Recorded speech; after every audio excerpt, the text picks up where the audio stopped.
complex here with a lot of action going on. Short course racing happening here. There's a pool here. There's rock bouncers going on here. Ultra 4 going on here. Travis Pastrana and the Nitro cars are here. And as you can see, we have a beautiful RC track all prepped and ready to go as well. The debut of this event was 1 year ago, Mike, as you well know. It was a beautiful race. We had a lot of excitement. The best drivers in the world, and I'm talking about world-ranked drivers, were with us last year. They are back again this year, so great stuff right here that's coming our way. Here's a look at the studio. Welcome, ladies and gentlemen, inside of the booth with us. I'm Ken Stout. That is Mike Garrison sitting right alongside. We'll have Scotty Ernst out there covering all the drivers. He travels the world with this stuff, but an exciting event here, $30,000 up for grabs. Yeah, and like you were talking about last year, we saw all sorts of excitement and drama and all sorts. When you get this caliber of drivers all together and that much money's on the line, I mean, these guys are going to be going for each other, and I think when they say when the tone sounds, the friendship stops, and I think that's going to be more true than ever this year, especially when these guys get out there. There might have been some friendships that ended last year. I think you might be right. I think you might be right. And what I'm hearing from the drivers a little bit is this track this year is even faster, and the racing is going to be even closer. And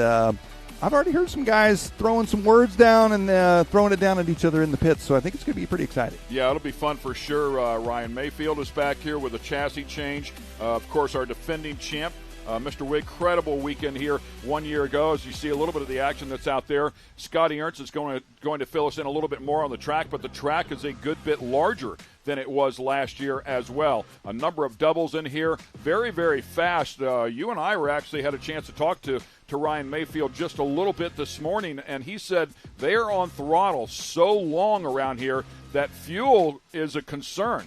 They have just about 7 minutes worth of fuel in there because they are wide open throttle around here. So a very, very fast track with a lot of doubles in it. So it's going to be a lot of fun to watch the drama unfold. As I mentioned before, the third member of our team, and certainly just as important, if not more important, is one Mr. Scotty Ernst. He knows all of these players. He makes a living traveling around the world, keeping up with RC racing, and we'll kick it over there to him because he has a lot more about the event we're going to watch here today and tomorrow. Scotty?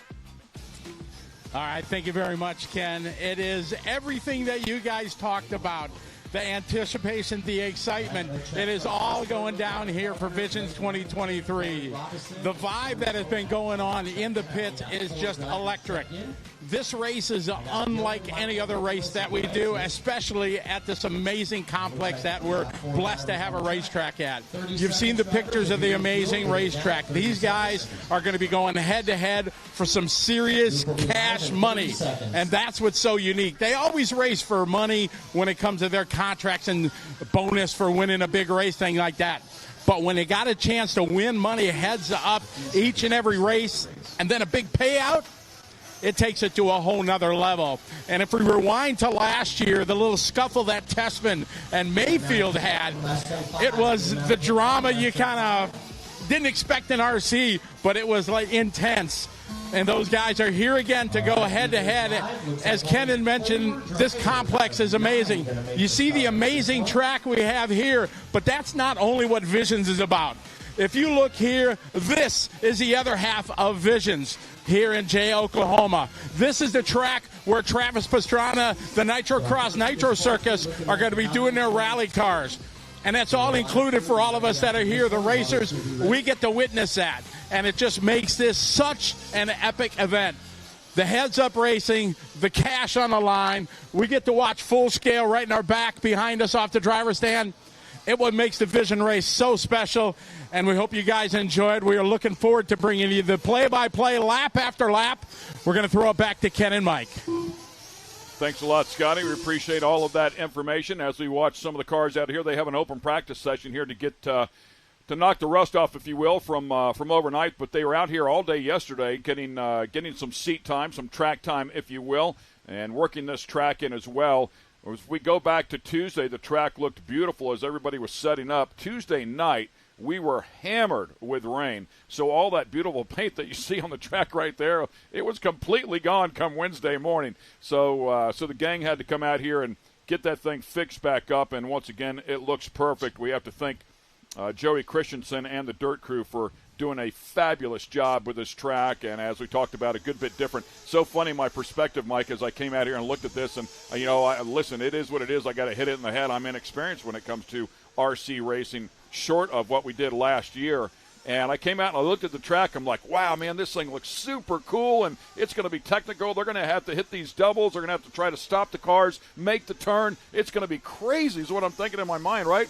And I walk up to Mayfield. I'm like, wow, this track looks pretty wild. And he said, it's going to be super easy. Yeah. Yeah, I tell you what, for these guys, for a lot of these top guys, they would call this quote-unquote easy track, but I think it's going to make for some really great racing. And I know Joey and the Dirt Crew, they've done a lot of work, and I know the Visions crew has done a lot of work as well. The track surface this year is a little bit different. Rumor is they've gone through, they got some fresh dirt on the track. So last year we saw a lot of random rocks and boulders and stuff like that popping up. I don't think we're going to see that as much this year. As you can see, some parts of the track breaking down a little bit already, or after practice and all that good stuff. But I think the track altogether is going to hold up a lot better than it did last year and make for a little cleaner racing. Yeah, they've actually been farming clay out on the back. You can see the big track in the back that Scotty referenced a little bit earlier. That is, they've been running short course cars out there, the side-by-sides, and, of course, Pastrana will bring his 1,000 horsepower Nitro cars out there as well. But all of that clay has been farmed and harvested with the rocks sifted out. So they were able to bring some of that over here. So I agree with you 100%. Should be a completely different atmosphere than what we saw a year ago. However, with that said, much to my surprise a year ago, these tracks do rut up. They do develop holes. It's all stuff that they have to pay attention to, possibly drive around or find a better way around the track if that is the case. So it can, they can grab a rut and flip one of these cars just like you can a big one. Oh, absolutely. Absolutely. We're looking right now. Looks like the Sportsman Nitro buggy, their first heat out on the track here. And it looks like, I believe that it's going to be Dylan Bontrager out front early on here in this one, 12 to 6:13 his pace here for their first qualifying session. And, of course, as always, qualifying will dictate a starting position here for the sportsman categories. We have a number of different categories, and we'll have sportsmans, we'll have opens. We also have our invites, of course, the world-ranked drivers. And then we'll have both electric and nitro buggies as well. So a lot of different stuff going on here, and a good look at that double that I was talking about there as well. Yeah, you were talking about fuel mileage a little bit earlier, and one driver that we didn't see last year that's here this year is the legend Adam Drake. And not only is Adam Drake a fantastic driver, he's got a ton of talent on the racetrack, but he's also a fantastic engine tuner, engine builder, and he has been known to go 10-plus minutes on a tank, which is not easy to do on any track. But it's definitely, if fuel mileage is going to be a player here this weekend, I think Adam Drake's got a big advantage already coming into this, as he's one of the few drivers that is able to get an engine to do that on other tracks. So perhaps he may be making few pit stops, and that may put him in the running that ordinarily he may not be in. So, you bring up a great point, no question about it. My first question would be is if he can go 10 minutes, is he making the same power that the other ones are making, or is it just because it's more efficient?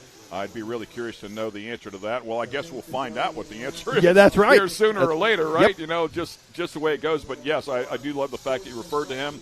A legendary guy here in this industry for sure. And if you look at the chassis and the engines and the tire brands that these different racers are using, Drake is certainly one of those names when it comes to engines. Yes, absolutely. And a lot of these, you'll see a lot of these sportsman guys and stuff as well. It's pretty cool what Drake has done over the past couple of years. He's now he's opened up basically an engine break-in service, an engine mod service for anybody. Anybody can grab an engine from him and that kind of thing. So even some of these sportsman guys running his engines. And when you see him go out there and you see him run things like 10 minutes at a time and nobody else can do it, it's hard to deny where you want to get your engine from, that's for sure.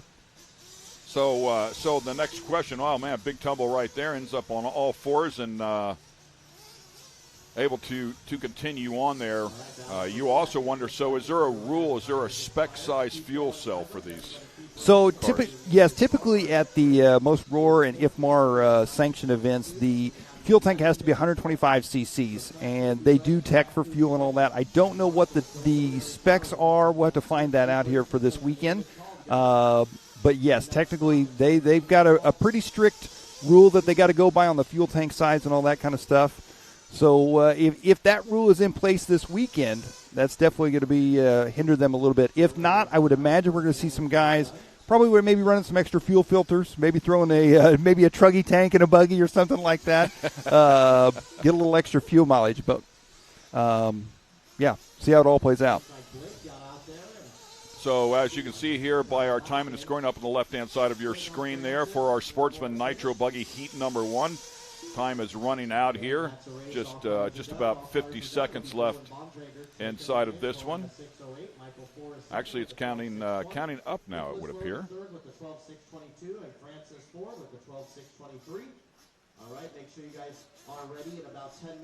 So they're working on adjusting that for us. That is pit road here at Mid-America Outdoors. And a lot of stuff going on there as well, hoping to cover some of those stories specifically this year and a little more intently than we did last year. Certainly a very important part of this, as some of the longer motos will come in here and have to refuel and go back out, right? Absolutely. And as we saw last year, you were talking about the electric cars. They're going to be out there this year as well. And, you don't think of fuel mileage when you think of the electric cars, but you got to think of the batteries. And the electric cars, just like the nitro cars, these guys are going to be on the gas all the time. So having a quality battery, making sure that thing is topped off, ready to go, and making sure you can make the full race. I mean, there's no coming in for a quick splash and go of fuel when you're driving an electric car. So right. You either make it or you don't. That's going to be interesting to see as well on this fast of a track.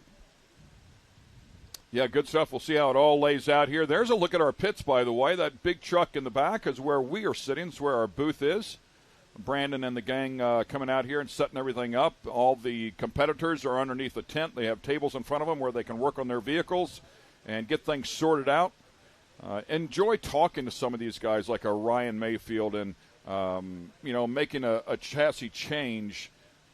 And I asked him, I said, what was that about? Was there, you're looking for performance? And he said, it's about business, right? So I figured that would be the answer, but you never really know where they're going with it, because a lot of times business means I need to win, to continue my business. So, but he went over to Techno, which he was explaining to me is a relatively new company in terms of chassis out there. There's a lot of them out there that have been around, for a long, long time, but Techno about 10 years old. So, he said they welcome the information back from a seasoned racer like that. But he said the platform's completely different than the car he was running a year ago. Everything is different. So all of the notes, whatever notes he might have had that would apply towards the chassis they had last year, didn't no longer apply to the Techno chassis that he has to develop and work through now. So it's so cool to take a look at our track workers there, but so cool to hear how intricate these vehicles are.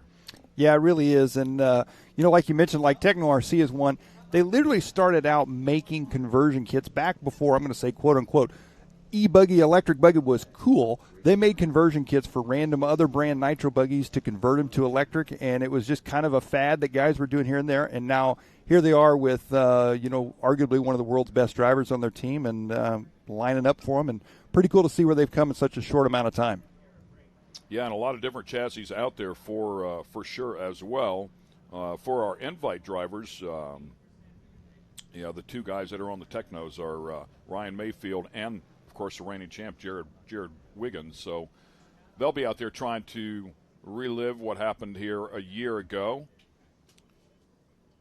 As we talk about Wiggins finishing up first, he is a reigning champ coming back here, and, man, it was a really tight battle. I mean, the points were extremely close as we were calling the end of that race right down to the very last lap, and a couple of positions changing a little deeper in the field, changing things up, and, teammates that are helping teammates. So it was very cool. Ty Tessman finishing up second overall a year ago, and Cole Ogden with a great effort here a year ago as well, finishing up inside of the top three. So a good effort as we take a look at some of the pit bike racing action that goes on here as well. There's elements everywhere, but the pit bike racing is serious. Yeah, I watched these guys just a little bit last year, and when I think of pit bike racing, well, there you see right there, just trying to take him out in the last quarter before the checker flag. These guys, they ain't playing around. I think a pit bike race is some fun in the backyard. This ain't fun in the backyard. This is serious racing for these guys. I mean, this is wild. And some of the rigs they've got up there for the pit bike races is just as wild as well. And look at the crazy start, kind of like the Monster Energy Cup style start up in the top and drop back down. Good stuff for sure. We're going to take a quick break here, ladies and gentlemen. We have a full day of qualifying coming your way right here at Mid-America Outdoors for the 2023 Visions RC event, brought to you by Main Hobbies and HPI Racing. We'll be right back.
AMSOIL runs on freedom and has since 1972.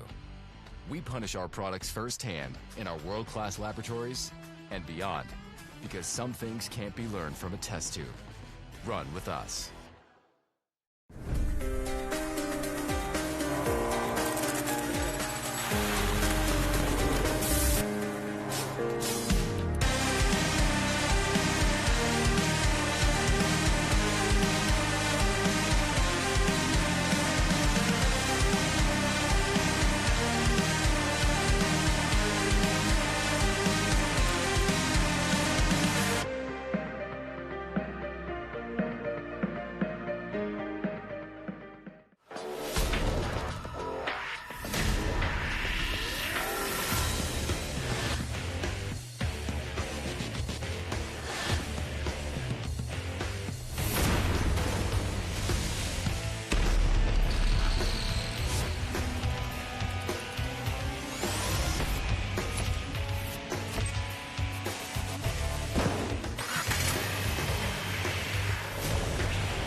Ready for any challenge.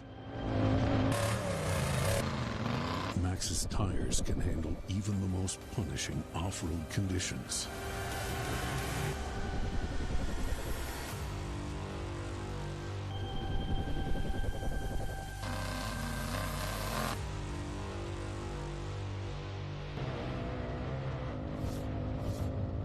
Maxxis tires.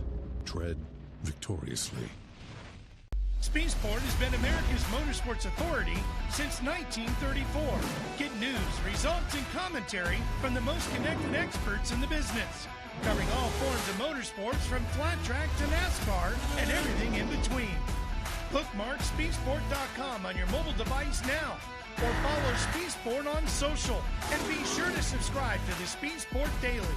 Speedsport is your one-stop shop for all things racing on two wheels and four.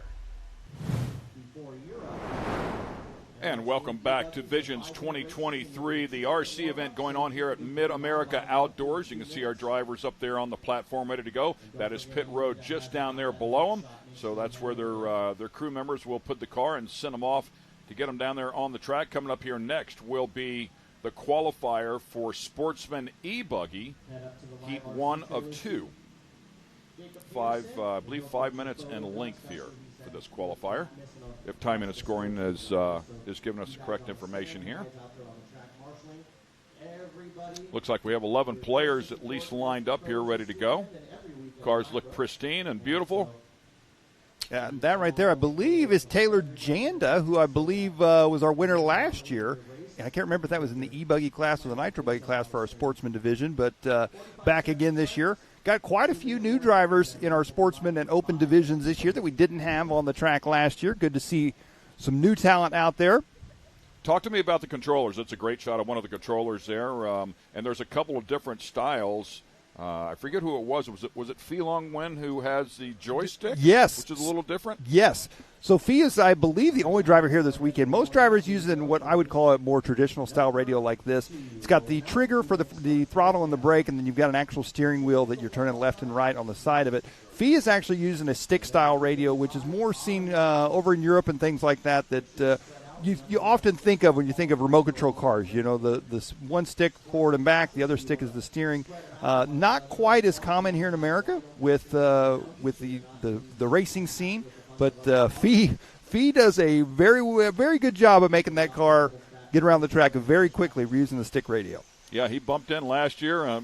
They asked him, would you like to be an invite driver? And he said, no. He said, I'd rather bump in. And I said, oh, yeah, he wants to make a grand. That's right. That's right. However, the danger is you don't bump in, right? So I don't know which way you want to go on that, but I found that interesting that was his take on it. A couple of the Sportsman guys going for a ride here. I also find it interesting here because I immediately think of car racing. That's my background. But this is a qualifying session, so I find it somewhat amusing that everybody took off right away with each other. I would think that I would probably let it breathe for a moment, go out and find some clean track and try to chase that, but they've kind of sorted themselves out now. Absolutely. I'm with you 100% on that one. Definitely the ideal way to go about this is giving yourself a little bit of space, a little bit of track room, things like that. But, hey, they just want to get the show started and put a show on for us, so they're jumping right out there all together. That's good for us, right? That's right. It's fun to watch. That's right. And as you can see, we were talking about the track a little bit earlier. Joey Christensen, Aaron Webb building this racetrack, doing a fantastic job and maintaining it as well. And we talked about track may not have rocks and stuff like that in it, but it's already looking a little bit rougher and rougher. And as the day goes on, I think it's going to get even more exciting. These guys running their warm-up laps, getting checked in here. It looks like a few drivers not quite checked in. So you talked about the difference in the consistency of the track, the dirt that seems to be a little bit different. In your opinion, will tire wear be an issue here at all? It kind of depends. Right now, the track's still got a little bit of a loose surface on it, which it still looks soft to me, which I don't think tire wear is going to be super big factor just yet. If the track starts actually grooving up like we saw like on the big short course track and things like that, and they let the track go and kind of just dust it off and things like that, I could see tire wear being an issue. But another thing we got to look at as a lot of these bigger races, more traditional format may run a 45-minute, hour-long main. And, yes, I think tire wear would come into that. But we're going to run a little bit shorter mains because we're running multiple main events. So I don't think tire is going to be a huge factor as far as wear goes. But I definitely think, just like any race, I think compound and tread pattern are probably – compound more than anything is probably going to play a part, especially as the temperature changes. Oh, wow. Yeah, pretty vicious contact right there. Again, a bunch of those in groups together. Of course, you can see the track workers out there to help the drivers immediately. If they do ball them up and end up on their lid, they'll grab the car and flip it over and get them going right away. Again, that is a great addition here. And typically, those are volunteers that come out here and help us out. We appreciate that. It looks like one lap into this one. Boomer Wheeler going to be out front leading this one. Ian Morey in that number 2 spot. Frank Columbia in the 3 spot. Jason Morey in the 4 spot. And I love the grouping. I mean, the top 4 are already in the 31-second zone. Ian Morey drops down into the 30s right here, but the grouping was already very close within a couple tenths of a second. Absolutely, yeah, and that's kind of like Mayfield was saying earlier on. This is going to be some very close racing, and tell you what, one wreck on this track or one major mistake, that's going to be a make or break situation. Last year, you guys, everybody was wrecking last year. So, you have one little bobble or something like that. It wasn't that big of a deal to make up time. But it's going to be difficult this year to make up time if you make a mistake or crash somewhere. So this initially, or I'm saying eventually, as I learn how to speak here again, eventually we will turn this into a TV show. Our 3 mains for the invites tomorrow on Saturday will become a TV show on Speed Sport 1 that everybody will be able to watch. So in terms of that, along those trains of thought, as I was talking to Ryan Mayfield, and, he said this track is a little bit easier. I do agree with you. It's going to be more competitive. It gets more people in the game as they're able to deal with a little bit easier track. The harder you make it, of course, it's going to separate the talent immediately. But this will allow some drivers that might not be as technical as some of the best in the world to keep up and keep pace. However, being on the throttle, becoming a fuel game, a strategy game possibly, it's going to change things up. But one thing's for sure, more people will be in the hunt here on this track, which will make it very exciting for us. Absolutely, and it looks like Ian Morey going to be out front still here in this one. Morey leading the way with Boomer Wheeler in that number 2 spot. Ian Morey with a 28.9. Wow, he just threw one down. That was a super fast lap there for Ian. And if I'm not mistaken, I believe Ian Morey, the son of Jason Morey, so we got a father-son battle here in this one. Jason sitting in the number 5 spot, Ian, his son, leading this one. Some trouble coming off the drop-off there. Yeah, good stuff, man. He's got a bunch on the field right now. How about a little over 2 seconds? A little under 2 seconds now. Boomer Wheeler just throws one down at a 30.2, so he picked up some time there. 2.3 seconds, it looks like the gap here. And Taylor Jander, we were talking about him, last year's winner. He's sitting in that number 4 spot, just dropped back out of the 3rd place spot there. Frank Columbia in the 3rd place spot.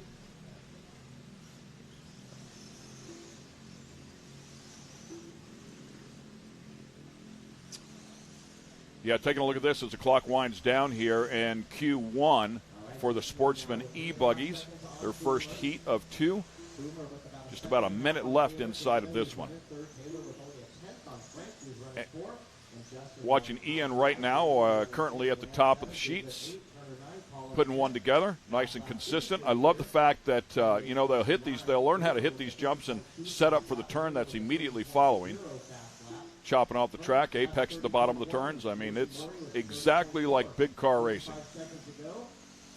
And very similar to the full-scale racing, setups and things like that change all the time, and new developments and parts and all of that, always constantly changing. One thing I noticed with Ian's car and a lot of these guys' cars, especially in the invite class from last year, is the new latest thing is the rear wing on these cars. Everybody's trying to get these wings way up in the air. They've got a new style wing out that it seems like everybody's going to, and I see it here on Ian's car.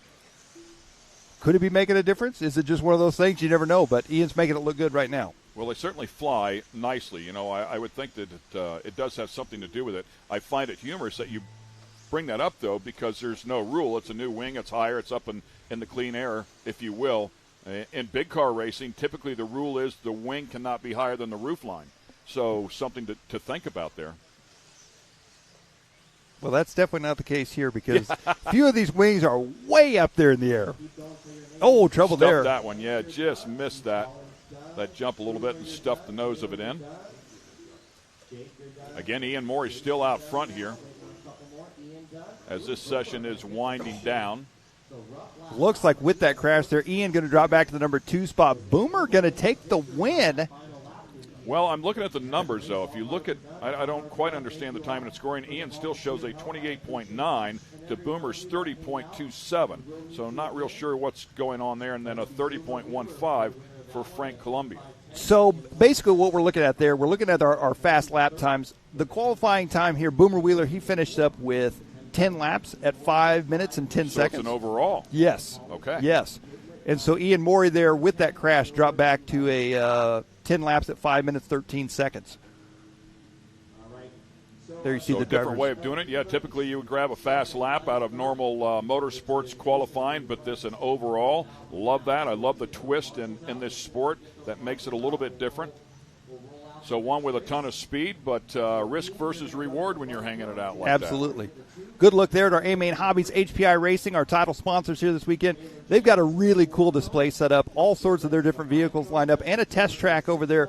We saw some a wide variety of people over there at the test track, including some of our own RC racers getting the action in with the rally cars. They went and watched the big rally cars on the track yesterday. Then they went and took the rally car and they took it around the test track. So they got their fill of rally car racing yesterday. I love the off-road trucks. They're super cool as well, man. A little monster truck action over there, something for everybody. And it's not just kids, as you can see. I mean, the adults have a blast doing these. You can't go buy one. You have to buy at least two so you can race whoever you have at home. Absolutely, right? Absolutely. One of the most commonly asked questions is, what do these people do? You know, these guys, especially like in the invite class, what do they do for a job? And what people don't realize is this is their job. You know, these guys, a lot of these guys are making their living racing these RC cars. So it's just like any form of racing. It gets serious. It's like lawnmower racing. Hey, there's pro lawnmower racers. Yeah, it's a massive industry. I mean, if you take a look at it worldwide, it's a huge number, and these manufacturers can sell their vehicles, you know, to the masses, just like a car manufacturer, if you will. Yep. And car manufacturers have factory drivers, so they have the same thing. They have factory drivers that are out here, and some of these guys making six figures a year, traveling around the world, racing RC cars. It's super cool. It's also a different lifestyle. It's not necessarily for everybody. You find yourself on the road, and matter of fact, we have one of our veterans out here, I believe, making is making his final run. It's going to be his last year, you know, on the tour. So it takes a lot out of you. It's tough on the family when you're traveling all the time to go to races, just like the big cars as well. So it's a sacrifice that everybody has to make. But in a lot of cases, they would look at you and say it's way better than a real job. That's absolutely true. That is absolutely true. Our Sportsman E-buggy heat number 2, taking the track, warming up here. Yeah, and of course, you're talking there about Jared Tebow, JTP RC. Announced his retirement. This will be his final year for making some of the major events. He finished up his last Roar 8-scale national championship here this past couple weeks. A lot of these drivers fresh off the Roar Nats. Of course, Dakota Finn taking the win in the 8-scale Nitro Buggy Championship. He is here this year, which he was not here last year. It'll be exciting to see him and how he throws it down with some of these other drivers as well. And another broad look there at the track. I don't know the actual distance. I don't remember what the distance was last year, but it is a good bit larger than it was last year. In fact, the test track, if you will, or, you know, for the hobby track over there, if you wanted to go over there and drive one of these things and have a little bit of fun, that section of the course last year is now part of our racetrack. So it's that much larger. Yeah, and I think that's going to make a big difference. Last year was an exceptionally small track compared to what a lot of these guys are used to running on with the 8-scale vehicles. And this is a little more normal size for a lot of these guys. And I think that's going to make the racing even better than it was last year, which is hard to believe, as yet last year was pretty intense. But we get set to go here with Sportsman E-buggy heat number 2. These drivers getting off and underway. That early TQ time set by Boomer Wheeler in that first heat.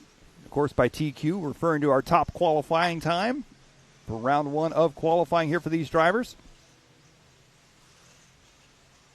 And once again, as we talked about before, as they turn them loose here in about 30 seconds, and the time the clock will officially start counting for them, much to my surprise here, if you were listening early on, it's not just one fast lap.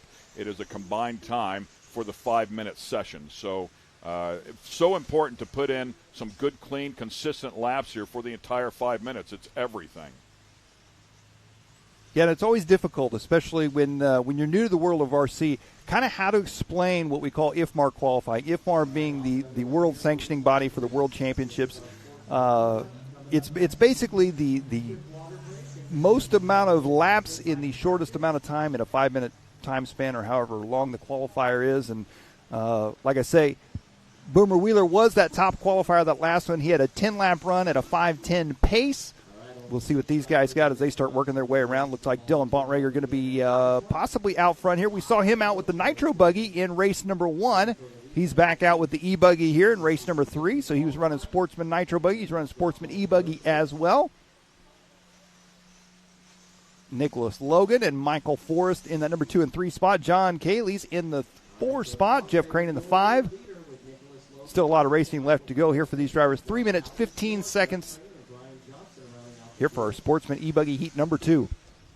Starting to air these things out a little bit, a little smoother course. You can see them putting these laps together and getting things sorted out. As we talked about, they did have a full day of practice out here yesterday to get some seat time, make some adjustments to the cars.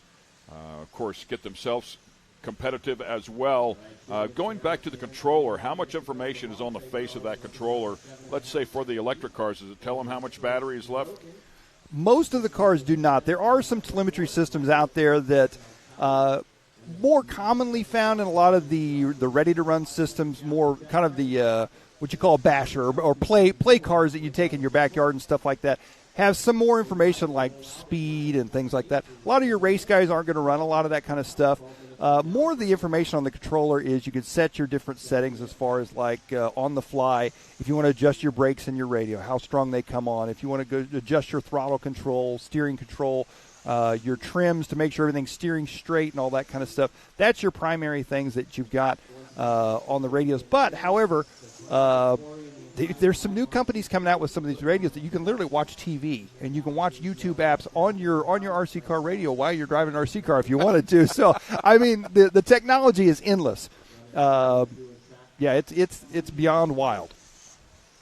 Yeah, clearly out of my league to watch TV and try to drive an RC car. That's pretty impressive to say the least. Yeah, it's so cool. I mean, we have a couple at home that we play with from time to time, and I'm astonished at how good these drivers are. It's mind-boggling. These are the sportsman category guys, so you're going to see, some bobbles, some mistakes here that they make. But when you watch the invite people come out of here, and a number of the open drivers as well, I mean, they are flawless, lap after lap after lap, just continue to hit their marks, find the short way around the course, and just nail it every single time. It is incredibly impressive. Well, it looks like we're looking here at Dylan Bontrager, your race leader here in this one, as he is out front trying to set a new top qualifying time over Boomer Wheeler out of that last race. A little bit quicker, by the way. I mean, in terms of a single lap at a 28.5, we saw a 28.9 before, so a little more speed there. Another 29.5 here out of Nicholas Logan. So the overall time there, as they continue on here, this one counting down, just 30 seconds left. In fact, under 30 seconds as we talk here for this qualifying session. Group number 3. Yeah, looks like Forrest in that number 2 spot. Oh, Nicholas Logan jumping up to the number 2 spot that last time around. Forrest in the 3 spot. Bontrager, pretty smooth race here in this one. He works his way down the front straight. I tell you what, I got a feeling the end of that front straight, it's already getting a little bit rough from the rain that you talked about earlier this week.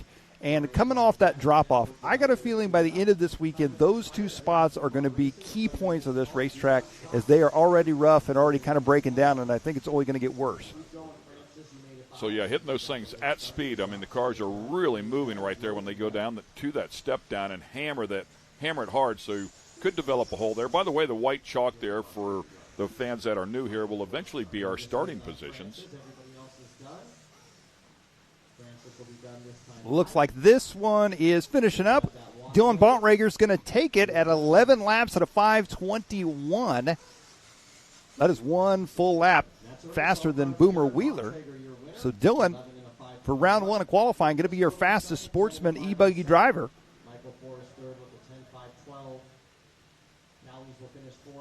Congratulations to him. Great effort there. And looks like we're doing a little bit of track maintenance there. I'm guessing that is Sean Miller. That is indeed Sean Miller. That's going to be our starter this weekend, part of the Dirt and Jimmy Babcock crew. Jimmy Babcock, of course, our race director here this weekend, up in the score tower, getting the racers all the information they need, keeping the race program running up there.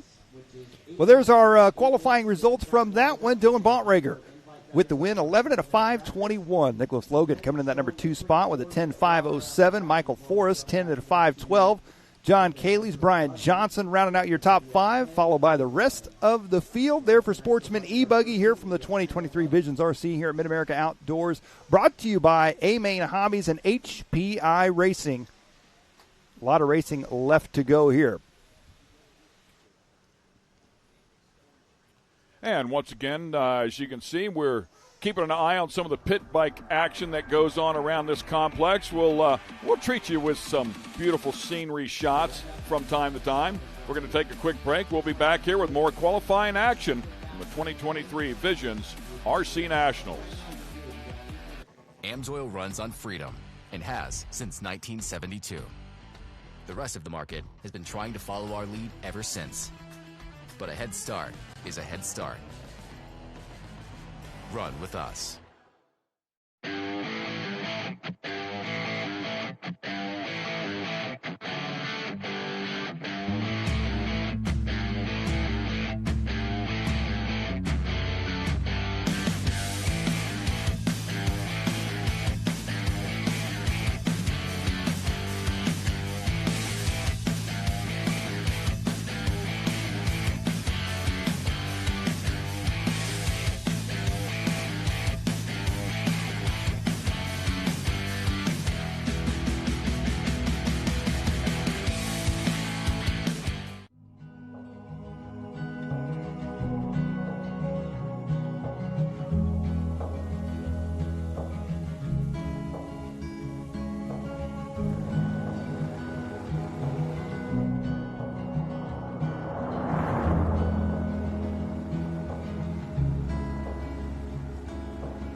And welcome back, ladies and gentlemen, here to 2023 Visions RC.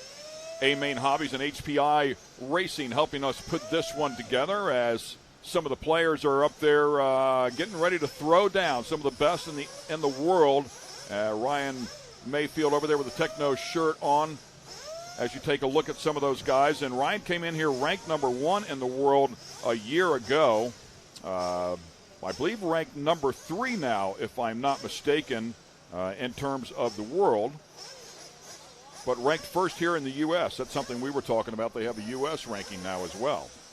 Yeah, Ryan is, like you said, made the switch over to Techno this year. And the driver coming up on the driver's stand right there, one we cannot count out this year, that is TLR's Dakota Finn. And Dakota Finn was not here last year, but he is coming off a fresh Roar 8-scale national championship win only a few weeks ago.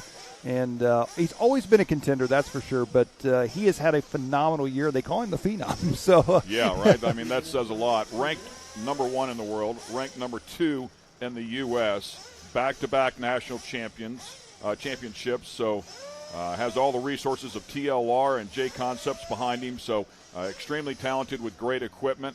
And we were talking about young Pheelong Wen and using the joystick radio, if you will, and there's a good look at it right there. Yep, Fee standing there. He is ready to go. And as you can see, Fee standing on the milk crate, just a little bit shorter than the other drivers. And just next to him there, another driver that is new this year for S-Works and J Concepts, Joe Bornhorst, joining us. Another contender that he was running really well yesterday in practice, had some good laps times, but he was putting down, looked consistent. That's the main thing. Over speed, he had a lot of consistency yesterday. He says the car was feeling good, so...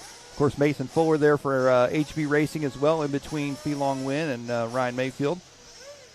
Rivkin, there's Adam Drake with Mugen Siki, Ty Tessman, and, of course, Jared Tebow. Tebow making a switch as well. He was here last year on the Techno team. He has made the switch to Miyako this year, his JTPRC team. And there's Cole Ogden, the HB Racing driver. Although Cole did not make a chassis change, he did make one change from last year. He cut his mullet off. He does not have a mullet this year. So we'll see if that affects his performance at all on the racetrack. So Scotty Ernst is back up and running. He is over there with that line of amazing drivers. Scotty, what do you got, buddy?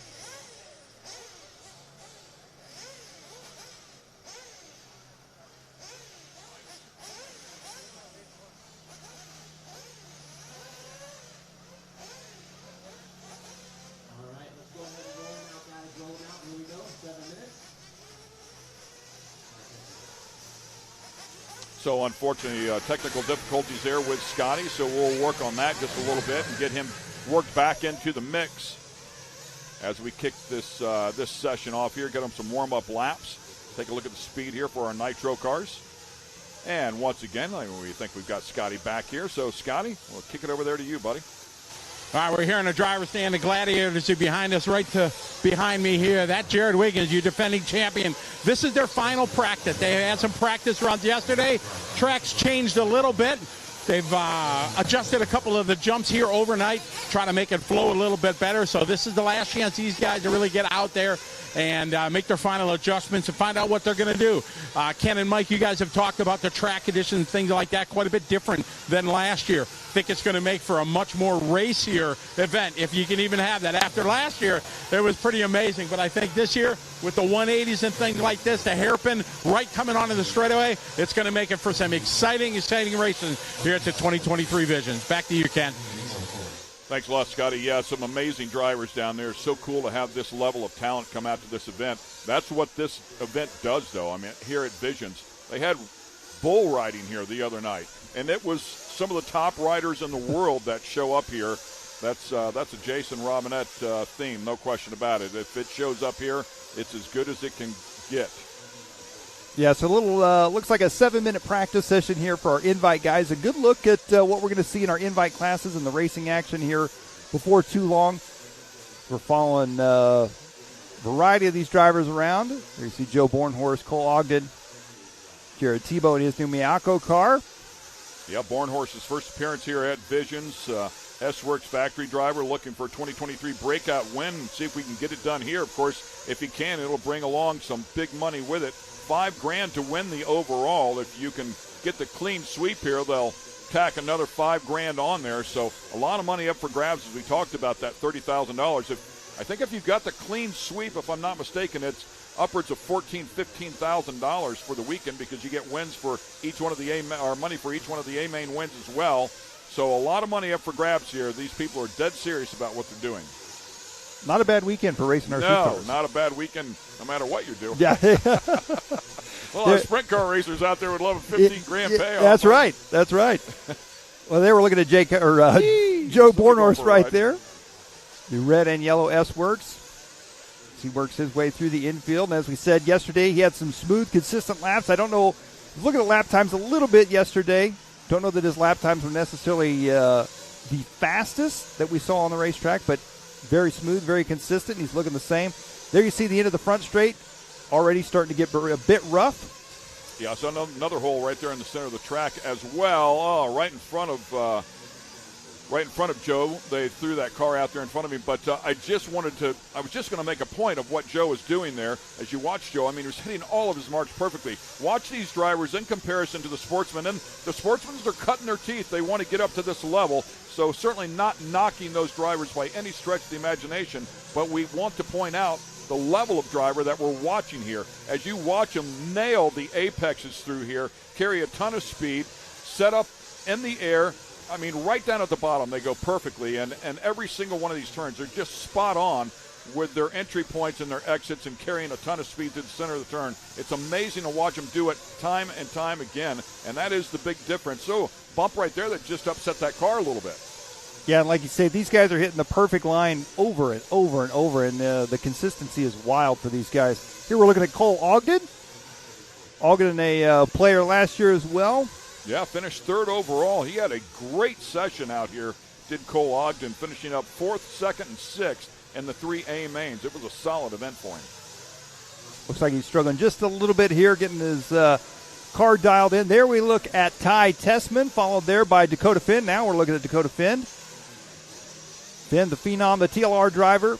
Down the front stretch, he goes onto the right-hand side of the track.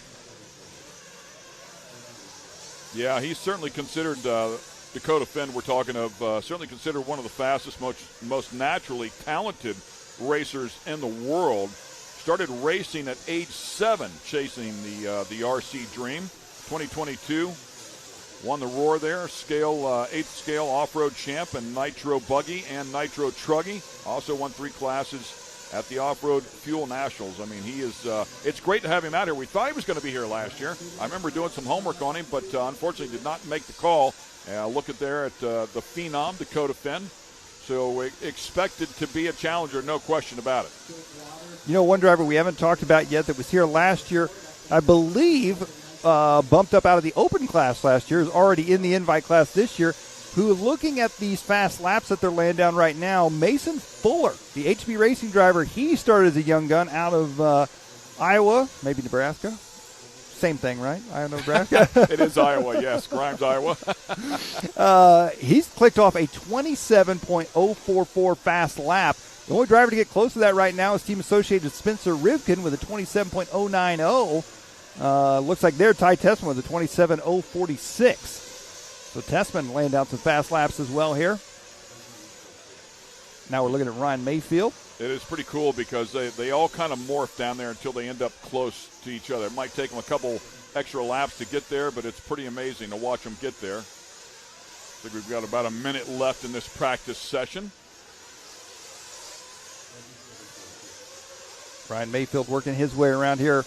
Jared Tebow just clicked off his fastest lap, a 27.062 for Tebow. Ryan Mayfield, Jared Tebow, two of those drivers that literally have grown up racing together. Yeah, we talked about a couple of these drivers having a great show here a year ago. Ryan Mayfield did not have a great one. He kicked things off as he won the first A main, but after that had some issues. I believe was in a wreck or had a failure, if I'm not mistaken. I think a wheel fell off for whatever reason. Not sure what caused it, but he just did not have a good day last year. So we'll expect him to be right back in the fray here again as well. Yeah, looking at his lap times right now. His fast lap at 27.2, so a couple tenths off the fast lap. Oh, it looks like Mayfield's car is dead there. Before the double, that's Rivkin there flamed out, and there's Mayfield's car. So I don't know if Mayfield may be having some issues trying to dial some things in, but that's what this last-minute practice session is for these guys. There we're looking at Felong Win. There is last year's champion, Jared Wiggins, Techno RC driver. Wow. So he landed hard. There's a little bit of a rebound right there, and in that rebound, he actually rotated that thing into the right-hander. I do agree with you as we continue to watch this. That's the hole I was talking about before as well. But as they land and smack that hard, there's definitely going to be some damper adjustments to get set up for that right-hander. Absolutely. And, like you say, Wiggins, incredible control of that race car. There is his dad there pitting for him here this weekend.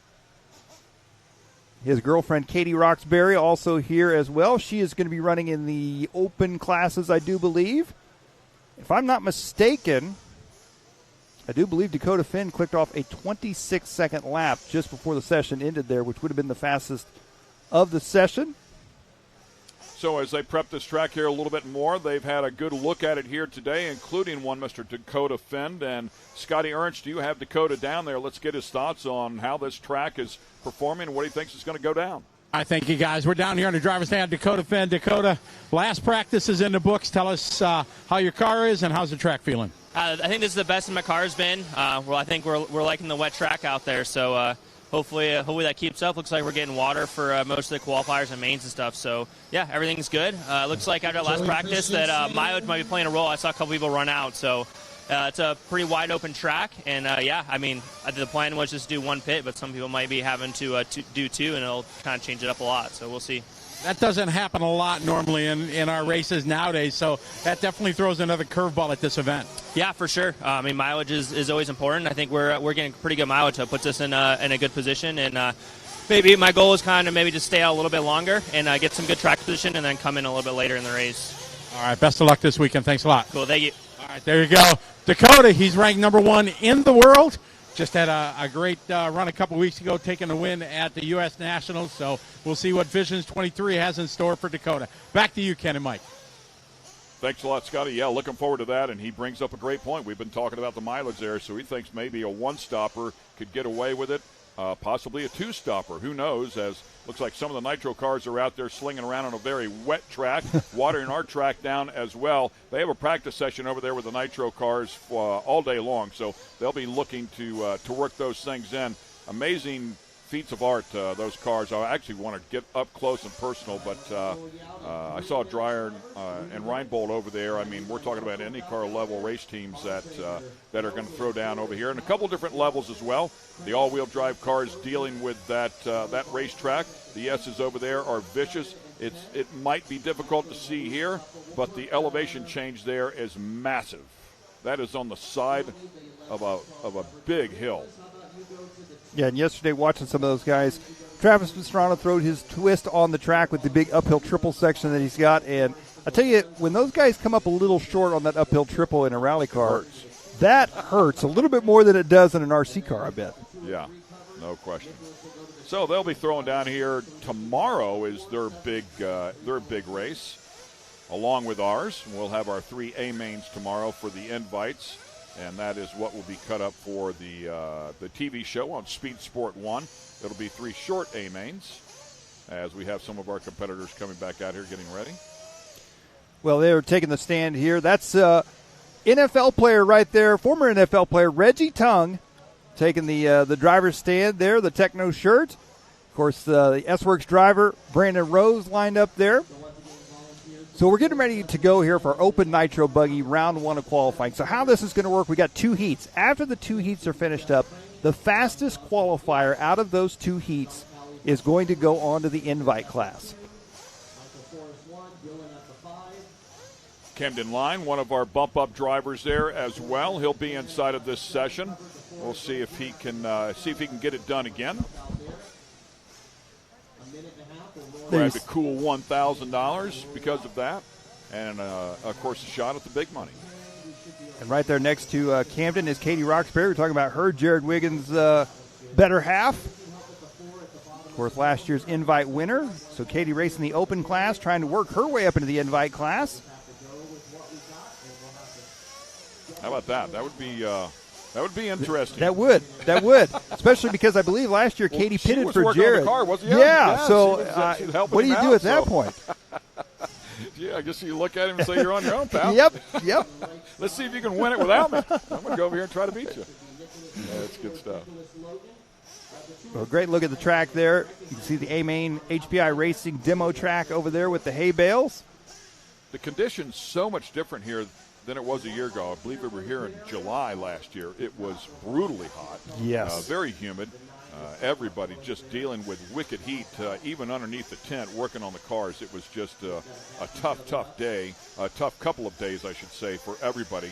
However, today, this week, it has been much cooler here. We're a month earlier, of course, and a little bit of overcast as well, which will keep some of that heat away. It'll also help the track out just a little bit from the sun beating on it.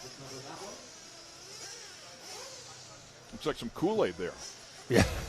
I wouldn't drink it. Don't drink the Kool-Aid. Don't drink the Kool-Aid. as we go back out there and take a look at some of the Nitro car action. Monster-sponsored machine there. Heard Connor Daly of IndyCar fame, speaking of IndyCar, is going to be competing out there. However, I believe no longer one of the news drops here in the past week or so is no longer with Ed Carpenter Racing. Ryan Hunter-Ray is back on that team. Well, we turn our RC cars loose here. This is going to be our Open Nitro Buggy Heat number 1. So winner out of this heat will be early on top qualifier for the round. We've got one more heat to go to see if anybody else can top that time. And then after that second heat, we'll be able to identify exactly who's moving on to the invite class. Yeah, our bump-up driver, if you will. And, of course, once those two are done, we have the overall times from both of those to figure out who that driver is going to be. They will no longer be in the open class. They will immediately be bumped up to that invite class. Well, and there's a number of these drivers. I got to be honest with you, looking at this lineup, just in this heat race, there's more drivers that are capable of being in the invite class than we have spots to move up. So this is going to be exciting for sure. We got Creed Nally out there, Dennis Remington, Santos Rodriguez, Brandon Rose is going to be one to keep an eye on. Barry Rowe, Roxbury, Seth Van Dalen, if I'm not mistaken, was in the invite class last year. Joshua Vigil, Walker, Reggie Tung, and of course Camden Lime. Camden Lime making his way out from Arizona, the S-Works driver. And one of those bump-up drivers from a year ago, as we talked about earlier. And it's so tough. I mean, a lot of people are like, how do you become an invite driver? I mean, there's so many worthy drivers. I would not want to be the person that tries to pick them out, but they do it as fairly as possible, and they do have some criteria that they work off of. They'll try to make it as fair as they can, but there's only so many positions here. I'm with you on that one. I would not want to be that person, that's for sure. That's not an easy job, I'm sure. As these puff of the fuel smoke out of those things. We're probably run them just a tick rich there. They don't want to hurt these engines today. That might be something, though, as we talk about fuel mileage, that they'll consider here. If you can lean them out a little bit and save a little bit of fuel and get them to go a little bit further. But whenever you do that, you also run the risk of sticking one.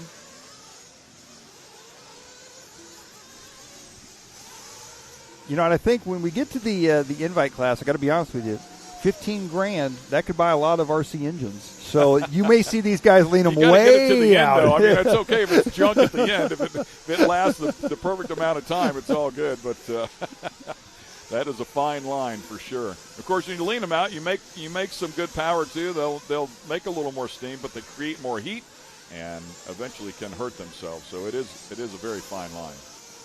Well, we're looking here at Brandon Rose, one of those drivers that definitely want to keep an eye on, the S-Works driver as he works his way around. He is leading this one early on.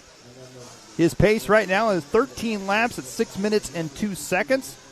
Of course, that will still a lot of racing left to go, so I'm sure that will change.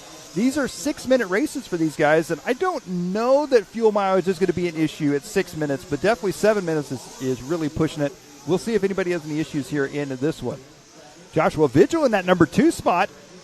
Kicking it off early on here. Camden Lime in 3rd and Reggie Tung in the number 4 spot. First lap time, by the way, that I've noticed, it's down in the 27-second range. So picking away at this thing. Track could be coming to them a little bit. We're getting better quality drivers out here. This is not an E-car. It's a Nitro car. However, we saw the E-car times a year ago. Very competitive right with the Nitro cars. As a matter of fact, I want to say a couple even a little bit quicker. So we'll see how things change here with this little bigger track, able to run more wide open throttle. So we'll see how the Nitro cars stack up against the E-cars, but typically very close anyways. Very, very competitive both ways. Yeah, and a lot of these guys, they'll run the E-buggy classes, not so much to be running them, but more so for a little extra track time, because a lot of times they got these cars set up pretty close to where it feels very similar, and they get a little extra track time for the Nitro class, especially an event like this where the big money comes for the Nitro class and not the electric class. Brandon Rose, one of those young drivers that is really coming onto the scene here as well. Anticipating him being one of the bump-up drivers. We'll see if, in fact, he can close the deal out here. Of course, he has to get through this round and the next to do that. But off to a great start here so far. And, again, over that jump there, right down to the bottom of the turn, running a great line. Yeah, Camden Lime, his teammate in the number 2 spot. Joshua Vigil in the 3. And, of course, as I say, Reggie Tung, former NFL safety for the Kansas City Chiefs, in that number 4 spot. Santos Probably Rodriguez has some pretty good hand-eye coordination, I think. I've seen him out on the track corner marshal a car before. It came flipping and flying, and while with one hand he caught it, flipped it around, and threw it back on the track. This and is cheating. Did total awe. He acted like it was nothing. I've never seen it done before. I got that. Oh, one upside down there, bumping the throttle there, trying to get a little bit of help, and finally does. And that's the downtime. That's the stuff that can hurt you in this qualifying session, right? I mean, absolutely. Maybe it cost him a half a lap. Absolutely, especially on a racetrack like this. One crash like that will really drop you back. It's hard to make that time back up. Good save right there for Brandon Rose. I believe this is going to be Camden Lime here, his teammate in that number 2 spot. Camden really. Go ahead. Oh, Camden on the clock, I was just going to say, is only 1/10 of a second. His pace is only 1/10 of a second at this time, and now he's taken over the number 1 spot. Brandon Rose right back at him. There's Camden Lime on the driver's stand. Look at the trigger and throttle hand of Camden Lime just shaking. He is feeling the pressure right now. What I find impressive here, much like in big car racing, it's one thing to go out and throw down a fast lap, but when you get around other drivers, it becomes much more difficult. And I notice that's certainly the case here with RC racing. It happens to me immediately. I can be driving and doing just fine the second I get around another car, and it interrupts your view, your concentration. Absolutely. It's a game changer, man. Absolutely. Yeah, not only is the track full of obstacles itself, but these guys are on the track with 10 other moving obstacles, being the other drivers that they got to factor in. Yeah, and they will absolutely stuff it down underneath the other driver. I mean, they know exactly what they're doing. The opportunity to pass somebody they'll take full advantage of it there. Again, just nailing the bottom of that turn, the entry point there perfectly. Late apex there. And look how good that car rotates. I was watching a couple cars down in there, and they were really tight. They would push out wide and that left-hander. But again, watch that thing rotate so well down on the bottom. When he turns the wheel, man, it reacts immediately. Camden Lime and Brandon Rose going back and forth for that number 1 spot. 0.6 of a second apart right now. We're looking at Camden Lime as he works his way through the infield. The S-Works driver. Got a little bit of traffic there. Works his way through that traffic. Again, this is each driver trying to set the fastest pace. When we get to our invite classes, those will be heads-up races. And these drivers right here in our open classes trying to work their way into the invite class. We got one more heat of open coming up after this one. We'll be able to determine our top qualifier for this round and who is going to the invite class. Right now, Camden Lime, he is trying to set that early fast pace with a 14-lap run at 6 minutes, 25 seconds. Time has run out. Well, those two were so close the entire session, just back and forth. The teammates, how much information do you think they share in terms of setup? Or maybe it's just driver style. It's not something you're necessarily, maybe get you in the window, but then fine-tune your own car. I was going to say, I got a feeling these guys, I know with Camden and Brandon, they probably share quite a bit of information together. But again, 2 different style of driving, so I'm sure each have kind of their own little tips and tricks that they're going to throw in their cars to suit their style. And it looks like Camden is going to get it. So Camden with a 14 at a 6:25 is going to take the win here in this one. So right now, he is going to be your top qualifier. As of right now, will he hold on to that? We've got one more open Nitro buggy race to go after this one. Joshua Vigil finished in second. Reggie Tung moves up to third. Creed now, I did not see what happened to Brandon Rose. Yeah, something happened to Brandon Rose there very late in that session. May have been fuel. He may have ran out of fuel in that one. Great point. So, yeah, as you can see there, 1 lap short, right? Yeah. Tough luck there for Brandon Rose. He'll be back for round 2 for another shot at trying to work up into that invite class. There you see our qualifying results.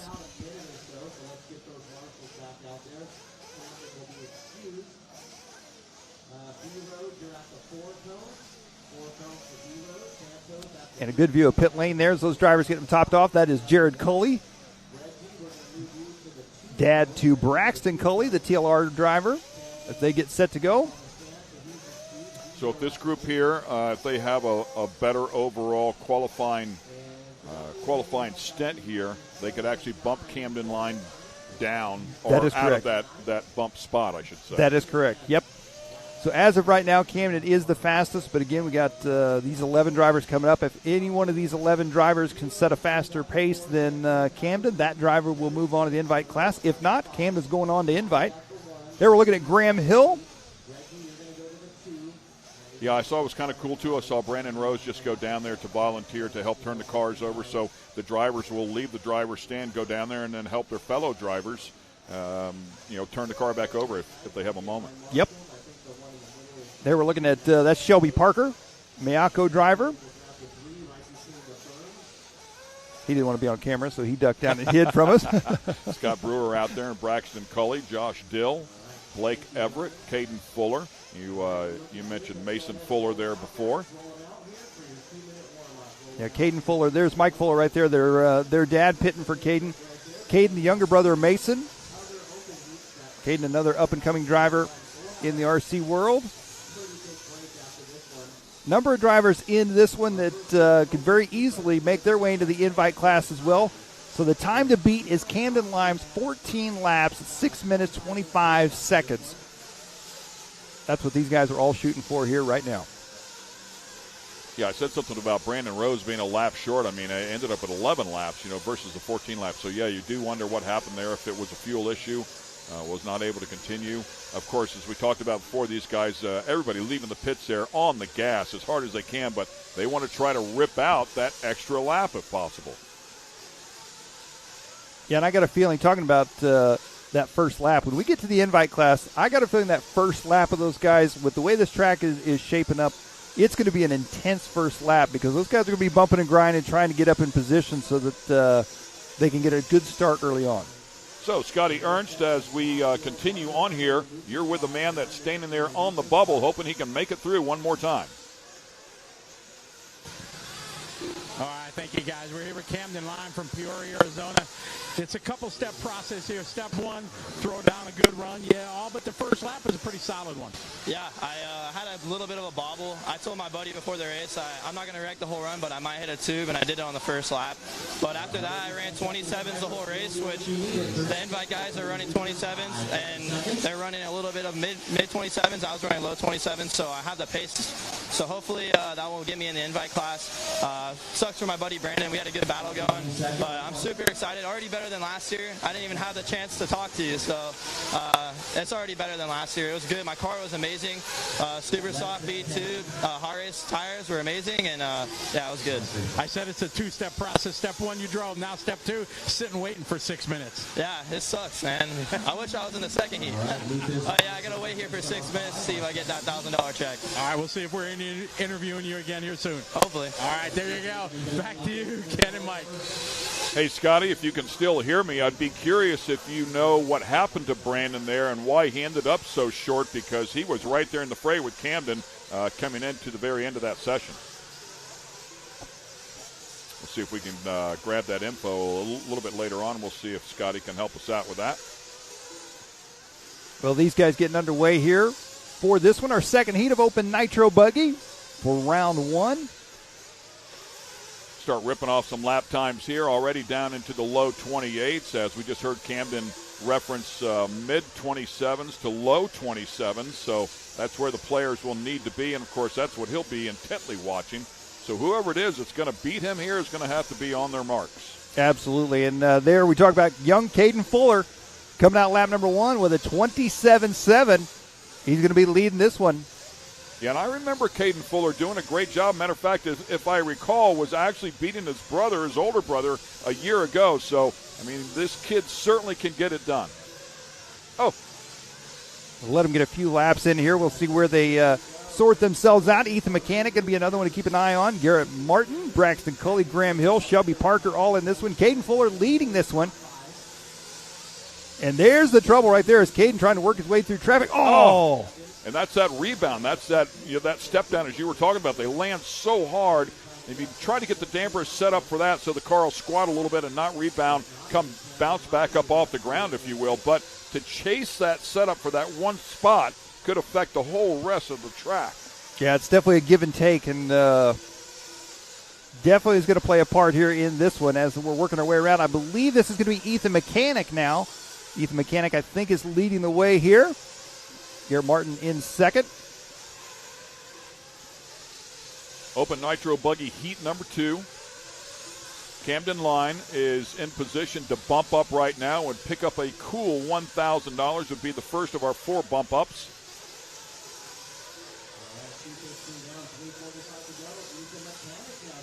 Car looks like it's flying nicely right there. Fuller currently in second. Cully in third. That's Caden Fuller, by the way, and Braxton Cully. And Caden Fuller again down in the mid-27s. Ethan, right now, his pace is a 13-lap pace at 6 minutes and 2 seconds. So he's not quite on the 14-lap pace. Lap short, right? Yeah, so right now, Camden Lime, I got a feeling he is all smiles up on the driver's stand right now. Oh, big mistake right there for Ethan Mechanic, as that was Caden Fuller making the pass on him. So Caden Fuller in the number 2 spot here, trying to work his way back up. Nice smooth rotation there, and that left-hander out of the throttle just a little bit under control. Spencer Heckert jumping his way up to the number 3 spot, another S-Works driver. And as we talked about with the 4 bump-up drivers, it's important to note this because you will have the 3 overall winners here that will bump up, and then the next fastest in line will be our 4th and final bump-up. So you want, point being is you want to keep charging, even if you're not the winner here. Absolutely. You know, you want to keep going. You want to end up being that 4th in line. So just keep digging. Well, Ethan Mechanic out front right now. They're showing his pace at a 13.602. So 13 laps in 6 minutes, 2 seconds. He needs to shave about 3 seconds off to jump onto that 14-lap run. Caden Fuller in that 2 spot. Spencer Heckert in the 3 spot. Braxton Coley up to 4. Spencer Klein in 5th. Mechanic still hanging on to that number 1 spot. Fuller much, much closer now.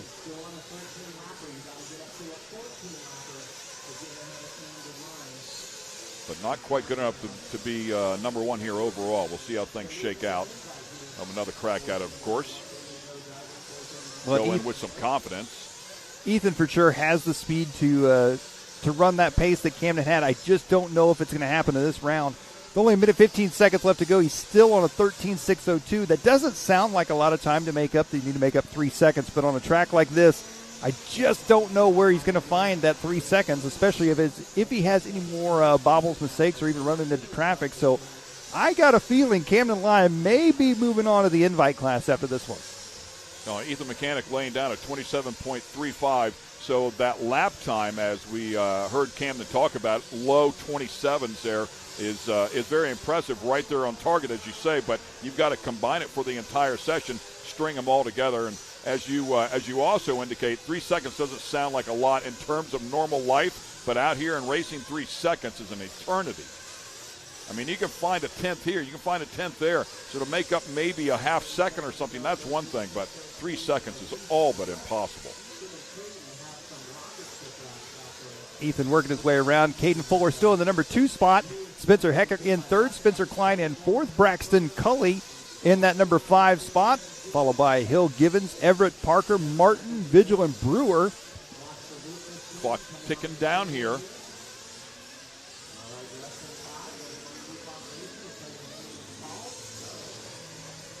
We finish up this session, and we'll see if Camden Lyon was certainly looking good for him. Oh, big moment there. And I believe that may have been Ethan Mechanic that just got caught up in all that. I could be mistaken. There's Spencer Heckert, the red, white, and blue. Right there behind him, I think, is Braxton Coley in the green and yellow. Yeah, and again, it's so critical here for that overall. And at the end of the day, I mean, you still want to be as close as possible. You might not win any of these, but you could still be in line.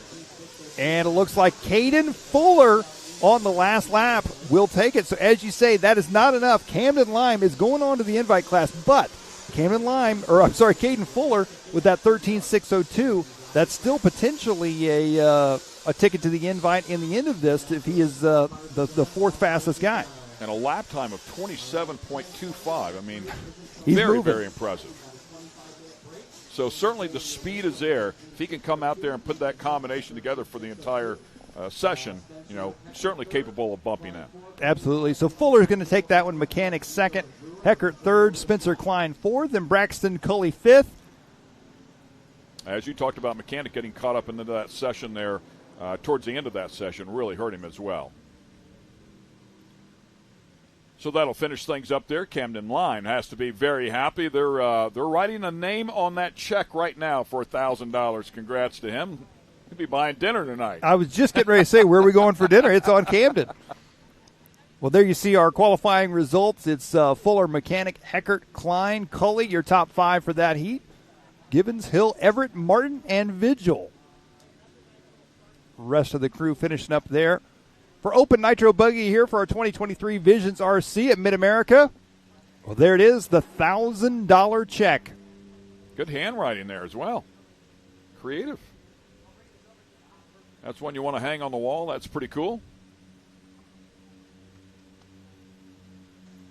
And once again, Scotty Ernst is with our Camden Lime. And Scotty, also curious because his teammate Brandon Rose was right there in the thick of it with him. Would love to know what happened to Brandon. All right, we are here with Camden Line. Camden, you said last year we didn't even get to talk at all. Now this is our second one. Congratulations, taking round one with the win. Yeah, it feels really good.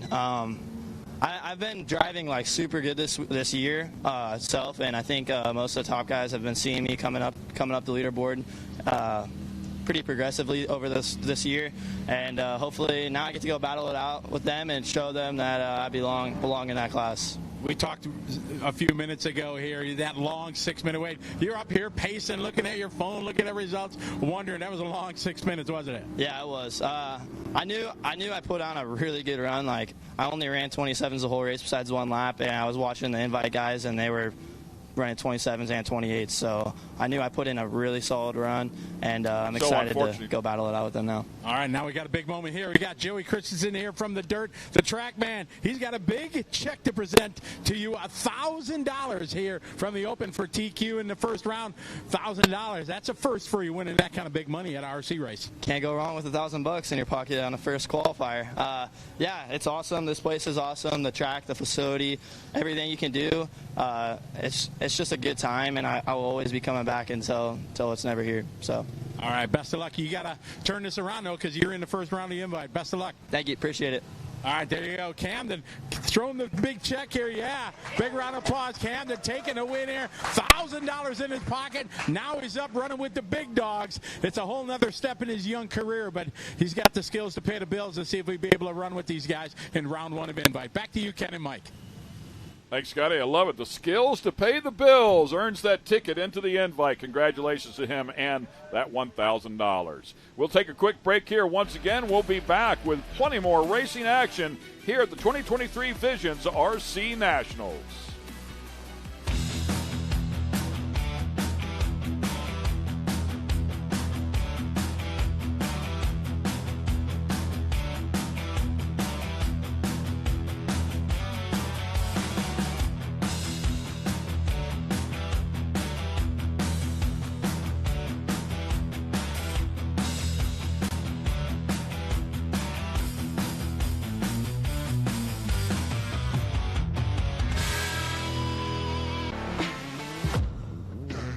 Lightweight, agile, and strong, the Pit Bull is perfect for the job. The Pit Bull is the first and only lift that can be used in the pits and in your garage. Elevate your racing with a Handy.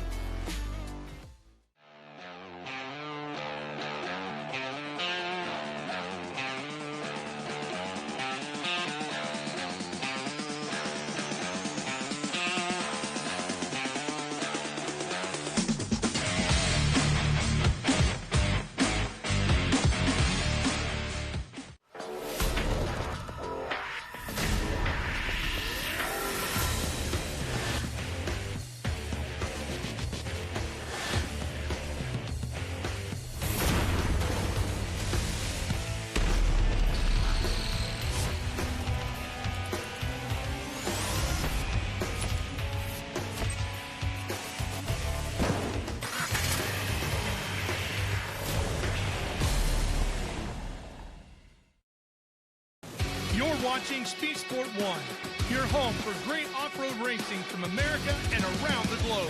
Woo-hoo-hoo! From Ultra 4 to rallies. These guys are fighting for the lead. It seems very aggressive. Short course to desert race. Great move there. Oh, he is so fast. Whether on 2 wheels or 4, Speed Sport 1 has the off-road action you crave. Look at that move. Jumps to the inside. Speed Sport 1, the Motorsports Network.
And once again, we welcome you back here to the 2023 Visions RC Nationals here. Main Hobbies and HPI Racing helping us out. Also supporting is Tenkin, VP Fuels, Team Associated, and Lifetime. Our event sponsors, Can-Am, Rugged Radios, AMSOIL, Project X, and Raceline Wheels here for Vision. So we appreciate all of our partners and what they bring to the table here, the support, and certainly want to take care of them and give them some love back as we take a look at that track. Congratulations to Camden Lime. First bump up from the open category into the invite category. Look at some of the banners there and some of the competitors there as we give you some scenic shots here from Mid-America Outdoors. We're in Jay, Oklahoma, just about an hour or so outside of Tulsa. Mike, how long was the drive for you? It's actually not too bad. Only about a 3-hour drive to get down here, and I got to say, I never thought only 3 hours away would be a facility quite like this. Yeah, it's and just continues to grow. 1,600 acres here. They have another place called Paradise. I want to say Miami Paradise, something like that they call it. Another 800 acres that they're working with.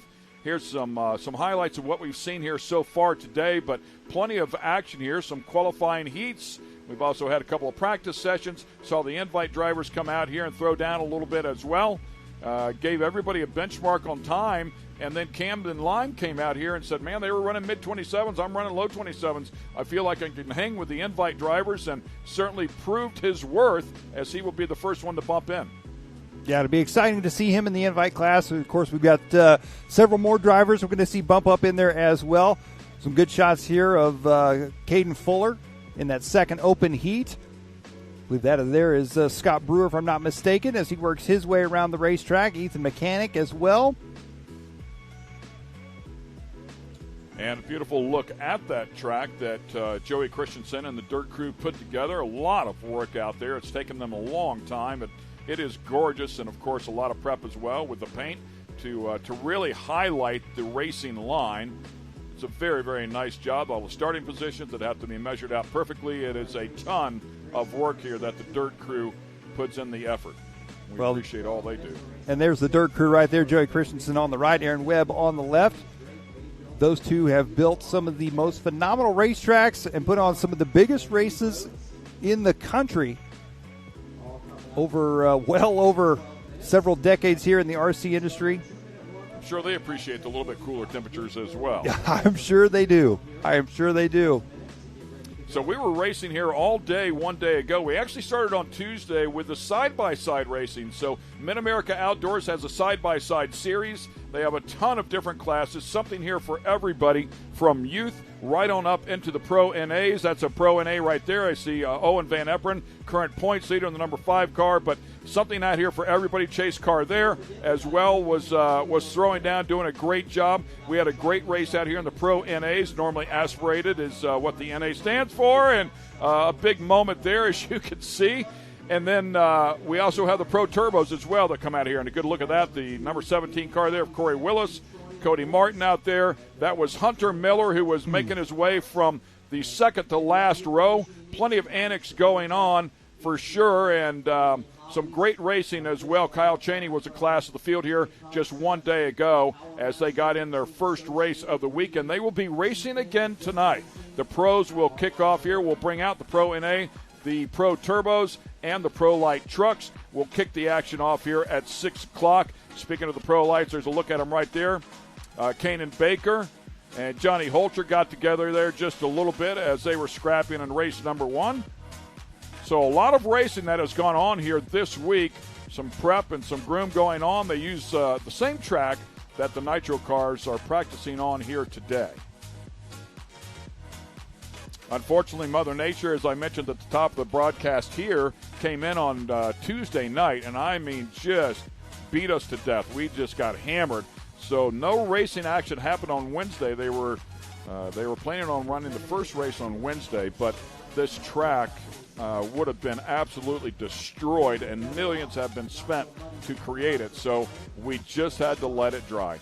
And much like Mother Nature made it wet, she came back out with some beautiful sunshine on Wednesday. It was a perfect track come Thursday, but unfortunately we lost a round of racing there for a lot of the sportsman competitors and youth competitors there on Wednesday. Well, and yesterday we got to see some of the Nitro Cross cars out on the track. Of course, we saw the electric cars out on the track as well, and very similar to the RC scene. You got the gas-powered cars, and then you got the electric-powered cars, and it was pretty interesting to see on a full-scale range. I'd never been up close and personal with any of the electric race cars on a full-scale side, and it actually sounded very similar on the racetrack. You could hear every rock and every gear and everything grinding just like you can with these RC cars. Very, very cool, for sure. All right, ladies and gentlemen, we have a lot of great action coming your way, but we're going to take about a 10-minute break here and pause for the cause, if you will. We have a lot of action coming your way, though, so we would urge you to do the same. Get up, stretch out, maybe grab something to eat or something to drink. Keep an eye on us here. We will be back in just a short amount of time.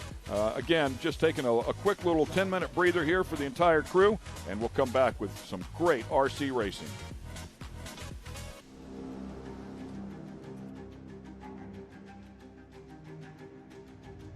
Connect with the Wild is about off-roading with your buddies. Connect with the Wild is about going to Moab and conquering new challenges that you didn't think were possible. Ultimately, Connect with the Wild is about enjoying the outdoors in your vehicle as best you can. We're treating it like we know it's something special that everyone will remember.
You're watching Speed Sport 1, your home for great American grassroots racing. It's time to rumble! Whether you're into sprint cars or stock cars, at the line! Modifieds or midgets, down to the low side, retakes the lead! Dirt late models or demolition derby. Oh! Speed Sport 1 has the grassroots action you love. Oh, you kidding me? Speed Sport 1, the Motorsports Network. AMSOIL runs on freedom and has since 1972. We punish our products firsthand in our world-class laboratories and beyond, because some things can't be learned from a test tube. Run with us.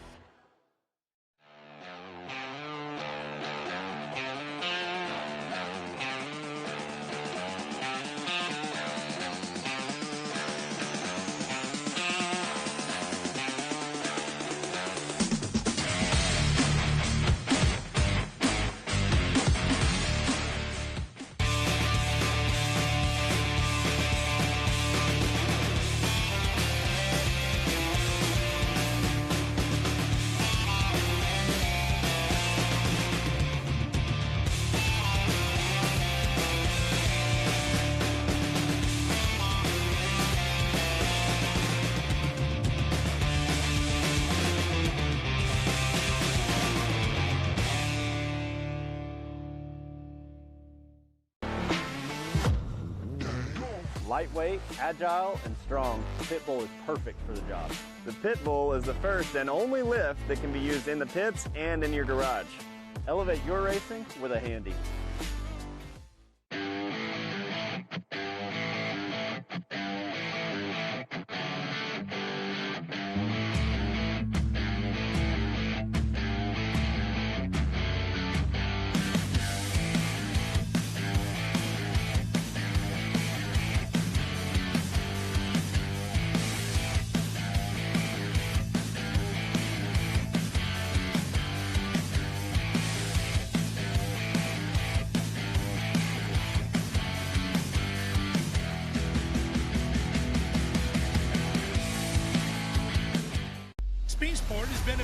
Motorsports Authority since 1934. Get news, results, and commentary from the most connected experts in the business, covering all forms of motorsports from flat track to NASCAR and everything in between. Bookmark speedsport.com on your mobile device now, or follow Speed Sport on social, and be sure to subscribe to the Speed Sport Daily. Speed Sport is your one-stop shop for all things racing on two wheels and four. AMSOIL runs on freedom and has since 1972. The rest of the market has been trying to follow our lead ever since. But a head start is a head start. Run with us.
At 360 Wraps, we've been working hard to transform the vehicle wrap industry.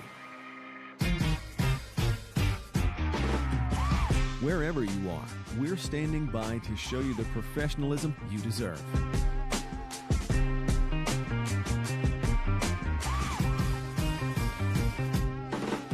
With a dedicated account manager, you'll always feel confident and in control the entire time. Providing nationwide service to the top brands in the industry, our team will confidently handle any project you give them.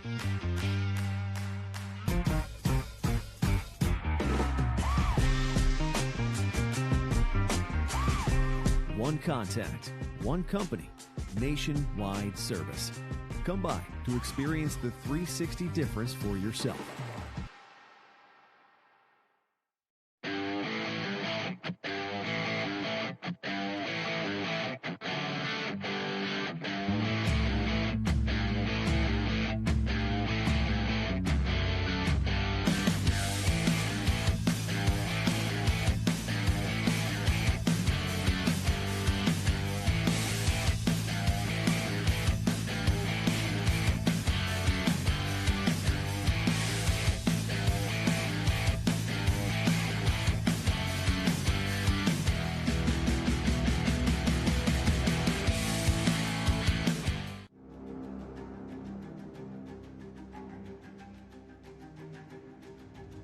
Connect with the Wild is about off-roading with your buddies.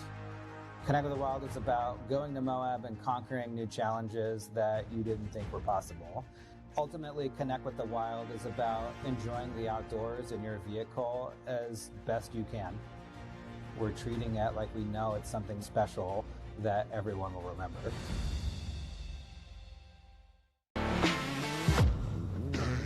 Lightweight, agile, and strong, Pitbull is perfect for the job. The Pitbull is the first and only lift that can be used in the pits and in your garage. Elevate your racing with a Handy.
And we welcome you back here to the 2023 Visions RC Nationals, brought to you by Main Hobbies and HPI Racing. We have our Open E-buggy competitors up on the platform, and some of the big names that are here: Seth Van Dalen, Joe Bornhorst, Ty Tessman, Mason Fuller, Jared Wiggins, Adam Drake, Ryan Mayfield, Spencer Rivkin, Jared Tebow, Cole Ogden, Dakota Finn, Fee Long Wen, and Brandon Rose, all ready to throw down here in this session, the biggest names in the industry. Yeah, we're going to see a lot of our invite drivers from our Nitro classes out here in our e-buggy classes, as you just mentioned. They're looking at, I believe that is Ty Tessman, if I'm not mistaken. That left brain, right Yeah. brain right there going Yes, on. yes. Pat your head and rub your stomach type of thing, right? I mean, one running the steering, the other one running the throttle and brakes, of course. And so explain again, I go back to that controller. When you're running the throttle, you pull it one way, it's accelerating, you push it the other way, it's brakes, correct? That is correct, yep. And these guys can, the amount of time that it takes their brain to go from one to the other and have precision control is absolutely amazing. I mean, these guys are phenomenal at what they do, and we're about to find that out here as this race gets underway. And so let me ask you another question going into brakes. Now, with an e-car like this, I would think that maybe the engine could serve as a brake. When you go to the Nitro version, do they actually have a brake system? Yes, they do. So the Nitro cars, compared to the electric cars, actually have a front and rear brake system in which you can adjust the amount of front brake and rear brake that you want. You can have different brake bias either way. Most of these electric cars do not. What they have is just basically you can set the amount of brake through the electric motor that you want. Right. But it's not adjustable front and rear. It's all the way around, whereas, like I say, on the Nitro cars, you can adjust them front, rear, and that kind of thing. And that is a big thing on some of these tracks. You'll see a lot of these drivers, especially with these 180s, they'll throw in a little more rear brake to get that rear end to slide around and things like that. Set the car, yeah. Yeah, and a whole other tuning option available there for a lot of those guys. Yeah, very interesting stuff for sure. Didn't even think about that, as I recall, a year ago. But, yeah, with the electric motor, you can use that to just generally slow the platform down the second you get out of the throttle. Naturally, it's going to pull it down. But with the Nitro cars, a good bit different, and another adjustable, situation there on those cars. I mean, it's just infinite, much like a big car, if you will. Absolutely, absolutely. 2 minutes into this one, Spencer Rivkin, the team associated driver out of Arizona, going to be leading us out here in Open E-buggy. Spencer Rivkin there in the signature paint scheme on the left side of the track there, the J Concepts driver. Coming into the infield there. Looks like now Dakota Finn, the TLR driver, taking over the number 1 spot from him. Getting after it. Of course, we touched base on that a little bit earlier with Spencer Rivkin out of Surprise, Arizona, which, by the way, was a home of a short course off-road track for a long time, a very, very exciting one at that, but finished up 6th overall 1 year ago in the invite category for the 3A mains. Finished up on the podium in the first one in 3rd place, so had some good success out here. Of course, I don't know that any of those notes work here this year with this track being completely different, not only in design, but consistency of dirt as well. Well, you're talking about the short course truck track there in Surprise, Arizona. 2009, Joey Christensen actually had his major race, the Dirt Nitro Challenge, his RC race at the Fear Farm at the Nitro Pit, right there right next to the big truck track. So it was one of the most exciting they actually had moguls there at that short course track rather than a rhythm section, and to watch the Pro 2s and the Pro 4s go through there, and the suspension work was like no other track on the planet. It was incredible. Then the Pro Lights went through there, and I don't think there were any trucks left. Well, Dakota Finn leading the way here in this one. He's got a 0.4 of a second lead over Spencer Rivkin in that number 2 spot. Brandon Rose, who we just saw, just falls short of bumping up into the invite in the Nitro class. He's sitting 3rd with Mayfield 4th, and Joe Bornhorst in the number 5 spot. Yeah, and worth mentioning here, if you've been with us following along here this morning, we welcome you. We thank you. Hope you're enjoying what we're bringing to you. It's great pictures. Video crew doing a wonderful job. Track beautiful. The racers, of course, second to none. World-class ranked stuff. But Camden Line was the first one to bump in from our open class into the invite category. He was talking about how the pros, the world-ranked guys, were running mid-27s. He said, I was running low 27s. I was wondering if the track was developing developing, coming along. We'll take a look at it now because the pros are out here. They're running mid-26s now. So they're going to show up every single time. But certainly something is changing out here, and I would have to lean towards the condition of this track as it works in. You talked about it before. There's some fluff up on the top. They'll start to blow that off and get some good grip. Yeah, look at the Dakota Finn here as he makes his way around. He's got Mason Fuller, the HB Racing driver, right there behind him. Mason holding pace right now with Dakota. Mason sitting in the number 9 spot. But right now I think he's just latching on to Dakota, trying to use this race here. May not be Mason's best race, but trying to use this to his advantage. Maybe see where Dakota's picking up some time on him and find some lines that he hadn't found just yet. Dakota Finn out front with 1:04 left to go here in this one. Yeah, just a couple of those left-handers, and you could see the gap grow right there, just how close to perfect you need to be. So Dakota Finn just a little bit quicker here. And then, of course, combining that with the consistency that all of these guys seem to have is nothing short of exceptional.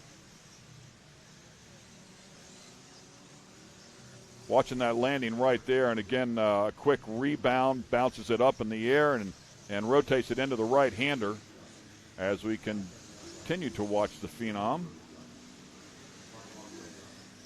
make it look so easy. It is anything but. That's what the pros always do. Oh! And just like that, the session is over. So intently watching the car. Dakota mid-race decides I'm going to go the other way. There you see Dakota's wife, Chloe Finn, picking up the car there. Well, there's our results here from Open E-buggy heat number 1. Dakota Finn takes it 1 second ahead of Spencer Rivikin in the number 2 spot. Ryan Mayfield 3rd, Joe Bornhorst 4th, Brandon Rose 5th, Ty Tessman, Jared Tebow, Mason Fuller, Jared Wiggins, Adam Drake. Your top 10. Long Win, Cole Ogden, and Seth Van Dalen not here this weekend.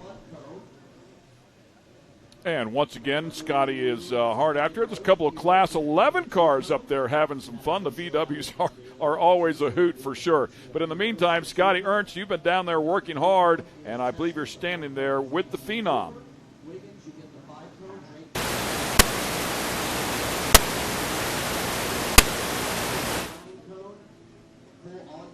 And it sounds like, unfortunately, once again, there are some technical issues with Scotty. We'll see if we can get that sorted out and get it back down there to Dakota. As once again we watch these Class 11 cars, you know, they go out and run in the desert. They run Baja with those cars. They are bone stock VWs. They compete at Crandon on the short course there. The fans absolutely love them. We had pros in them last year. Pros, and they have co-drivers in them, believe it or not. So one of them went for a pretty big ride at Crandon. Those things, they love to roll. Once they start rolling, they keep rolling. So it's pretty incredible. But the fans love them, and the competitors have just as much personality as those cars do. It's great to watch the Class 11. And what we're hearing is, Scotty Ernst, you're back, brother, down there with Dakota Finn. All right, thank you, guys. We're here with Dakota Finn after his win there in that run. Obviously, E-buggy is not the big focus. Nitro is, but tell our viewers, can you take anything from what you ran there in E-buggy and transfer it to your Nitro car? Yeah, 100%. E-buggy is pretty similar setup-wise to Nitro buggy, so we're able to kind of do a little bit of testing, changing in E-buggy, and then transfer that over to the Nitro buggy pretty smoothly, and then also just tires as well. So it's good having E-buggy first. We can do just a little bit of testing with the car and tires, and make sure the Nitro buggy is dialed in. Sounds good. I know you got a thrash. Go get them. Thank you. All right. They're Dakota Finn. They're pretty busy. They're clipping along. They got E-buggy. They got to get their Nitro cars ready for the first round of invite. So they're keeping them busy here at Visions. Back to you, Ken and Mike. Thanks a lot, Scotty. Yeah, they do get very busy here.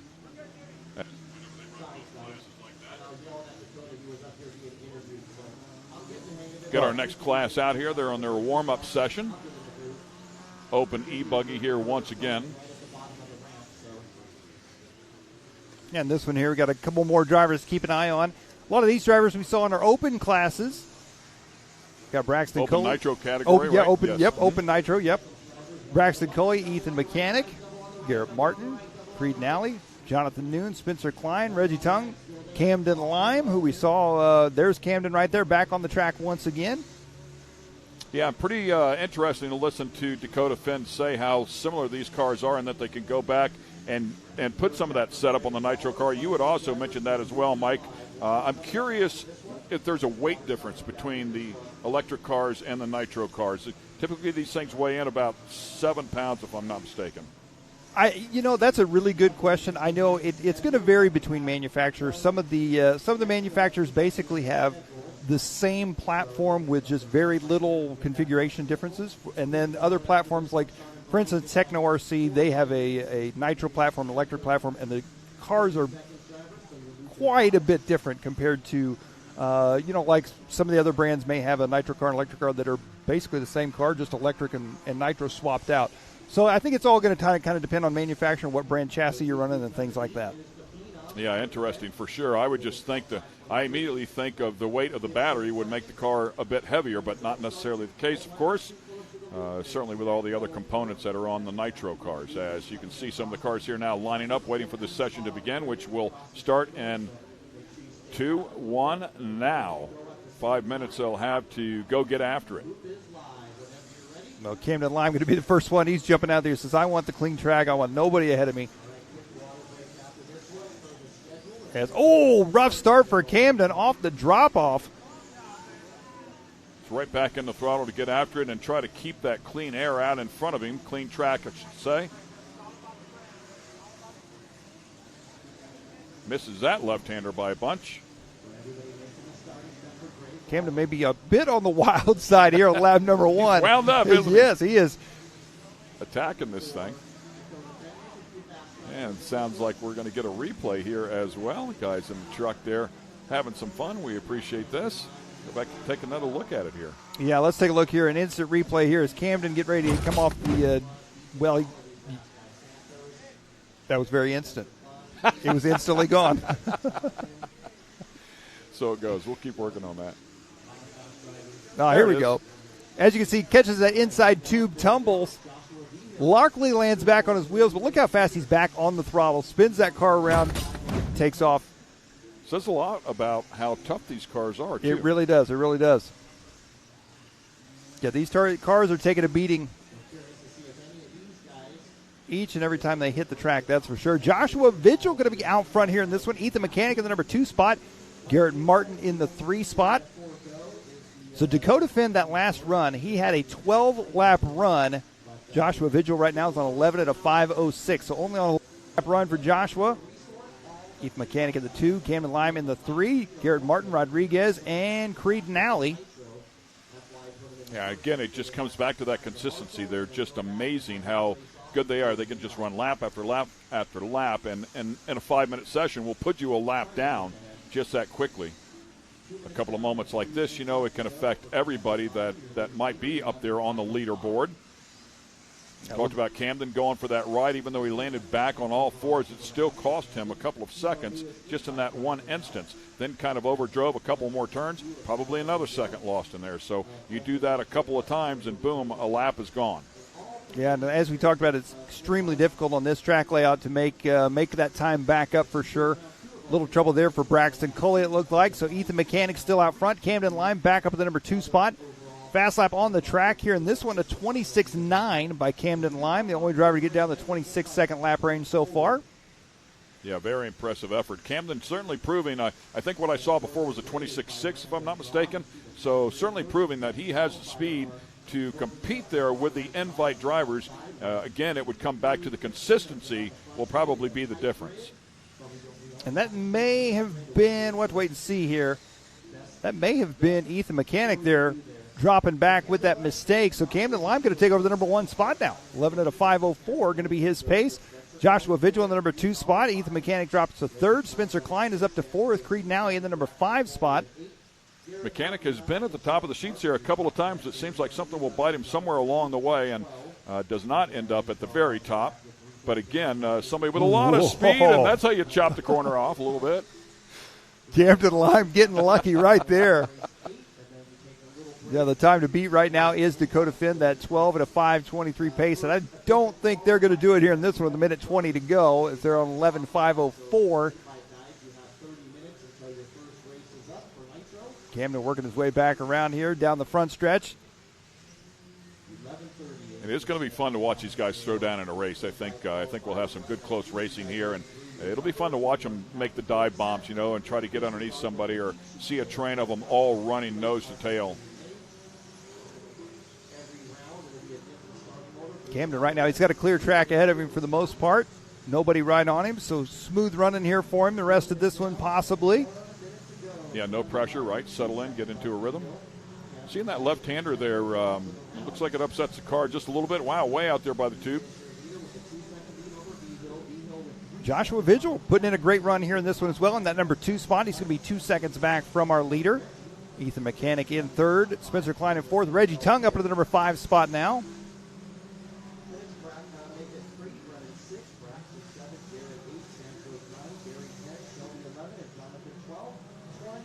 Camden on that right-hand side of the track. He's going to be coming up on a little bit of traffic as they head into the drop away. Number of people online, by the way, chiming in as well. We'd love to hear from you for sure. Thanks for watching and playing along with us. Some incredible talent out here throwing it down.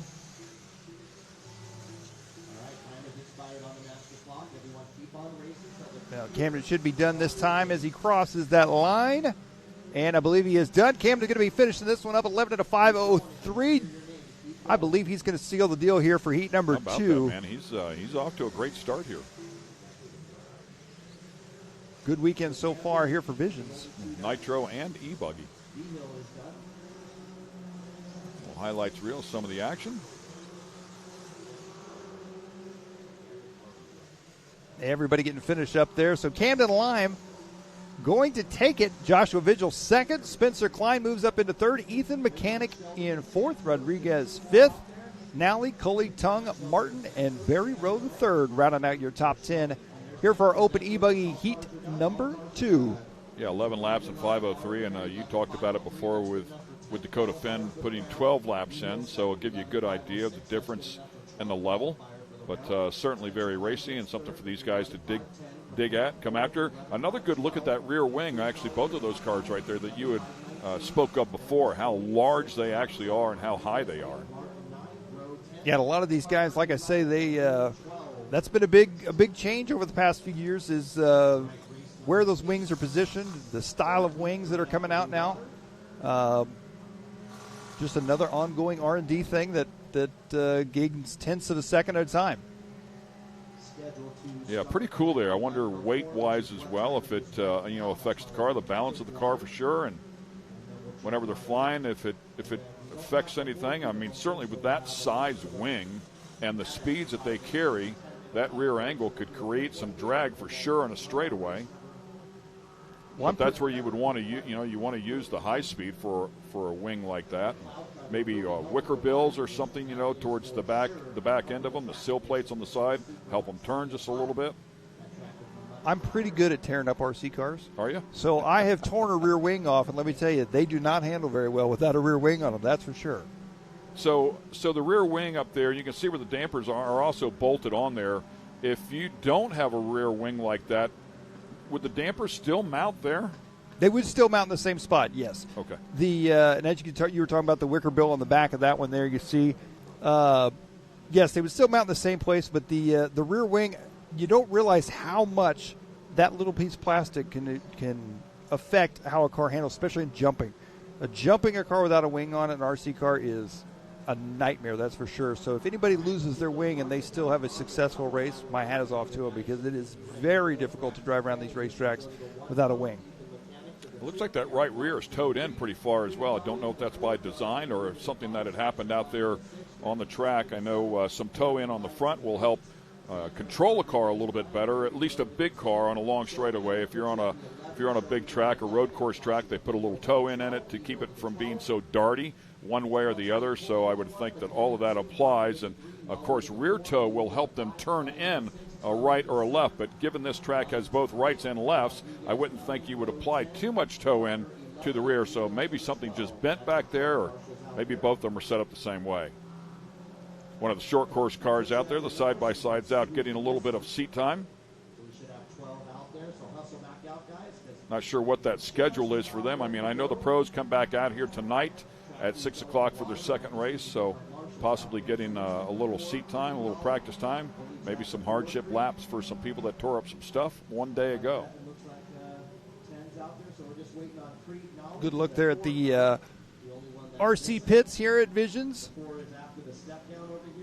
So once again, we will take a quick break here. We want to thank our sponsors, appreciate all that they do, and we'll be right back with some more action. Stay with us here at Visions 2023 RC Nationals, brought to you by Main Hobbies and HPI Racing.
And once again, we welcome you back here to Visions 2023. Of course, the off-road complex here is Mid-America Outdoors, and we are bringing you all the action here from 2023 Visions RC. The Nationals brought to you by Main Hobbies and HPI Racing. Ken Stout here, Mike Garrison sitting right alongside Scotty Ernst over there on the driver platform, keeping up with all the action over there.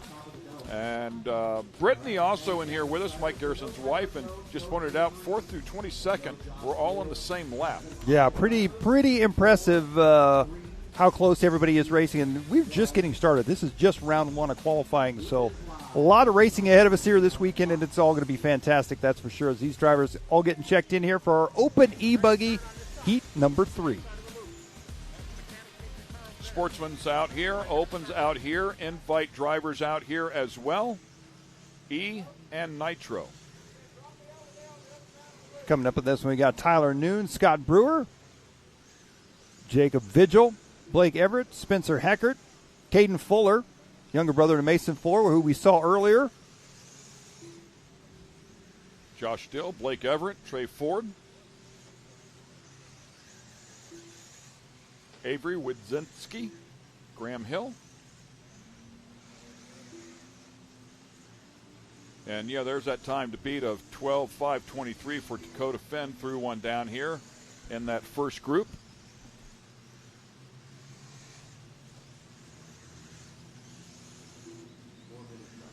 And this one counting down already. So a 5-minute session here once again and qualifying. Already down underneath 4. All about grouping these laps together, and the consistency is where it's all at. You need the speed, but you've got to be able to string all of them together. Total elapsed time is the main goal.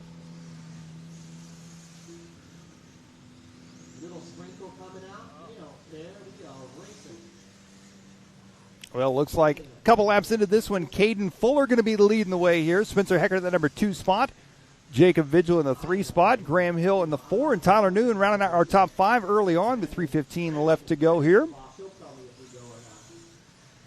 That is your race leader right there, Caden Fuller, younger brother of Mason Fuller. We saw Caden battling with Camden Lime earlier as they tried to work their way into the invite class for the Nitro classes. There's Camden out there with the stand at the cone, corner marshaling, flipping these cars back over.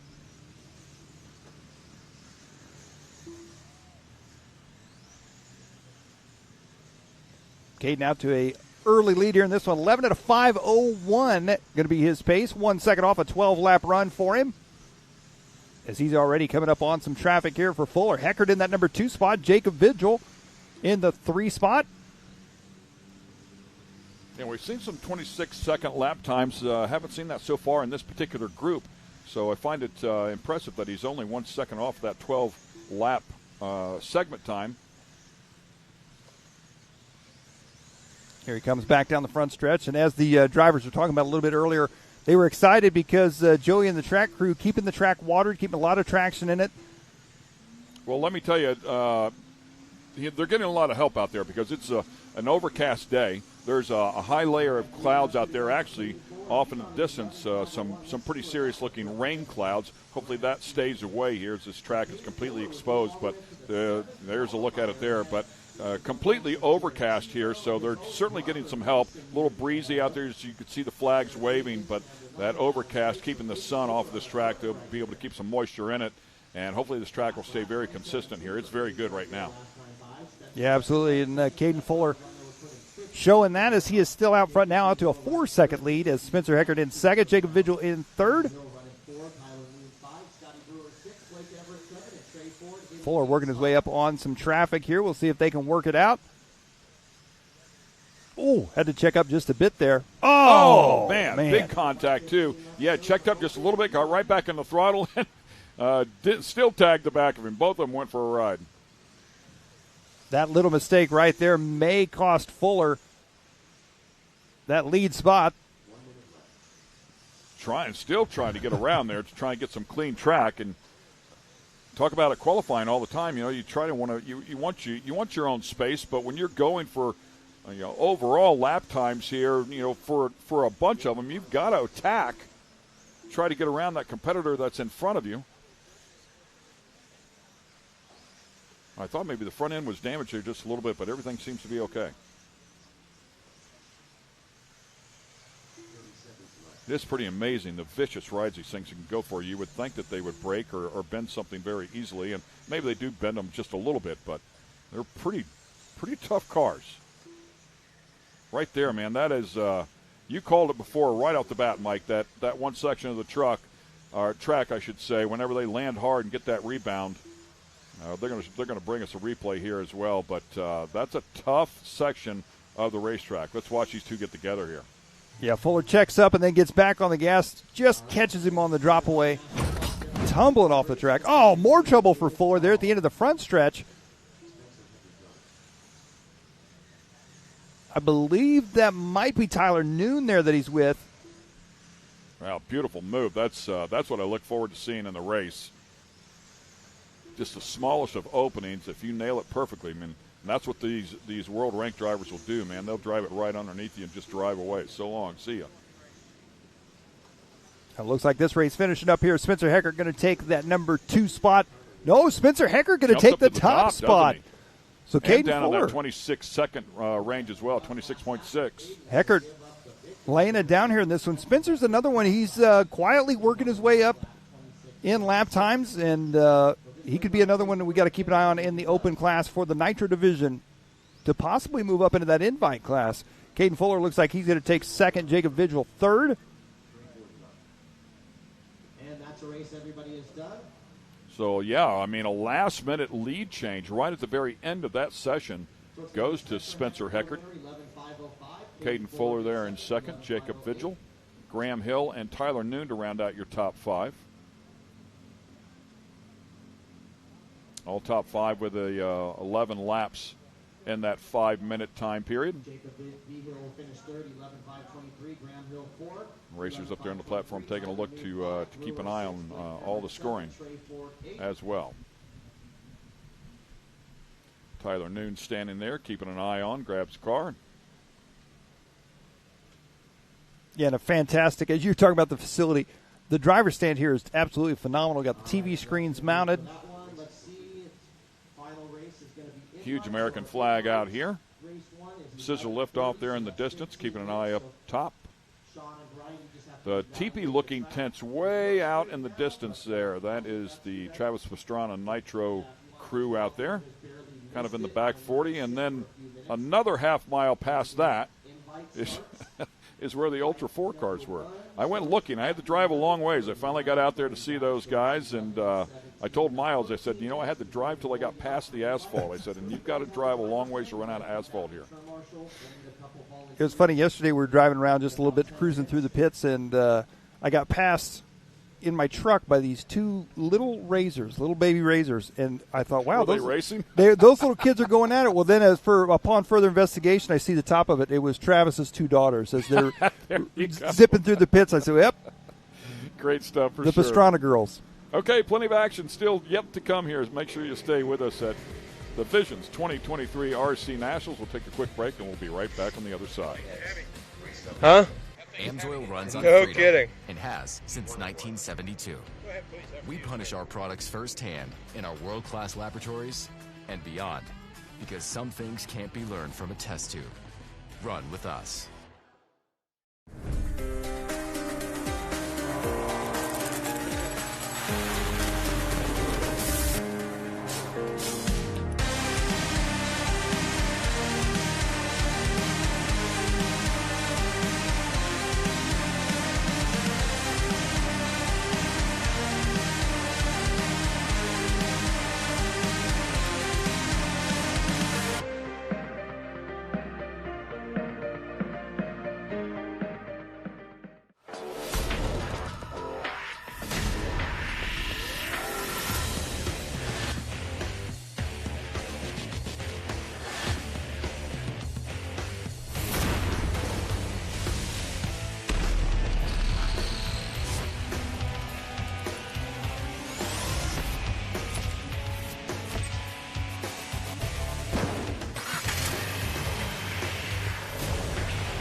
Ready for any challenge. Maxxis tires can handle even the most punishing off-road conditions.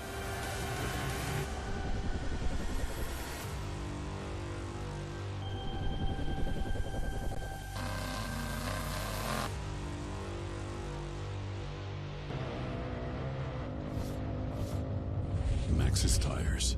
Tread victoriously. Speedsport has been America's motorsports authority since 1934. Get news, results, and commentary from the most connected experts in the business, covering all forms of motorsports from flat track to NASCAR and everything in between. Bookmark speedsport.com on your mobile device now, or follow Speedsport on social, and be sure to subscribe to the Speedsport Daily. Speedsport is your one-stop shop for all things racing on two wheels and four. Okay. Do you want to drop that off with them and then go do the interview?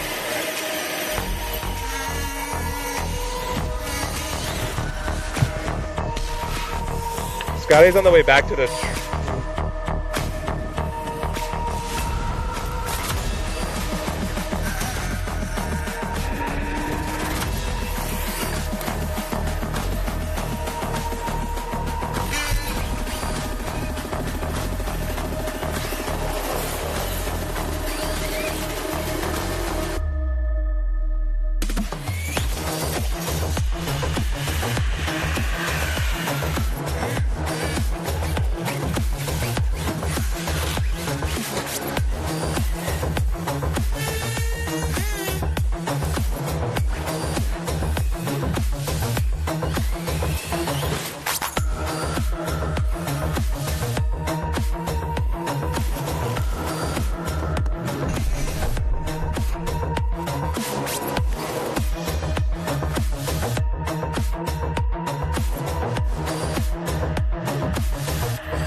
And a great commercial there from HPI Racing, one of our title sponsors, along with Main Hobbies. Welcome back to the 2023 Visions RC Nationals here at Mid-America Outdoors. We're in Jay, Oklahoma, just outside of Tulsa. 1,600-acre facility that has a ton of racing going on here all week long, along with a lot of other stuff as well. Beautiful pool area if you want to just chill out. Certainly a place to come and spend some vacation time, watch some great racing action from a lot of different disciplines. I mentioned it before. They had a rodeo, they had bull riding that went on here. I believe it was Tuesday night or Wednesday night. It was incredibly entertaining. Concerts going on all week long, so there is something here for everybody, young and old, doesn't matter. They had the knockout rounds last night with the rock bouncers doing some side-by-side drag racing over these massive jumps and launches. I mean, it was just super cool. There was a guy here on a jet ski. Yeah. Did you see him? I was literally getting ready to say. Unbelievable, dude. Yep. I mean, he was doing backflips. He did a double back. Well, I don't think he stuck the double. He got 1.5, tried. 1 3/4. Yeah, and stuffed it underneath. Never fell off. I don't know. He disappeared for a second, came back up. He was still on it. But yeah, just backflip after backflip. And I mean, it was incredible to watch him. He had on a light suit, if you will. Yep. It was a wetsuit, but it had lights on it, and he was doing it at nighttime. And, in the dark. It was all lit up, man. It was a lot of fun to watch for sure. So Scotty Ernst has been busy chasing drivers around down there, and I believe it was with Brandon Rose. So, Scotty, what do you got, buddy? All right, thank you, guys. We're down here in the S-Works pit with Brandon Rose. Brandon, that first round of qualifying, things were looking good. You and Cam that were going head-to-head. What happened there at the end? Yeah, I mean, Cam were having a good race going. It was kind of switching back and forth. We were separated by about 5/10 the entire run. I was pushing hard. I can kind of see where we were meeting up at a certain spot on the track, and he was starting to gap me a little bit. So I started pushing, driving harder, and just clipped the tube, went flying, and then engine flamed out. But E-buggy was really good, though. Got a 5th in that one, so happy about that. And yeah, I'm confident going around 2. Going to make a different tire choice, and it should be a lot better. You and Cam, obviously good friends and teammates here, but the desire to still win and beat him is still there, right? Oh, yeah, I love him off the track. But on the track, he's my biggest enemy. I got to beat him, but no, it's good fun out there. Track's a blast. We're having a good time, and yeah. All right, best of luck to you. Thank you. All right, Brandon here is thrashing, working on his diff and things like that, trying to get it ready for round 2. He's definitely got a chance to bump up in an invite. We'll see how it goes here for qualifying round 2 for Brandon. Back to you, Ken and Mike. Thanks, Scotty. Yeah, 100% has a chance to bump up there because Camden did bump up, and he was right. Matter of fact, he was leading Camden for a good bit in that session. So we'll see if he can string it together here in this second group, this second qualifier. Well, the track looking fantastic right now. They got it all watered down. Whole facility looking fantastic. You know, one race that we haven't mentioned yet that may be one of my favorites is the downhill Barbie Jeep race. Yes. That I'm not sure when that's taking place. I think it takes place tonight. Perfect. We'll be there. There it is in the background. The Barbie Jeep downhill. I watched it last year. It's a hoot, to say the least.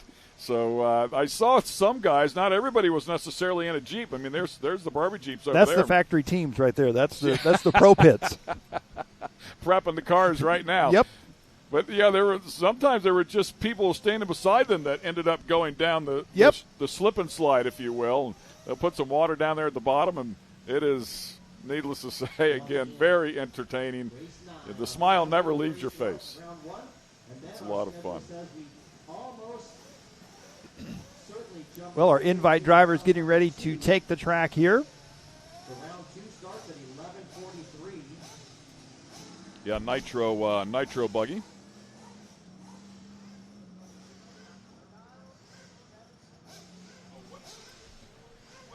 Here they come. Good shot there of the Nitro Cross start. Of course, the hashtag KB43ever.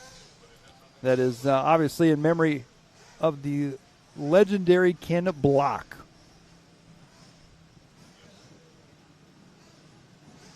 Fantastic track. We saw them run just a bit yesterday through some of their practice sessions. We got to see Travis Pastrana out on the racetrack.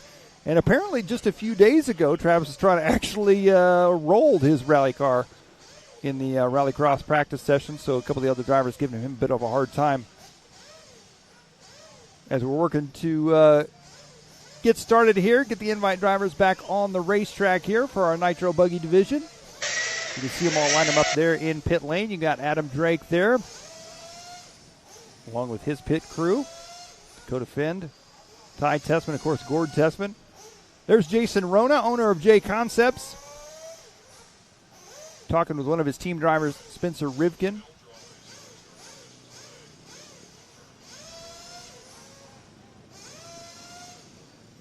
The rest of the drivers working their way down the sideline there. There's Gordon and Ty right there. Team X-Ray RC America drivers. So it's just getting some clarification here on the invite drivers and what we're going to see here today. So we knew that there was a pill draw that will determine their starting positions. So the pill draw will determine their starting positions for today's heat races, and it will give them all 3 starting positions for the 3 different heat races. And the reason they do that is they want it to be fair. They want everybody to have a chance to start at the front, the middle, and the back of each one of these heat races. And it's a number system. I did have a chance to look at that. It's very cool. I think it's very, very fair. But these heat races, how they finish here today, and a kiss, good luck, by the way, for Mr. Wiggins, the reigning champ. So, but these heat races will determine the starting positions for tomorrow's A main. So they are an important factor here in terms of how they will line up for the A mains tomorrow. But they drew pills to start here today, and everybody will have a fair chance. They will start each one of these in the front at some one point or another. So good stuff. So no money on the line. That right. Yeah, I have no money on the line here for this one. This is, as you said, starting position for tomorrow's main event number 1. Good look there at Jared Tebow, JTP-RC Mayako team driver. Overall was 5th last year, and we talked about one of the drivers that is going to turn in the full-time card, and that is Jared Tebow out of Missouri. Made the change to Mayako for 2023 and says this will be his final year as a full-time professional. 2-time 10th scale world champ, 2-time 8th national champ. Been competing for 19 years, so thinking about throwing the towel in at least on the full-time gig. That's quite an undertaking for the better part of 20 years. Yeah, and there's Mason Fuller. Yeah, and I've known Jared for a long time, and I would say, this is just my guess if I know Jared, he's going to retire for maybe a little bit. And then? Well, I would venture to say he'll probably maybe, show up here to 1 or 2 races a year. Maybe more, maybe make it right back. You never know. Yeah, maybe just scale things down, a little bit. Take a break and just and recoup and get away from it, and then maybe you get that desire to go back. After 20 years, maybe he's had his fill. Might depend on this weekend. Something to prove here for sure. He did finish 3rd in the last A main last year coming out here, so certainly very, very capable. We know that. Finished 8th, 7th, and 3rd in 3 A mains in the 2022 Visions event. 2022 coming in here, it already had 5 podiums, including the 3rd of the DNC and Pro Nitro Truggy, and a double podium at the Southern Indoor Championships. So, yeah, he's just one of those guys that can certainly get it done. If you take a look at Spencer Rivkin here as well, finished 6th overall here at this event 1 year ago. AE Reds and J Concepts on that car. Currently ranked 14th in the world is Rivkin and 5th in the U.S. Ty Tessman standing up there as well, ready to throw it down. As he's ranked 6th in the world and 7th in the U.S.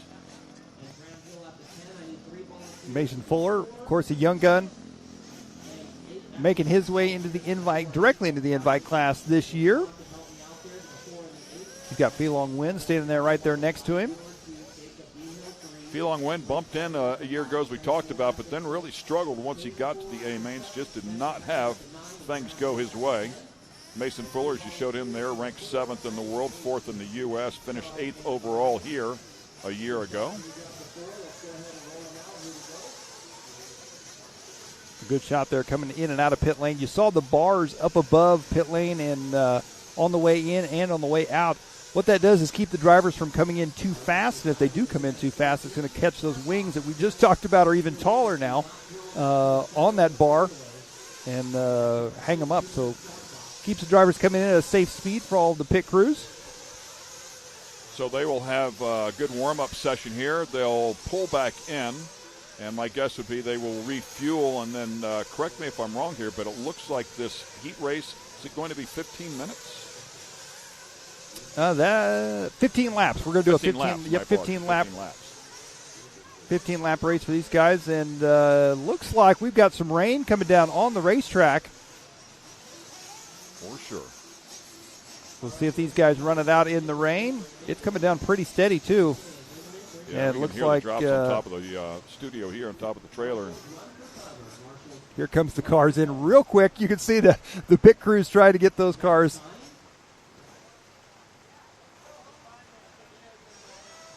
under the cover there. Yeah, that's a shame. Unfortunately, will affect us, of course, this racetrack. It's also going to affect the big track out there as well for the Nitro guys that had the entire day to set up and practice to get ready for their event. Keep in mind, they really didn't have much time to get out there onto that track at all for their event tomorrow, as we've been racing short course cars out there all day yesterday. Immediately going to work on these cars, though, to clean them up and dry them off.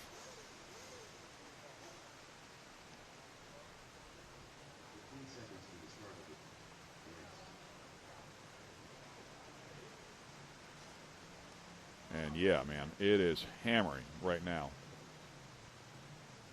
So safe to say we've lost the track here at this particular moment. I'd be really curious to hear your opinion if it does stop raining, how quickly they could get back out there. Is that a different tire choice? Will they need to wait for this thing to completely dry? What is the typical protocol in RC racing with inclement weather? Well, there's a number of different factors out there. One being, obviously, you've got some electronics in there that, a lot of the cars that you can buy for running your backyard and stuff are waterproof and things like that. But these race cars aren't really designed to be out there, especially in the rain and the mud and things like that. Not saying it can't be done. Probably one of the muddiest races of all time was the 2008 World Championships, which was here in North Carolina in the United States.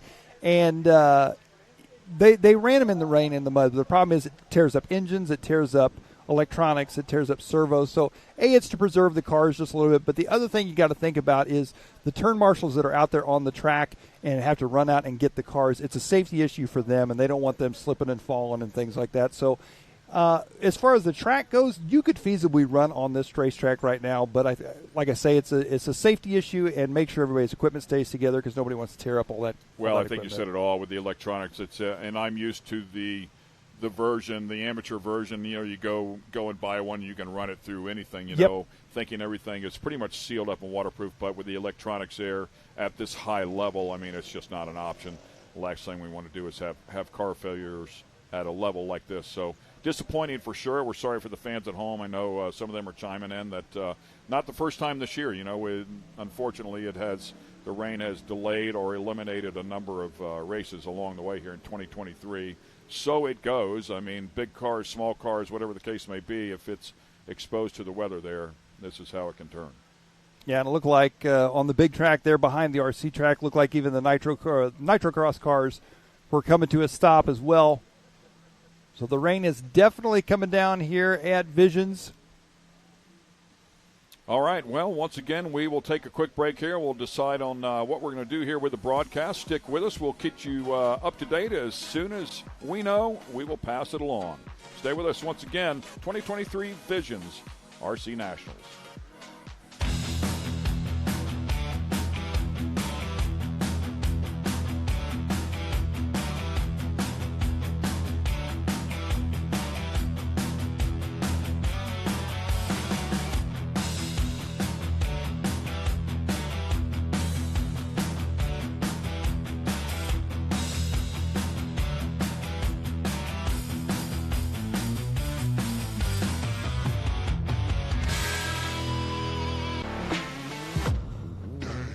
Lightweight, agile, and strong, the Pitbull is perfect for the job. The Pitbull is the first and only lift that can be used in the pits and in your garage. Elevate your racing with a Handy.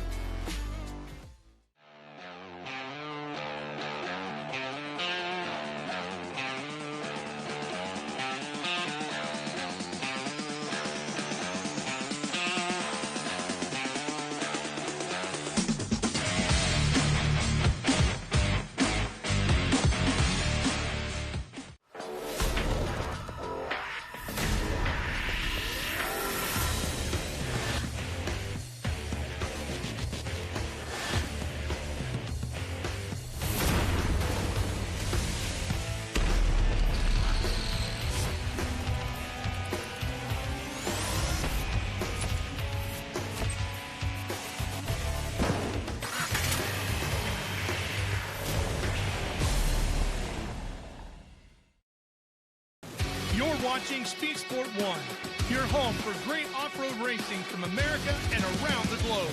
Woo-hoo-hoo! From Ultra 4 to rallies. These guys are fighting for the lead. Seems very aggressive. Short course to desert race. Great move there. He is so fast. Whether on 2 wheels or 4, Speed Sport 1 has the off-road action you crave. Look at that move. Jumps to the inside. Speed Sport 1, the Motorsports Network.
And welcome back to the 2023 RC Racing at Visions Off-Road. Thanks to Main Hobbies and HPI Racing for their support as title sponsors here. Unfortunately, there's a look at the racetrack, and as you can see, it is drenched.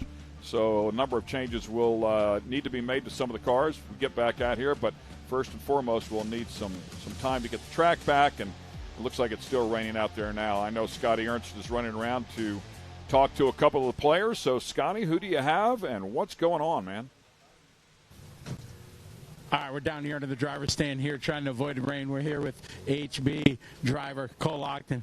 Cole, you guys were stoked, ready to go, locked and loaded, and then Mother Nature, she won this one. Yeah, I mean, for sure, yeah. We were all pumped, ready to go, doing our warm-up laps, and then bottom fell out. So, I mean, it is what it is. The weather is can be a mother sometimes, but here we are. You know, we'll just wait it out and see what happens. Normally when we talk to drivers after your year, big changes, you know, chassis manufacturers, attire. The biggest change for you is the golden locks of hair. The mullet is gone.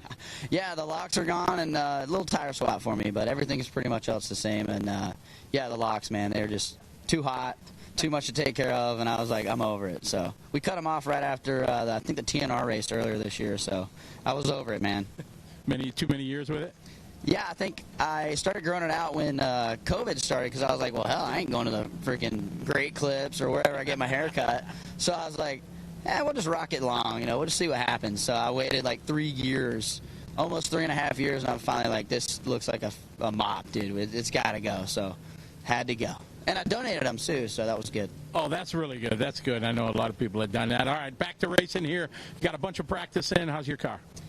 Good. We never really got any kind of crazy wet conditions yesterday. It was mostly kind of dry, and I don't know. I mean, it felt okay. It definitely was a little slow, but you know, we can make a couple changes and make it a little quicker in the slicks. So we'll see what happens with the track for the rest of the day. And I don't think it's gonna dry up or even be raceable today. So I guess we'll see.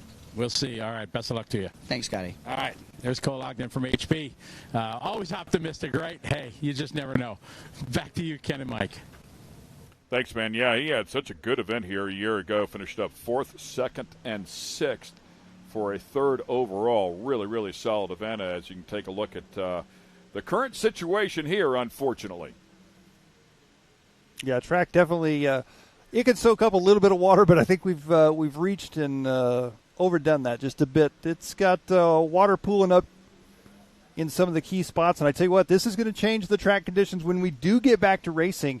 It's going to be entirely a different track, that's for sure, for these guys. And as you can see, everywhere those puddles are doesn't seem like much, but it's going to cause little pockets and little potholes, and those are going to start chipping away as the drivers get on them. So again, this is going to be a totally different racetrack when we do get back to racing, when this rain quits.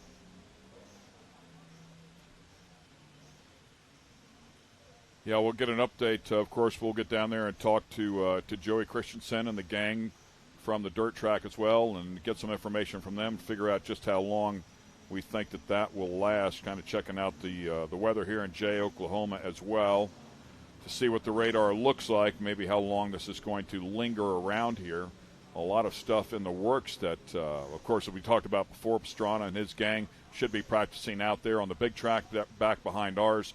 Short course racing, the pro classes come up a little bit later on, 5:30 to 6 o'clock. They kick off, so this will affect everything here. At some point, it's not just our RC racing here. Tough go of it, but no control over what Mother Nature does, unfortunately. No, a good look at the. You can see, like you say, the track even in the background. The off-road track here at Visions. It's looking just as wet as well. Got the pit bike racing up on the hill, or should be having the pit bike racing up on the hill. I'm sure they're delayed. Yeah, good moment to talk about this facility, though. I mean, it is absolutely incredible. The beautiful, cafeteria down there for all of the competitors here to eat in. The better part of 1,000 motorhome spots being put in, already hundreds of them here, but a lot of them with hookups here and water and electric. So quite a place to come here. I mean, the short course races, there was a record number of cars. I think it was 283 cars, if I'm not mistaken, that showed up.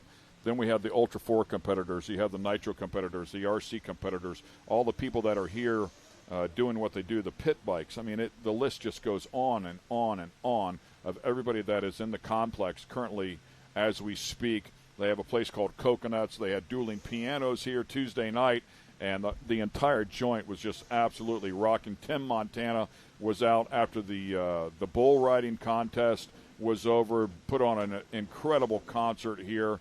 So there's something that just goes on every single day, every single night till, call it 10, 11 o'clock at night to keep everybody busy. I mean, everybody's up and early at them. Out here 7 o'clock. I mean, sometimes meetings at 6 and 7 o'clock in the morning to figure out, especially when it's raining like this, what the alternate plan is going to be. Everybody's staying busy, though, for sure. Beautiful store here as well. If you've shown up, but for some reason you don't have safety gear, there's something there. They'll accommodate people. And Jason Robinette, I can't say enough about him, his wife Gayla, their staff, the way they approach things. They really, truly care, about the racers and the people that come into this complex. I'll give you a great example. They really stepped the game up with short course off-road racing here this year, and with that came an insurance policy through USAC because everything was getting bigger and stronger, and they made a number of rule changes, but the people that have been coming here for a couple of years running at a regional level probably thought it was just going to be about the same. My guess is just didn't catch the change in the rule book, but everything had to be SFI rated, including their belts and their fire suits and their gloves and all that type of stuff, right? So a number of the drivers got here and just did not have the proper equipment, and since it's now a USAC-sanctioned event, they consequently were not legal to race. And they didn't have enough stuff here in the store here to help those players out. So Jason Robinette literally sent a jet down to Dallas, purchased all the product he could get, and brought it back here so that those drivers would be able to get the proper suits that they needed, belts, gloves, whatever it is that they were missing, and be legal, USAC legal, to run out here. That's how much he cared. They came to him and said, hey, we've got this problem. I can't tell you how many other facilities would say, sorry, you guys didn't read the rule book. Yeah, wow. And you didn't, you're not legal now. You can't run this weekend, and they would have just sent them home. But Jason was, how do we fix the problem? How can we just need to fix the problem. We don't need to show our authority here. And that's what he did. So it was it's an amazing effort that he makes here, but to watch his approach, it's truly second to none. And that's why this place is growing by leaps and bounds. Wow, that is fantastic. Take another and look once here. Again, we have Scotty Ernst. This time he is caught up with the dirt crew, so let's find out what the latest is here. Scotty?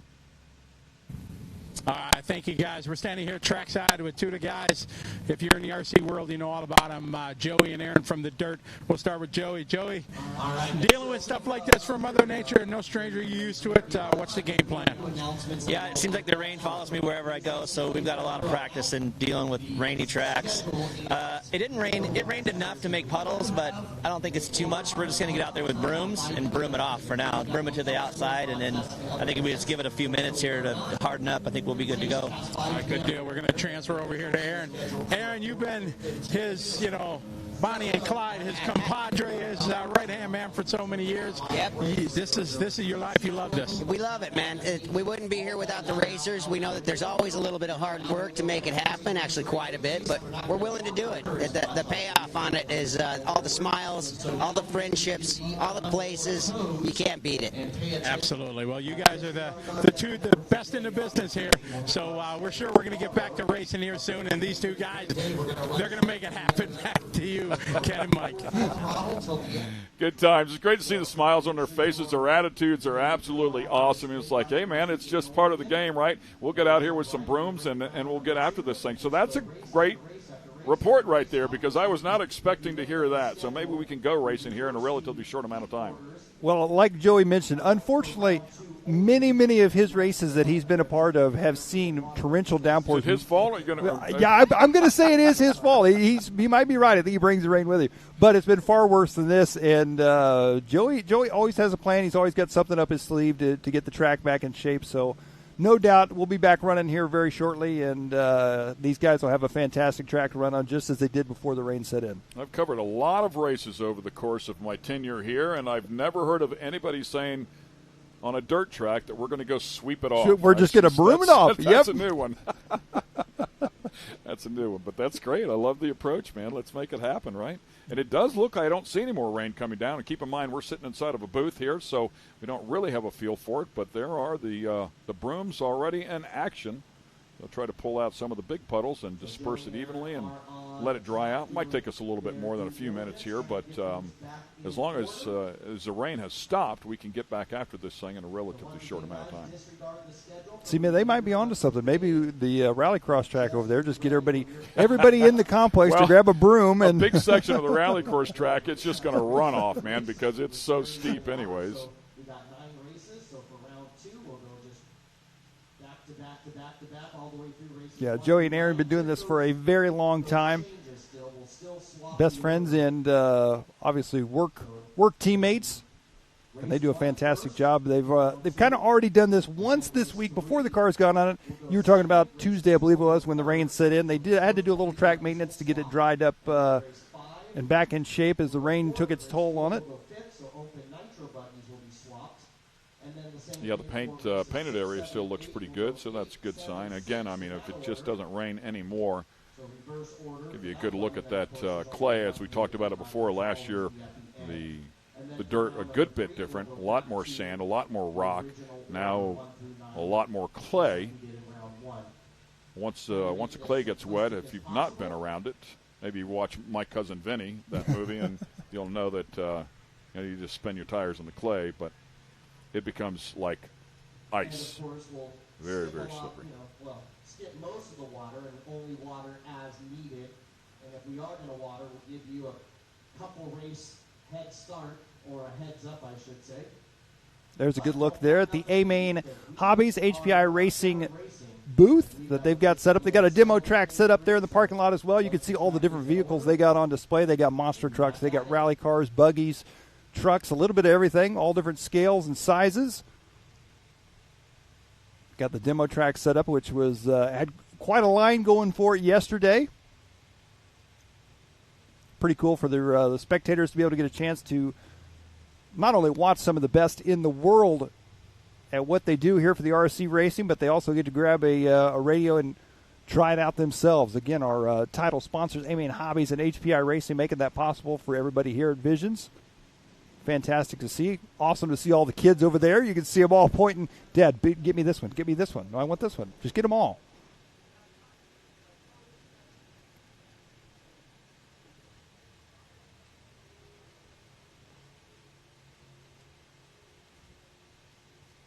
As we pan out there and look at the rest of the racetrack, again, some more of our sponsors this weekend: Tekin, VP Fuels, Team Associated, Live Time, of course, and the Visions event sponsor here at Mid-America Can-Am, Rugged Radios, AMSOIL, Project X, and Raceline Wheels. All of them making this possible, and, of course, the Dirt Crew working hard right now as they sweep the track off. Stay tuned with us here on Live RC as we will hopefully be back racing very soon.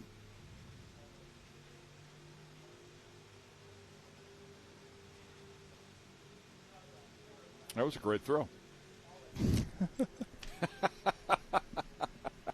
Well, we hate to do it to you, ladies and gentlemen. I know we've run a lot of commercials here, but we just nothing more to talk about here other than telling you that the track is wet, which you can see and we can see. So they're working on the track. We're once again going to roll a few spots here and take care of our sponsors. We certainly want to get them some exposure and make sure you take care of the people that take care of you. So that's what we'll do here. Stay with us. We'll get back to racing as soon as we can.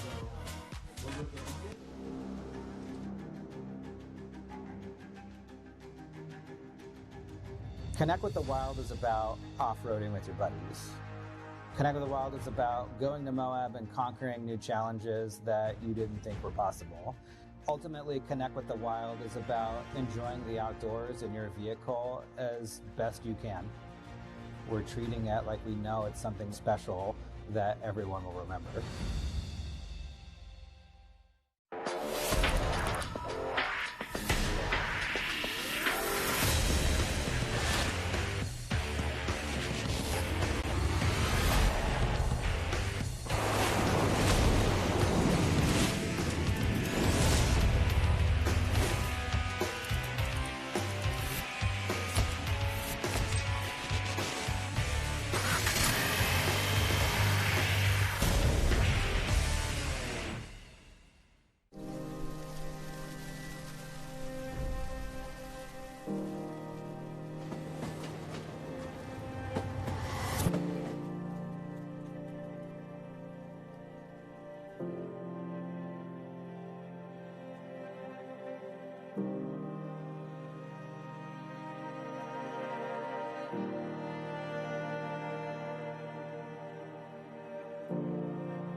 You're watching Speed Sport 1, your home for great American grassroots racing. It's time to rumble! Whether you're into sprint cars or stock cars, At the line! modifieds or midgets, Down to the low side, retakes the lead! dirt late models or demolition derby, Oh! Speed Sport 1 has the grassroots action you love. Oh, you kidding me? Speed Sport 1, the Motorsports Network. Amsoil runs on freedom and has since 1972. We punish our products firsthand in our world-class laboratories and beyond, because some things can't be learned from a test tube. Run with us.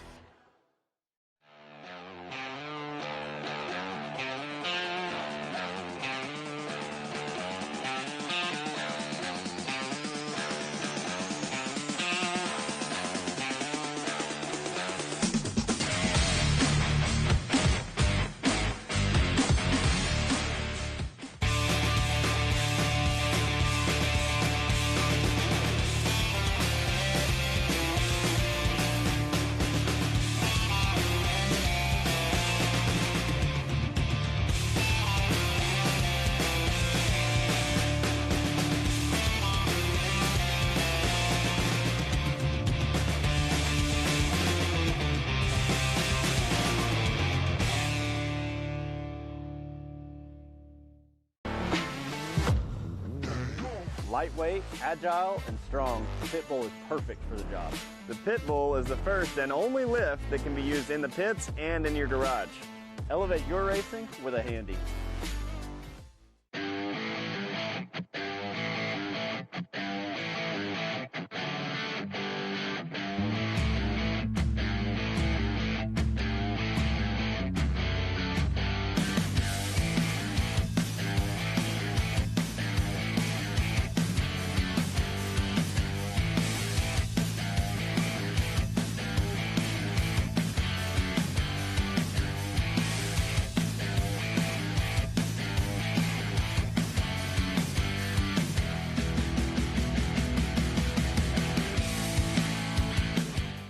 Speed Sport has been America's motorsports authority since 1934. Get news, results, and commentary from the most connected experts in the business, covering all forms of motorsports from flat track to NASCAR and everything in between. Bookmark speedsport.com on your mobile device now, or follow Speed Sport on social, and be sure to subscribe to the Speed Sport Daily. Speed Sport is your one-stop shop for all things racing on two wheels and four. Amsoil runs on freedom and has since 1972. The rest of the market has been trying to follow our lead ever since. But a head start is a head start. Run with us.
At 360 Wraps, we've been working hard to transform the vehicle wrap industry.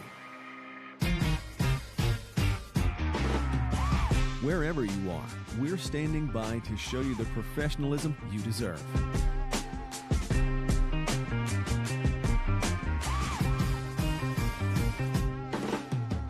dedicated account manager, you'll always feel confident and in control the entire time.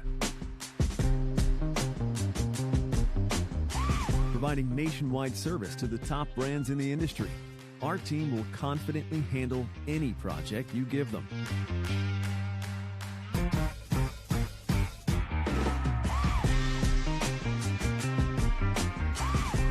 One contact, one company, nationwide service.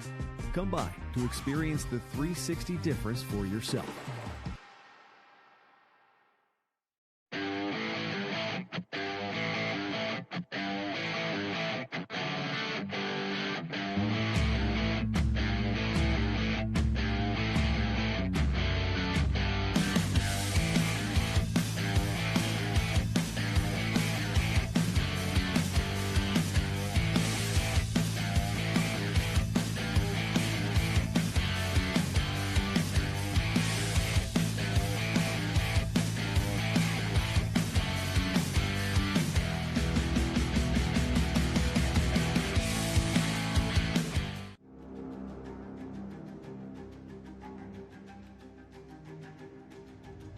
Connect with the Wild is about off-roading with your buddies.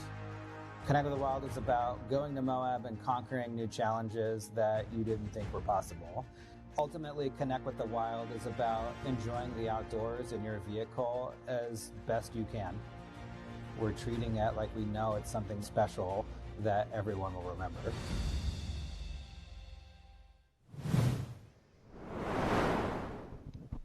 Welcome back to 2023 RC Racing at Visions Off-Road, presented by Main Hobbies and HPI Racing. Ken Stout, Mike Garrison here at the desk. Scotty Ernst out there running around chatting with a few people. So here's a quick little update of what we are trying to put together for you. As you can see there, unfortunately, we encountered a bit of rain.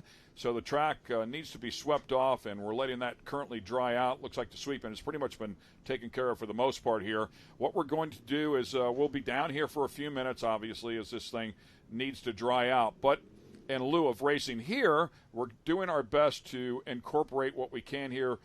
This massive complex. We have Ultra 4 that's going on. The rain has not hampered anything that they're doing over there with the Ultra 4 cars. So we're going to try to pipe that in here. We've already figured out the video side of it. We're trying to figure out the audio side of it here.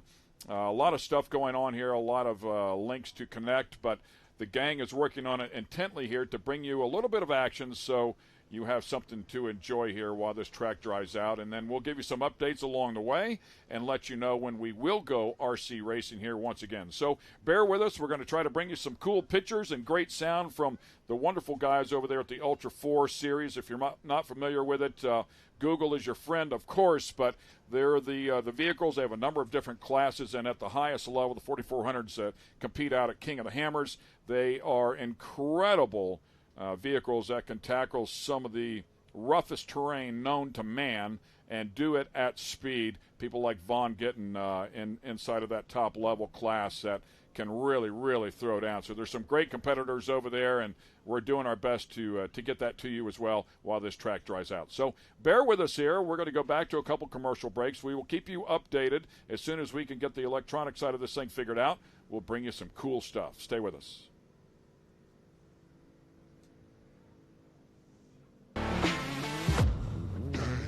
Lightweight, agile, and strong, the Pitbull is perfect for the job. The Pitbull is the first and only lift that can be used in the pits and in your garage. Elevate your racing with a Handy.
Amsoil runs on freedom and has since 1972.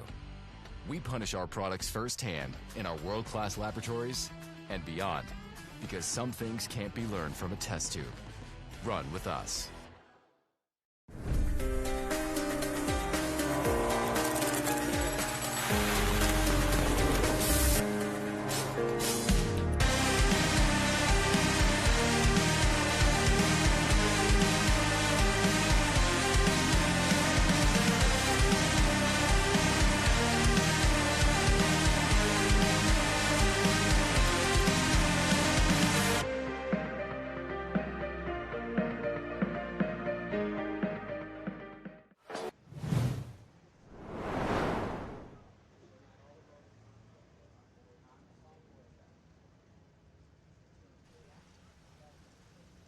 And once again, welcome back here to 2023 RC Racing at Visions Off-Road. Again, we thank Main Hobbies and HPI Racing. Unfortunately, had a bit of rain here on the track. We're letting things dry out here. My understanding is that we have made the connection with Ultra 4, so we're going to bring you some of that action here pretty quickly. Miles and Jim over there working intently. Great broadcasters, very, very talented, very knowledgeable about the series that they love dearly and cover extensively. I believe Pam Hall might be over there as well. Tiffany Stone possibly. I think they also are involved as pit reporters. I was over there a little bit earlier in the week, Wednesday, when we had our rain out here. I had an opportunity to go over there and watch them, and the vehicles were running through the woods, and as impressive as what they were doing that was, I might have been more impressed with the drone pilot that was following them through the woods to give them some great pictures, some great video to follow. It was impressive, to say the least. I was just surprised that the connection stayed as solid as it did. I mean, because when I say woods, I mean like it was a path. It was a trail of densely wooded property. So I was really impressed that they were able to do that. I've seen a number of drones flying around here this weekend, and I thought man, the same thing. I thought, talented. I don't know who's behind the controls of that, but they're racing drone pilots, so it's really what they are. So they're very, very capable. So without further ado, we're going to bring you some great action here. Stick with us. We'll give you some updates when we can go RC racing, but in the meantime, enjoy some great Ultra 4 action. That's it.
Yep.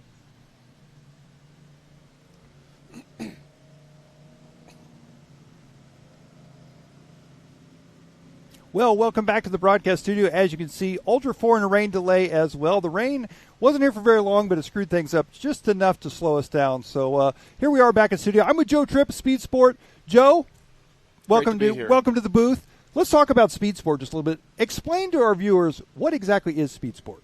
Well, Speed Sport is America's oldest motorsports media company. It was started in 1934, which is part of a little newspaper called the Bergen County Herald. It was a racing section. It's soon turned into a standalone newspaper about racing. Racing was really taken off there just before the war, and it went into a little bit of a hiatus during World War II. But after World War II, the whole motorsports industry really took off with all those men coming back from the war. And for 50 years, it was edited by what we would like to call the dean of American motorsports journalism, a gentleman named Chris Economaki. I overlapped with the Economaki family when I worked at Speed Channel, which was owned by Fox Sports, and I oversaw the editorial part of that business and worked a lot with National Speed Sport News, as it was called then, for content, and started working with them because my expertise was in the digital space. Started working with them. One thing led to another, and myself and my partner, Ralph Shaheen, had an opportunity to acquire that business, so we did that in 2011 with the idea of really trying to become the next Speed Channel. And so since then, we've taken it from what was a weekly newspaper about racing to a company that has 24/7 news on speedsport.com. We're now the largest live streaming motorsports platform in the United States due to a partnership we have with a company called Rivet. And now we just at PRI last December announced we're launching our own TV network, Speed Sport 1. That's so awesome. We've gone a long way in 10 years. That's fantastic. So you guys are obviously here this weekend. What all are you covering, not only just this weekend, but just in general? What are some of the different aspects of motorsports and racing that you guys are involved in? Well, National Speed Sport News is Speed Sport now is all about covering everything from Formula One to swamp buggies, 410 sprint cars to dirt late models to Ultra 4 racing, desert racing. We're even involved in Formula One power boats and unlimited hydroplane racing. So we cover the gamut of it. Our streaming network is really dominant in American grassroots racing, and really that's our heart and soul. And that's everything from side-by-side racing to dirt late models out at your local, your weekly circle track, RC racing, all the stuff that's really the heartbeat of America. That's Speed Sport. Of all of those, do you have one particular that's your personal favorite that you're most excited to be involved in? Dude, you're putting me on the spot now. It's funny because I grew up racing motorcycles, and I love motorcycles, and as an extension of that, I love off-road. I live in Montana. I live out in the country, so I jump in my Razor and go play, right out my backyard. So I'm spoiled that way. But to be honest with you, and this isn't just a throwaway answer, I love it all. Anything that burns gas, makes a lot of noise, and goes fast, I'm there. There you go. Speed Sport. That pretty well sums it up right there. Yeah. The amount of changes that we've seen in media and the industry and all of that, and the streaming and all that, and now you guys tell me more about this TV network and how all that's going to work. When are we going to see that, and how can we all be a part of that and catch the action?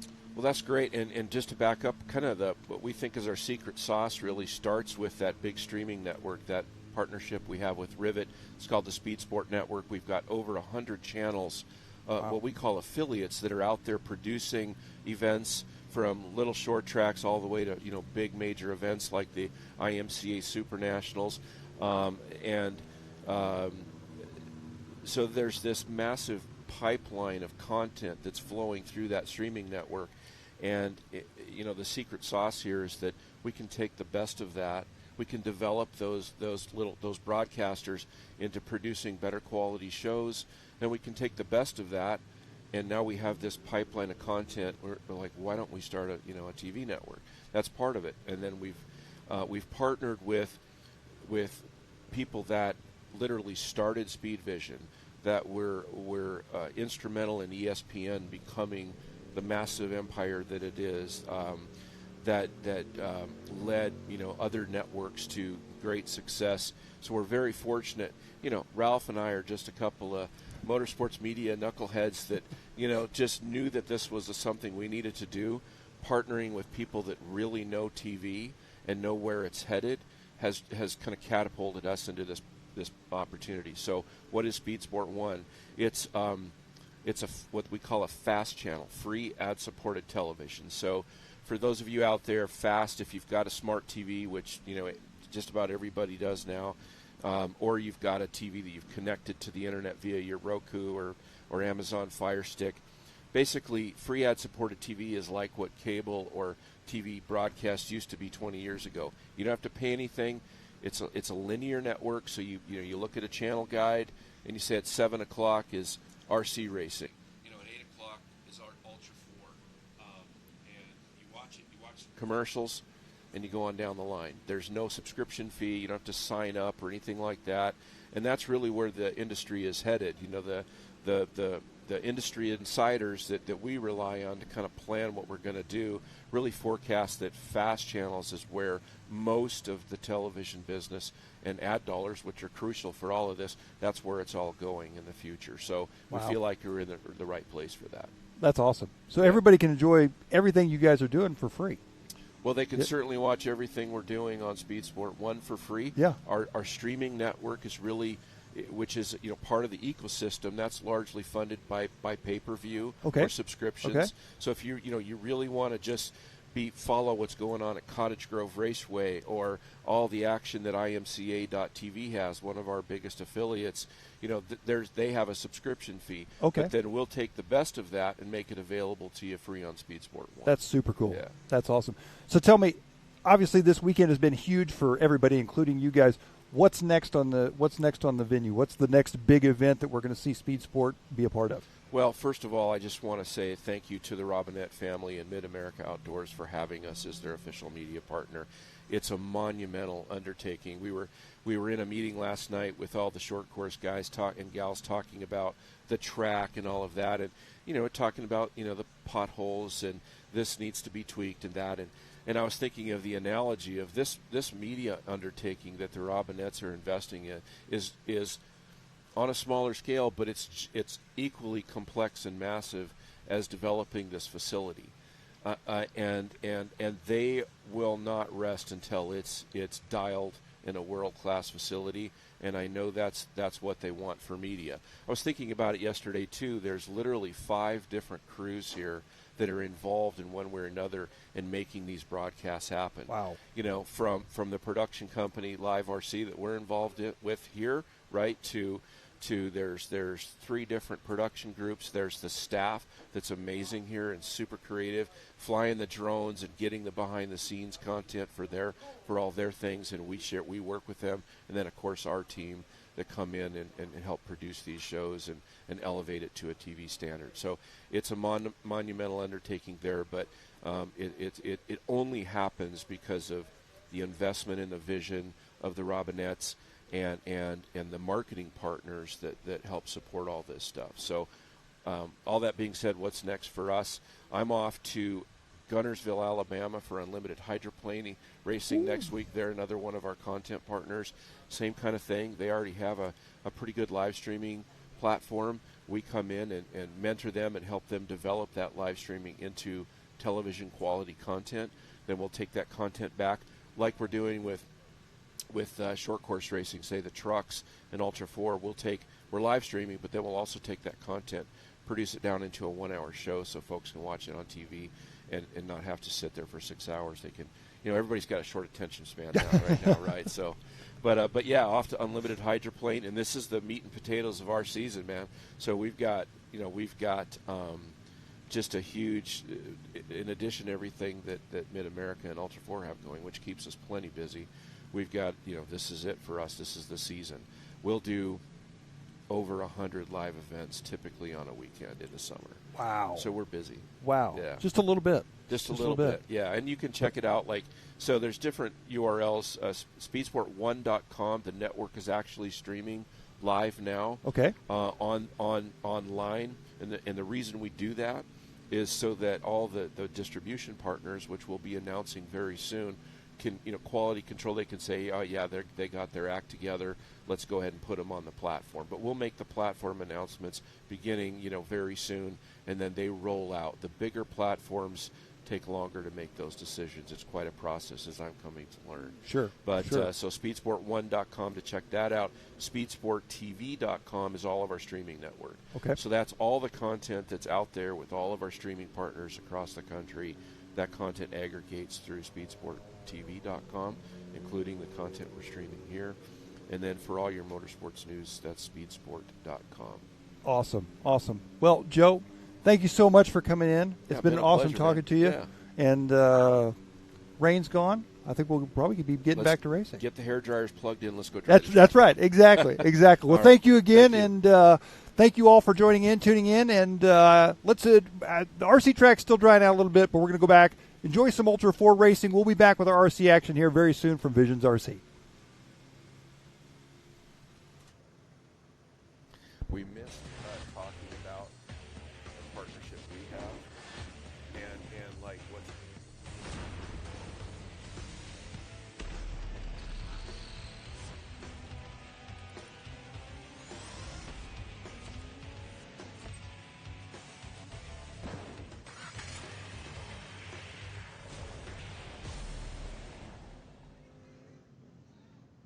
You're watching Speed Sport 1, your home for great off-road racing from America and around the globe.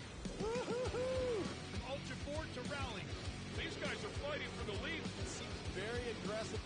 Short course to desert race. Great move there. He is so fast. Whether on two wheels or four, Speed Sport 1 has the off-road action you crave. Look at that move. Jumps to the inside. Speed Sport 1, the Motorsports Network.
Connect with the Wild is about off-roading with your buddies.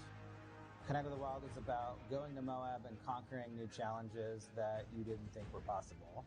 Ultimately, Connect with the Wild is about enjoying the outdoors in your vehicle as best you can. And we're treating it like you know Check, it's something check, special check 1 2, check 1 2, check, check.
You're watching Speed Sport 1, your home for great American grassroots racing. It's time to rumble! Whether you're into sprint cars or stock cars, at the line!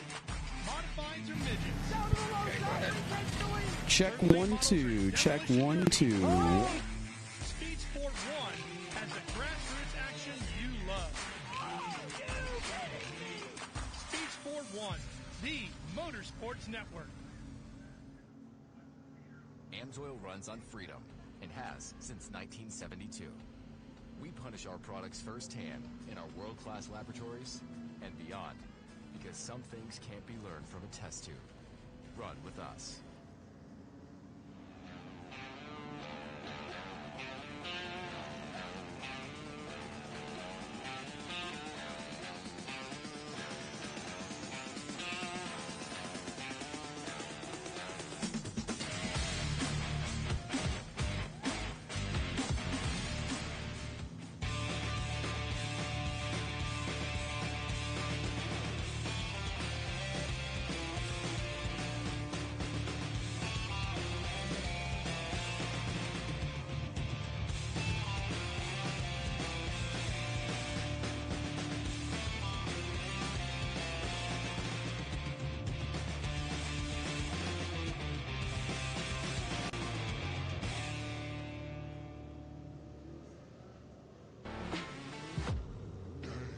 Lightweight, agile, and strong, the Pitbull is perfect for the job. The Pitbull is the first and only lift that can be used in the pits and in your garage. Elevate your racing with a Handy.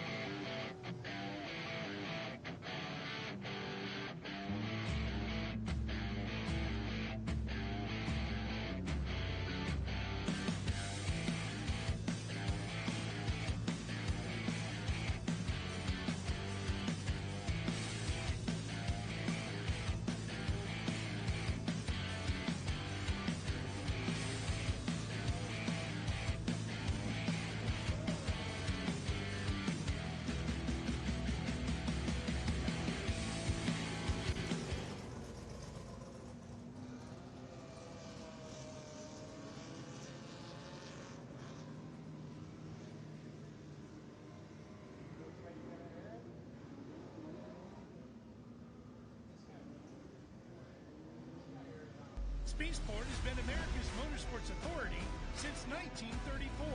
Get news, results, and commentary from the most connected experts in the business.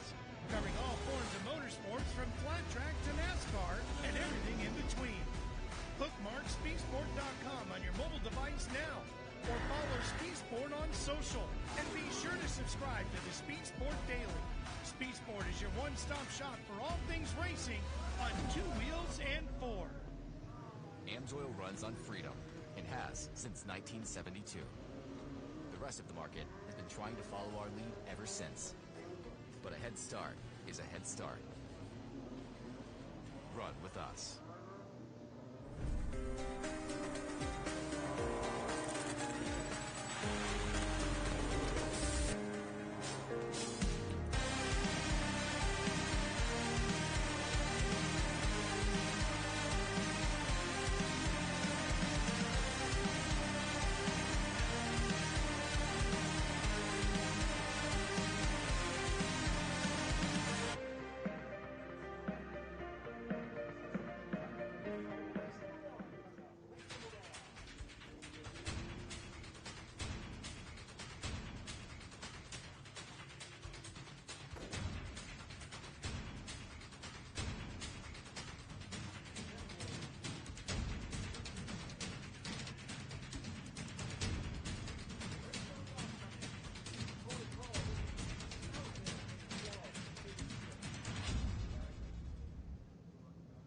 AMSOIL runs on freedom and has since 1972.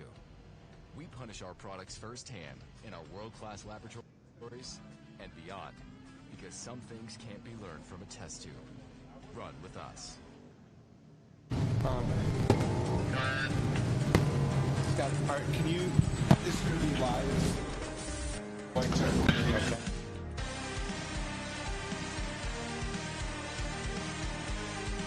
Test 1, 2, 3, 4.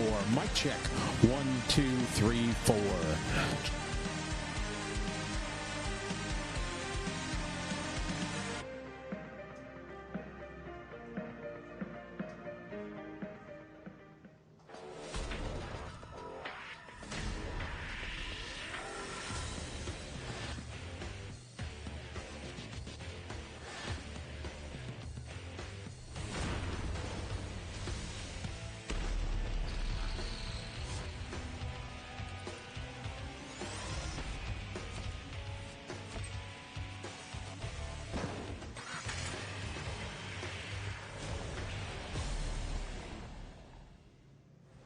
Ready for any challenge.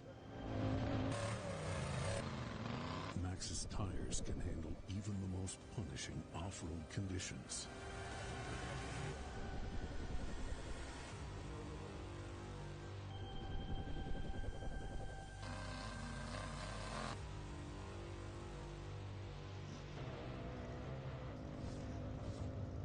Maxxis tires.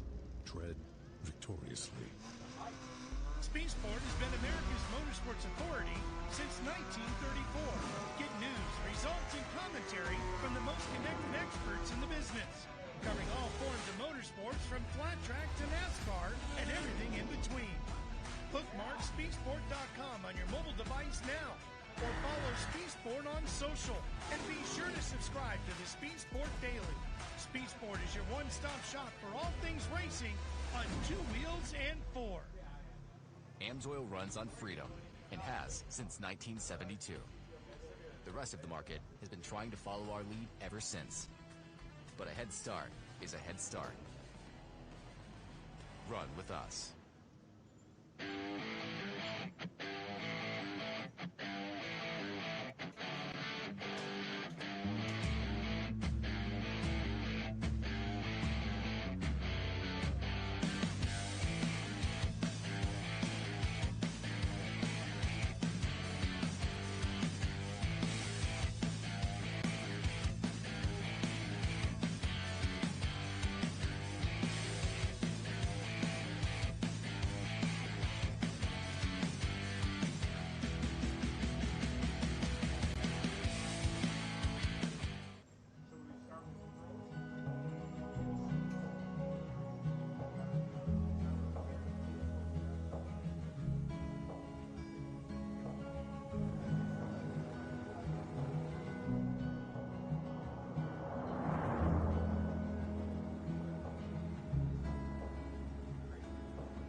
Mic check.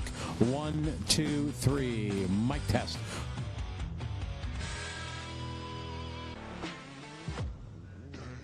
Lightweight, agile, and strong, the pit bull is perfect for the job. The pit bull is the first and only lift that can be used in the pits and in your garage. Elevate your racing with a handy.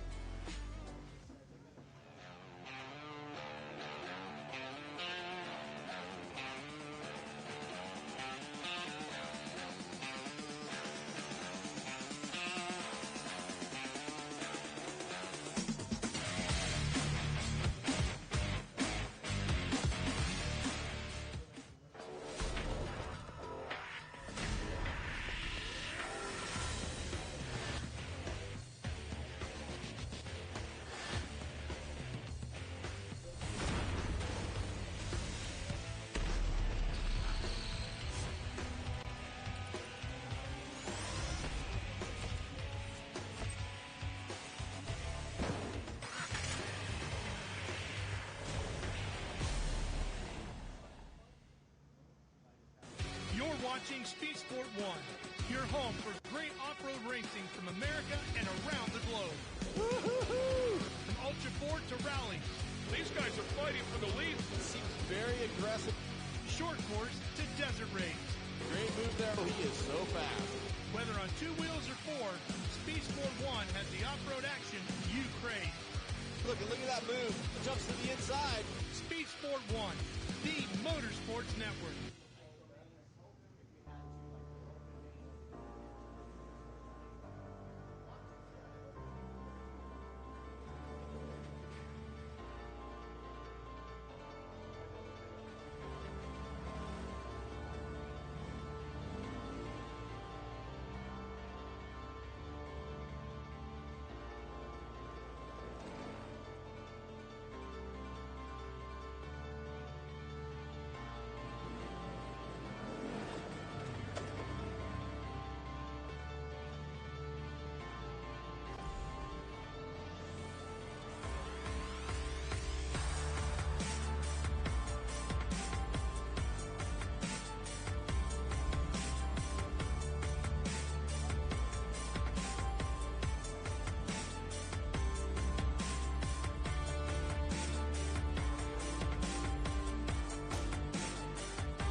Connect with the Wild is about off-roading with your buddies.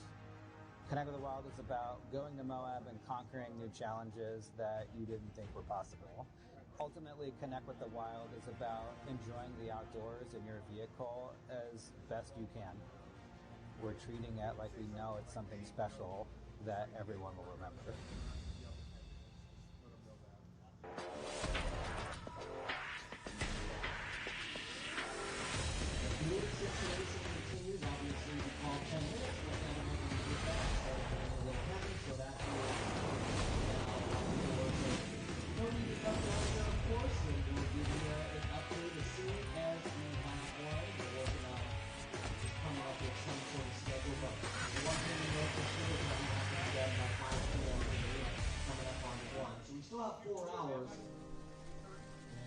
only 10 heats. I'm pretty sure even if we started another hour, say we started at 2 o'clock, we would still be able to punch through in the last 3 hours. So we should be good. But stand by to stand by.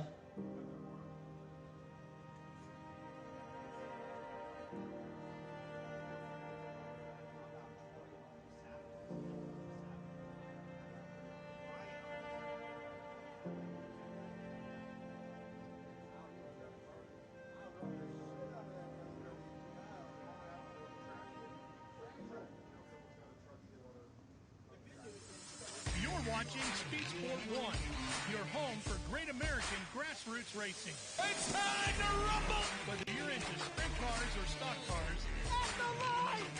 Modifieds or midgets, down to the low side, retake the lead! Dirt lane models or demolition derby. Oh! Speed Sport 1 has the grassroots action you love. Speed Sport 1, the Motorsports Network. Good afternoon and welcome to the 2023 Visions Off-Road presented by Can-Am. And this is Ultra 4 Racing at its finest. You are on for some great racing action through the tight trees of Mid-America Outdoors here in Jay, Oklahoma for this double points race.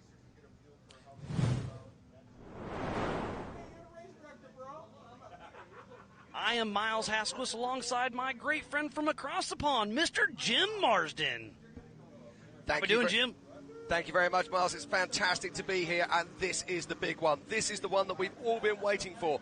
This is the 2023 Visions Off-Road, presented by Can-Am 4400 Ultra 4 USA race. What a mouthful that is, but what a race it's going to be. These are the biggest and baddest names in our sport. This is the grand finale for Ultra 4 USA. It's been a great day going through everything, but it's been so amazing. I can't wait to get this party started. We should be racing here in about 9 minutes.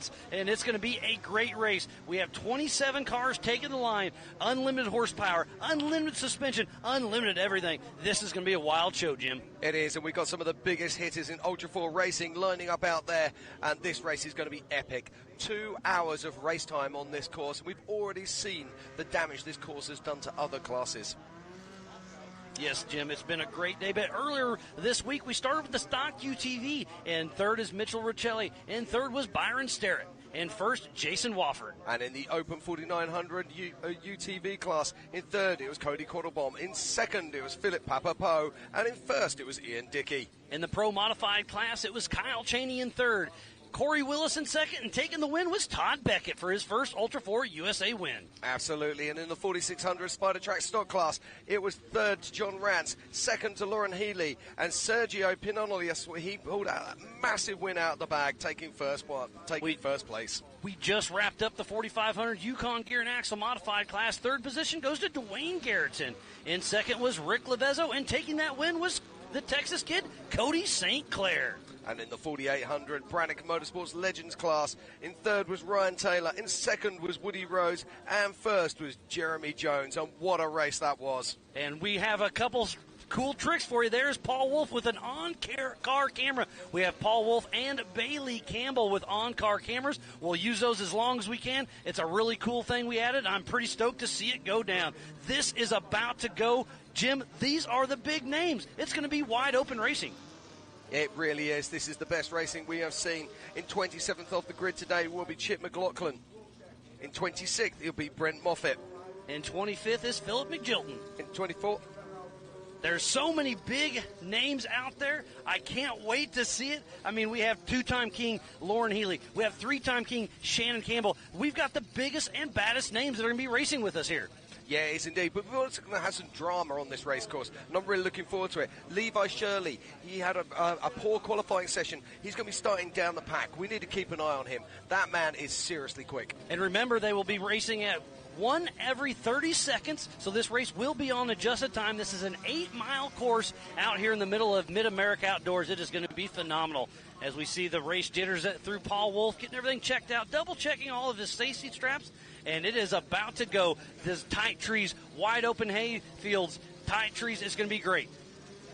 Yeah, so Paul Wolf is making his way to the starting lineup, and I can see our race director, JT Taylor, has the green flag out. We're only a few minutes away from the start of this race. And we will be going live here at Visions 2023 at Mid-America Off-Road in Jay, Oklahoma. And here comes your Project X lineup grid. Starting in first position is Mr. Paul Wolf. In second is the young gun, Cade Rod. In third position, Vaughn Gittin Jr. In fourth, it's Brian Crofts. Fifth, our fastest straight axle is Tad Dowker. And in sixth and another straight axle, it's Chad Hunt. Seventh is Lauren Healy. In eighth, our first lady of the sport is Bailey Campbell. In ninth, Christopher Branton. And in 10th is Paul Horschel. And then in 11th is Wayland Campbell. In 12th is Ben Miller.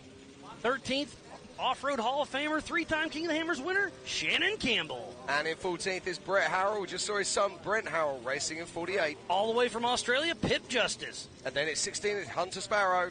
Ryan Rockhold. And 18th, Frank von der Heide. Glenn Page. And then in 20th, Tim Hooper. And then 21st is Levi Shirley. 22nd is Jonathan Dawes. And 23rd is Jan Petrie. Then we have Roger King in 24th. And 25th is Philip McGilton. And in 26th is Brent Moffitt. Last but not least, Mr. Chip McLaughlin. Now, there's so many stories inside this starting lineup as we watch this. Now, Paul Wolf is a man who's absolutely on form at the moment.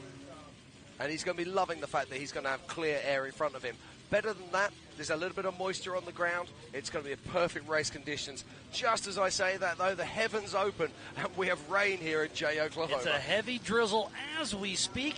Last year we battled through the dust. This year it's going to be a little mud. You can't have the best of everything. Do you want the dust? Do you want the mud? You can't have it all. But here we go. 4,400 Unlimited Racing is about to kick off, I'm going to say, in less than 5 minutes. So come on then, Miles, I'm going to put you on the spot. If you're a betting man, who's going to take home the P1 today? Well, you can't count against Paul Wolf sitting on that pole position. He's already proved himself last night in the knockout. He has got a great race ahead of him, but Cade Rod's right behind him. Then Vaughn Gittin. I mean, it is a stacked field. I can't guess who's going to win. I just can't wait to see it unfold in front of us. Absolutely. It's going to be absolutely fantastic. And we've got all 3 Campbell cars racing out there through today, and 4 Campbell cars if we actually count the fact we have Brian Crofts lining up there in 4th position. What a great race. This is the 3rd annual Visions hosted at Mid-America Outdoors, just outside of Jay in northeast Oklahoma. Spanning over 1,600 acres, this place is absolutely amazing, Jim. Now, talking to some of the drivers earlier, this is a 2-hour race. That means that a lot of these cars are going to have to stop for fuel. So strategy is going to play its part out here for sure. But there are some cars, like Bailey Campbell, who's running 70 gallons of fuel. She will not need to stop. Will that play its part later in the race? I mean, it's going to play advantage because just after the race line start-finish is the AMSOIL hot pit, so we'll see how it all shakes out. We have 27 cars to get off the line, one at a time every 20 seconds or 30 seconds. We'll see how it shakes out. Yeah, indeed. Now, our fastest lap we've seen this weekend is a 14.06 from Nathan Parker, right at the beginning of this session of fantastic Ultra 4 racing. And now, that was in a stock UTV. Exactly. Are we going to see these big guns break that 14-minute mark? Up to 1,000 horsepower in a few of these vehicles. Paul Horschel sniffing 1,000 horsepower. It's going to be absolutely amazing. And look at the line of cars. Remember, this race is on adjusted time, so even if you start in the back, you're still racing your own clock. You're just going to have to deal with more lap traffic. Normally starting in front, you have the great advantage with no dust, but there won't be too much dust out there with this perfect rain conditions. Yeah, and these are all heavy-hitting cars. There are no slow cars lining up for this event today. A great shot of Cade Rod. Thousands of hungry horses there getting ready to start. And just wait until you see the roost coming off of these tyres as they make their way down the side of the hot pits and head down into the woods. Less than 2 minutes to go for the 4,400 Unlimited class presented by Good Boy Vodka.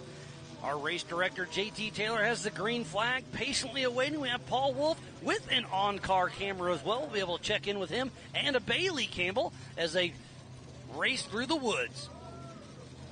Paul Wolf, we just saw him in that exact car last night racing the America Pro Rock Knockout, winning that race in his UFO and in his Can-Am. Absolutely, and we saw it yesterday lining up for the Pro Mod 4900 class. He was sitting here on the front row of the grid, and literally 5 seconds before the start, his UTV stopped. Is that going to be playing on his mind today, Miles? Oh, you know it's the race jitters, because like you were saying, he was sitting there, everything was good yesterday, and then something went wrong. He had to back out of the way. He worked on it for quite a while trying to get going, couldn't figure it out, but now the UFO is sitting there ready to rumble.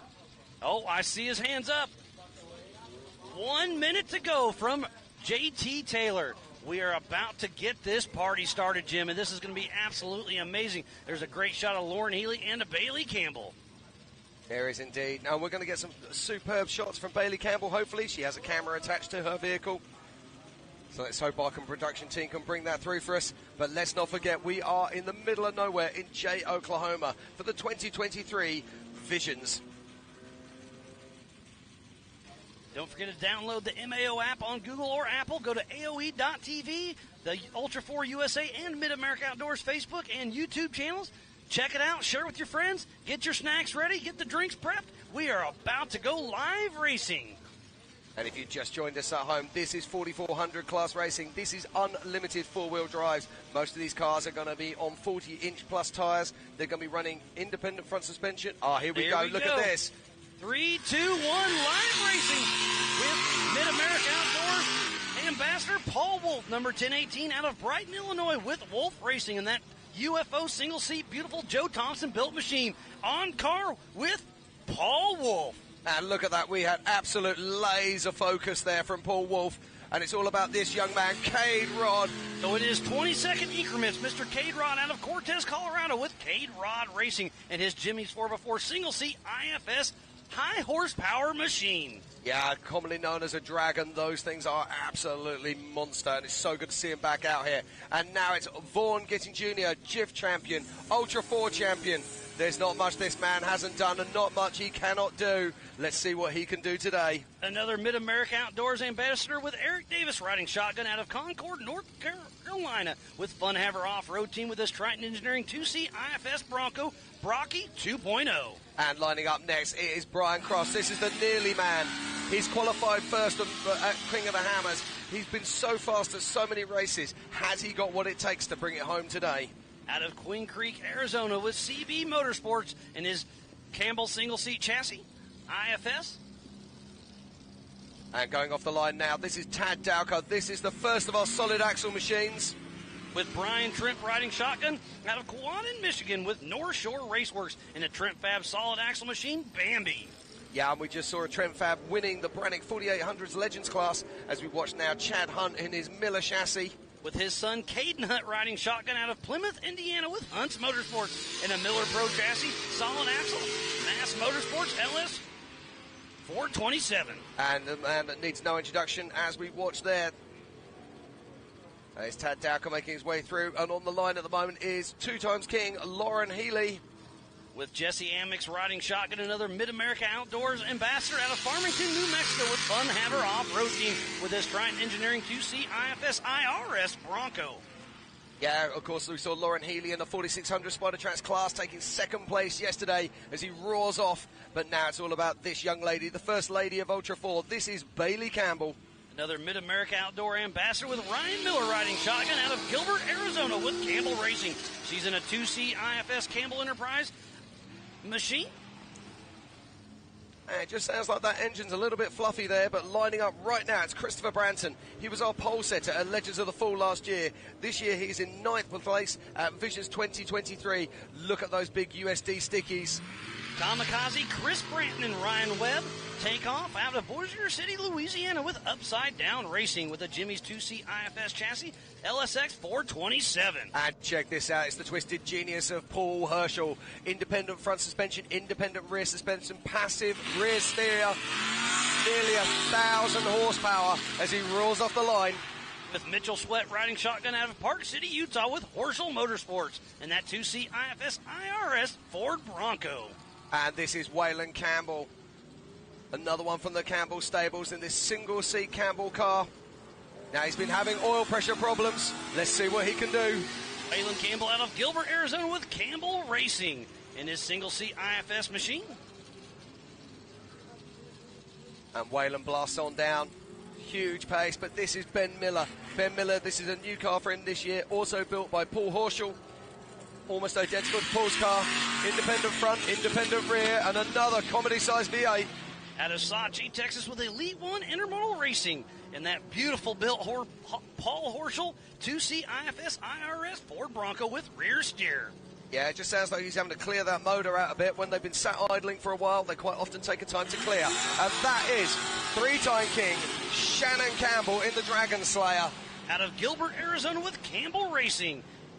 Off-Road Motorsports Hall of Famer, three-time king Shannon Campbell. And next off the line, as we watch Paul Wolf here, already down in the woods and battling hard. Just look how laser-focused and controlled he is. But next off the line, it will be Brett Harrell in another Horschel car. Justin with Two Borks riding shotgun out of Almsville, Oregon, with Team Changeover Racing. And another Paul Horschel-built 2C IFS machine with a Danzio LS7. And this is Pip Justice. Pip Justice is out of Australia, hence the flag on the roof, in a solid axle car. With Diamond Dave riding shotgun out of Paris, Australia, with Rufus Racing, a Tribe 16 solid axle machine donkey. Yeah, Pitt's been very fast recently, and this is Hunter Sparrow. I believe he was in driving duties literally in the last race, so he's out of one car, into another, and off the line he goes. With Drew Broughton riding shotgun number 72 out of Denver, Colorado, with Sparrow Motorsports and a Miller chassis Ginger. Watch him as he charges down along the side, and this is a man who needs no introduction, Ryan Rockhold. We saw him racing last night against the Rock Bouncers. What can he do for us today? He had put on one heck of a show last night.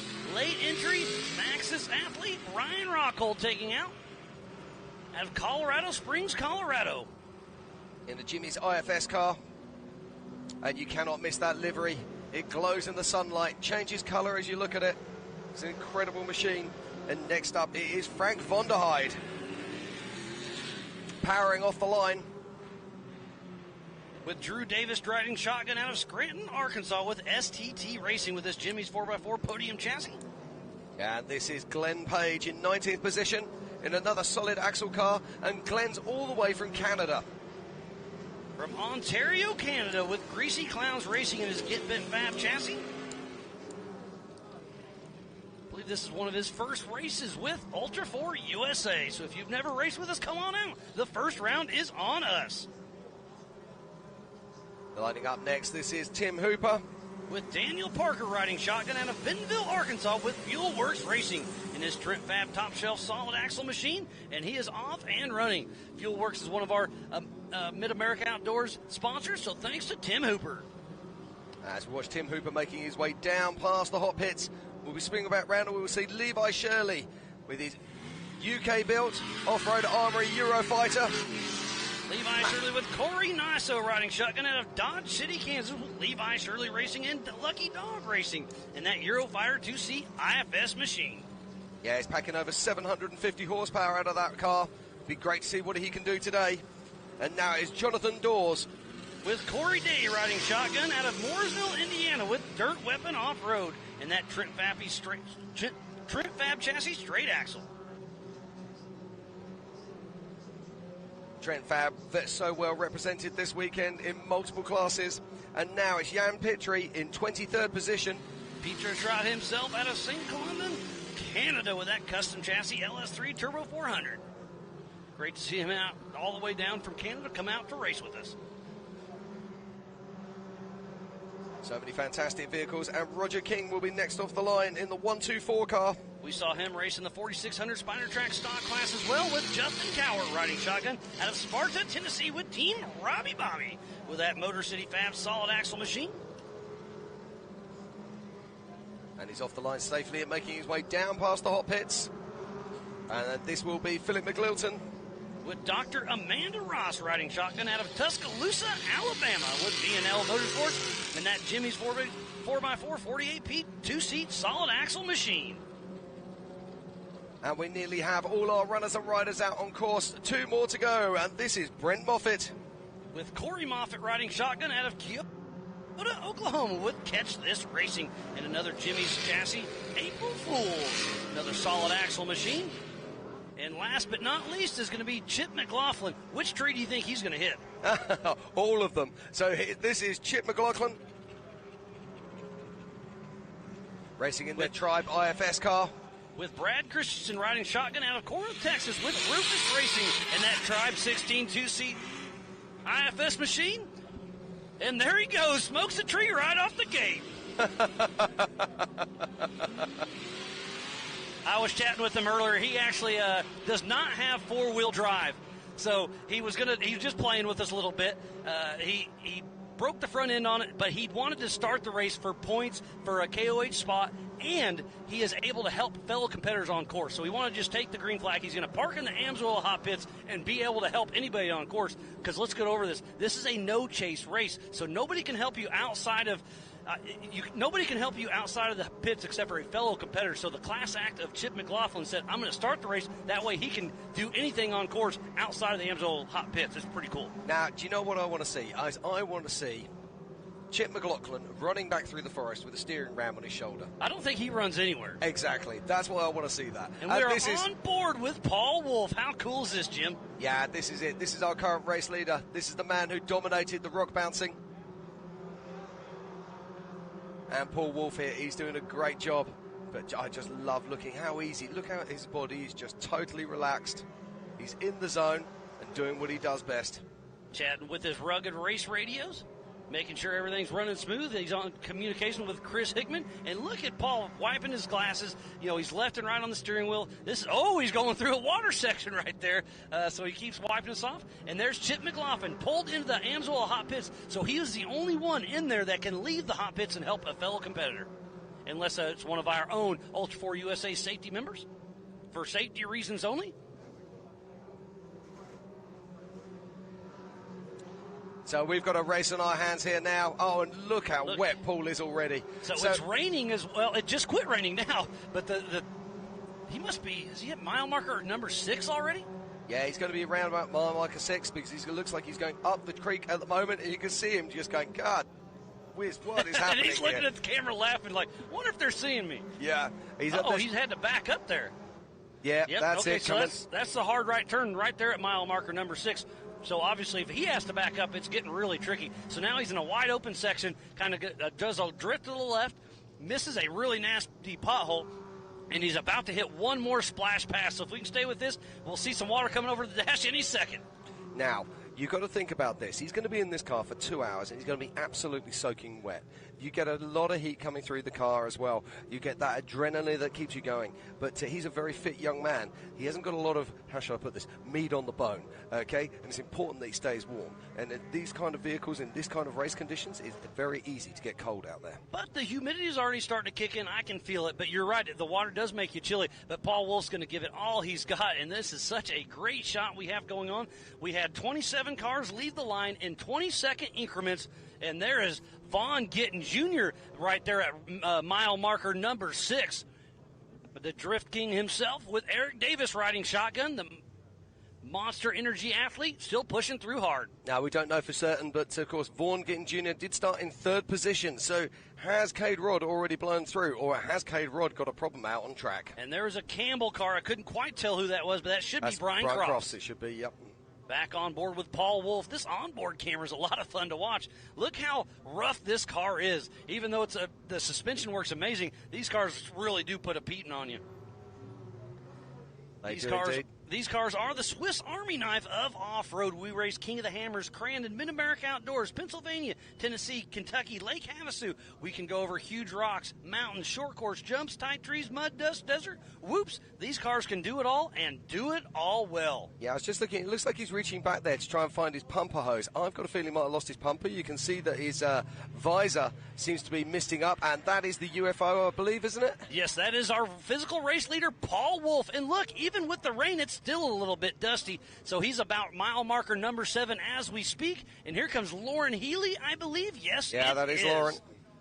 with Jesse Amick's riding shotgun there at mile marker number 6. Now, Lauren Healy started in 7th position behind Chad Hunt and behind Tad Dowker. So has he already managed to push his way past those two vehicles? I wouldn't bet against it. I was talking to Tad and Chad about that. They were super stoked about their qualifying, but they're also like, yeah, but we have Lauren Healy right behind us, so we're going to let him go around if he catches us, which obviously they do, because remember, this race is on adjusted time. So if you've been caught, you've already been passed on time. So most of our drivers see it, they hear it, they pull over, let them ride around. Yeah, absolutely. Don't be a jackrabbit. What do we mean by that? When someone comes up behind you, you find an extra gear and pull away. You've already been caught on time. You're not quicker. Get out of the way. Look at the water coming here. That may be Bailey Campbell and Ryan Miller, I believe. Yes, it is.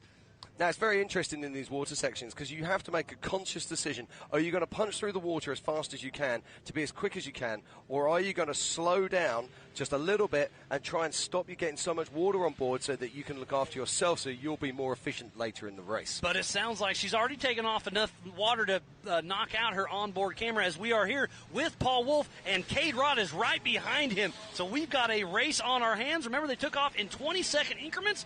Go to live.ultra4racing.com for the same live timing we have here at the Can-Am desk. And Paul Wolf is on a mission, but Cade Rod has already got him on time. So our new race leader is Cade Rod on adjusted time.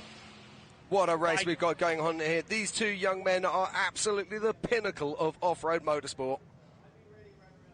Looks like it's 15 seconds, so it's a 15-second lead from Cade Rod to Paul Wolf. Yeah, and you can see that it looked like Cade was actually catching Paul Wolf there as he made his way down. So impressed with this new Dragon that Cade's driving, and he's driving with the seasoned professional that he is. Let's not forget, Cade Rod came up through the ranks. He came through 4,800, made his way into 4,400, driving solid axle cars, and now he's been working with this incredible IFS machine. Oh, and look, that was Vaughn Gittin Jr. coming up towards the Brannock Bowl.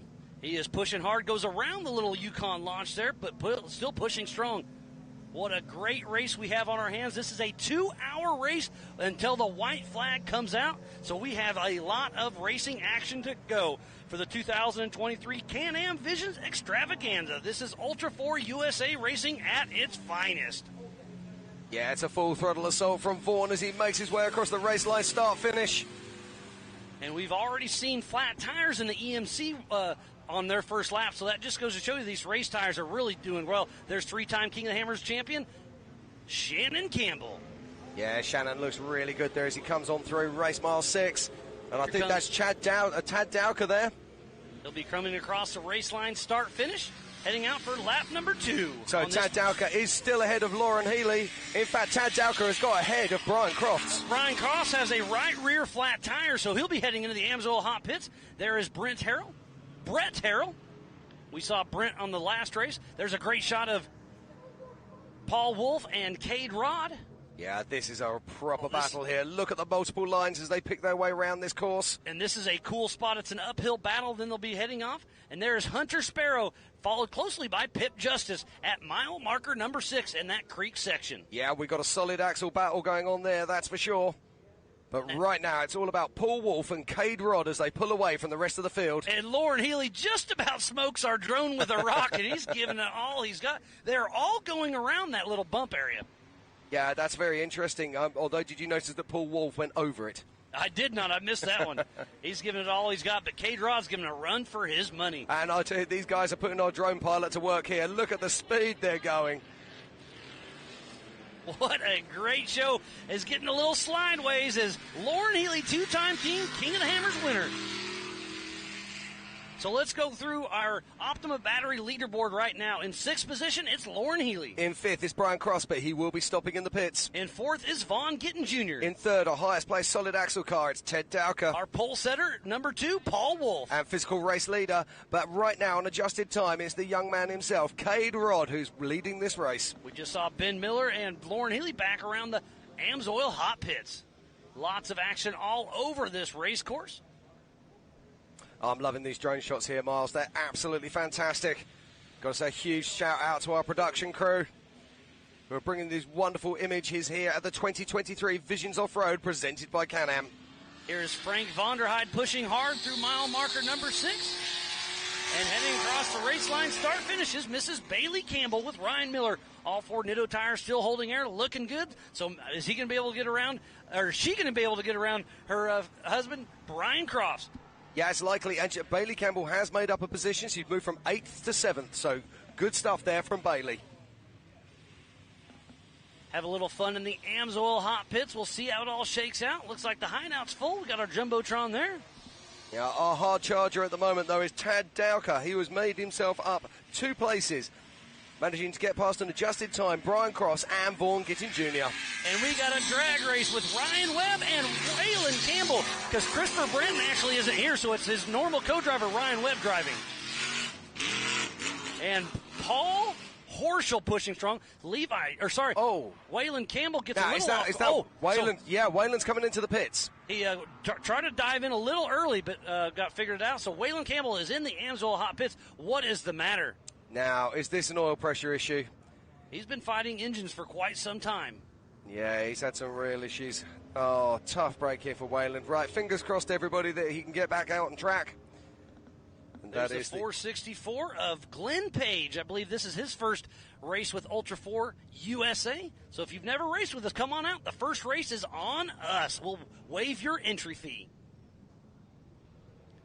If you are just tuning in, I am Miles Hasquist alongside my good friend Jim Marsden. And this is the 2023 Can-Am Visions Extravaganza. And this is the grand finale for Ultra 4 USA. Back on screen with Philip McGilton. Jim, what a show it started. Oh, it's absolutely fantastic, Miles. It doesn't get better than this. This is Ultra 4 racing at its very, very best. And it looks like Waylon's moving out now. Is he going back out on track, or is he just going to be pulling out off of course? And Let's here see what comes happens. some horsepower of Shannon Campbell all over the throttle, giving it all he's got. Now, Shannon, he looked like he had all 4 tyres on that machine there, so hopefully he'll be blowing through the pits. There's Jonathan Dawes, mile marker 6 in that creek section. What a great shot we have here. And that may have been Hunter Sparrow right behind him. No, I think we've already seen Hunter Sparrow go through. The Waylon Campbell looks like he is pulling off the race course. There is Brett Harrell. Looks like his car's still in good shape. Right behind him is Hunter Sparrow. Good call, Jim. Yeah, so Hunter Sparrow having a good race there. Hunter Sparrow looks like he's made up a couple of places. But where's Pip Justice? And just as I say that, Pip Justice crosses the race lane start-finish as we back in car with Paul Wolfe. What a great shot here we have. And look how wet Paul is. This is a wet race course. They didn't want dust. They got their wish. Yeah, now look at this. He looks a little bit steamed up there. I'm wondering if he's actually lost the pipe. Yep, there goes the visor. So I think what's happened is he's lost his the pipe off the pumper. The pumper. Yep, or the other thing that's happened is the water has hit the filter on the pumper, blocked the filter, so we're not getting any air blown through. Now, this is an issue. You can already see him starting to squint, okay? He's going to be trying to sort this out now. But the problem is he's opened his visor. The second problem is now that water's going to roll down in front of the visor. He'll close the visor, and now the vision is actually worse than it was before. So this is an issue that these guys face. He's going to be popping that again in a minute. So he's trying to vent it right now because I think it's steaming up on it's kind of fogging up on him. So exactly. This is a great shot that we never get to see. Is that Roger King? It looks like yes, it is, and maybe Brent Moffitt. Yeah, fantastic stuff there from these guys. But going back to Paul Wolfe, so this is the problem that all of these drivers are going to be facing out there. We have pumpers to help us cope with the dust, but they do help us to keep the screens clear when we're in rain because it stops the condensation. However, if his pumper pipe drops off or the filter's blocked with water or worse, and you'll notice this, I probably shouldn't say this because he won't thank me. If you look at Eric Miller, and myself for that matter, we run our pumpers upside down, so the filters are downwards. So if the filters get full of water, that doesn't then drop down through and destroy the fans in the pumpers. Huh. That's another trick of the trade. Yep, and now the world knows it. Thanks again to everybody who makes this possible. Jason and Gayla Robinette, all of the volunteers, the Ultra 4 USA staff, the AOE crew, media, safety, USAC, racers, fans, and all of our marketing partners. There is Tim Hooper with Fuelworks and that solid axle Trent Fab machine. Now, we haven't seen Levi Shirley yet. That doesn't mean he hasn't gone past. There is Levi Shirley. You're getting good at this, Jim. It's almost you say like it and they show it. So Levi Shirley and Corey Nasso still pushing strong. All four Yokohamas on the ground looking good. Yeah, we're just going to see where he comes in on adjusted time there. And Levi Shirley is in 15th place. We should see Benjamin Miller coming through here momentarily. But let's not forget that he started in 21st position, but it's on adjusted time. But if you caught in lap traffic, it's very, very difficult for him to deal with that. It's a very tight race course, and it looks like Ben Miller, you are absolutely right. And did you see the rear steer right there? How cool is that? IFS IRS with rear steer. That thing is an absolute work of art. Paul Horschel builds an amazing, amazing machine. He does indeed. I do wonder, though, if the rear steer is an advantage or is it just another thing that takes away from your overall concentration? So it's one of those deals. It's cool. It's cool. It's really cool. But it's another moving part. So sometimes keeping it simple helps. Just like a Jimmy's chassis driven by Philip McGilton right there on screen. That is a proven car. They're simple. They work well. They get it done. But Paul Horschel's car is it's next level. Oh, absolutely. With it alongside Paul Horschel's car. Then we look at Ben Miller's car, also built by Horschel, and then Lauren Healy's. Built by Triton Engineering. Yeah, by Triton Engineering. And the other Triton Engineering machines out there, I mean, they're spaceships. They're running these amazing portal hubs, IFS, IRS. They're running live shock technology, so there's computers looking after their shock absorber valving. As you say, next level. It is absolutely impressive. So welcome. If you've just joined us, this is the 2023 Visions Off-Road presented by Can-Am here at Mid-America Outdoors. We are in Jay, Oklahoma in the United States of America as we watch Paul Wolf taking yet another shower as he makes his way up through race mile 6.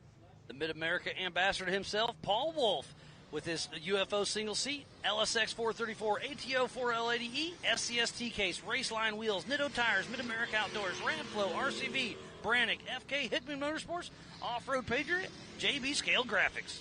Yeah, we're getting more cars now crossing the line.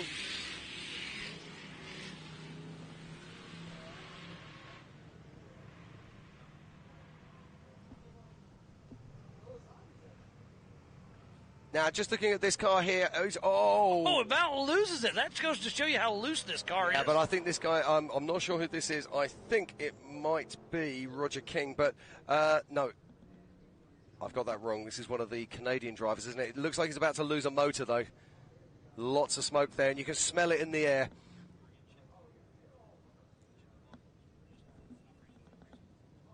So, making his way back out onto course there.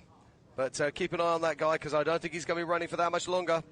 Oh, and Paul's got some trees in the car with him by the looks of it. They are running over everything they can to keep going. But something is flapping in the wind. Yeah, that's just a small branch just caught on the roll cage there. Just flicked up and just stuck there. I'll be gone, I'm sure, in a few minutes' time. Hopefully it doesn't beat up our on-car camera too much.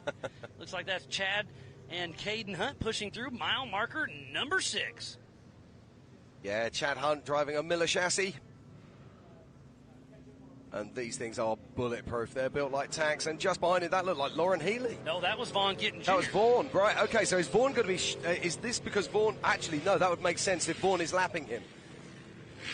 There is Brent Moffitt crossing the race line start-finish here at Mid-America Outdoors for the 2023 Can-Am Visions Off-Road Extravaganza. So we're already on lap 2, and the lead cars are starting to pass back markers. Isn't that pretty crazy? That is crazy indeed. There goes Roger King right there. So I think that was Jan Pitry just a minute ago that we were thinking about.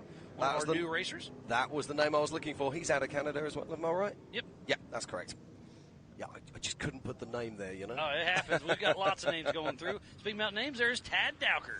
Yeah, now Tad Dowker is on a flyer here. He was our highest place, and I still believe he is our highest place. Solid axle car right now, putting that Trent Fab car to work. And there is a Campbell chassis out front, it looks like. Now we go back to this may be Frank Vonderheide, if I'm not mistaken. Yeah, I think that's a good call there, Miles. Yes, it is. Frank Vonderheide coming out to finish his first lap. Indeed, and you can see the pace difference here. Completely different kind of pace to that we see with Paul Wolf.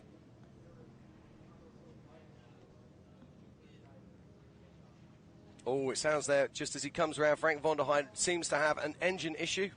It sounds like some of his electronics or something got wet because it was stumbling, and now he's trying to clear it out. And this is what we were talking about earlier, about car preparation. When you're going through this kind of water, you need to do prep. You need to get the silicone spray into those plugs, even spray them down with hairspray, which you mentioned yesterday. Yep. That can put a protective layer of like shellac over the top that stops the moisture breaking through.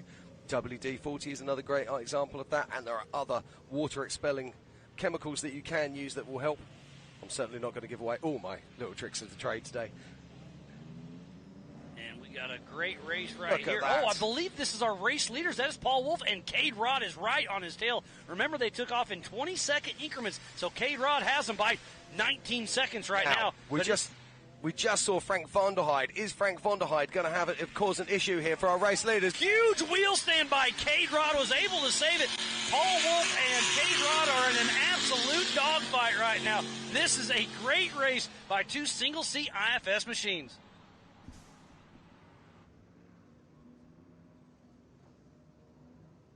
Yeah, look at this. These two guys, they really are at the pinnacle of their careers right now. Paul Wolf is leading Cade Rod. But Cade Rod is winning this race now on adjusted time. He knows he's just going to go. Oh, and Cade Rod's pulling off. What is going on? What's and there is here? one entrance and one exit. Oh, no, he's back on the throttle again. So oh, no, he's not. Something's going on. But he's close enough. He can walk back to the pits. Not sure what's going on with Cade Rod. He had such a great race going. This is an absolute heartbreaker. And he is already, the window net's coming up. So is he going to run over to the AMSOIL hot pits? This is a super bummer for Cade Rod. What is going on? He's out of the car. Yeah, that looked like the steering wheel coming out. Now, the one thing I fear for this car is you can see under that great big box there, that's the air filter. And if there's too much water that gets down into that area, it could actually cause a problem with the engine. As we cut back to Bailey Campbell, as she makes her way through race mile 6.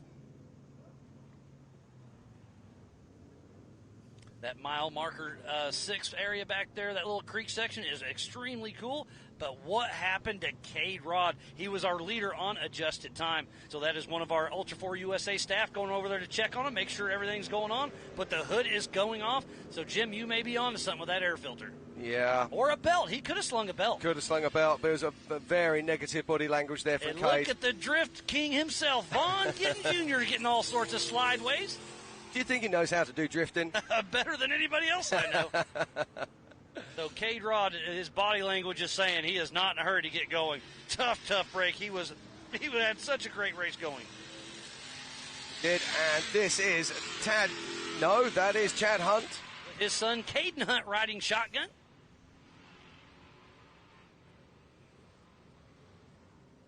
A great image there. Cade Rod. So the hood is off. He's putting the steering wheel back on. So is he? Maybe it's a steering issue as we go back to Hoop. Tim Hooper with Fuelworks.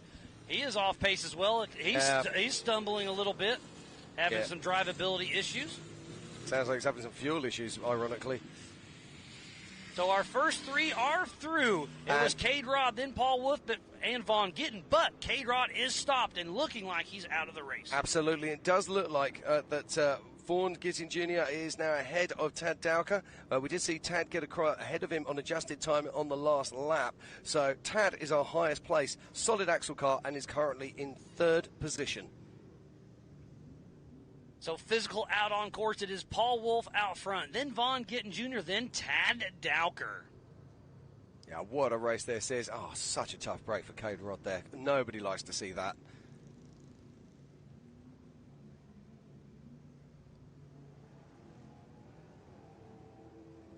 So fantastic images here.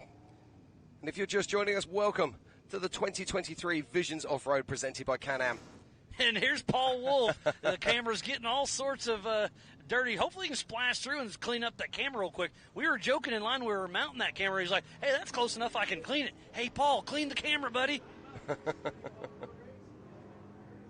Yeah, I think he's worrying about other things right now, Miles, but it's a good call. What we need is a radio in there. Yeah, one of those rugged race radios. They chat to him, but yeah, he's got more fish to fry right now. And does he know Cade Rod's off his tail? I'm sure he does. Yeah, he'll be on his rugged race radios, talking back to the pits. They will have seen, obviously, that Cade Rod has pulled over, and they will be letting Paul know. And Paul, being the seasoned professional he is, will probably just back down the pace just a fraction. And this is a cool camera shot right here. This is a long stretch. I'm going to guess they're going to hit over 100 miles an hour on there as we see Brian Cross coming through physically in 4th position out on course. Now, the last time we saw Brian, we saw he had to go into the pits because he did have a flat tyre. So it's great to see all four wheels on his wagon as he makes his way back out for lap number 3. Because remember, they are in single-seat cars, so if you stop out on course, you're changing it by yourself. So as long as you can lip around and get in the AMSOIL hot pits, that is a huge advantage. It looks like that's Brett. Yeah, that's Brett Harrell. Yeah, that is Brett Harrell. Now, you mentioned about that. These tyres are incredibly heavy. You're going to be talking about something in the region of getting on for 120 pounds, something like that. And some of these cars, you've got some pretty cool technology. We have cones on the hubs, so when you take the wheel off, you can pick the tyre up, pick the wheel up, put it onto the cone, self-centers, spin it until it lines on the studs and drop them on. But you still don't want to be doing it on your own, particularly in muddy conditions. The mud sticks to the inside of the tread, and what is a 120-pound tyre becomes a 150-pound tyre. And if you have to throw that back up on the rack, oh, man, that's hard work.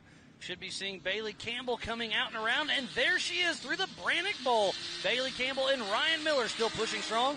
That should put them in that 5th position. Oh, on adjusted time, she's going to be in 4th. Yeah, that's fantastic. Now, interestingly here, we saw her leaving the line earlier on, and the engine sounded a little bit fluffy. You can hear it now. It sounds crisp, it sounds sweet, and these V8s, when they've been stood there idling, as I say, they just block up the plugs a little bit, and they need some time to clear out, and that's exactly what's happened to Bailey. Cleared out it is, and she is ripping and roaring out there. Our only female competitor in the 4400 Unlimited race, presented by Good Boy Vodka. There's a great shot. So on the top of our screen is where they come out of mile marker number 6, the little creek run. And you can see how muddy it has gotten because they're dragging all the water out of the creek and dragging it with them a little ways. Yeah, it's a fantastic 8-mile course that we've got out here. Really enjoying this. And just looking at our scores.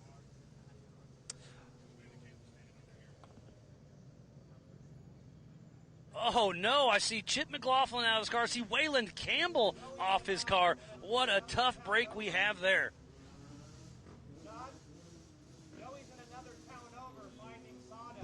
So I'm going to bring into the Can-Am desk with me is Mr. Chip McLaughlin. Chip happens. What happened? We got across the start line without breaking.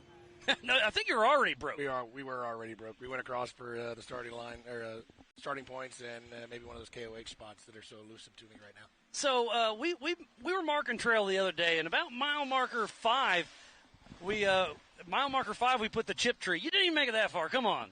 Oh, I saw it in pre-running, and that's when we broke. Not on that tree, but yeah. Thank y'all for that. Appreciate it.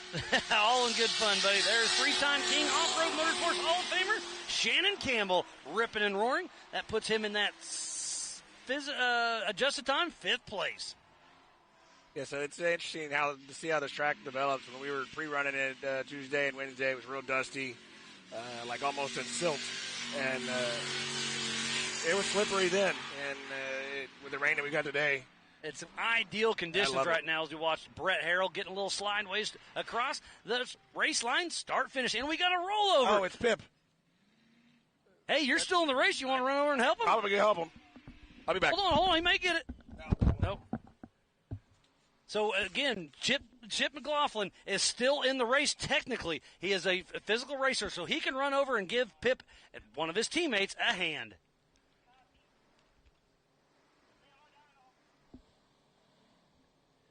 Getting everything checked out, make sure he's okay. So we saw him trying to drive the car and try to ride it. And there goes Hunter Sparrow around him. So there Chip is able to help him as Diamond Dave is already out of the car. In Donkey. Jim, did you catch up with Wayland? What happened to him? Right, I've just been talking to Wayland. Apologies, I've just had to run. I'm not that good at running. Right, as we watch the recovery going on here, spoken to Wayland, he's lost the water line, unfortunately. Oh, tough break. Yeah. So that's why he was in the AMSOIL hot pits early. Yeah, exactly. But he's also, like us, in total shock about finding out that Cade Rodd is pulled over and out of the race as well. He had such a great run going. Tough break. Hopefully we can get Pip Justice righted soon. Yeah, look at this. They're putting the rope up and over the tire and then to a tree to kind of, otherwise you just spin the car around. Absolutely, yeah. Now, this is a trick that they're Australian, okay? They do winching. They aren't. He is. It's just Pip. That's Diamond Dave, part of Rufus Racing, helping him. Yeah, no, this is common sense, this is good recovery skills. So hopefully he'll be back on his wheels very, very quickly. But we saw him trying to get on the throttle, turn the tires left and right to try to flip himself back over, but you only got about 5 seconds before you starved the engine of oil, so he was able to shut it down quick enough, hopefully save everything. It's okay. Hopefully right that Tribe 16 they call Donkey. Yeah, and you can see it's not the most powerful winch in the world, but it's kind of getting there. And just a little bit more. Come on, boys and girls. Those driver's side tires to stick. Oh, and it slips off the tire. That's always the issue. See, now, we saw yesterday somebody doing a recovery, and they went on a UTV, and they put it through the cage. That was Zach Pollard at mile marker number 1 Exactly. yesterday. So, in fact, what it'd be best to do is if you can actually, and we see JT Taylor, our race director, coming in there. Now, this is an issue, because I think we're going to have a block of cars. There was room to go around. Hunter Sparrow was able to go around the outside. Obviously, have to slow down. You see the yellow flag. That means it's a local caution. Right there, you need to slow down. No passing. Once you pass the incident, then you can get back to wide open racing. And there's Philip Magilton passing around. Now, I was just chatting to Wayland a moment ago, and the one thing that he did say is he hasn't seen anybody go down that field faster than Brian Crofts. Really? Brian Crofts was hauling, huh? Yeah, so Brian Crofts is really on a charge right now. But, no, it's really unfortunate for Wayland Campbell. And the reason you might be sitting at home thinking, well, if it's only a coolant hose, maybe he should be able to fix that. A lot of these vehicles, they use AM pipes, so these are stainless steel braided over PTFE or rubber, and they fit into a fitting. So if these pipes are damaged, the only way of actually fixing them is to actually replace them in their entirety. And if you haven't got the kit here to do that, that's not going to happen. And there it looks like Pip is about to get on all 4 tires. They'll let the car settle for just a moment. Remember, Pip stayed in the car, so he's been on his side for, 4 or 5 minutes? So now Diamond Dave will get the winch unhooked, get it back, drove in. And was that Paul Wolf, our physical race leader? Looks like it might be. It sure looks like it. Yes, that is Paul Wolf, the Mid-America ambassador himself, still out front. And since Cade Rod dropped out, Paul Wolf is winning this race physically and on adjusted time. Exactly. So we have got Pip Justice is back on his wheels now. And what they did there, they actually used a soft shackle so they could actually bring their rope from a different angle on the roll cage to be able to get it back on its wheels. And it is Levi Shirley that's just driven round them there. That is a beautiful looking car.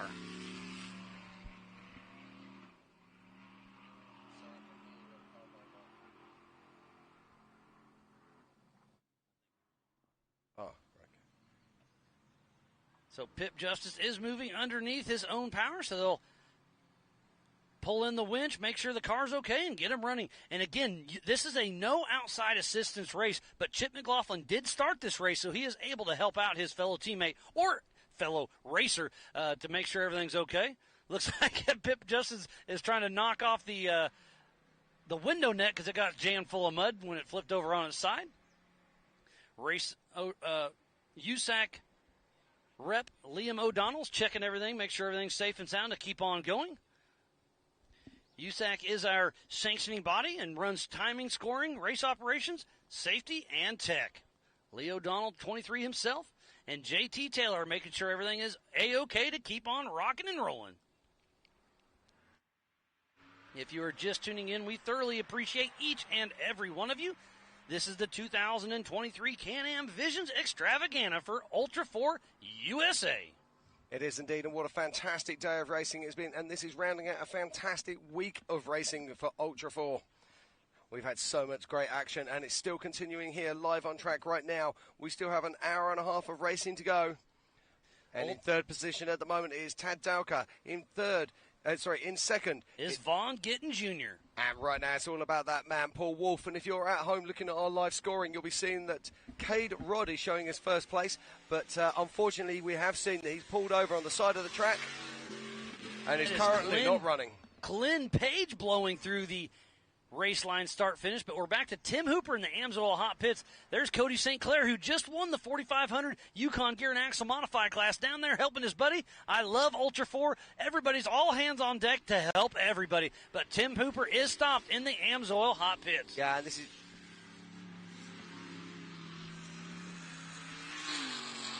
So Pip Justice is back on his way. He is racing once again after he had his little tip over in the Brannick Bowl. Yeah, and also we just saw coming around beyond us as we continue getting on live drone shirts. We'll try and keep you honest here. We saw Jan Petrie coming over the race line start-finish, and the engine seems to be smoking a little bit less, so I'll keep an eye on that story for you.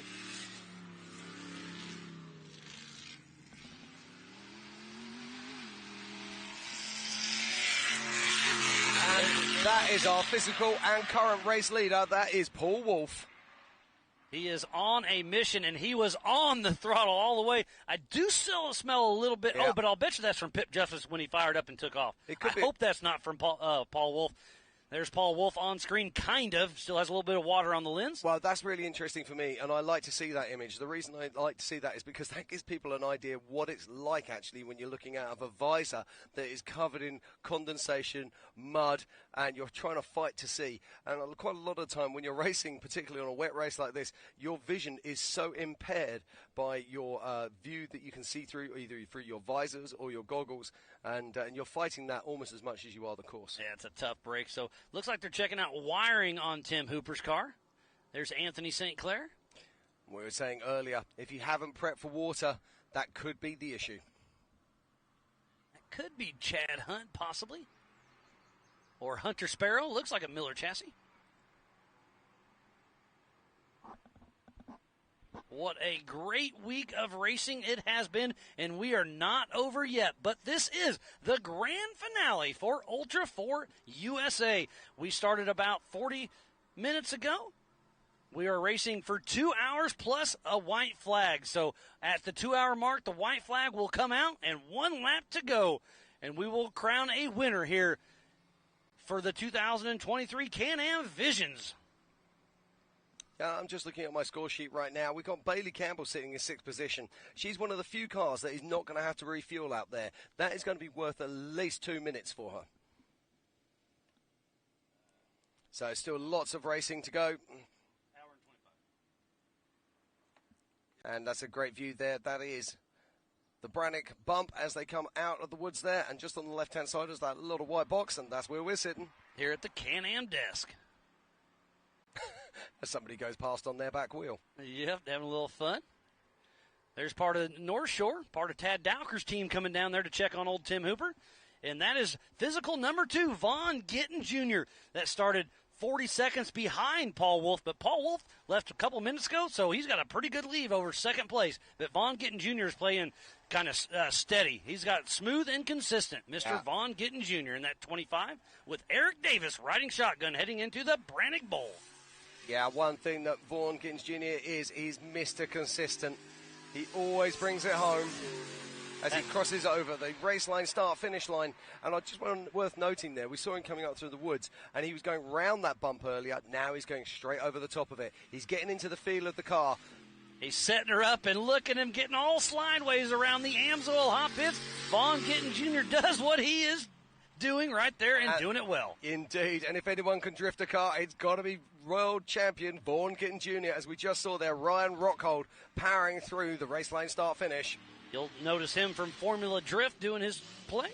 So there's Roger King and Tad Dowker. I believe Roger King is a lap down, so Tad's trying to give him the horn, saying, hey, I'm here, I'm coming around. Yeah, but did you notice that Tad Dowker's horn isn't working properly? Again, it's water. So there's a Miller chassis at Chad Hunt. It looks like Chad and Caden Hunt coming up. Yep, there's the green wheel on the back, you can tell. The number 456 of Chad Hunt. Yeah, showing good pace here.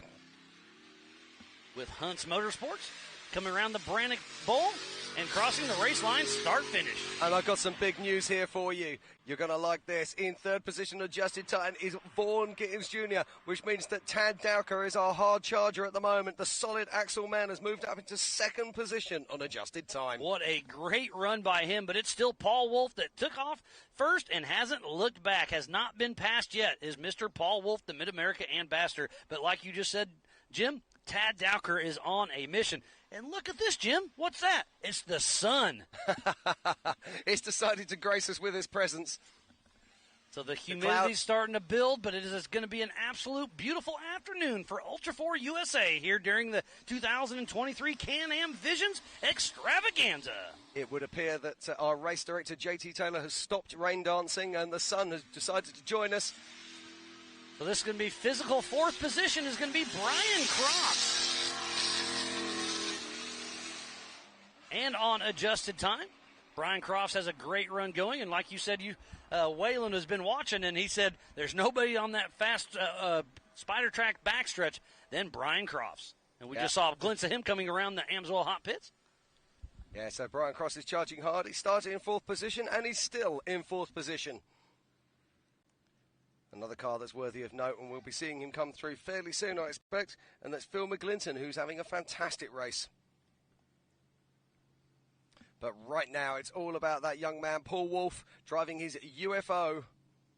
After winning last night's America Pro Rock bouncing event in that same exact car, it was an amazing show last night. They were doing some water flips on the jet ski, and then they did the Pro Rock bouncing. Paul Wolf took first in the rock bouncing open and in the UTV race. So if he can keep his streak up alive, he's going to be a happy man here at Visions.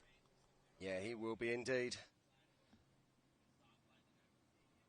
I've been really enjoying the in-car shots we've been seeing Paul of him racing. Looks like Paul Wolf has a 2-minute, 40-second lead over Vaughn Gittin Jr. Got my buddy Garrett tuning in, helping out. Yeah, that's a huge lead there.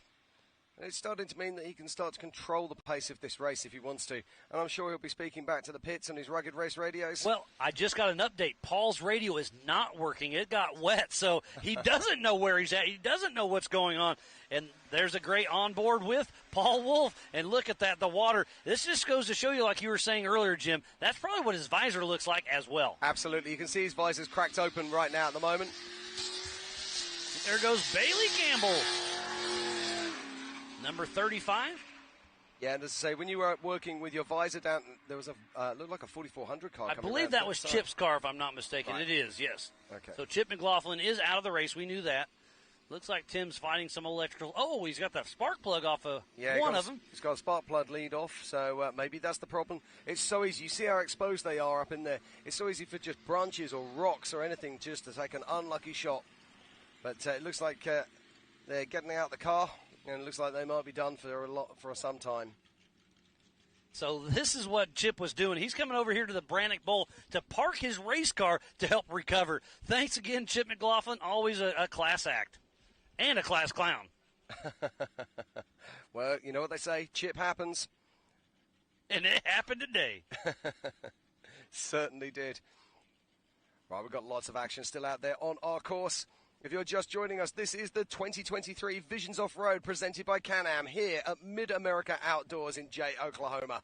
It's a fantastic day of racing, and we've already seen so many new champions crowned in stock UTV, open UTV, Pro Mod, 4600 stock, and also 4500 modified class and 4800 Legends. And that was Shannon Campbell heading up and over the Yukon launch. He'll be coming up through because we know that Brian Crofts already came through and Waylon is parked. So that's got to be the three-time king, Shannon Campbell, that Monster Energy machine. When it first hit the streets, this car was known as Dragon Slayer in response to Lauren Healy's Red Dragon. And Shannon Campbell all over the throttle, looking like he's in good shape. And on adjusted time, he's sitting in that sixth position. So, Jim, let's go over the Optima Batteries leaderboard once again. Sitting in that sixth spot on adjusted time is Shannon Campbell. And just above him is his daughter, Bailey Campbell. And then her husband in fourth spot, Brian Crofts. And then in third position is Vaughn Gittin Jr. In that second spot, the fastest solid axle machine is Tad Dowker. And our hard charger, who was man on pole sitter today, was Paul Wolf, and he's leading this race. Remember, this race is on adjusted time. They took off one at a time every 20 seconds. They were indeed, and it's absolutely fantastic. And let's thank some of the people that allowed this sport to happen. Raceline Wheels, AMSOIL, Mid-America Outdoors, Mile Marker and Laser Nut. Rugged Race Radios, Project X Off-Road, Speed Sport, Can-Am, Good Boy Vodka, 360 Ramps, Optima Batteries. Spider Tracks, Brannock Motorsports, Yukon Gear and Axle, and Whaling.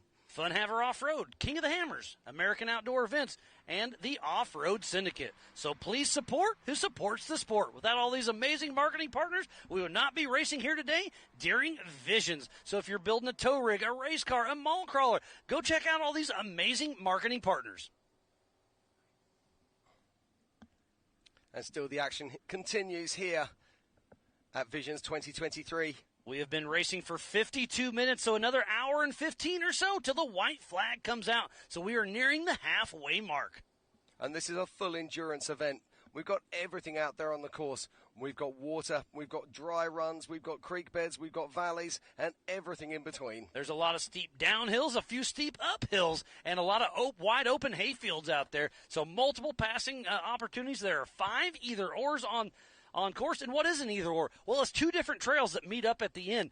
So some are longer, some are easier, some are harder, and it just goes to show you the difference you can have for passing opportunities. Absolutely, and we were talking about this yesterday. If you're coming around and you're hard on the heels of a car in front of you, it's quite often it's better to take the easy or. You never know. You might have already put enough pressure on them. They make a mistake, do something, and what's the worst that can happen? You're going to end up behind them again. Yeah, if they go left, you go right. Even if you think it's a slower run, worst case, you end up behind them. That looks like it's Philip McGilton up over the Yukon launch. Now, I'm going to be interested to see this. Philip McGilton, he is actually putting together a really good race here. I've got a feeling he could jump ahead of Shannon Campbell. Because remember, during qualifying, he took a little tumble, so he started all the way back in 25th position. So on adjusted time, he's got a lot of time to make up. So the timing is on his side. But remember, this will be a race to the finish, and you called that one really close. He moved all the way up to 4th position. Philip McGilton has a run, and right now, time is on his side as our physical race leader. Mid-America Outdoors Ambassador, Mr. Paul Wolf at mile marker number 6. Absolutely. The one thing these guys will not be worrying about today is overheating. There is enough water on course to make sure these transmission temperatures stay down and the engine temperatures stay down. Well, you can't say that completely because we just saw Waylon Campbell overheat. Yeah, that's because he lost a water line. You can't give me that one. I'm going to give it to you. You just said it. Okay, but check this out. Philip McGilton has gone ahead of Brian Cross, Bailey Campbell, and Shannon Campbell. What an incredible run there from Philip McGilton. There's Pip Justice and Glenn Page. Pip from Australia, Glenn from Canada. Great to see people coming from all over the world to race with us here at Ultra 4 USA. Looks like Chip traded his race suit for a safety vest. Down there helping his fellow competitors. I think is that Tad Dowker there? That's Hunter Sparrow on screen there. Yep. I think that was Jan Pittry we just saw. It might well have been. See a King Shock reservoir. And here comes Levi Shirley across the race line, start-finish line, and that beautiful Eurofighter. Him and Corey Nasso have a great run going. Yeah, and Levi Shirley has jumped up the leaderboard into 8th position, just behind 3-time king Shannon Campbell. And we saw K-Rod earlier pull off the course just outside the Amsoil hot pits. That was a heartbreaker. He was all over Paul Wolf's heels, and then something just shut off. Did he spit a belt? Did he have some electrical issues? Did he take on too much water in the engine? We don't know.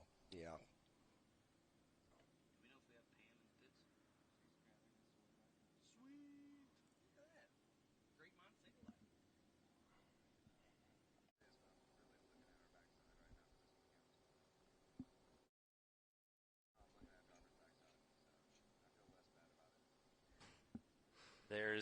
And if you're just joining us, this is the 2023 Visions Off-Road presented by Can-Am. We are here at Mid-America Outdoors in Jay, Oklahoma, USA for the best off-road racing in the world. What is that? That is Ultra 4. And we're seeing the big guns out there on track at the moment.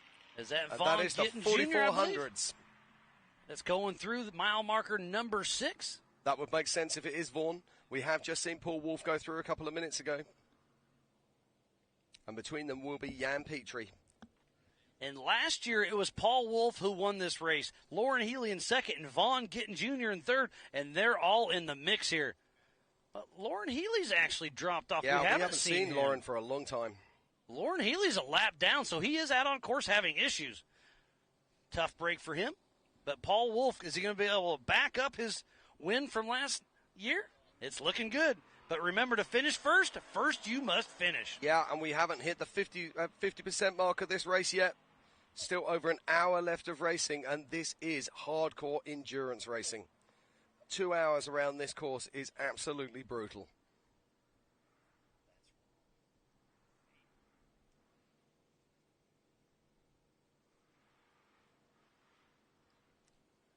There is Tad Dowker, who is on adjusted time in second place. He is physically on course behind Vaughn Gittin Jr., but Vaughn took off in third position, so he's got 40 seconds. So it's going to be really close, I think. Vaughn and Tad on adjusted time are going to be neck and neck on this next lap. I just noticed Tad Dowker isn't running a spare wheel. I saw that earlier, yes. Is that strategy or what? But I think that's strategy. Here's our physical race leader, Paul Wolf, coming through the Brannock Bowl. That number 10-18. So, Paul Wolf changed his number recently. Do you know why? I have no idea. 10-18 is his daughter's birthday. October 18th. Cool. That's pretty cool, isn't it? Yep, that's one you're not going to forget. He kind of wanted to rebrand a little bit, and he is doing some great things with us here at Ultra 4 USA. Yeah, it's always good to have a number that you're not going to forget. Just don't ask me what wine is. Depends on the day, right? That looks like Hunter Sparrow, possibly. So we're chasing him. That could be Pip. I think Pip has a tail fin that's very identifiable. Yeah, no, that's not Pip Justice. Drone down. He saved it. He saved it.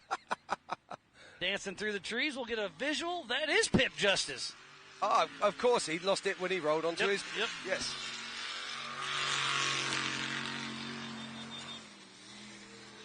And the 464 of Glenn Page from Ontario, Canada.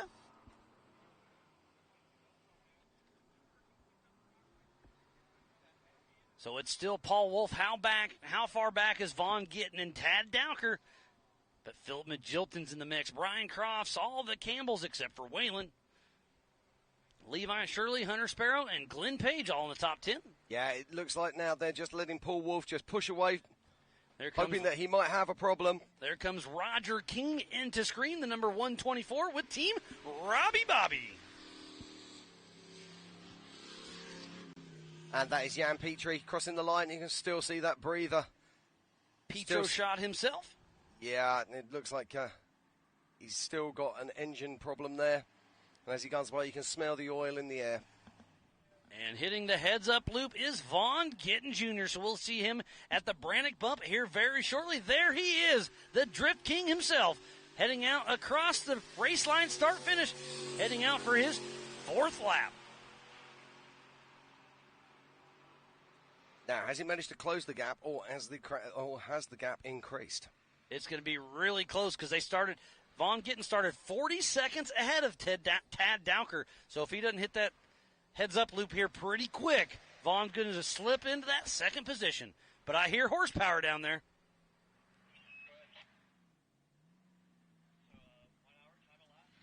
I believe that's going to be Jonathan Dawes. Yes, it is. In that Trent Fab car with Corey Day riding shotgun. Part of Team Indiana. You see the Brannock Motorsports on the side of that car. He's been around Ultra 4 for a very long time, raced for a little while, kind of stepped back and worked in the pits, so it's great to see him back in a race car. Absolutely, and our heads-up timing loop, I can see that Tad Dowker is going to be coming and joining us very, very soon. This is going to be close. I think Vaughn Gittin's going to slip into that second position. Yeah, I think you're right as well. And we just saw there our race leader in the background. That was Paul Wolf as he cut around the far side of the loop. And K-Rod is still parked on the outside edge of the Amsoil hot pits. What a heartbreaker. And let's not forget, Paul Wolf wouldn't have known that until he came around for his next lap and saw him sat there. And you know what? He was like, whew. Yeah, absolutely. Okay, and I've got eyeballs on Tad Dowker now as he crosses the race line start-finish.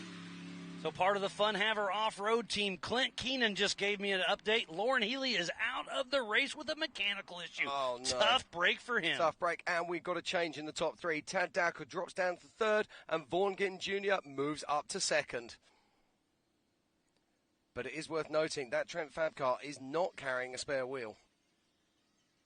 So this is obviously a tactic they're employing. Try to save some weight on the back.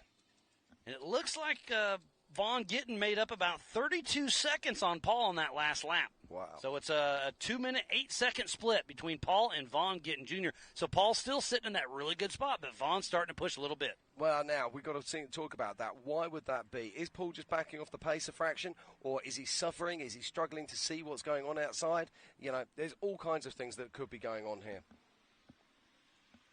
My guess is that he's probably just having a calm-down lap, just resetting himself, just getting himself comfortable one more time, once again. And he knows that if he's out in front, he's reasonably safe.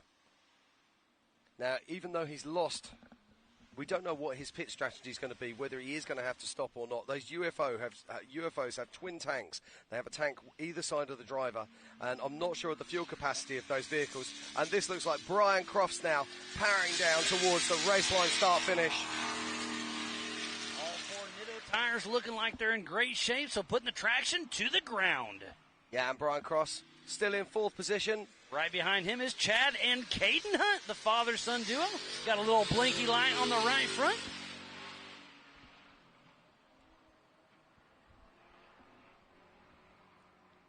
So is Chad Hunt a lap down, possibly? It looks like it. It is. Chad Hunt is a lap down, so he's obviously had a problem out on course. But it's still Paul Wolf out front.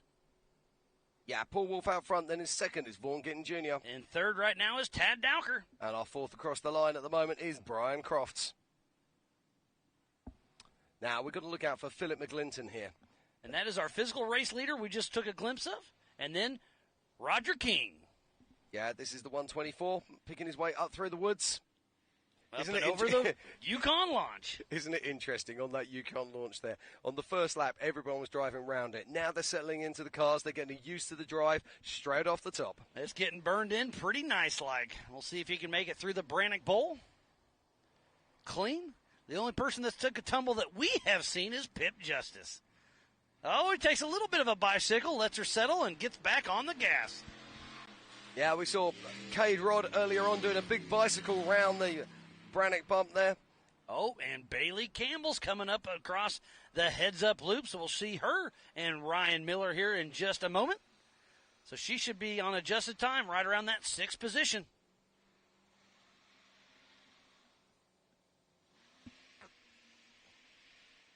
There's Philip McGilton. You were just talking about him there at mile marker number 6.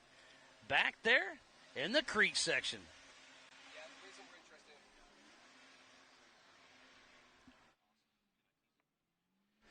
And I think we have had lots of action in the Amsoil Hot Pits, so we're going to send it down to Pam Hall here in just a moment to get an update. Hopefully she can talk to a few of our racers and see what's going on. Pam Hall, what do you got for us? Out here in the Amsoil Hot Pits, we do have Tim Hooper behind us. He's fighting some issues with his motor missing. What's going on is his spark plugs, they have them pulled out. He went through a water crossing, and he's having some troubles now. So they're trying to fight the little gremlin that came in with the water. But right now, we have so many cars coming through. We have Waylon Campbell that we're going to go try and catch up with that's out of the race over here in the Hot Pits as well. But you guys, this is an amazing race going on. I'm excited about it, and I know you guys are at home watching as well. But Miles and Jim, back to you.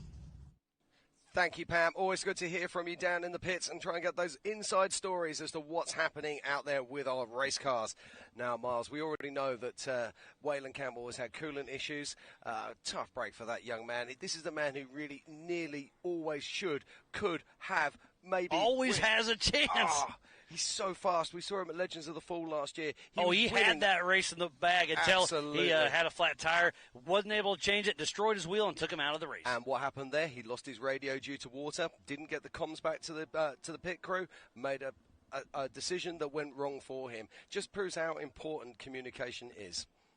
And we just got an update from Pam about Tim Hooper having electrical issues, spark plug issues with that. Oh, there is Levi Shirley in that Eurofire at mile marker number 6. Yeah, this is a vehicle that is absolutely packed with innovation. He's running one of those LT5 engines, which is the new version of the LS with a massive comedy-sized supercharger on it. And that vehicle was putting down nearly 750-plus horsepower. And there comes the 3-time king, Off-Road Motorsports Hall of Famer Shannon Campbell, number 5.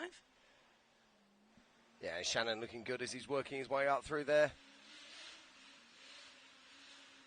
He won King of the Hammers in 2008, 2011, and 2017.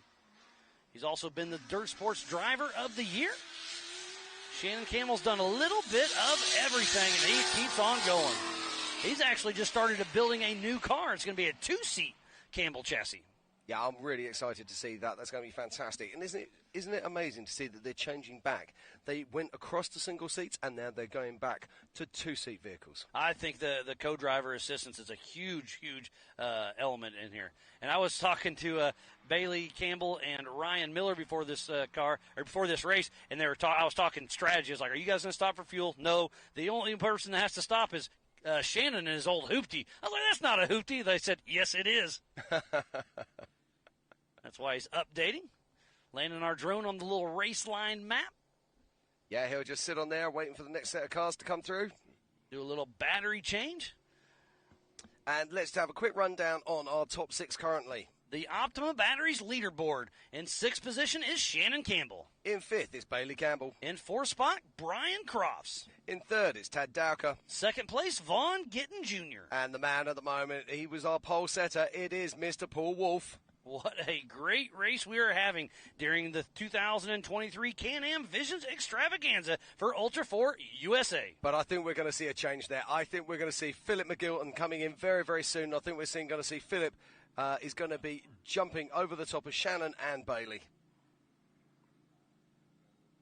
Sounds like Pam Hall is back in the AMSOIL hot pits, and she's got an update from Fun Haver Off-Road Team. Maybe it's about Lauren Healy. Pam Hall, what do you have for us down in the AMSOIL hot pits? I'm here over in the AMSOIL hot pit with Clint Keenan. He is the Fun Haver crew chief. Give us a little ride down here. We know Vaughn is running in that 2nd position, trying to chase down Paul Wolf, but Lauren Healy is out of the race. So what was Lauren? Yeah, I'm not sure exactly what happened yet. It sounds like we twisted a front drive shaft somehow, and Lauren sounds pretty mind-blown by it. Well, okay, we're going to come back from that. Let's not forget, we are in the middle of nowhere in Jay, Oklahoma, so we do get some technical difficulties once in a while, and we will be back with Pam very soon. Right, look at this. The top 4 has changed. In 7th position now is Shannon Campbell. In 6th position is Bailey Campbell. In 5th, it's Brian Crofts. In 4th is Philip McGilton. Wow, he's moving up some. And remember, he started all the way back in 25th position, so adjusted time is on Philip McGilton's side right now. Obviously, qualifying is very important for the clean air, but there's no dust today. There's just a little bit of lap traffic, so Philip McGilton accidentally tumbled during qualifying, but right now that's actually helping. It's on his side. Yeah, absolutely. If you'd said to him at the beginning of the day that he would be passing the likes of Levi Shirley, Shannon Campbell, Bailey Campbell, and Brian Crofts, he'd have probably just given you a wry smile. But so remember, fantastic drive from Philip. Remember, that is on adjusted time. He hasn't physically passed all of those cars. Yeah, and does he know, or has he got radio issues? Here comes Levi Shirley out of Dodge City, Kansas, with Corey Nasso riding shotgun and that Eurofighter. Yeah, and Levi Shirley holds in 8th position behind Shannon Campbell. So Levi just running a very consistent pace there. And that is our current number 2. That is Vaughn Gittin Jr. in his Bronco. And Bucky 2.0. And he's making his way down through mile marker 6. There comes Hunter Sparrow. We just saw him riding with his wife, Kimberly Sparrow, in the 4800 Baranica Motorsports Legends class. We are an hour and 11 minutes into this 2-hour race before the white flag comes out. It is an 8-mile loop through the trees, through the hayfields, through the creeks. This has got a little bit of everything here to throw at you. We started this race in the rain, but now it's drying up a little bit. Is that our physical race leader? I think that might be. That might well have been Paul Wolf there. And that UFO Joe Thompson built machine. Another absolute beautiful work of art. I was checking it out a little bit ago. He needs a new bumper. Last night during the Pro Rock Knockout, when he won that race, he a landed a little nose heavy and took a tumble, but was able to get it back going. Yeah, I'll be honest, we were sitting there watching that, and I thought that he'd thrown the race away. Didn't realise that the finish point was actually just before he actually hit the deck. So he won that race in midair. He jumped over the finish line. Yes, it was a fun little show last night. They had the jet skis doing backflips. He did something like 10 backflips in a row. It was a lot of fun to watch last night. That was incredible. Mid-America Outdoors is pulling out all the stops for the 2023 Can-Am Visions Extravaganza. Tomorrow is Nitro Cross and Nitro Circus. Lots of fun action yet to come. We have a little Barbie Jeep action tomorrow afternoon. And I hear horsepower. Is that our physical race leader, the Mid-America Outdoors ambassador, Paul Wolf? I think it well could be. It sure is. There he is on screen, be coming through the Brannock Bowl. And he'll be looking to complete his 5th lap. Heading out for lap number 6, and there's Tad Dowker on screen. Paul Wolf's car physically looks good, sounds good, and he is moving out. We'll get a time split between him and Vaughn when we see Vaughn here in a little bit. Last lap around is a 2-minute, 8-second. Yeah, watching Tad Dowker going through there, he's certainly not on the pace of Vaughn Gittin Jr. at the moment. It does look like that Vaughn is laying down the times right now. And there's Paul Wolf, our physical race leader and on adjusted time, blowing by the Amsoil Hot Pits and Cade Rod, who he was battling so hard with early on in the race. I am very curious to see what happened to Cade. That was such a tough break. Everything looked good. Him and Paul were battling. He was all over Paul's bumper, pushing Paul, trying to make him give a little hiccup, but Paul kept strong, and something had with Cade Rod.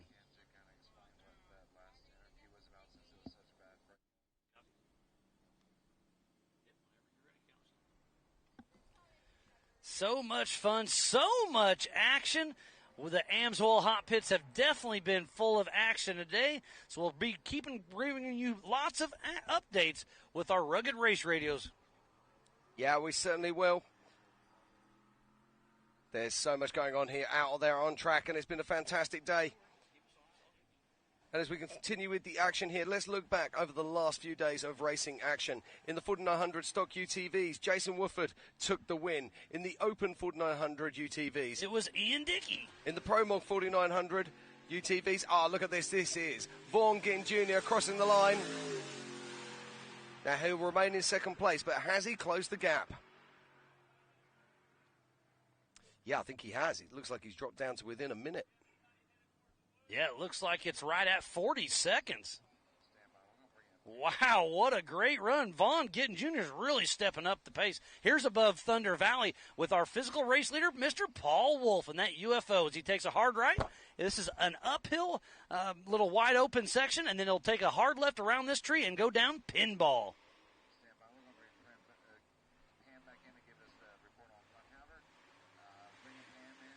There is Chad Hunt right there on screen. Okay, and we've got Pam Hall down in the pits, and she's got some news on the Fun Haver team. Pam, what have you got for us? Hey guys, out here in the Amsoil Hot Pits, just had a conversation with Clint Keenan about Lauren and Vaughn. Lauren is out with a drive shaft issue. He said it twisted, so he's down by a hill that he was trying to go up where it twisted on him. Said Vaughn his mind's kind of boggled about it, not sure why that would happen, so they're going to go back and they're going to look at see what's going on with that. But Vaughn is running in that number 2 position, chasing down Paul Wolf. So it's been an amazing race so far for the Fun Haver team with Vaughn. Back to you. Thank you, Pam. Lauren Healy with a bent drive shaft. Tough break there. Did it too much horsepower, just twist it, or you ding it with a rock and compromise it? Who knows? Yeah, that's the usual thing that happens. But don't forget, this is an IFS IRS car, so he doesn't really have those kind of shafts, that's very interesting. So we're talking about a final drive shaft. In that case, that's the one that goes from the differential to the wheel hub itself. And if he's twisted one of those, that's very impressive. He is on Portal's. Depressive if you're actually Lauren Healy. Yeah, that car is on Portal's front and rear, so the ground clearance is amazing, but just that much more moving parts. There is that much more moving parts, but the Portal hubs actually protect the drive shafts by being a near 50% reduction, so you can actually less torque at the drive shaft. So be very interested to find out what's been going on there. but this new technology comes risk. And that's the risk that they have to embrace. And this looks like this might be Tad Dowker making his way down across the raceline start-finish. And on adjusted time, he's still in that third position. So Tad Dowker has a great run going for him. He's got a great season. He's had some really good finishes lately. Yeah, he has. I'm just looking there. He seems to be just slipping away from Vaughan. Let's not forget, he did actually get ahead of Vaughan Gittin Jr., but we're just watching Tad Dowker coming through the water section at mile marker 6, and he just didn't seem to have that same kind of pace that we saw from Vaughan just a few moments earlier. But you can see now we've got a heat haze in the background. The weather is changing so fast here in Jay, Oklahoma. Earlier we had rain. Now looking up in the skies, we have blue skies and sunshine. We're bringing you a lot of action from the Can-Am desk, but it sounds like Pam Hall is back down in the AMSOIL hot pits with Waylon Campbell. So we're going to throw it down to Pam Hall. What do you got for us? Hey guys, I'm out here in the AMSOIL hot pits with Waylon Campbell. This is not where we like to see you, but here we are. You are having some issues with your water lines. Give us a little update of what was going on out there. Yeah, so first lap was going really good, and I ended up popping a water line. It dumped all the water out of the cooler. Luckily, right here in the pit, it spiked to about 250 degrees. And I've been fighting oil pressure problems the whole week, so I just had to call it. Well, your brother-in-law was just now behind us during our interview, and I know that your mind was probably there right now. I could see it in your eyes. But Brian, Bailey, and your dad are all running 5, 6, and 7 right now. That's got to feel pretty good. We were just discussing that it would be better if it was 1, 2, and 3, and you 3 out there. But they're running a great race. Do they have any strategies out there that you know of that's going on? As far as I know, they're just trying to keep it together. Obviously, my dad's a wild card. You never know what he's going to do. He puts on a show. But I hope they keep their stuff together and make it to the finish line. Well, it's a bummer that you're out here in the hot pits, but here we are talking to you, and I know that you want to get back to that in case somebody else comes in. So thanks for taking the time. Absolutely. You guys have a good day. Back to you guys. Well, thank you, Pam. That's good. Always good to hear from you, so thank you for that. Now, the interesting thing there was Brian Cross pulling in the pits behind. What were they taking off that car? They didn't do much. He was in and out in about 5, 6 seconds, so I missed what happened. Yeah, I'm not sure what it was. They seem to be wrestling something off the hood. Maybe I can only surmise or guess. Maybe it was some kind of strap or something like that, and they were just removing it out of the way. And it looked like his pits were not ready for him either, so I don't know what's going on there. This looks like Chade and Caden Hunt coming through, the number 456. Now, Chad Hunt's running a great pace, but unfortunately, I think he is a lap down on everybody at the moment.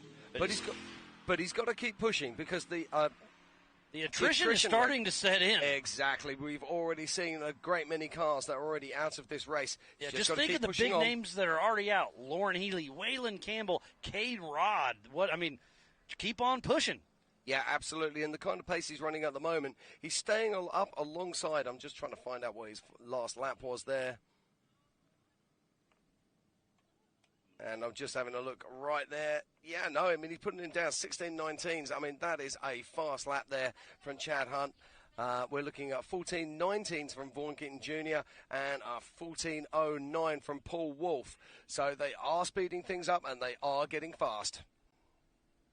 And still the action keeps coming here at the 2023 Visions Off-Road presented by Can-Am. We are here at the Mid-America Outdoors in Jay, Oklahoma, USA. For Ultra 4 Racing 4400 Classic as Phil McGlinton makes his way down through mile marker 6. And Phil McGlinton is putting on a fantastic race right now. Started in 23 position, managed to make his way all the way up into 5th place.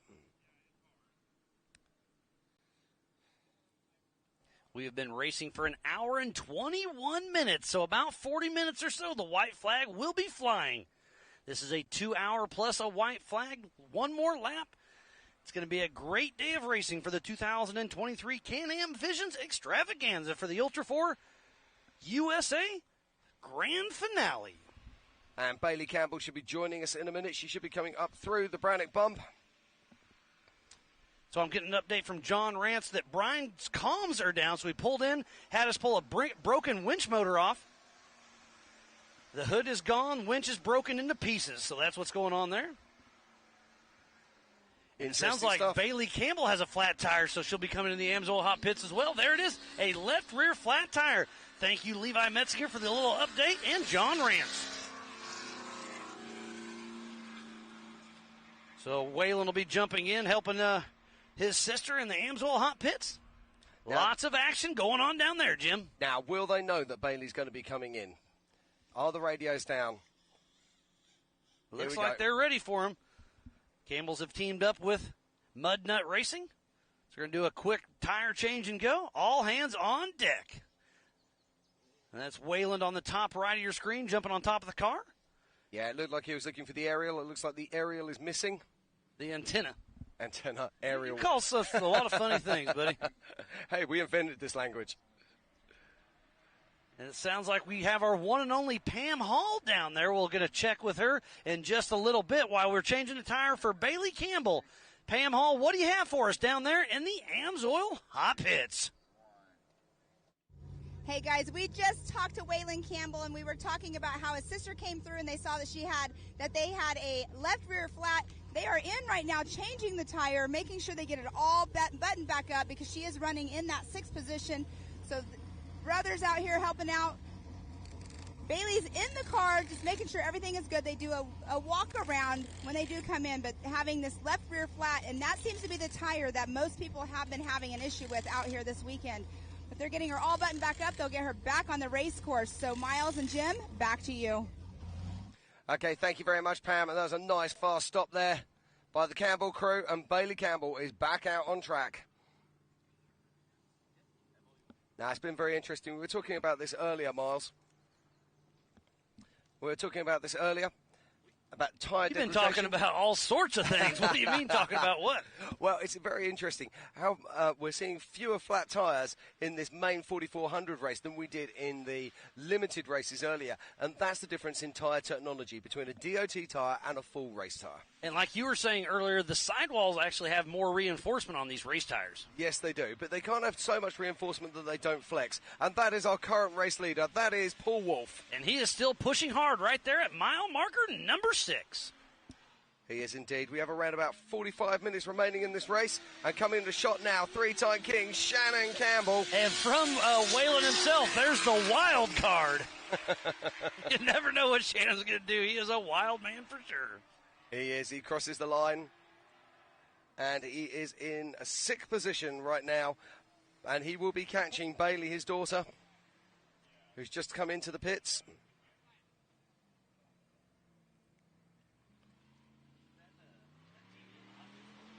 Oh, look at this, though. I can see it on our line.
I don't know if this is.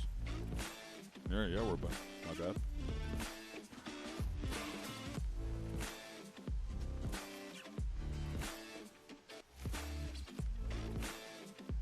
And welcome back, ladies and gentlemen, to the 2023 RC Racing at Visions Off-Road, brought to you by Main Hobbies and HPI Racing. We are back, and yes, the track is looking pretty good. Not completely dry, 100%, but pretty much dry. A couple of little wet spots in there across the way, but they've already had an e-car out there, and everything looked pretty good. The car came back pretty clean, so we are ready to rip, and that was some 30 minutes ago. Hello, I'm Ken Stout, and sitting alongside is Mike Garrison, Scotty Ernst down there in the pits, chatting with some people as well to find out what's going to happen here. If you're just joining us, we have been on a fairly lengthy rain delay. Unfortunately, got rained on, and then it started to dry out, and we were really close to going racing, and then, of course, it rained again. So, but the sun is now out. It is hot. It is also humid. So conditions have changed drastically. Yes, this is the 2023 Visions RC at Visions Off-Road. Plenty of our sponsors as well. We want to thank them, Main Hobbies, HPI Racing, Tecan, VP Fuels, Team Associated, and Lifetime. So back here ready to go. We've got a lot of racing to do, and we're going to try to jam it into 2.5 hours. We think we can get it all done, but we are going to rip here, line them up, and turn them loose.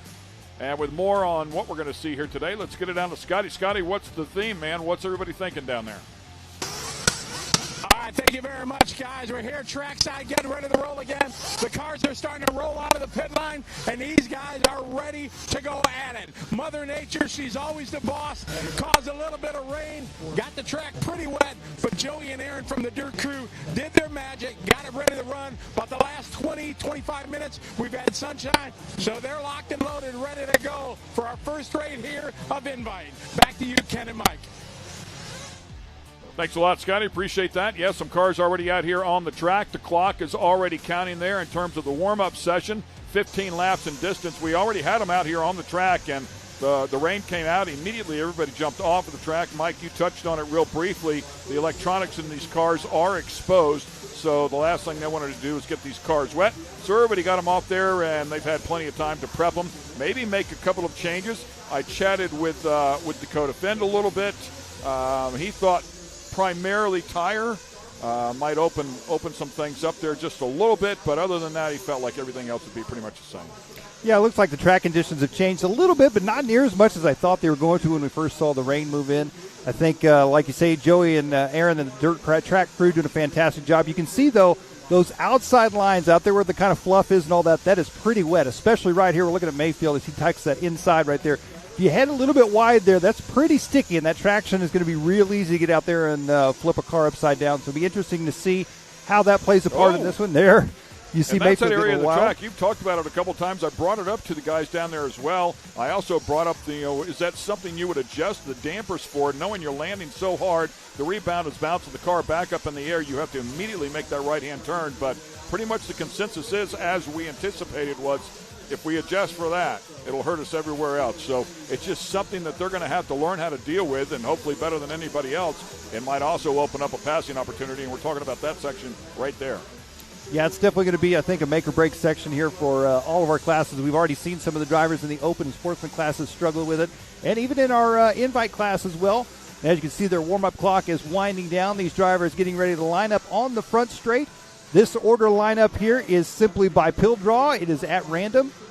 And whoever wins this invite race today will start our invite main tomorrow in the number 1 spot. Yeah, so and let's touch on this real briefly because it might be a bit different than they typically format these things, but they did a pill draw. The pill draw will determine the starting spot for all 3 of the Invite Nitro Buggy heats that will happen here today, and then depending on how they finish in each one of those heats will determine their starting position for the A-mains tomorrow. That's right. So we got some big money on the line, of course, this weekend here at Visions RC. However, no money up for grabs here in these heat races. This is just for starting positions tomorrow. Tomorrow's main event races, that's where all the money comes into play for these invite guys. But now our open guys that we saw earlier, like Camden Lime, as they qualify, if they're a top qualifier out of the rounds of qualifying today, they do get that $1,000 check, and they're going to the invite class. So money's still up for grabs in the open class today. Yeah, for sure. And to elaborate once again on this pill draw, the reason they do it the way they do it is they want to make sure everybody has a fair chance at winning their heat race, meaning everybody will start at the front of one of the 3 heat races at some point in time. They'll all start in the middle, and they'll all start in the back at one point in time. So they've made it as fair as absolutely possible so everybody has a shot at the big money in the A mains tomorrow. Okay, as you can see, we're about ready to go here. They're going to do the drop, and it is showtime. Here we go. Invite Nitro Buggy Heat Race number 1. The best in the world are going at it. Well, it's starting out front. It's going to be Ty Tessman. Of course, Ty Tessman, former IFMAR world champion. He is definitely a force to be reckoned with here this weekend. Of course, one of the world's best. He's got Spencer Rivkin right there behind him and Ryan Mayfield in that number 3 spot. We look back at last year. Remember, Rivkin and Tessman had a little bit of a scuffle last year on the racetrack. Yeah, a couple of guys actually, and doing exactly what we thought this track might do. You can see everybody lined up nose to tail. I did chat with a couple of the guys. They said passing's going to be a bit difficult because everybody can run within a couple of tenths of each other. So we'll see how things shake down here.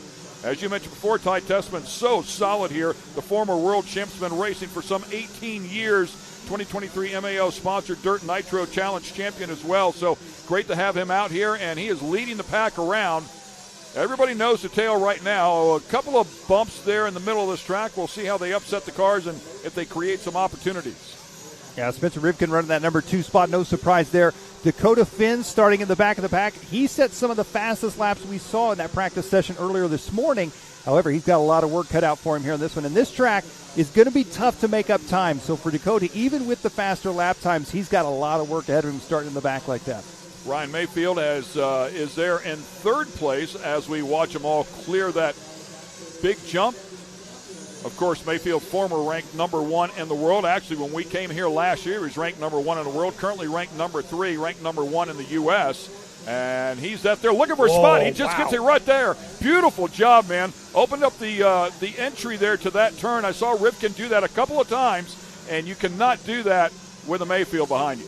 Absolutely not. Those guys, good friends off the track, obviously on the track. These are all harsh competitors. Jared Wiggins in the number 4 spot, our winner from last year here in the Invite Division, sitting in 4th. Mason Fuller up in the number 5 spot. Taking a look there, Ty Tessman gained a little bit of track there on Mayfield, the number 2 spot. Rivkin in 3rd. Wiggins starting to close the gap up on Rivkin just a little bit. Yeah, and it looks to me like Mayfield driving away from Rivkin just a little bit as well. Obviously, in the midst of making that pass, you're going to lose a little bit of ground. Curious if we can see him close up here on our leader, Ty Tessman. We saw it in the lap times before. It looked like Mayfield was a couple of tenths off from some of the quicker lap times, but with a couple of hours off and time to make adjustments, he'll be right in the hunt. Yeah, and I tell you what, look at the lap times right now. As you mentioned there, a 27.4 is fast lap for Ty Tessman. Mayfield fast lap at 27.4 as well. Rivkin's fast lap at 27.5. Fast lap of the race actually set right now, and that time by Ryan Mayfield, a 27.1. 0.3 of a second faster than our second fastest driver on the track. So Mayfield is on the move here as he tries to catch up to Ty Tessman. And, of course, these two got a little heated 1 year ago. So yes. It was actually more than a little heated. That was certainly documented well, so we'll find out how things go. I mean, it happens in racing, right? Some reality TV drama going on right there last year. Good stuff. Back on the track together again. Maybe will we see a retaliation, perhaps? We'll see. I think it's all about earning that spot right now. It looked to me like Mayfield missed the center of that one turn there just a little bit, had to breathe it. But he was definitely closing the gap there from where he was. He has pulled up nicely. I don't know if he's got enough there to make the pass, but he's certainly right there, and that's what you want to do, right? If nothing else, create a lot of pressure. Absolutely. Try to put the pressure on, and I tell you what, though, Ty Tessman, he is a tough one. He's as cold as ice when it comes to trying to break him on pressure, and Mayfield and these guys have all raced together for a long time. Looks like Rivkin may be closing back up just a little bit. Saw some chaos there in the back of the pack. Thing to take note of here with only 7 laps to go, Dakota Finn has only worked his way up into the number 8 spot, and he still has some of the fastest laps on the track. That makes me think, I tell you, the guys that are starting in the back on tomorrow's main events, that's going to be tough for them to get back up at the front. So yeah, exactly what those guys said. It's going to be a tough track to pass on when all the lap times are pretty close. And Rivkin, closing up the gap here on Mayfield as well. We watch them work their way around here. There's one left-hander where I think Mayfield's, Rivkin unfortunately into the tube there cost him. But Mayfield is entering a little bit tight, a little bit early, if you will, and Tessman is right there. So right there he opened it up. So Mayfield opened up that line just a little bit and carried more speed through there. But Tessman had been beating him through there every single lap, and now Mayfield's figuring that out as well.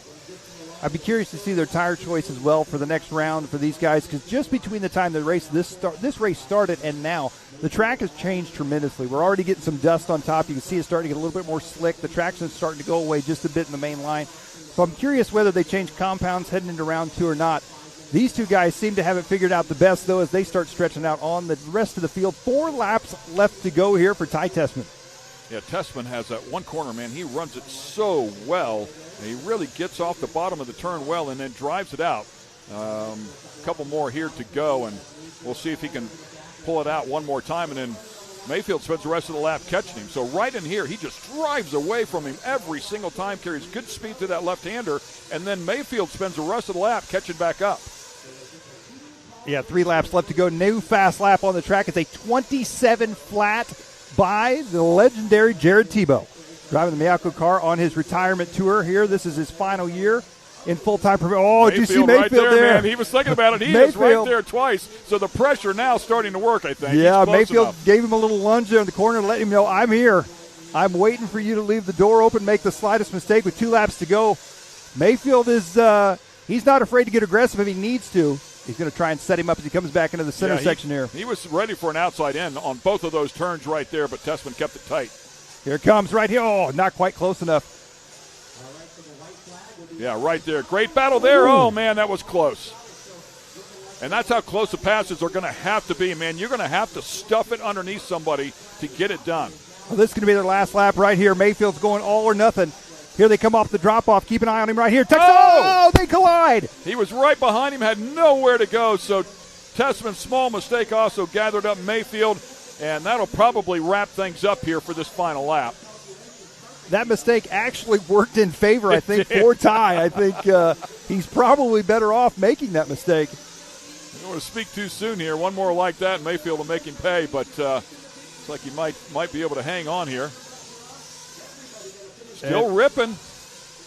Looks like, I believe that last time around was their last time across the line. So Ty Tessman going to take invite round number 1 here for our qualifying. Ryan Mayfield 2nd, Mason Fuller 3rd, Jared Tebow 4th, Spencer Rivkin 5th. A good run for all those drivers there. So Ty Tessman, tomorrow's invite main event number 1. He will be starting 1st. Ryan Mayfield will be starting 2nd. Mason Fuller starting 3rd. Jared Tebow started 11th on the grid in that one, worked his way all the way up to 4th. Spencer Rivkin fell back into the number 5 spot. Yeah, and you mentioned Tebow there. He did have the quickest lap of that event with a 27 flat.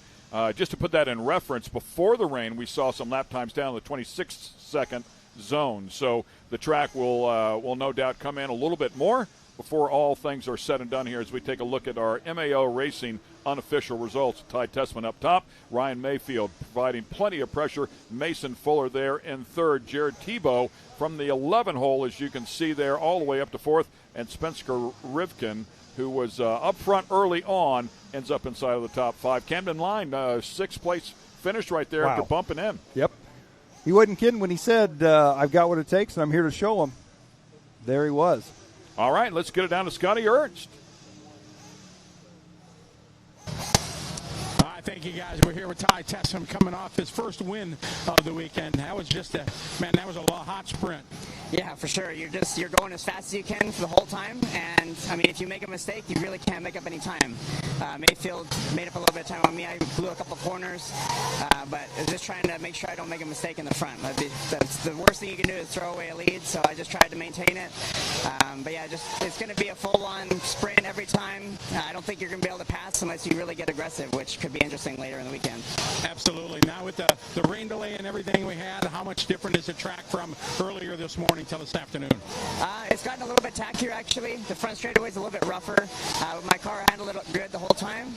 Towards the end, it seemed like I lost a little bit of grip, but I think everybody kind of did once it dried out. So maybe see if we can make some adjustments to the car to band-aid that.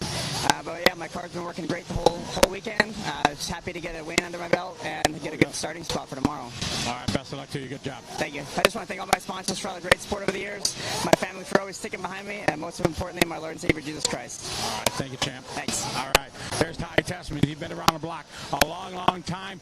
Getting a draw. It was a pill draw, basically. He got the number 1 starting spot, and he took full advantage and taking the win. That's going to put him on pole for final number 1 tomorrow. Back to the studio, Ken and Mike. Thanks a lot, Scotty. That's exactly right, and that heat race there was for starting positions in A main number 1 tomorrow. And if you can win the A main, that's $1,500 hit. If you can win the overall, it's $5,000 hit. If you can clean sweep, it's a much bigger hit.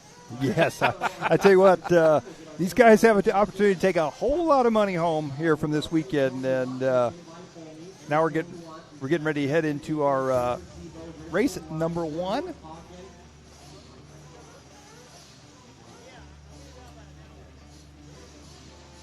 So, a little highlights reel here from heat race number 1. It was a great pass there that we saw Mayfield make on Rivkin, and then slowly worked his way back up to Ty Tessman, creating a lot of pressure. Could have stuffed him right there and checked up just a little bit. Tessman with a small mistake, but it collected Mayfield as well. Worked out for Tessman and ended up winning that one. So he'll start on the pole, as Scotty just mentioned a moment ago, on A main number 1 tomorrow. Great stuff. Plenty more racing yet to come here from MAO. Thanks for joining us. We're going to take a quick break. We'll be right back on the other side here at the 2023 RC Racing at Visions Off-Road. AMSOIL runs on freedom and has since 1972. The rest of the market has been trying to follow our lead ever since. But a head start is a head start. Run with us.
AMSOIL runs on freedom and has since 1972.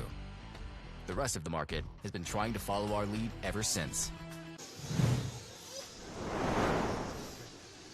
And welcome back to the 2023 RC Racing at Visions Off-Road. One heat race in here for the Nitro category to set up A main tomorrow. It was Ty Tessman that came out here and threw down early on. Had the lead from the start and hung on to it. Plenty of pressure provided by Ryan Mayfield, who also made a really, really nice pass there on Rivkin. So it gave us an idea. Spencer Rivkin, very solid, but opened up the door just a little bit. And Mayfield made him pay, and that's what they're going to have to do here if they're going to make a pass. We heard that from Tessman as well.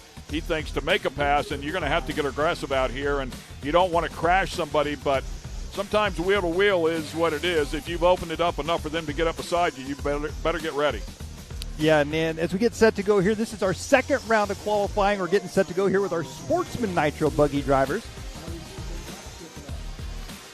These drivers run a more traditional race format here for these guys. Dylan Bontrager, Michael Forrest, Francis Sosing, Bruce Burnham, Nicholas Logan, Garrett Parker, Blake Remington. It looks like these drivers all getting on the clock. This time around, round 2 of qualifying, race number 1. We've got 2 more this round and 1 more to go. We got 3 total rounds of qualifying, so we'll see our invite drivers again 2 more times here today in the Nitro class. We'll also see a lot of those drivers up again in our Open E-buggy class. A lot of the invite Nitro drivers running the Open class. And, of course, after this, we'll see our Open Nitro buggy class where those drivers will try to set the fastest qualifying time for the round, and those who do will move on to the invite class. So good stuff, all about seat time, right? I mean, you want to get as much as you can.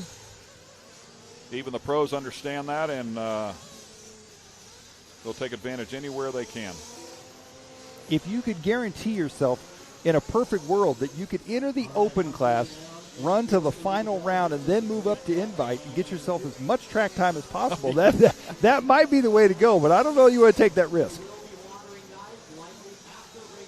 The one caveat to that, if I'm thinking about this correctly, is if you're the last bump in, you don't get a chance at any of the heat races. Consequently, you would start at the very back. Ooh, that's true. I didn't think about that. You are correct, yeah. So if you bump in, as we saw Camden Lyon, he got in that first heat race, so he'll have a 6th place starting spot in that first A. So, yeah, you want to. That's the advantage of trying to bump in as soon as possible. But in terms of track time, yes, it's another way to look at it.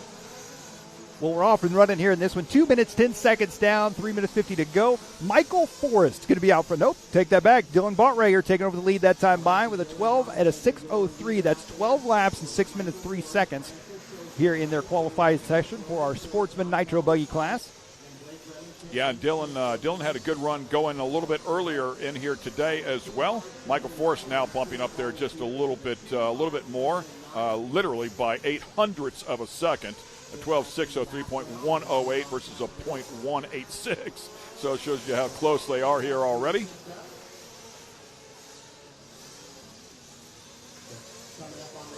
So, yep, no worries. And Scotty's going to work in here and check out his mic. We've been battling a little glitch in that. Audio check, 1, 2, 3. And clearly still there, so electronics, they're always throwing curveballs out here. It's just the nature of the beast, it seems like. Well, Dylan working his way around here. Our race leader in the green and pink dropping down there. Going to be coming up on some traffic here. Dylan right now has got the fastest lap on the track at 28.7. About a 2-second difference from our Sportsman division per lap in our invite division, running in the 26s. These guys running about the 28s. Yeah, and to put it in perspective, the Sportsmans would probably beat 95% of the rest of the world. Like, if you had to go, I don't know about you, you're probably in the game, but if I had to go out there, they would destroy me. I wouldn't be even close. So we're certainly not knocking these guys, but this is where the next level, if you will, before you get to that Open category, and then up to the ranked drivers. Well, prime example, it doesn't seem like that long ago we were at the Nitro Challenge and we see Fee Long Win in the Sportsman class. Now he's running in the invite, and he's a threat to win this whole thing this weekend. So, I mean, in a matter of time, these guys catch on very quickly and take their racing to a whole new level. So Dylan Bontrager, he's on the right track to do so here this weekend as he's looking for another top qualifying position at Sportsman. Oh, double trouble there. Yeah, that one really cost him right there. And once again, for those watching on, if you're not familiar with it, I certainly understand your predicament, but this is not what I would call traditional qualifying in terms of whoever lays down the quickest lap. This is a combined effort for the total length of the session of 5 minutes, so take all the laps you can possibly run. Whoever can run the most in the shortest amount of time will be your overall number one. Yeah, it's a bit of a confusing process for qualifying once you get it figured out, it makes sense. But trying to explain it or trying to figure it out for the first time. Trying to explain it's a little more difficult than it really is. I mean, it's a great way of going about it. It's certainly just as, I think, honestly, it's a better representation of who was best in the session rather than just quickest for one lap. Well, and as we're saying that, Dylan Bontrager, he has actually covered both cases because he's got the fastest lap on the track, single fastest lap, and he's got the best pace right now, which is what really matters. He's on a 13 at a 6-minute 25-second place run. Sosing in that number 2 spot. Logan in third. Now Michael Forrest back out to the number 3 spot. With only 25 seconds left to go here in this race, we're watching our race leader as he comes down the front straight. Onto that right-hand side, into the tricky drop-off section right here. Oh, really nice job. You see how good that car reacted right there? Dylan's really The damper setup must be really good for that particular area.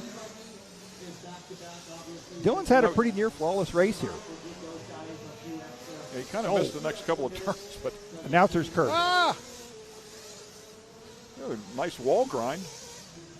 Tube grind in this. Yeah.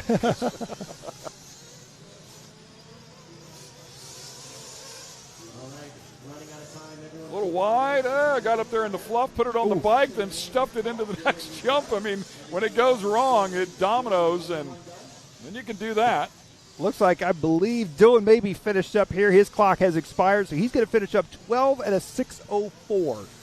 So 12 laps, 6 minutes, 4 seconds. We only have one heat of Sportsman Nitro buggy, so Dylan is going to be your round number 2 top qualifier here for our Sportsman division. Congrats to him. Nice job. I thought that was me out there driving for a moment. that one that was flipping across the infield. There you see the drivers all come into the pit lane. I'm interested to see what the tire choice is going to be here as the track starts to dry out, get a little dust on it once again. Our qualifying results there: Dylan Bontrager first, Michael Forrest second, John Cayley is third, Francis Sosing fourth, Nicholas Logan rounding out your top 5, followed by Remington, Burnham, Parker, Robinson, and Womack. Congrats to those drivers. Yeah, kind of curious to see where they will go here as well. And once again saw Dakota down there prepping tires. That's what he was doing. It looks like the big track is starting to dry up as well. Saw some of the Class 11 cars out there when the track was wet. If you're not familiar with those, they are bone stock VW bugs, and one of them was doing his best to get up to the top of that turn. It wasn't working out so well, but so it goes. Yeah, all sorts of action here this weekend from Mid-America. Of course, we got the Nitro Cross crew back there, and you saw them getting on the track, getting there. I believe their practice sessions are today, getting some track time for them as well. We're going to let Scotty try his mic here one more time. Check 1 2. Mic test 1 2. Check 1 2. Mic about test that? 1. Nice stuff. That sounds good, Scotty. Much better than what we had there before. I don't know if we'll have time to catch up with Dylan, if he might have already bugged out there or not. Quickest in that last Sportsman Nitro buggy. Heat. Got to send a quick text there before he gets racing. Yeah, well, so it goes. Maybe checking time and scoring. Checking the stock market. That's see how right. Things are going. Yeah. I can tell you how mine's doing. I don't even have to look. Sportsman E-buggy coming up next here. So we just saw our Sportsman Nitro division. This is going to be our Sportsman E-buggy class. And really what you're looking at there is some of the Travis Pastrana Nitro cars, the Nitro rally cars that will be out here competing tomorrow. This is a practice day for them, a couple of different divisions, but some 1,000 horsepower electric cars will be out there getting it done, putting on a great show here tomorrow. We'll also be out here tomorrow, obviously, with our RC event, the 3 A mains, along with the open category and sportsman categories as well. So we'll be battling for all the big money. Don't know if I mentioned that since we've come back here after the rain delay, but $30,000 up for grabs. We talked about the winner getting $5,000. If you can clean sweep it, it's $1,500 a race for each one of those A mains. That would add to it. There's also a bonus. I believe it's either $5,000 or $5,500. So at the end of the day, if somebody has a brilliantly good day, better part of $15,000 in your pocket, that's a pretty good day for RC racing for sure. And a nice payout throughout the other positions as well, to hand some money out to the rest of this field. So super cool to come out here and watch them throw down for the big money. Absolutely. And as we were just talking about, ironically, the cars that were headed out there on the course, the rally cars, those are the E-cars. So the electric rally cars, we saw the Vermont Sports Car Team, their driver, Connor Martell, taking the track. And as they send out their E-cars, we get set to send out our E-cars. Our electric buggies are getting set to take the track for Sportsman E-buggy. They were giving us a nice shot of that Barbie Jeep downhill as well. And you're going to enter that, right? No, not sober. I don't know. You might not even be allowed to enter it. I was going to say, Brittany here in our studio just told us it's $1,200 to win. Oh. Does this count as a Barbie Jeep? That's great, Mike. If you're not familiar with Mike, he has a great sense of humor. He's in a wheelchair, unfortunately, but he just pointed at the wheelchair and says, does this count as a Barbie Jeep? So that's good stuff. I'm going down the hill. I'm glad you can laugh at it anyways, right? If nothing else, laugh. So good stuff here. We're going to take a quick break. We'll be right back. Stay with us.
And we're back here at Mid-America Outdoors, MAO, as we refer to it, for the 2023 RC Racing of Visions Off-Road. Brought to you by Main Hobbies and HPI Racing. Ken Stout and Mike Garrison sitting alongside, and Scotty Ernst roaming around on the driver's platform as we continue on here. Sportsman E-buggy Heat Race number 2 coming out. We have the Nitro cars out here just a moment ago. Time now for the E-cars. Chatting with some of the guys over there as well. It does appear as though the E-cars. I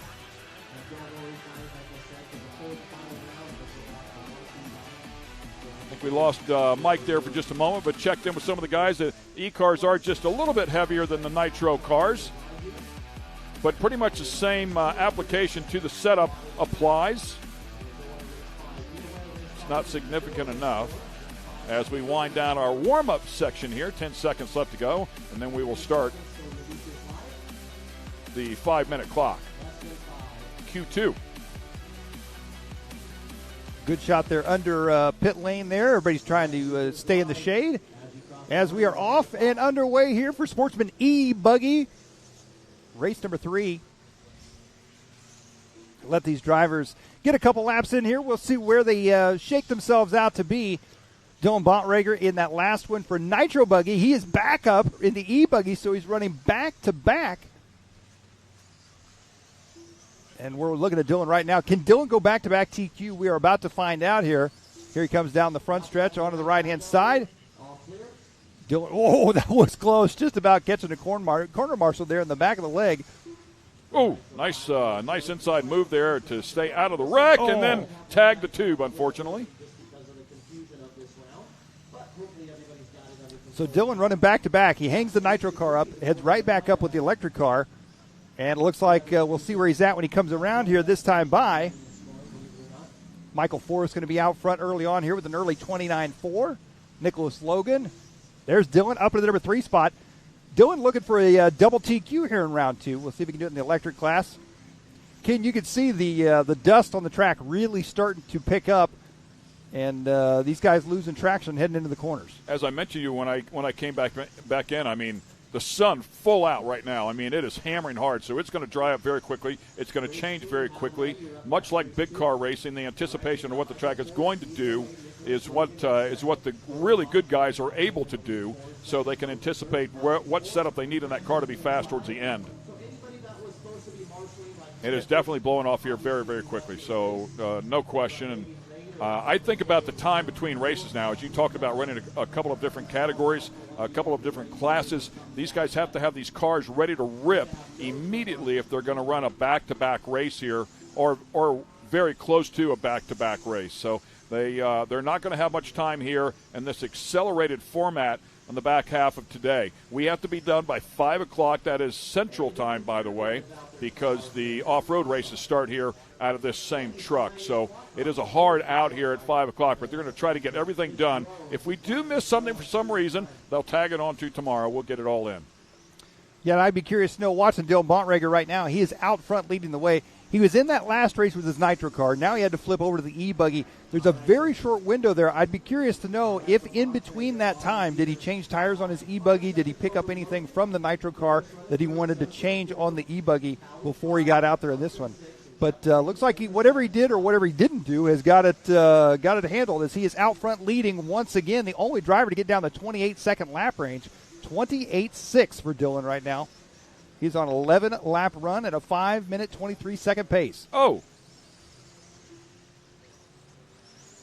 Up and over, and that car, in that particular case, just did not fly necessarily properly. Typically, you see him fly nice and level, but that one was nose high. That step down that we keep talking about.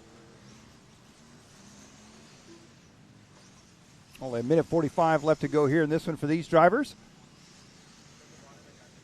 It's Bontrager, Logan, Forrest, Callies, and Sosing, your top 5. Johnson, Crane, Bell, Parker, Burnham, Womack, and Robeson. Oh, trouble there. I thought that was your race leader. That was not. Yeah, that corner is really rutted up there a bit and getting rougher by the minute, it seems to be, so something they'll have to pay attention to. I've seen that happen a couple times. It just seemed to me like they were a lane wider. He was pretty much in the race groove and kind of bit him. I've noticed a few spots on the track. Really, the only damage that looks like that the rain really did is maybe where the track crew had to step out on the track and basically left footprints and oh, interesting. Yes. Pulled dirt up, and may have been a small hole at first, but once the cars start hitting it and stuff, it starts chunking out, and that's the only major difference that I'm really noticing from the rainstorm earlier today. When they talked about sweeping the track, and that's what they did, they broomed out some of those puddles. I almost wondered if the broom would kind of groom the track to some degree, maybe smooth out some of those ruts, but certainly did not think about the footprints where they were squishing down in there. You'll start in the middle and work your way backwards, right? Well, Bontrager right now, he is out on a good pace here in this one. As you mentioned, coming off the drop-off, he's got a fantastic line is set up on point there, as he is out front right now by 7 seconds over Nicholas Logan in second. John Callie's in the number 3 spot. Bontrager, fast lap of the race at 28.6. Only driver on 11-lap run here in this one as well. Yeah, it's starting to show some real consistency, of course, as you talked about before, with near back-to-back sessions here. He can dial this thing in just a little bit, but really watching his line, I mean, he's very consistent. There's a couple of areas where I see the pros that stay hard on the throttle, and it seems like he breathes it just a little bit. Nice rotation right here, but coming through there, right there, he breathes it just a little bit. That might have been where he got up on the bike there before as well, but the pros are coming through that left-hander on the pipe. As he makes his way back around, looks like time has expired. This is going to be his final time around. Nicholas Logan going to be taking second.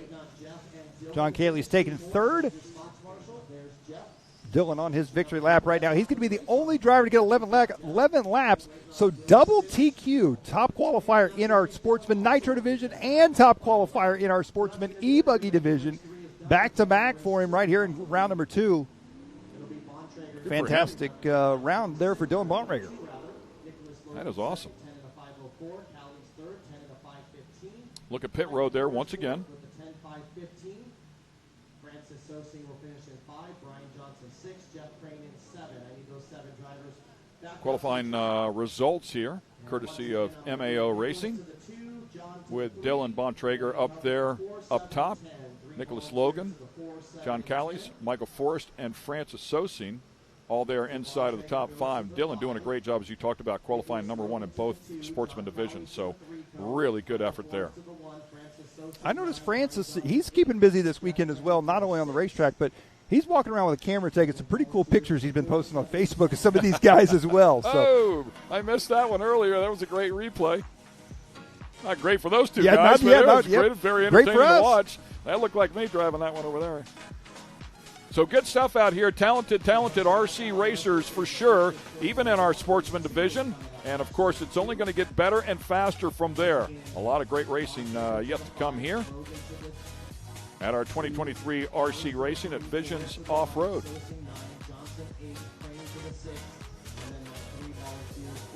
Cool-looking car.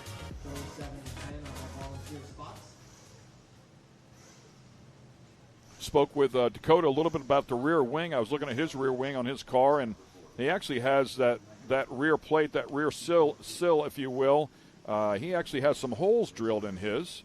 I want to say 6, a couple of big ones on either side, a small one in the middle. And it's an option that he can plug that hole if he decides he wants to plug the hole, or he can leave them open. Of course, it's going to have less drag down the straightaway at speed. Said it really affects the car in terms of how it flies. Makes a big difference. There's 4 sill plates. There's 2 in the center. There's 2, obviously, the outside sill plates as well, which will help it turn a little bit. So the wings are definitely a part of the game. Well, it looks like we are traveling in the reverse direction. We jumped to race number 3. Now we're going back to race number 2. So Dylan, we've got one more heat of Sportsman E-buggy. So Dylan was the winner of that heat and the current top qualifier. However, we got one more heat, it looks like, to go. See if anybody can, out of this one, can be any faster than Dylan to set the overall top qualifying time. Gotcha. So in the Sportsman Nitro, we just had the 1 heat race. And the Sportsman E, we have enough cars for 2 heat races. Yep. I'm easily confused, so I just want to confirm. Well, it was a little confusing there because we actually went from race 1 to race 3 back to race 2. Yeah, they're testing me. Yeah, I'm not sure. That's why they put you beside me. Yeah, I'm not sure why we did that, but we'll go with it. So we're back to race 2 now, and then I believe after this we'll jump to race 4. So, and based on that theory, we'll eventually get back to race 1. That's right. So the warm-up session has started here. We are under 2 minutes. And, of course, we'll have a 5-minute qualifying session here for this heat. Give them a chance to work the rust off, get back out here and get going.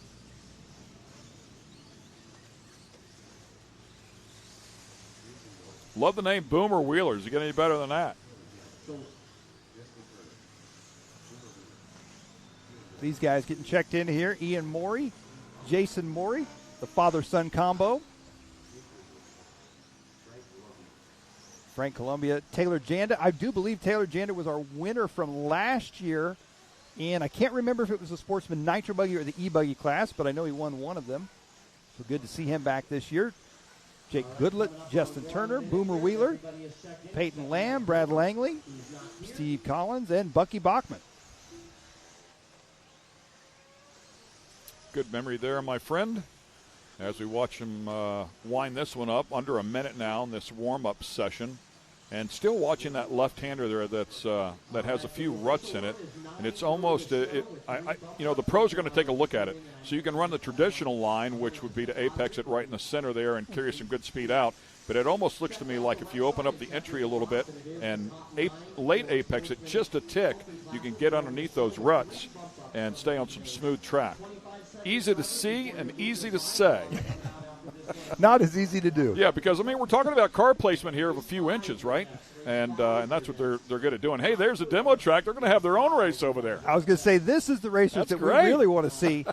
The demo track over there at the Main Hobbies and HPI Racing Tent, our title sponsors here this weekend. How about the checkerboard socks? That's pretty cool. That's 2 tenths faster. Confuse everybody at the finish line. All right, looks like we are back on the big track now, off and running here for Sportsman E-buggy. Yeah, it's for real now. The warm-up is over. Clock is ticking. Ooh, just barely made it over that jump.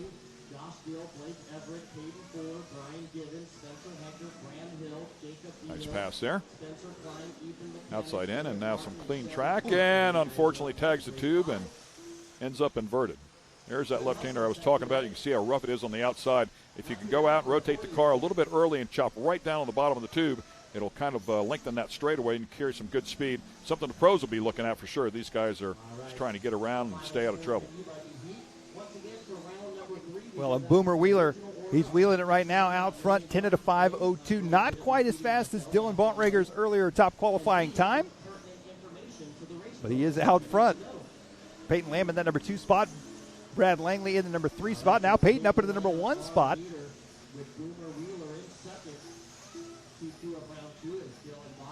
Boomer Wheeler jumps up into the number 1 slot as everybody's taking a crack at it here once they come across the stripe. Also impressive as you watch the sportsmen go out there and they'll blip that throttle and clear some of those jumps, and they actually sail the car too far. You have to immediately get it slowed down to come back to make a turn left or right. Something else that the pros seem to be very, very good at is that proper speed. Go over the jump, get the car back on the ground, and get it rotated in.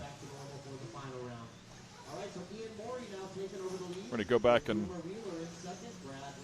show you a replay here, I believe. Our Visions Instant Replay. And coming in here, whoa, look at this. Quite the maneuver, a little bat spin there, a Batmobile spin.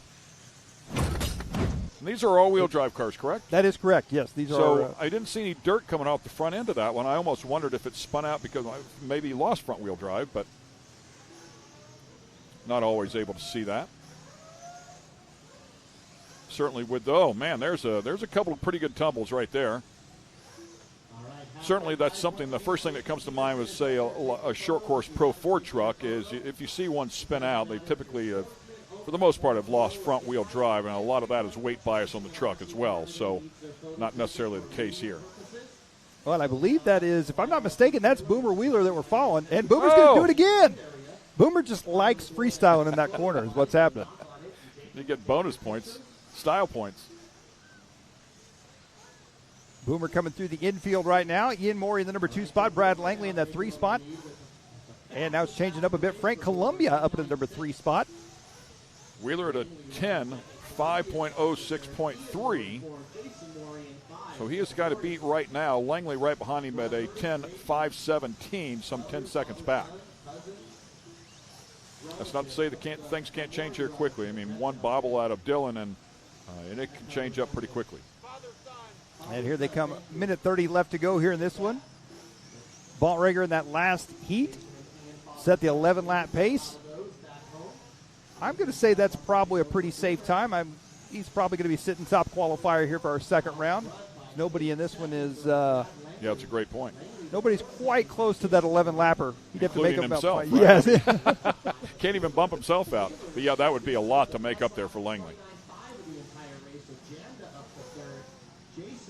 1 minute left to go here in this one. Boomer Wheeler out front, 10 at a 5:05. Ooh, that was close. A little drifting contest there in the middle. Ooh. Talk about putting the pressure on. It is entertaining to watch them. And I'm not laughing at them. I promise you. I'm laughing because I know I couldn't even come close, right? So it doesn't surprise me that they get as close as they do to each other. The fact that they don't crash is simply amazing. Well, here they come down the front stretch onto the right-hand side. I believe that's going to be Steve Collins, if I'm not mistaken. Off the drop away he goes. Well, that may be Jason Morey. 20 seconds left in this one. Wheeler still up front. Having another great session here. Langley has closed the gap just a little bit, closed it by a couple of seconds. But Boomer has not made a mistake yet. And clock has hit triple zeros.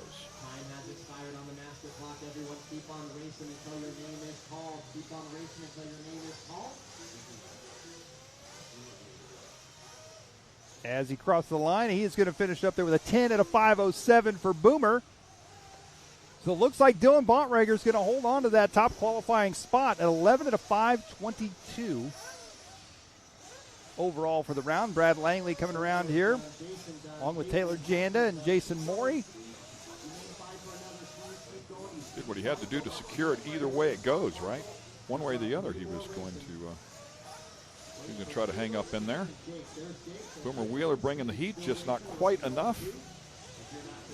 And some smoke out of those cars would indicate some Nitro action coming up next as we take a look at our MAO Racing qualifying results. Yeah, it looks like Boomer Wheeler going to take that one. Brad Langley second, Taylor Janda third, Jason Morey fourth, Frank Columbia fifth, Bachman, Collins, Lamb, Turner, and Goodlett rounding out your top 10 there from that one. Ian Morey rounding out in the 11th spot, Matt Gilbert in the 12th spot. And it looks like coming up next is going to be our open Nitro Buggy division. These drivers are going to be fighting for that spot up into the invite class. See Caden Fuller's HB Racing Buggy on the left side there. The TLR to the right of Braxton Culley. Just past him, the Kyosho of Spencer Klein. And once again, Scotty Ernst busy down there. Had that microphone working perfectly. Scotty, who do you have?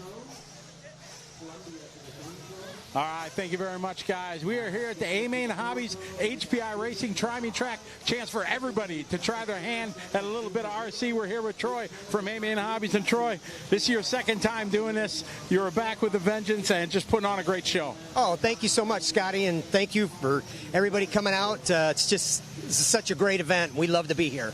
You guys brought the HPI Racing products here. You got a plethora here of rally cars and monster trucks and things like that, and a bunch of kids throughout the last couple of days been coming over here trying them. Absolutely. We're so thrilled that HPI Racing came on board with us and provided us with so many RTR kits of all types. We're on the Tri-Me track here, the Main Hobbies HPI Racing Tri-Me track. We're running their jump shot line, so we've got stadium trucks, monster trucks, and short course trucks that the kids are getting to run. And then we're showcasing all their different on-road cars, and they have a great line of cars, and we're happy to be partnered with them. And I see a lot of signs here, win this car. There's been kids and big kids, too, coming up, signing up to have a chance to win some of these. Absolutely. Kids of all ages trying the cars, and then you get a chance to win a car. We're giving away 4 giveaway cars in the next 2 days, so 2 today and 2 tomorrow, and some great stuff. Some Savage, upgraded short course truck, one of their Vorzas, and one of their stadium trucks. So really excited. That's coming up here in about 30 minutes, the first of 2 drawings today.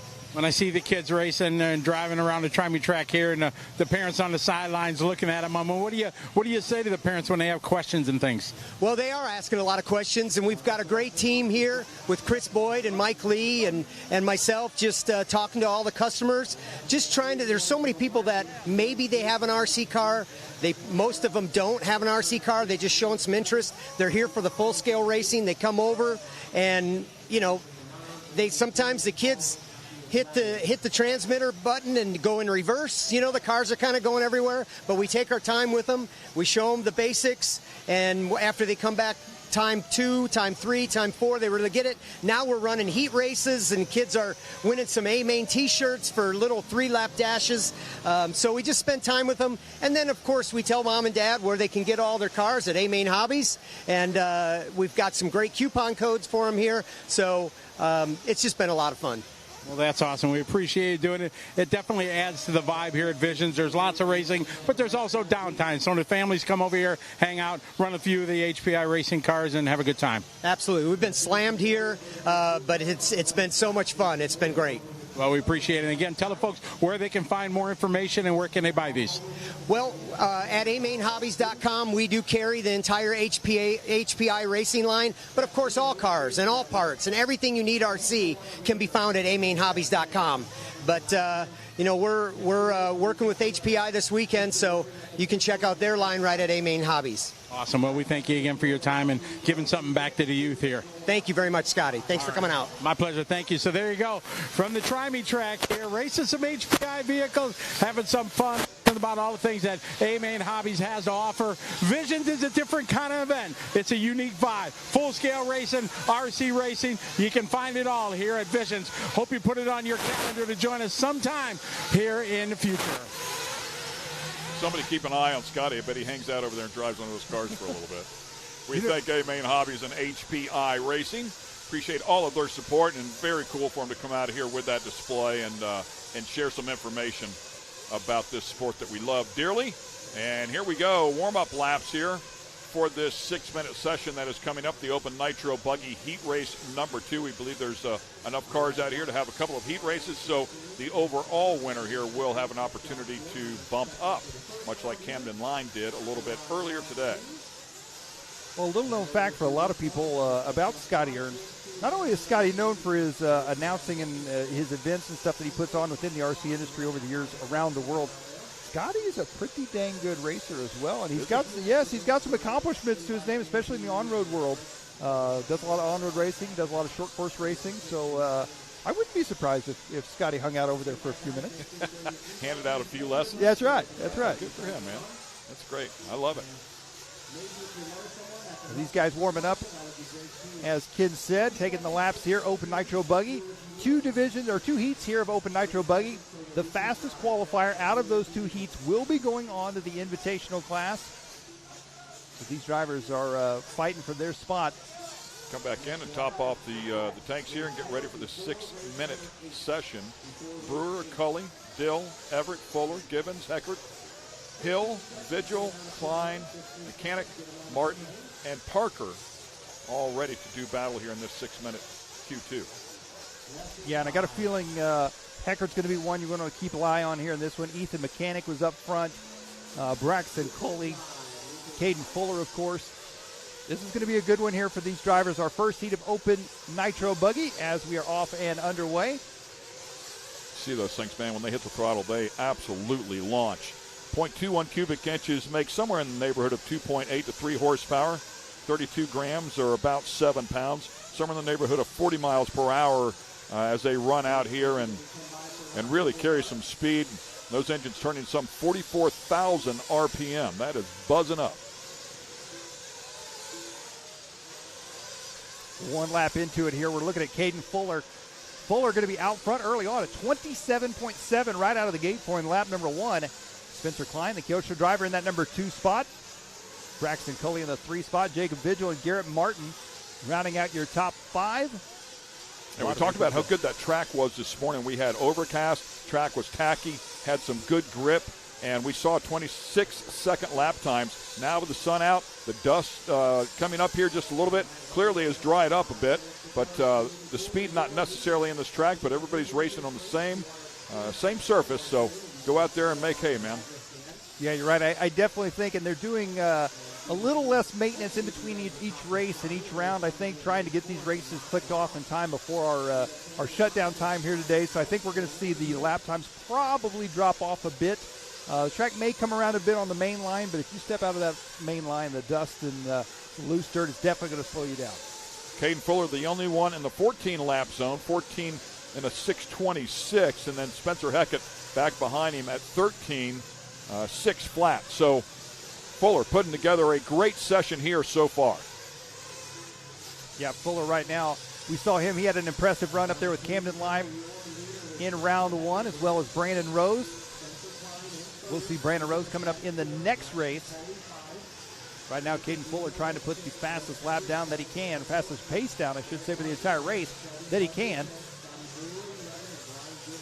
Oh, Caden and his brother Mason had a great battle 1 year ago. Mason making it up into the show. Mason, one of the invites here this year. Mason, one of those drivers that off the track he's a bit quiet, but on the track he's making some noise here this year. Really moving up and running with some of the big dogs at not just this event this weekend, but previous events as well. Got a respectful finish there at 8th overall 1 year ago, so right mid-pack with the big dogs. Very respectful effort for sure. Caden Fuller there, as you can see the pace up there at the top, that 14:6:25. And the clock ticking down here as well. We keep an eye on it, about 3 minutes left to go. Fuller going to be working his way into a little bit of traffic here. We'll see if they can work it out. Going to try to cut back to the inside. as we talked about earlier, too, this track, tenths of a second can actually make a difference on this racetrack, and it's hard to make that back up. So when these guys have to slow down just a little bit to wait on traffic to get out of the way or find a good line around them, it can really be a detriment to your overall pace. Seen some great passes being made here as well. If you run one lane high and somebody has a good run, good control over that car, they're going to drive right down underneath you. They'll make you pay. Oh. Yeah, somebody up and over the tube. Kept it on all fours. Well, there's Spencer Heckert in that number 2 spot in the red, white, and blue. On the right-hand side of the track, he's coming up on some traffic here. Ooh. Outside in. Good move job. Spencer. Yeah, great job. Yeah, and as you talked about before, wow, look at these guys, man. I mean, they are ripping. Beautiful stuff. This track's starting to blow off. It's changing every single lap, getting a little rougher as it goes, but everybody dealing with the same situation. That's that line that I was talking about right there that Fuller just used. Went outside, opened up the entry of that left-hander, rotated the car, and shot right across the very bottom and able to stay on the throttle all the way through there.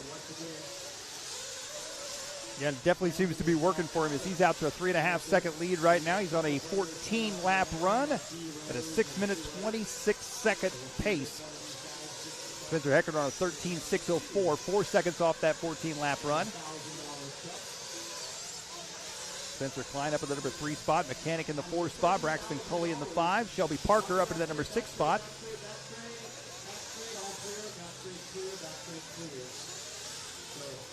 Yeah, good stuff. And keep in mind, it's not going to be the winner of this heat. It's not necessarily the one that's going to bump in. We have enough cars here to have another heat here for Q2. So if you remember, in round number 1, Camden Lime was in that first heat race, and he set the time, and then he had to wait the forever long 6 minutes of the next one. What feels like a lifetime. Yes. And then they wrote him a nice check for $1,000. Just power slide that thing up in there. That was nice. A lot of momentum up in there. Car slid right into the preferred line, back in the throttle. Rotating pretty nicely there in the tight stuff. Again, hugs the inside of that left-hander. It's gnarly on the outside. Step down is so violent. So many people having trouble with that. Car looked pretty calm sitting down through there. Nice setup there for the right-hander. Again, chop it off. Be it right down towards the bottom. Maybe a tick high right there, but really, really nice job, man. Well, time is going to expire here. Caden Fuller, I should say, he's going to go one more lap. This should be his final lap right here.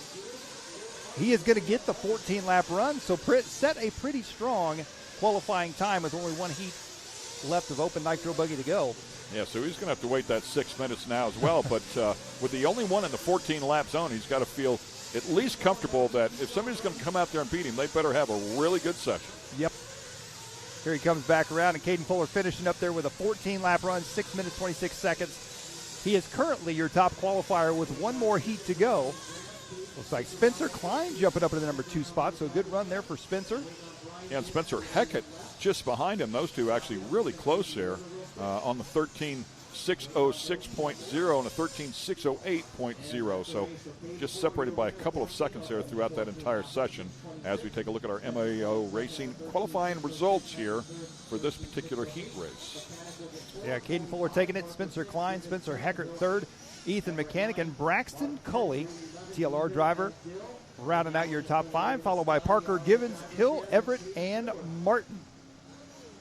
And once again, Scotty Ernst busy down there. This time he is with our winner, Caden Fuller. And Scotty, he's going to have to hang on as well for another 6 minutes. All right, thank you, guys. We're here with Caden Fuller after that run. Caden, that's the first step here. Now you got to hope you were faster than these guys. Take us through that run. Yeah, I was just trying to be smooth and consistent, stay fast, and hopefully my time holds up for this round. Yeah, it was pretty quick. 14, I think, in a 26. So that's pretty close to what Camden ran in the last round. How much is the track different from before the rain till after? It's not much different. Same pace, I'd say. So, yeah. All right, now you got a long wait here to see if your time holds. Good luck. Yeah, thank you. All right, there you go. All right, Mr. Fuller here doing what he needs to do to try to get that bump to the invite. We'll find out in a few minutes if his time's going to hold. Back to you, Ken and Mike. And, of course, if he can bump in, he'll get to take on his brother. And he's guaranteed if he bumps in $1,000. Right. His brother doesn't have any money in his pocket just yet. So so he's winning already. That's right. That's right. A lot more up for grabs, though, for sure. Get a little highlights reel. So we're going to take a quick break here one more time. We've got a lot of great racing action coming your way. Can't wait for it as well. Take care of our sponsors, and we'll be right back.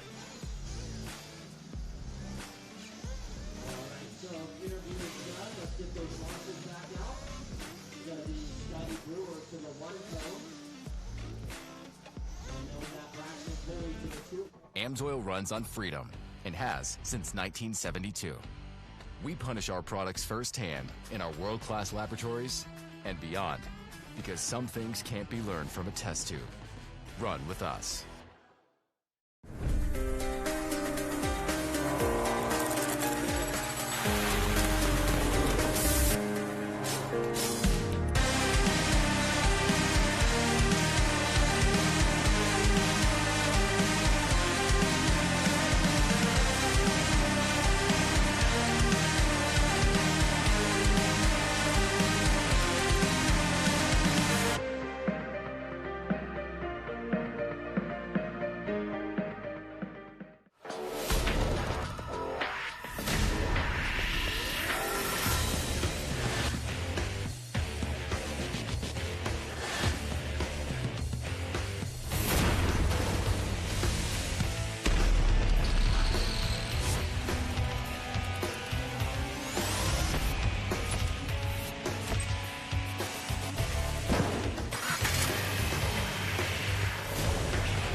Ready for any challenge. Maxxis tires can handle even the most punishing off-road conditions.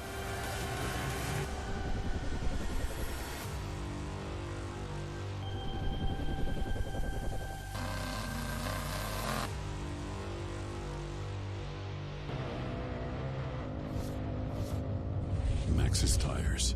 Tread victoriously. Speedsport has been America's motorsports authority since 1934. Get news, results, and commentary from the most connected experts in the business, covering all forms of motorsports from flat track to NASCAR and everything in between. Bookmark speedsport.com on your mobile device now, or follow Speedsport on social, and be sure to subscribe to the Speedsport Daily. Speedsport is your one-stop shop for all things racing on two wheels and four. And welcome back to the 2023 RC Racing at Visions Off-Road. Hey, ladies and gentlemen, Ken Stout here, Mike Garrison City right alongside. We're here at Mid-America Outdoors, Jay, Oklahoma, just a little bit outside of Tulsa, Oklahoma. 1,600-acre complex here. A little bit of something for everybody. The Ultra 4s, if you were watching during the rain delay, are out there getting it done as well. Travis Pastrana here with the Nitro rally cars. Of course, we are here. Short course off-road racing is here. There is a lot going on, my friend. A lot is an understatement, that's for sure. This is a fantastic facility.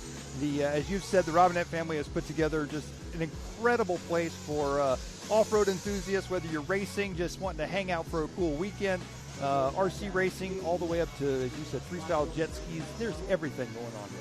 Lazy River here. Yeah, you got a whole resort basically up here. You got a restaurant on site. Yeah, for sure. So huge pool area and a lazy river, and there you go, and some instructions. Drop it. Katie's saying, put that car down. Put that thing on the ground. Let me go. Good stuff. So we're good. Miss Brittany, you can climb back up in the chair. It's all good. Open Nitro buggy, our second heat here. So Caden Fuller, he set the pace in that last heat with a 14.626. If nobody beats that time, that means Caden Fuller is getting a $1,000 check and going to the invite class. If somebody can beat that time, if it's only one person that beats that time, I should say, that person's getting a $1,000 check and going to the invite class. The one to keep an eye on, I think, in this one is going to be Brandon Rose. Brandon was up there running for the spot with Camden Lime in the last round of qualifying. Had some misfortunate events happen, flamed out, wasn't able to finish the race, dropped him back into the 4th and 5th place spot. I think he's going to be the one to watch here. Yeah, I would agree with that 100%. There is Brandon Rose there, second to the right, if you will, standing right alongside Reggie Tongue. And had a chance to speak with Reggie a little bit. I said, will you make any changes between, the track that you were on a little bit earlier and the track that you're going to be on? And the only thing he was going to do was make a shock oil change. He said he felt like he was going to go to a little thinner oil. He felt like the car was just a tick lazy in terms of responsiveness, so he wanted it to respond just a little bit quicker in the turns and was going to go to a little thinner oil to accomplish that goal. Well, that's another point that you make and talk about oils and stuff. As the sun comes out, everything heats up. These guys are going to be changing their shock oils and dip oils from where they were this morning, most likely. As this morning it was cool out, everything was, the track was tacky. We had more traction. Now we have less traction. The sun is hot. So everything's changing for these guys. A lot on their plate in a short amount of time. Had a chance, too, to talk to Dakota Finn. If you're wondering how adjustable these cars are, I was talking to him about dampers and, can they rebuild them? Can they adjust them inside? And they're not like what I would call a typical short course off-road shock where there's a shim stack inside of that the oil blows past. In these shocks, they do have holes, and they're allowed to. You can get just a blank shaft and custom drill your own holes and get it the way you want to. Some of the shocks some of the damper pistons have some flaps on them that will allow the oil to blow through that way. So it's an infinite setup there in terms of damper setup. But again, so critical to the speed. You've got to keep the tires on the ground, right? And that's how you create the speed. But that is much easier said than done. And of course, there's a lot of different ways to skin that cat. It's an important piece of the puzzle if you're going to compete with these guys.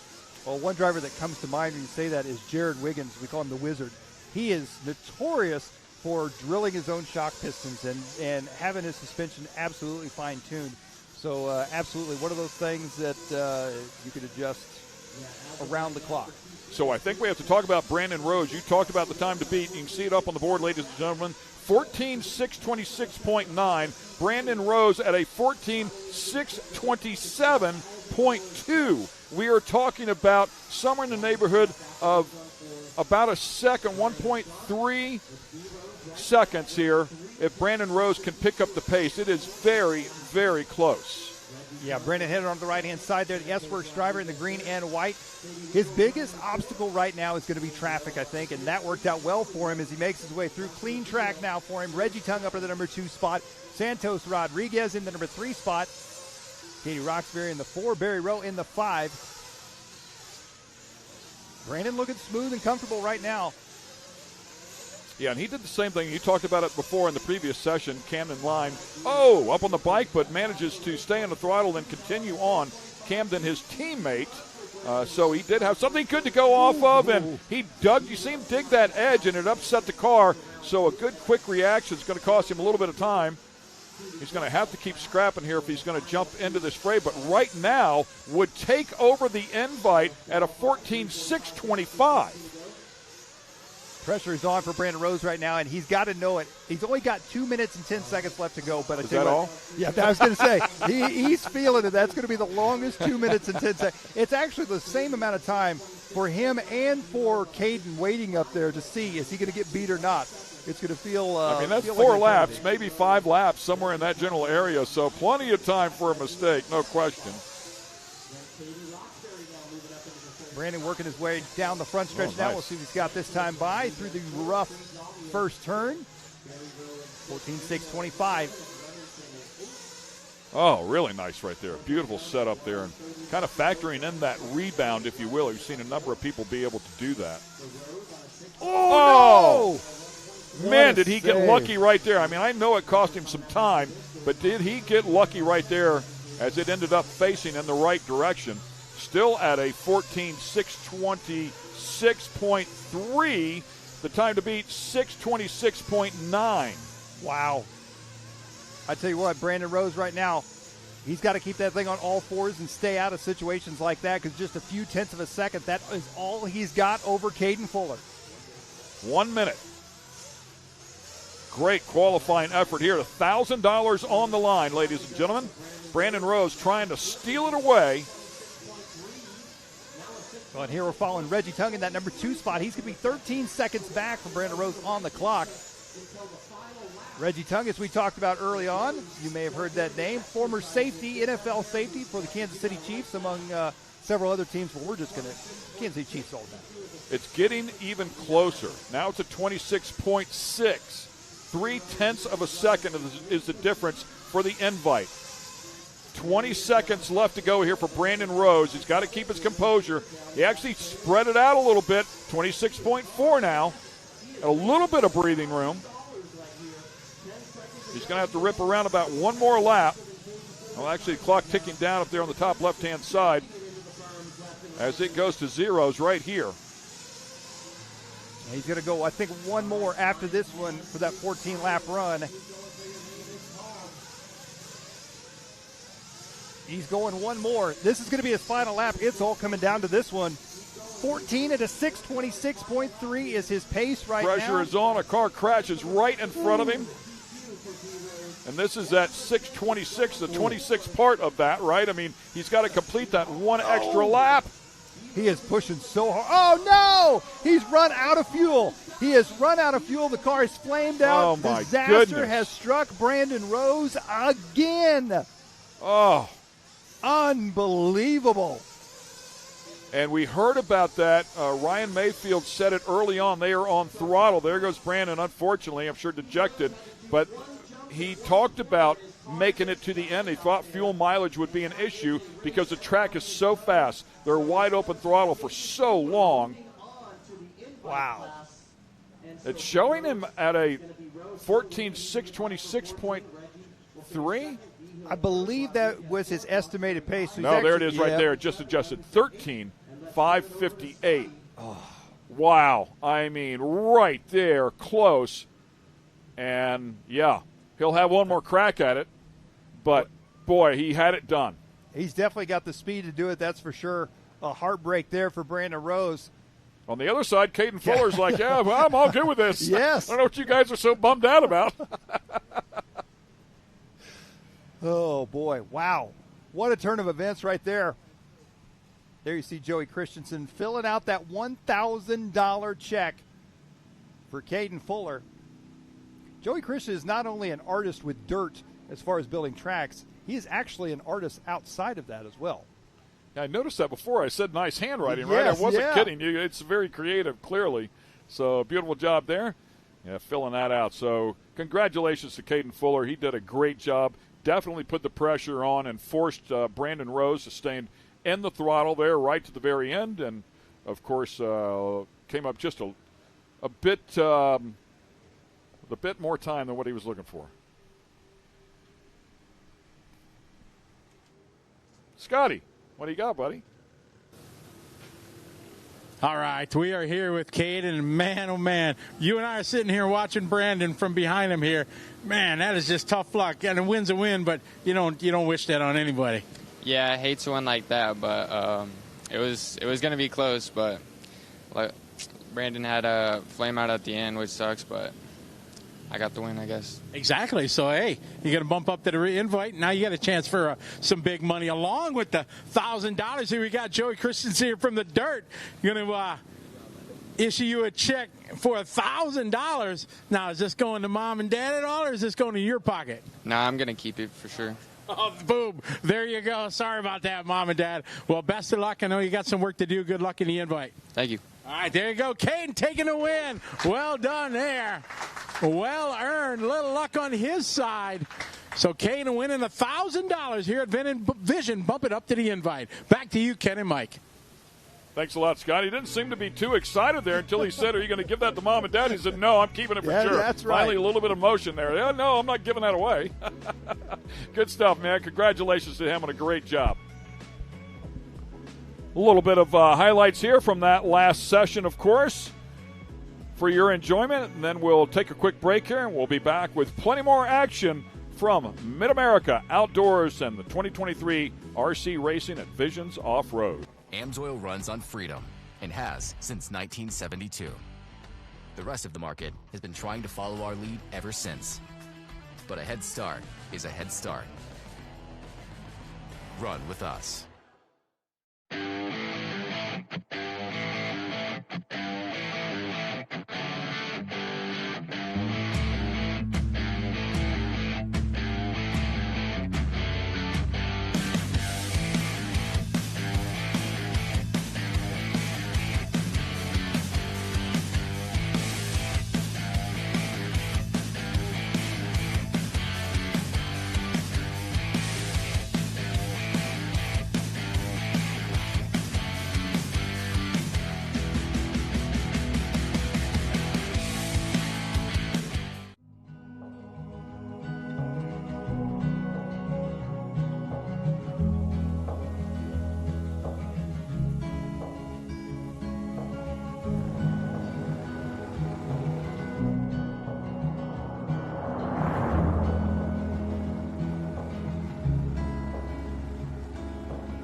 I am searching high, I'm searching low in the night. Ooh, does she know that we bleed the same?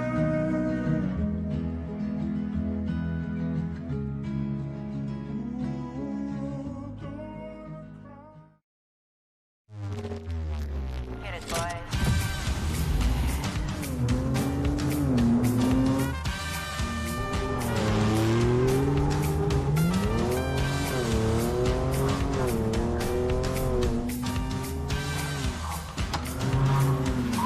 Holy shit.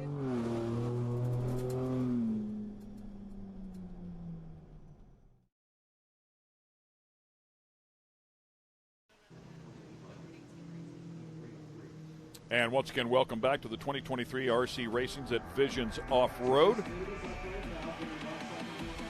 Plenty of action yet to go here today, and of course we will finish things up tomorrow. Our 3A mains. There's a look at Brandon Rose, who unfortunately ran out of fuel, we believe, flamed out right there at the very end. Had a quick enough time going to bump in to the invite, but missed it as he had about a quarter of a lap to go. Yeah, I think most definitely in that third and final round of qualifying, I think we're going to see him come out swinging, that's for sure. And I think obviously he's got what it takes. He's been right up there both rounds. So let's hope for Brandon Rose he can make it happen in round number 3.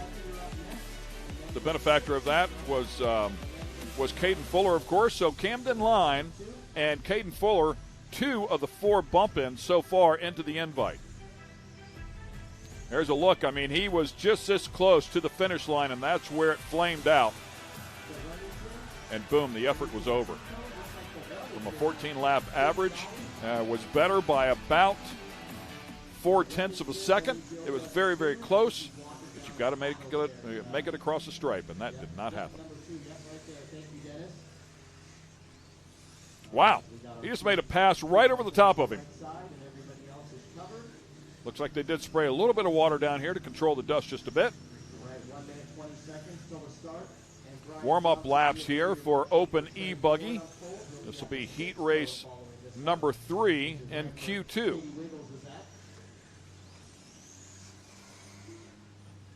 Yeah, it looks like we're going to run our Open E-buggy class in a little reverse order. So this is technically race 8.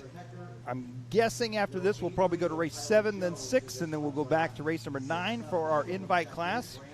Caden, Trey, Jacob, and Tyler all checked in. 45 seconds till your loop is live.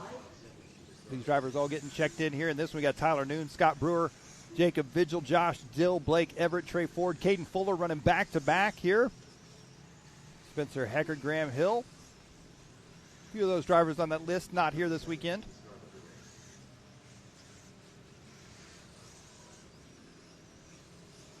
So 30 seconds. Our next water is after all 3 E. So Adam Christensen asking a question about the 4 p.m. hard finish time. It was actually 5 p.m. is our hard out, and that is Central Time. So depending on where you're at there, Adam, hopefully that helps you out. But we have a little more than an hour here to get in a whole bunch of racing. 3, 2, 1. Yeah, these drivers getting ready to go. It looks like the tone is sounded. They are off and underway. They'll get on the clock this time around.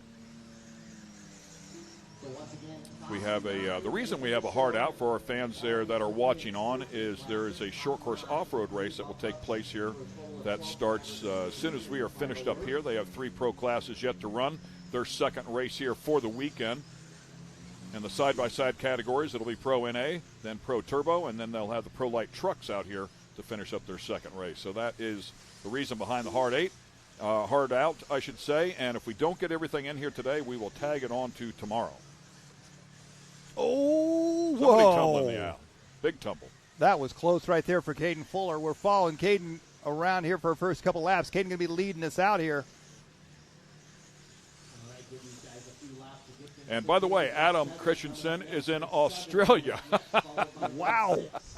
I'm not even going to come close to that time zone. I have no clue, man. So good stuff there. But thanks for watching, Adam. We appreciate you watching from down under. That's pretty cool.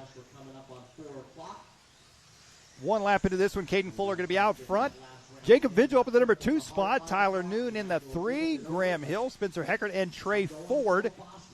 Your early running order here in this one. That's Spencer Heckert we're taking a look at. We saw him earlier in the Nitro division as well in our open class.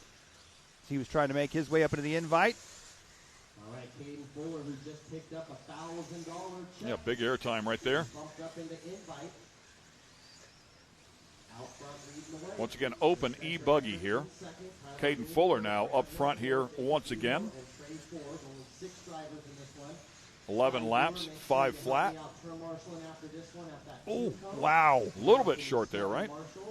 Came up a bit short and then somehow was able to whip the car around and save it. And I think he trouble there.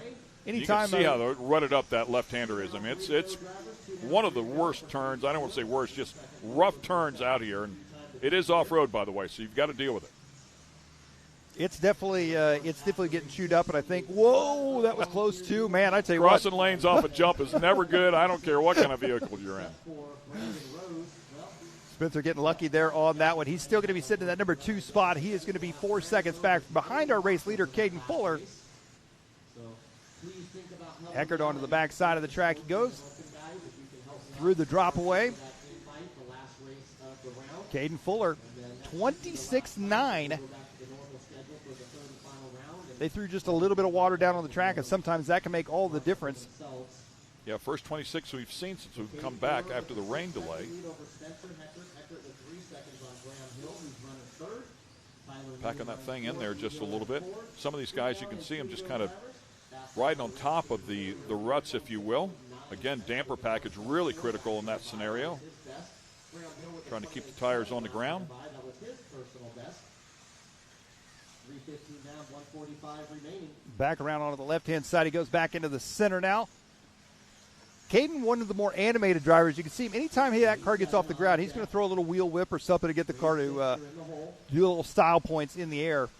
Confused me for a second. Animated drivers whenever you said that because he is certainly not animated during an interview. He's about as calm and collect as they come. But out there on the track, man, he is getting it done. Yeah, watch right here as he comes around for this double. Just about every lap he throws a whip motocross style. There was a little one that time, but he's been throwing some big ones. Having some fun, right? Cool, that's great. Style points again. Come up with a freestyle contest, he'd be right in the middle of that. Absolutely. Heckert at that number 2 spot. Oh, trouble there. What a save. Ends up on 4 and can continue on. But, yeah, big moment right there. There you see, that's Spencer Heckert there on the left in the red S-Works shirt. Caden Fuller there in the HB Racing shirt. And Caden Fuller still on a 12-lap, 5:26. So, again, he's going to have to survive that last lap. That 26 part of that is pretty much another full lap if he's going to reach that 12 mark. I say that, and now it has readjusted. So after that flip and was able to keep going, it's knocked him back down to an 11 lap, 5 flat. He's going to come into some traffic here. Made quick work of that. Yeah. You can just feel it, right? I mean, he's in a rhythm. You can feel it right there. Right here, this left-hander is tough, and it looked like he made a small adjustment right there to get through there.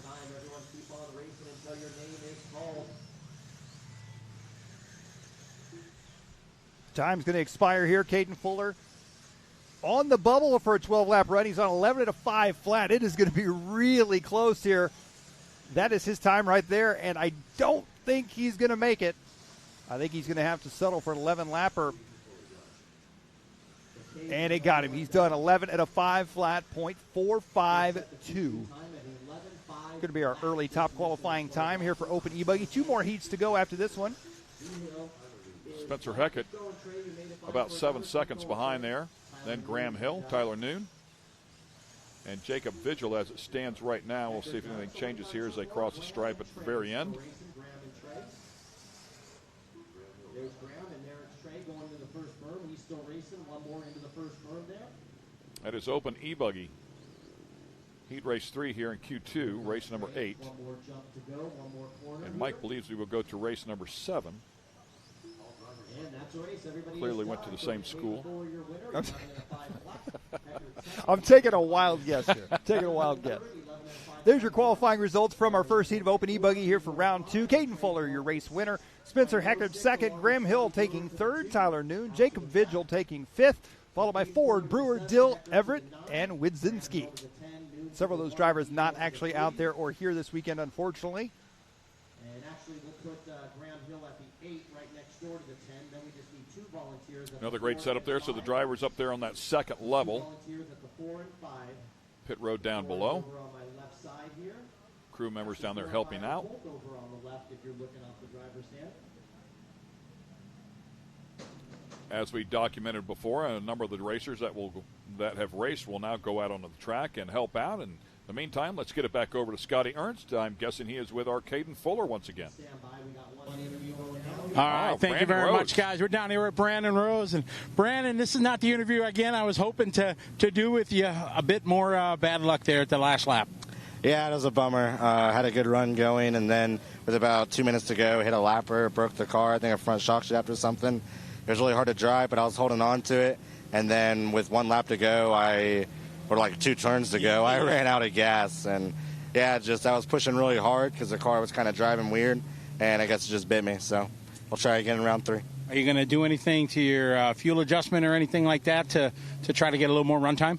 I may look at it and see if I can lean it out a little on top, but I think it's more was my driving that run. I was just pushing really hard and need to drive a little calmer, and it'll be good. All right, best of luck, partner. You got one more. Thanks. All right, so Brandon, one of the favorites to bump up into the invite division. 2 rounds of bad luck, but, he's definitely can make it happen, so we'll see how it goes in round 3.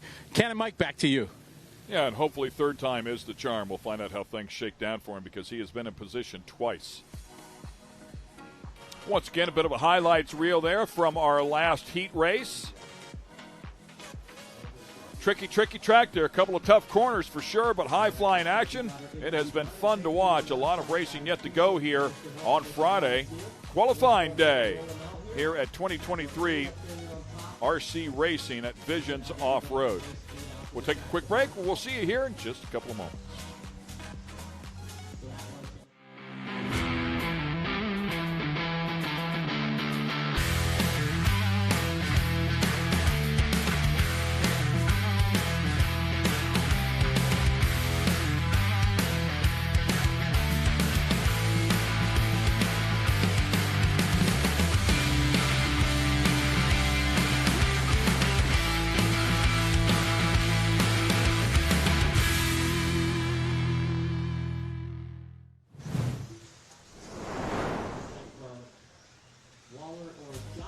And a quick commercial break. We are right back at it here. Thanks to Main Hobbies and HPI Racing. Welcome back to Mid-America Outdoors, Jay, Oklahoma, for the 2023 RC Racing at Visions Off-Road. Everybody getting checked in here. This is your Open E-buggy class. Race number 7.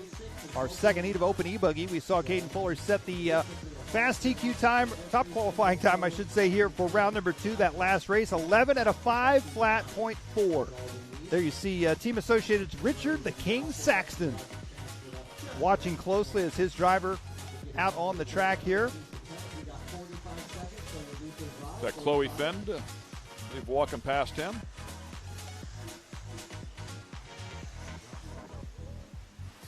.30 seconds left in this little warm-up session here before we start race number 7. Good call there, Mike. Open E-buggy. Heat 2. These drivers all getting set to go here, and as you can see, what little water they did lay down there before race number, the last race that we had, it is all gone. There is no moisture left on the surface except for a very few amount of spots. Oh, wow. Just launched it into a pack of cars. Everybody parked there on the backside of that jump, Yep. and he just sailed it. All right, Luco's live. Here we go. So 2 more races will be done with round. All right, we are off and running here, and this one already trouble there. That may have been Camden Lime there with a little bit of trouble there right out of the gate. We'll see who comes around here for lap number 1 in our Open E-buggy heat number 2. Time to beat Caden Fuller, 11 at a 5 flat .4 out of that last heat race. Round 5-minute race here for these drivers. Had a 12-lap session working there briefly. Had a 12.5.26 working, but had a moment there and ended up back at the 11. So the 12 is possible. A lot of traffic out there, though, right now. Yeah, and these guys are going to have to work together just a little bit to make sure everybody gets a good run in. Looking at Camden Lime as he has worked his way through traffic. I think that was him right out of the gate there that did have some issues, so that's going to start him back a little ways in the field, so he's got some making up to do already. Ethan Mechanic going to be out front early on. Joshua Vigil in second, Braxton Culley third, Spencer Klein fourth, Garrett Martin rounding out your top five. Oh, hooked a rut right there and launched him. Wow, I can't believe he ended up on all fours, but no doubt cost him a fair amount of time, and now he's going to deal with traffic again. Camden pushing hard. Not quite the luck he had in he was laying it down in Nitro Buggy. He had a pretty smooth run whenever he moved up to the invite class. And then in that invite heat, we saw him. He got in that 6th place spot. But E-buggy's been a little bit rougher on him here this weekend. Still a lot of racing left to go, though. Pretty gnarly hole right there. He went out and around it that time. But a couple of holes developing there in that left-hander. Oh, more trouble there for him. Gets caught on the tube. Wow. Oh, gets all Going sorts from bad to tangled up. worse.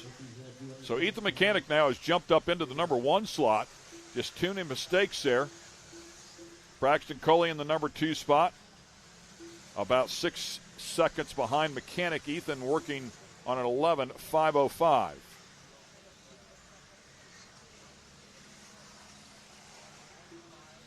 This race winding down here in this one. Look at this whole pack of cars right here. Everybody right there together. This is the worst possible way you can get into qualifying, especially when you got an entire empty track on the other side. Braxton Coley, though, I believe, is clear on the backside of the track all by himself in that number 2 spot, so that may play a part into this one for him.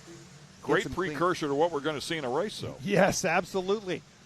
These guys are going to be nose to wing once our Heads Up Racing gets underway tomorrow for the main events here for these guys in the open classes. Of course, we've already seen that in our invite classes. Reggie Tongue a little bit deeper down inside of this one in the number 6 slot. Garrett Martin 5th. Spencer Klein 4th as we stand right now. Joshua Vigil in 3rd. Braxton Culley still in 2nd. And Ethan Mechanic leading the group here, still on 11.504 now. A little bit quicker, as did and Joshua Vigil just jumped up into the P2 position, 11.508. Yeah, looking at, I believe this is going to be Ethan Mechanic here coming around as he has made his way through the traffic. Time to beat still, that Caden Fuller, 11.5 flat. He's on 11.504 right now. I don't know, with 1:20 to go, Ethan is a very talented driver. I just don't know if there's time to make up on this track, a 4-second deficit there.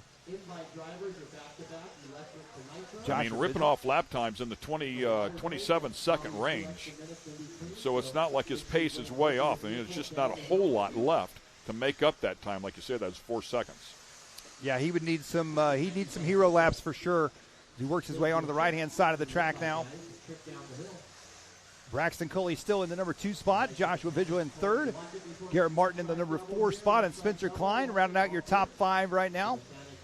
Yeah, last lap for Mechanic, 27.8, quick lap 27.3, so he's got about a half a second in that. He'd have to do that 4 laps in a row to make up 2 seconds. I tell you, the track is changing lap after lap for these guys. Any of the moisture that they had in the track there for the last heat is definitely gone here for this one. We've got one more heat to go after this, so they're going to get an even drier track, and that would be why we're running the weird order that we're doing. I'm going to say they're going to continue to water right before Open E-buggy, and they're trying to give each group a fair shot at a prep track. So that's why this time we went 8.75 instead of, or 8.76, I should say, instead of 6.78. Yeah, interesting thought process there. You're exactly right, and that's super cool to try and give everybody a fair chance here. Ethan pushing hard right now. I believe that is going to be Spencer Klein right there in front of him. I think Spencer's in the 3rd place spot.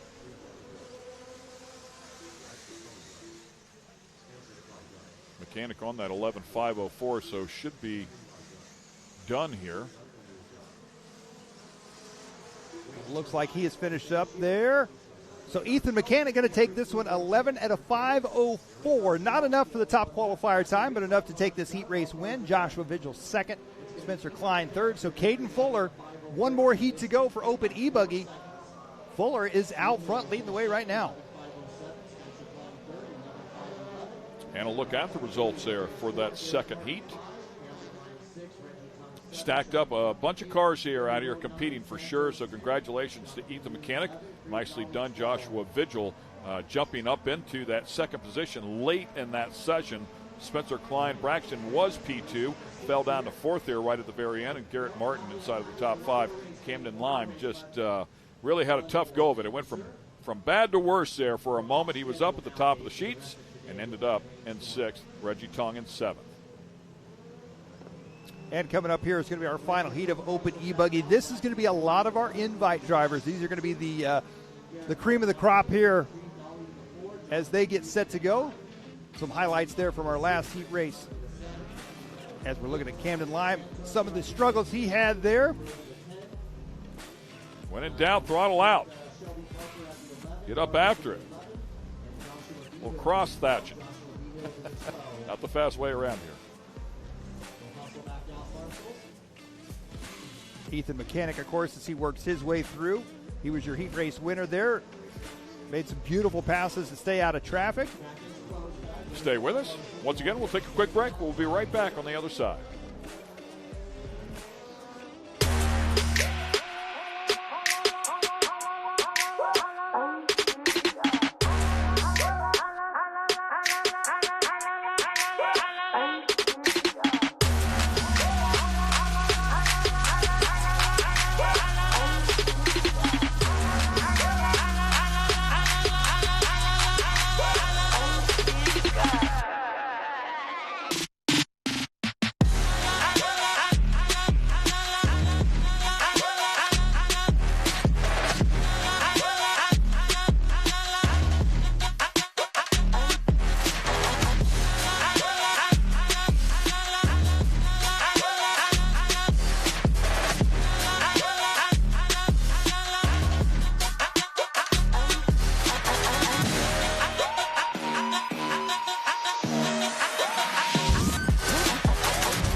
And once again, we welcome you back here to Jay, Oklahoma for the 2023 RC Racing at Visions Off-Road, presented by Main Hobbies and HBI Racing.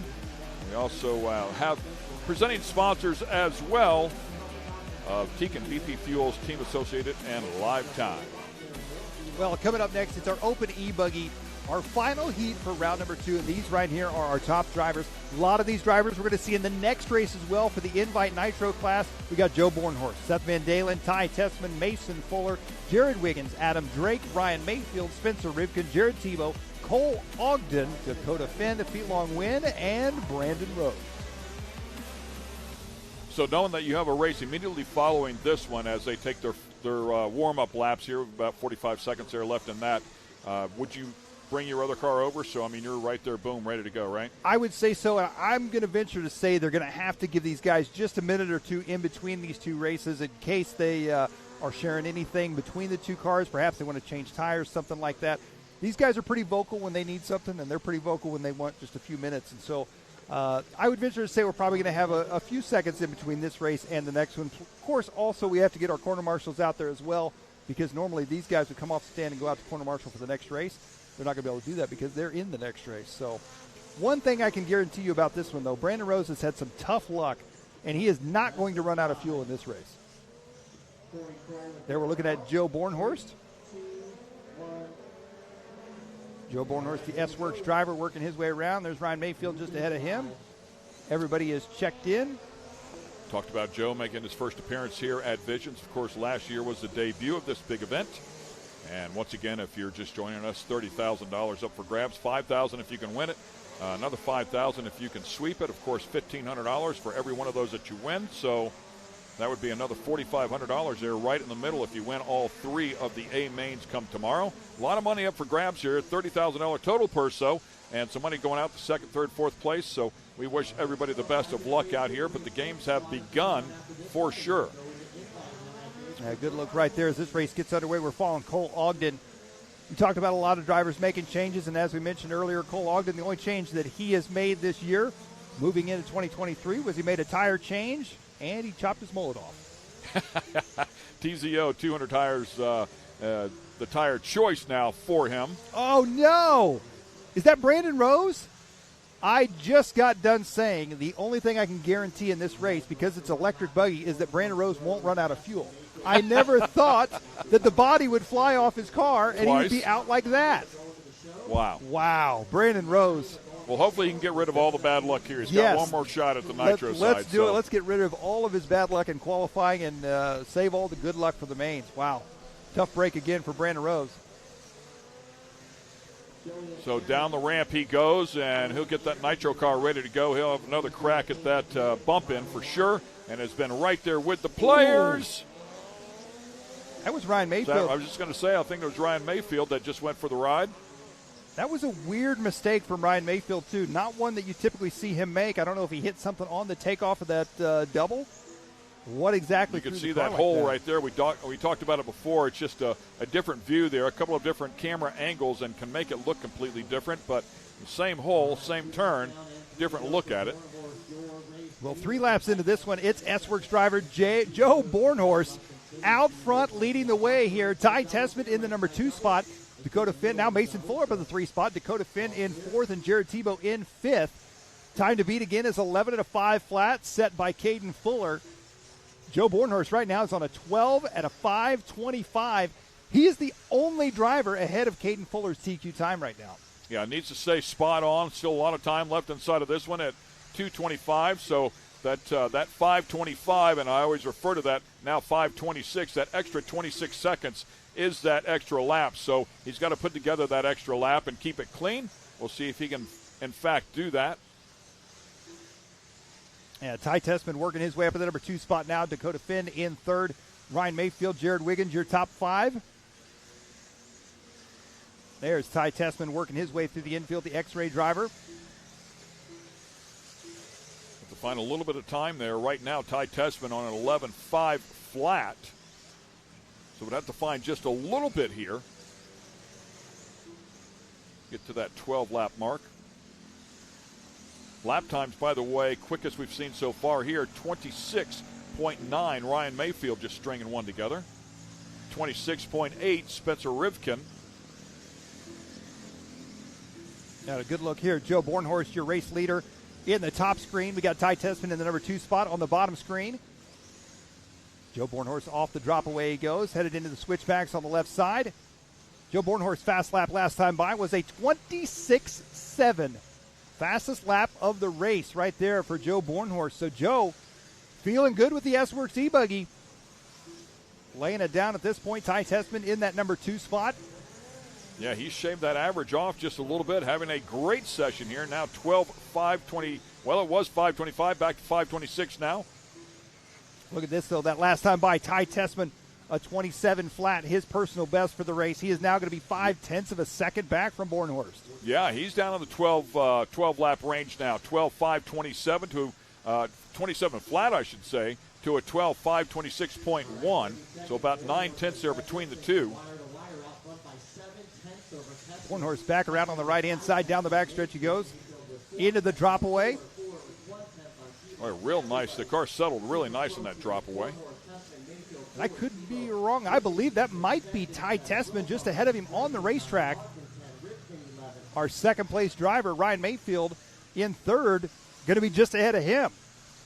So our top 3 drivers in reverse order on the track.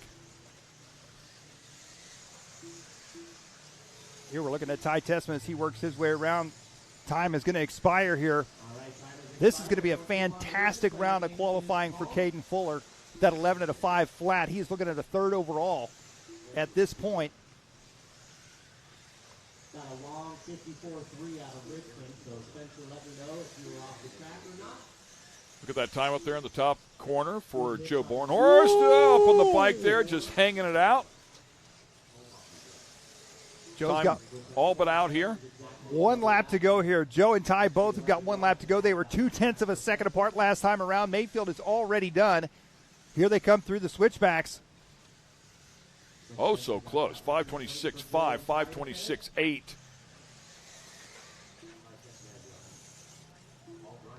Great stuff. And Ty Tessman is about going that? to get Right it. at the Wow. A 26.8, his personal best on the last lap. He is going to take it by 0.2 of a second over Joe Bornhorst. Wow. Yeah, the average there, 5:26, a 12:526.45 to a 12:526.73. 0.274 the difference. that is oh so close. Great stuff, man, and that's what we're looking for. And of course, that's what we're going to see come tomorrow as well for the A mains. Ty Tessman up top there in our qualifying results.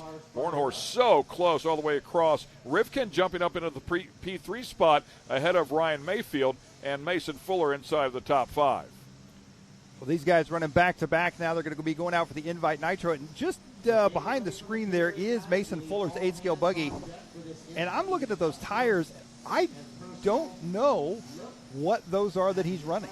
I can't honestly say that I've ever seen that tire before, so I don't know if he something worn down, traditional tread worn down or not. I don't know. We'll find out. And one more time, let's get it over to Scotty Ernst. Scotty?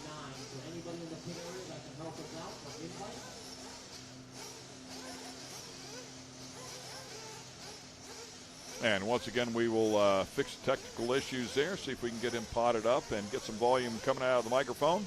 Scotty outside there working that track diligently. The Invite Nitro buggy race coming up here in just a moment. So again, to talk about the Invite Nitro buggy race, this is a pill draw, how they start here in this race, and once they finish this, it will determine how they start in A main number 2 for tomorrow.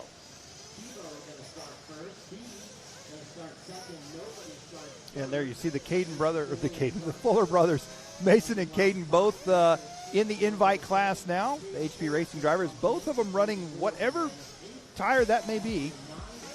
Mystery tire. We'll see if it works out for them. There you see more tough luck for Brandon Rhodes. That last one as the body blows off. Trouble there for Mayfield with a rare mistake. Finally settled down and put some laps together. So good stuff here out of that as we show you this highlights reel. Once again, we'll take a quick break and we'll be right back on the other side with the Invite category. Stay with us. AMSOIL runs on freedom and has since 1972.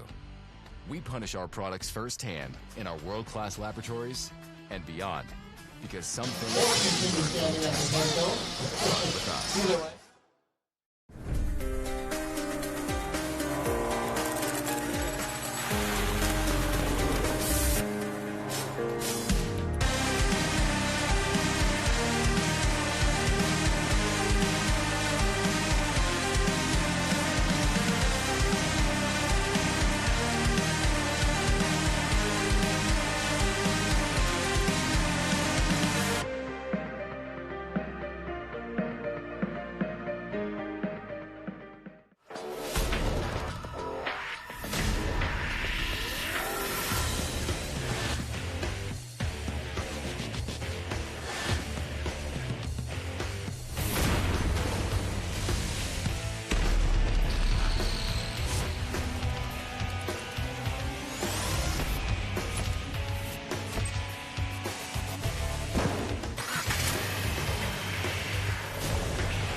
Ready for any challenge. Maxxis tires can handle even the most punishing off-road conditions.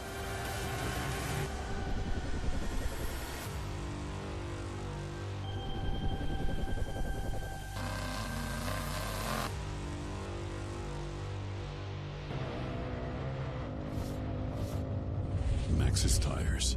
Tread victoriously. Sport has been America's motorsports authority since 1934. Get news, results, and commentary from the most connected experts in the business, covering all forms of motorsports from flat track to NASCAR and everything in between. Bookmark speedsport.com on your mobile device now, or follow SpeedSport on social, and be sure to subscribe to the SpeedSport Daily. SpeedSport is your one-stop shop for all things racing on 2 wheels and 4. And we are back here at the 2023 Visions Off-Road, so plenty of racing action yet to go with the RC Racing, Main Hobbies, HPI Racing, both presenting this race. We appreciate all of their support. And Invite Nitro Buggy Race number 2 about to take place here. They're conducting their warm-up laps as we speak. And we keep touching base on this because I think it's very important here in terms of the format and how fair it is that they've made this for everybody. So everybody with a pill draw. And the pill draw will tell you 3 different numbers on it, and each one of those numbers is where you will start in the 3 heat races here today for the invite category.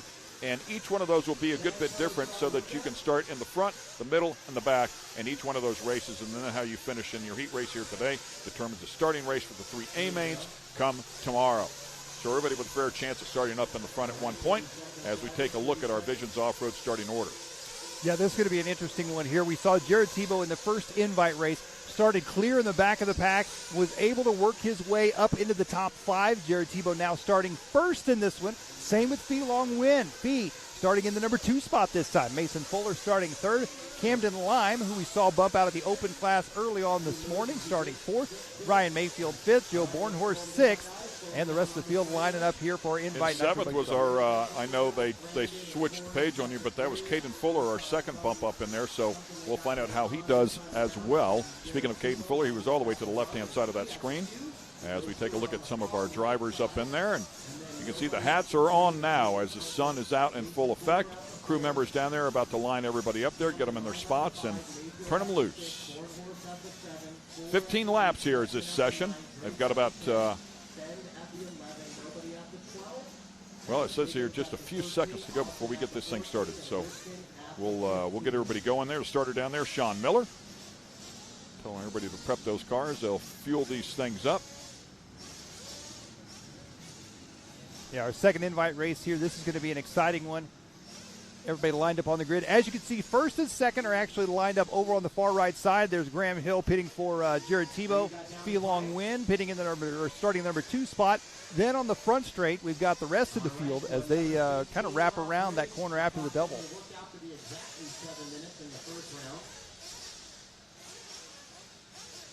Guys making a nice flat surface, it would appear there, so they have plenty of grip whenever they hit the throttle to take off.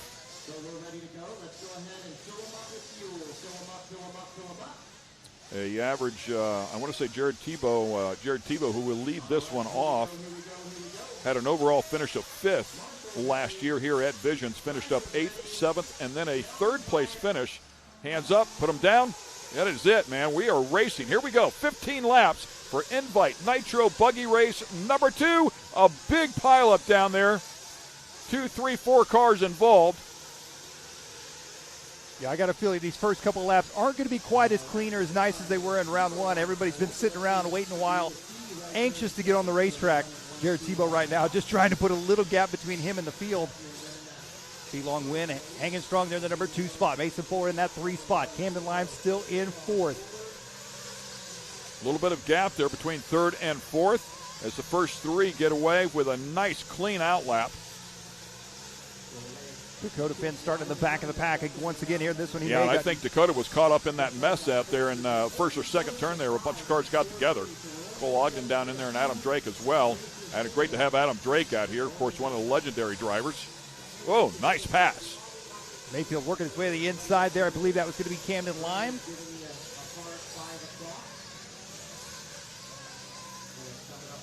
Just got a quick update here as we are in the middle of this race. We had a hard out at 5 o'clock. We're going to stretch that out. They're going to allow us another 15 minutes here. That is nice of them. Hopefully we can get everything in here today as we continue to watch this battle here at the front. It is Jared Tebow still out front. Fee Long Win, Mason Fuller. Mayfield now up in P4. Oh! Big trouble right there for the Miyako of Jared Tebow. He drops to the number 2 spot now. Fee Long Win taking over the number 1 spot. Fee gets up on 2 wheels. Mason Fuller right there, ready to take advantage if either one of these drivers make a mistake, and right there behind them is going to be Ryan Mayfield, Joe Bornhorst. It is anybody's race at this point, and you can see how precise these guys are, all hitting the exact same line. Tebow tries to dive to the inside on Fee. Fee not giving in whatsoever. A little bit high there in that run. Fee bumping in a year ago. Did not have great results in any of the 3 A mains, but dealing with the pressure here now, a year later, what a difference that can make, because the absolute best just hawking him behind. This is exactly what some of the guys predicted, that we would have a train of really good cars here. They're separated by just a couple of tenths of a second in terms of lap times, so it makes it extremely difficult to pass. And Fee, without a doubt, one of the youngest drivers, if not the youngest driver here, for sure the youngest driver in our invite class. Scotty has a little bit more on Fee. Scotty?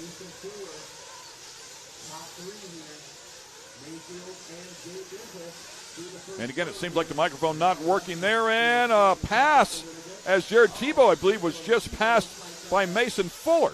Yep, looks like Mayfield. Oh, Mayfield goes inside there, clips Tebow. That's going to collect Bornhorst as well. All sorts of trouble there for 3rd, 4th, 5th, and 6th. Mayfield dropping back a bit now into the number 4 spot. That's going to put Tebow back up into 3rd. Mayfield to 4th. Camden Lime into the number 5 spot. Now Fee Long Win with a little bit of breathing room there as the top 3 are separated by just a bit, and Fuller and Tebow. Tebow about to have a rear wing full of Ryan Mayfield. Here they come down the front stretch onto the right-hand side. I got a feeling these guys are playing a little nicer today throughout qualifying. This is for starting positions in the main events tomorrow. So I got a feeling they're going to work together a little better today than they will tomorrow. But when the big money's on the line tomorrow, when there's the slightest opening, these guys are going to try to take it, no doubt about it. Yeah, I think you probably hedge your bet, okay, starting 4th, 5th, somewhere in that general area, rather than risk it all and find yourself in the back of the pack. But I agree with you. Tomorrow it will be game on. Nice little correction there out of Fee Long Win after it landed a bit on the side. The 2 HP Racing about to drivers. get past here if he doesn't get up on the pipe here pretty quickly. Mason Fuller's coming. Team Ace right there, Fee Long Win and Mason Fuller, both HP Racing drivers. And once again, let's get it down to Scotty. He has more on Fee Long Win. Thanks, guys. Yeah, if we rewind a few months back, young Fee ran as best as he could. He was a contender at the Silver State race in Las Vegas with a 2nd place overall against these guys. Lit up. Fee Long Win now, gapping that out just a little bit more. Only 6 laps to go here. Now Jared Tebow starting to turn up the heat once again. Tebow putting the pressure on Mason Fuller. Those 2 drivers have been racing together quite a bit throughout the winter season up at the Hobbytown USA Hobbyplex in Omaha, Nebraska for that Techno Winter Series. Here they come back around on the left-hand side. Mason Fuller going a bit wide. Tebow trying to dive to the inside. Not going to be quite close enough. He's got Mayfield charging up behind him. Fee Long Win, meanwhile, trying to stretch out his lead in this one. Keep an eye on Mayfield and Tebow. Oh, Ty Tessman is out. Tessman out of this one. We'll start deep in A-Main number 2. Time winding down here with 4 laps to go. Man, 2 or 3 people tagging the tube down there. That was Fuller. Then Mayfield got into Tebow coming off the drop away there. Out of all of that, Mayfield moves up to the number 2 spot. Joe Bornhorst, I believe, up into the number 3 spot. Tebow drops to the 4 and Fuller to the 5. Fee Long Win says, see you later. I got 3 laps to go. This one is mine. Yeah, we'll go back and take another look at this, and this is a precursor, I think, of what we're going to see tomorrow when they're nose to tail like this. They are so close to each other. If anybody has a moment like that, it's going to collect 2 or 3 more. So Mason Fuller makes a mistake on his own there. Mayfield taps the rear end of Tebow just as they come off the drop-off. It all just turned into one big cluster there, and Mayfield comes out the best out of that deal. Well, I should say Fee Long Win comes the best out of it. Fee Long Win, yeah. He gets some breathing room, some of the pressure taken off. Look at that gaggle of cars there now, though, all nose to tail, side by side, trying to make some last-minute passes here. Just 2 laps yet to go. And Dakota Finn trying to work his way into the top 5. Fee Long Win out front leading this one. Mayfield only 1.7 seconds behind him. We're looking at Mayfield here. Fee Long Win just ahead of him. Mayfield trying to track him down, see if he can apply some pressure here late. Lap times here, 27.6 to a 27.4, so Mayfield just a tick quicker there, but not enough to really close that gap. Felong Nguyen doing a great job. He has been very consistent here. Here they come back through the infield. This is going to be the final lap right here. Unless Fee makes some kind of major mistake, this is his race. An absolutely astounding run here as he comes down the front straightaway. Felong Nguyen has done it. Felong Nguyen, your heat race win there for Invite. Round number 2, he will be starting first on the grid tomorrow for the main event, A-Main number 2. Yeah, how about that? I mean, he needed that too. I mean, in terms of confidence here at Visions, not that he hasn't come a long ways here in the past year, but last year bumping in 13th, 14th, and 13th, his 3 finishes in the A-Main. Now he knows he can get it done at this track, at this event. He'll come into A-Main number 2 tomorrow with a ton of confidence. Starting in that number 1 spot, that's going to be huge on this track. Ryan Mayfield finishing up at the number 2 spot. Jared Tebow in 3rd. Mason Fuller 4th. Jared Wiggins 5th. Dakota Finn worked his way up to 6th. Joe Bornhorst, Spencer Rivkin, Camden Lime, Cole Ogden round out your top 10, followed by Caden Fuller, Adam Drake, and unfortunately Ty Tessman off the track at the 4.5-minute mark. Looks like Drake came off early as well at the 6:30. We'll have to see what happened to both Drake and Ty Tessman. And once again, we will get it over to Scotty Ernst. All right, thank you very much, guys. We got Felong Nguyen here, little bump. Man, an excellent drive. Continued to show these guys that you got what it takes to run with the best in the world. Tell us about that run. Well, that was really fun and noticing because I have Ryan Mayfield at me catching up, and I try not making any mistakes. And plus, starting second had me in a big advantage to win that heat.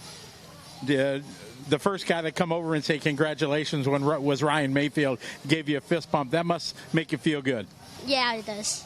All right, well, great job and good luck in the next round. Thank you. All right, their little Fee, 12 years old from Louisiana. Definitely the surprise of our industry over the last couple of years. Ran great at Silver State, taking a heat race win here. Just amazing to see the youngster from Louisiana running strong with the best in the world here at Visions. Back to you, Ken and Mike. Thanks a lot. 12-year-old, no question, and very cool for Ryan Mayfield to come over there and congratulate that young man as well. Ryan Mayfield, he'll give it to you either way. Yep. Congratulate you, or if he's not happy with it, you'll hear from him on that side of it as well. Well, the cool side of that whole story right there is Felong Nguyen, and this may be why Ryan Mayfield, headed over to him so well and told him congratulations. Is it reminds me a lot of guys like Ryan Mayfield, Ryan Cavalieri, Jared Tebow. They turn professional around that age as well. Around the 12, 13, 14-year-old. That's when these guys turn professional, so they're seeing a whole new generation coming up. And I think they're competitors, but at the same time, Mayfield's just happy to see a new generation taking over. Super cool stuff, for sure. Okay, and once again, we'll take a quick commercial break here. Stay with us. A lot of action yet to come from MAO. Amsoil runs on freedom and has since 1972. The rest of the market has been trying to follow our lead ever since. But a head start is a head start. Run with us.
Does she know that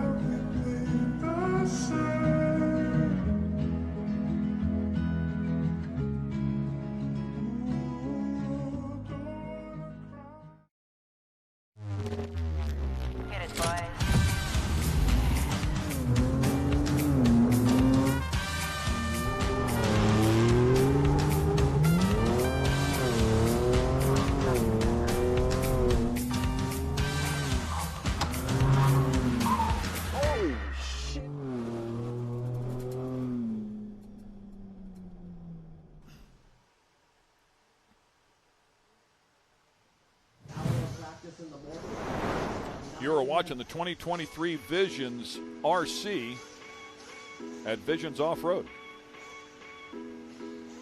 RC racing at its best out here at this beautiful complex. One of the step-ups there. Beautiful day now. Definitely on the warm side. Started off a bit cloudy. We had some rain. We had a bit of a delay. But in the meantime, we have been able to take care of this track and get all the competitors back out here as we can keep charging at tomorrow's A-Mains. Good look here at pit lane as we get set to go here for our Sportsman Nitro Buggy. Final round of qualifying here for these drivers. There's your lineup of drivers that are coming up in this one here from Visions Off-Road. Dylan Bartrager, I believe, has taken TQ in round 1 and 2, if I'm not mistaken. Can he do it again here in round number 3? We're about to find out. Burnham, Forrest, Logan, Parker, Remington, Robinson, Sosine, Womack, and Callies, all part of this group. Warm-up session here for a couple of minutes to get everybody ready to go here once again. And then the race length will be 6 minutes. Not on throttle quite as hard as the pros would be, so should have no issues here with running out of fuel. Like we saw Brandon Rose do a little bit earlier, just on the throttle really hard. Also thought he had some issues with the car, so it was holding it up a little bit, possibly using even more fuel to push it through. But that's how close they are, how close they're running these things, right to the very edge. I got to hand it to Brandon Rose. I had no idea that car was broke. He was driving it phenomenal, regardless of being broke.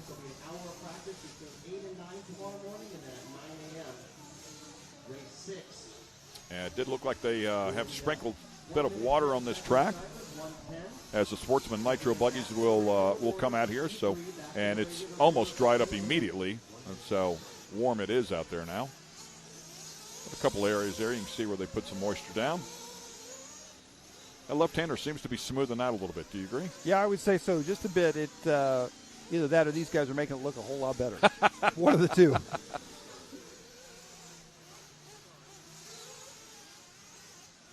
Funny how it can go, and they can rut it up, and then they can smooth it back out, just run it over the tops. Looks like a few drivers may not be checked in here in this one. They may only have a few cars in this race. Looks like only 3 drivers are out there at this time. 4 maybe? 4 maybe, yeah.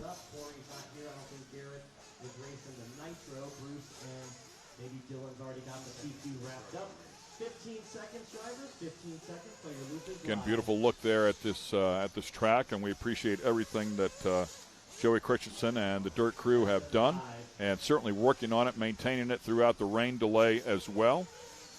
Jimmy Babcock, the race director, Sean Miller, our starter.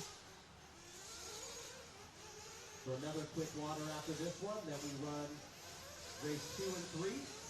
And it looks like this race is underway. So, yeah, I think we've only got 4 drivers out on the track here in this one. Not sure where the other 6 drivers are that should be out there.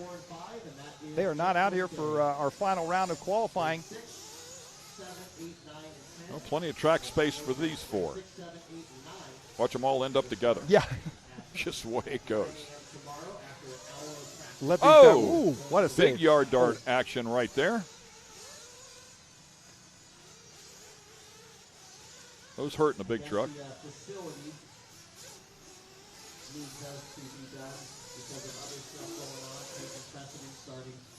Robert Stout, one of the stadium super trucks out there at Long Beach, nose down like that on a yard dart effort in a big truck at Long Beach on the asphalt, and landed so hard it bent the front bumper back up into the frame and somehow got away with it. Never crashed. It's about as close as you can get to sticking one and not wrecking. I bet that costs a little more than it costs these guys to fix. Yeah, they're super cool about that. It was okay. I mean, they also sail at the better part of a football field in the air as well. So it's a fan exciting favorite to say the least. Definitely putting on some excitement out here as well. Love watching the sportsmen hone their craft and get better, and you can watch them every lap in some cases. Just continue to get better. They just kind of get in that rhythm. We talked about it before. Of course, the pros will come out here and just nail it right off the bat. Maybe it takes them 1 or 2 turns, maybe no turns. But here they might struggle the first couple of laps and then slowly start putting it together. And it's cool to watch them learn. And and come along exactly what they're doing. You mentioned it before, Fee Long Wen, just a couple of years ago down here at this level, and now just won one of the invite races, so super cool. Yeah, absolutely. And, you know, the amount of technique and fine-tuning that these guys can do even while they're driving. You notice a lot of these sportsman guys keeping the cars level and straight on the track. You see a lot of the pro guys whipping the car around, setting it up mid-air for the corners, you know, flipping the car from one side to the other, adjusting it from front to rear. And just little things like that can make all the difference when you reach those pro levels. And it's amazing what these guys can do with an RC car. Looks like Michael Forrest is going to be leading this one. John Cayley's in number 2 spot. Nicholas Logan, that 3 spot. Blake Remington in the 4 spot here. Oh, big trouble. Back on all fours, though. No harm, no foul. Just skinned over that jump. Nice double. Step down. Word on the street is old Travis Pastrana did this with a rally car a few days ago, testing out on the track. Did a couple rolls and tumbles. And that is exactly right. I don't know that his came right back on the wheels and kept going. Yeah, no, easily. It did not, and they had a little bit of work to do, and he also had a passenger. So, even better. Yeah, the last turn over there on that track has a kicker on the inside of it, so he hit it, and he hit it at speed and tried to pitch it in there sideways, and when it landed, it hooked, and they went for a bit of a ride. So, Travis Pastrana style. You got to try it out, man. He is not afraid. Well, it just blows my mind that people will still get in the car with him. Yep. Michael Forrest right now with 2 minutes, 20 seconds left to go here in this one. He is on a 12 at a 6:04 pace. John Cayley's in the number 2 spot. Nicholas Logan that 3 spot. Blake Remington in the 4 spot. So Bottreger not out there. Burnham, Parker. Quite a few drivers not out there here for this round for Sportsman Nitro Buggy. Coming up next will be race number 2. I believe we'll be heading into our Sportsman E-buggy division. Oh, France is getting out there late. Making those doubles look easy here as they blip the throttle. Confused our cameraman right there. Had a good lock on it, and the car changed directions. He changed with it and lost them both. I almost fell out of the chair. You know, something that we haven't really talked about that the drivers are talking about as well is the Jurassic temperature changes. It was 70-something degrees when it was overcast this morning, and now we're getting up in the 90 degrees. That also affects fuel mileage and tuning on these cars as well, so they got to try and work that in there throughout their warm-ups. And a minute to warm up, 45 seconds to warm up, that's not a whole lot of time to get a lap in and get it tuned if it needs to be fine-tuned in either direction. Yeah, and then again at this level, how much time do you spend tuning the car or fixing yourself? Yep. Which one is the problem, you know? And, I mean, we had it to my son's a professional level racer at this point, and I remember saying, let's not worry about the car, let's fix you first. There's just so many variables. So once you feel like you're driving a good line, okay, now let's go to work on the car so you can you can tune yourself right back out of something if you're not driving it properly. Absolutely. Michael Forrest right now, he seems to be driving it properly as he is out front, 12 to 6:09. He's got a 3.5-second lead over Nicholas Logan in the number 2 spot. John Cayley's in that 3 spot. Blake Remington in the 4 spot here for our Sportsman Nitro Buggy. Final round of qualifying here from Visions. 20 seconds left to go here in this one. Yeah, good stuff. And as you can see, I mean, we saw a lot of action with these cars crashing at the beginning of the session. Now everybody's pretty much staying on track, getting in some good, clean laps. Exactly what we were talking about before, just getting a feel for it, try to get in that rhythm, and just put together some good, clean laps. And that's what you see at the end of this session. Whoa, big time air. Sailed it out over that jump. Well, time is going to expire here. This should be Michael Forrest's lap around as he comes around on the left-hand side. John Cayley's in that 2 spot. Nicholas Logan still in 3rd. Blake Remington in 4th.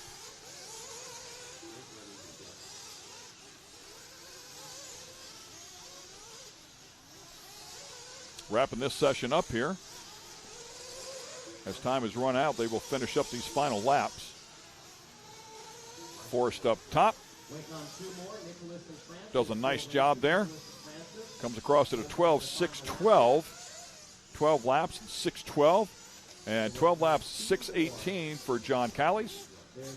And it looks like Nicholas Logan might jump up there just ahead of John.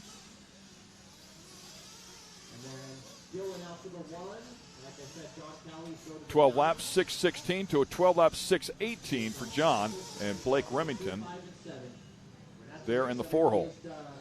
We'll take a look at our final results there for that race. Looks like Michael Forrest going to take that one. Nicholas Logan second, John Caley's third, Blake Remington fourth. Francis Sosing showing that he got out there and ran 7 laps. Must have had a late start there for him. Rest of the field not out there, as now it is time for Sportsman E-buggy. See the E-buggy drivers, a lot of those we will see from that last Sportsman Nitro buggy race we just had there. Some water getting thrown down on the track very quickly in between races here. Quick highlight from that last one. Michael Forrest taking the lead early on, leading it basically from start to finish. Some trouble for a few other drivers. Some big tumbles. Coming up a bit short right there. We're pushing hard here to try to get everything in the next 25 minutes. Stay with us. We'll be right back.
And once again, we are at Mid-America Outdoors for the 2023 RC Racing at Visions Off-Road.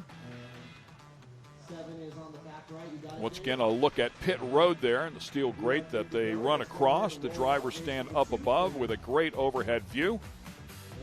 Purpose-built RC track. As you can see, it's absolutely gorgeous. The warm-up clock has started here, so we'll get some seat time in here for the Sportsman E-buggy category.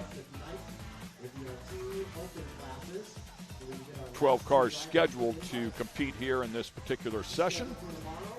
Looks like if they're not all out there, they're really close to all of them, a pile of them.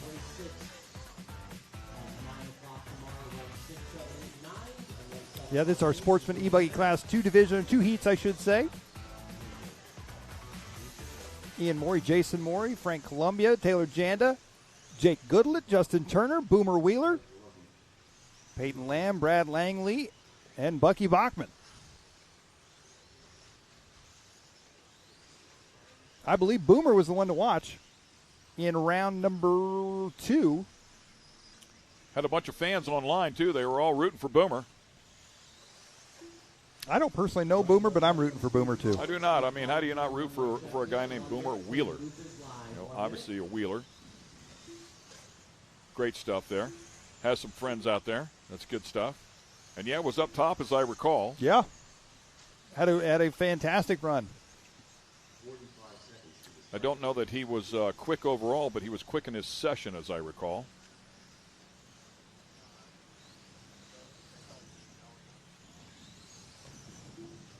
These drivers getting all checked in here as we get set to go.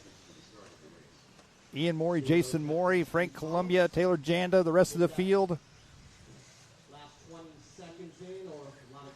The dirt crew sprinkling down just a little bit of water before the start of this one. Got 2 heats of Sportsman E-buggy, 1 more heat after this one. Everybody looking for a spot there in the back, so once that clock takes off here, under 10 seconds to go there, they can tag the throttle and get after it. Less than 5. Try to get as many laps in as absolutely possible in this 5-minute session. All right, Luca's live. Everybody goes at the same time. Oh, again, Ken, big launch. As you talked about early on in the day, I don't know that I would all take off together, but they did, so we'll see how it works out.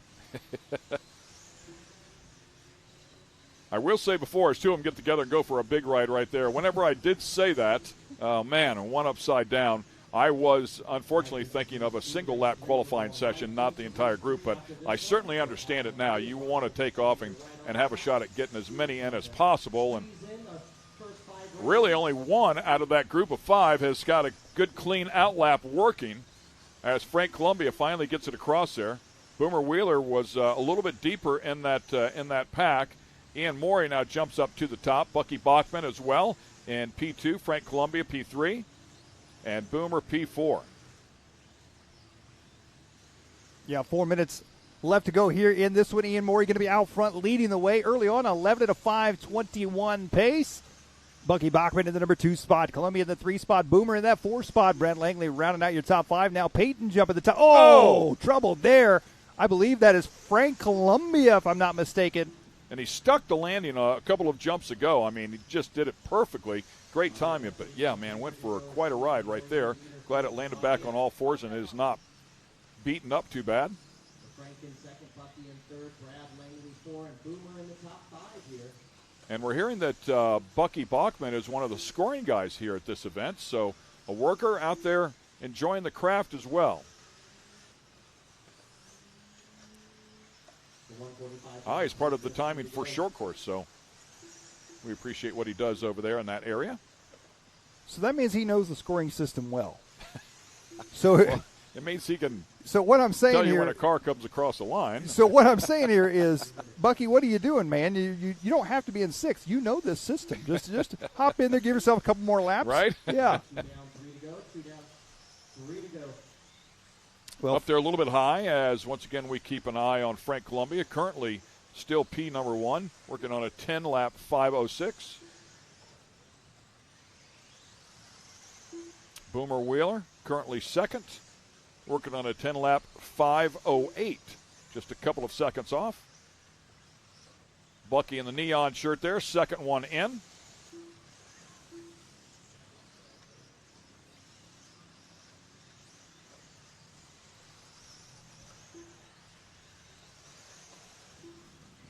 Frank Columbia going to be out front here. He almost missed that step down. Didn't carry quite enough speed. Make a little adjustment next time around. Boomer not far back from him in the number 2 spot right now. Only 1/10 of a second back here from Columbia.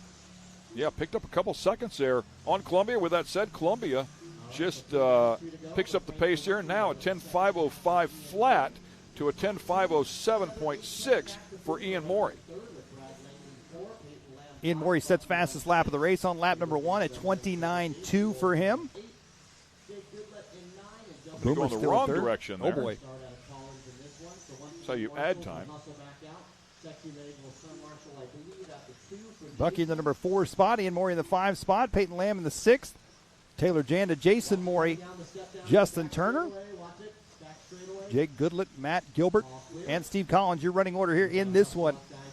Thinking this is Bucky right there with the wing color to match the shirt. I believe you are correct. Crossing the line there. Onto the backside of the track he goes. That's coordination. He's got a matching wing, wheels, shirt.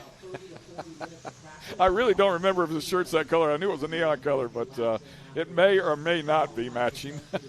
Nonetheless, he's doing a really good job, man. I mean, nice and consistent there for Bucky, currently sitting in the 4th position at a 10.513, chasing a 10.505. sitting 4th out of 10 cars that are on track. Matt Gilbert, Steve Collins not making the call here so far. There's Bucky there in the live time scoring shirt.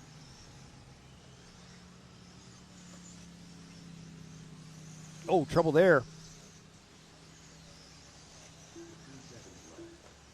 Boomer Wheeler taking over the number 1 spot now. How about that? Boomer on a 10 at a 5:10 pace, 0.4 of a second now ahead of Brad Langley. Bucky up into 3rd. Taylor Janet to 4th. Frank Columbia back into the number 5 spot. Time going to expire here in this one. Langley jumps up to P1.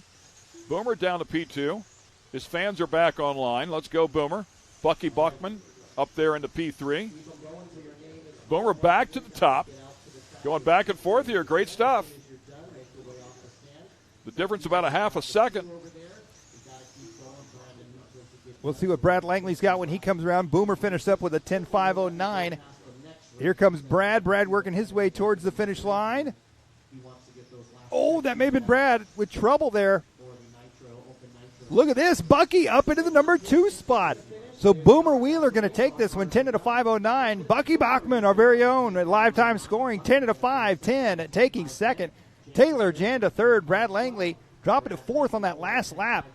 Jason Morey, Frank Columbia, Ian Morey, Peyton Lamb, Jake Goodlett, and Justin Turner rounding out your top 10 there from our first heat of Sportsman E-buggy.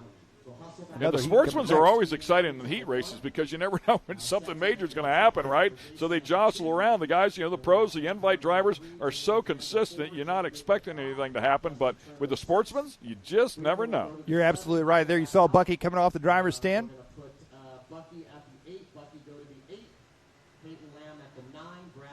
Coming up next, going to be another heat of Sportsman E-buggy as that first group finishes up. Boomer Wheeler set that early TQ time, 10 at a 5:09. That's the time to beat. Can anybody here in heat number 2 beat him? We'll find out here very shortly as we take a quick look back at the highlights from that last one and get set for heat number 2 of Sportsman E-buggy. Boomer getting it done. We're going to take a commercial break. We'll be back in just a moment.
And we're back once again at the 2023 RC Racing at Visions Off-Road.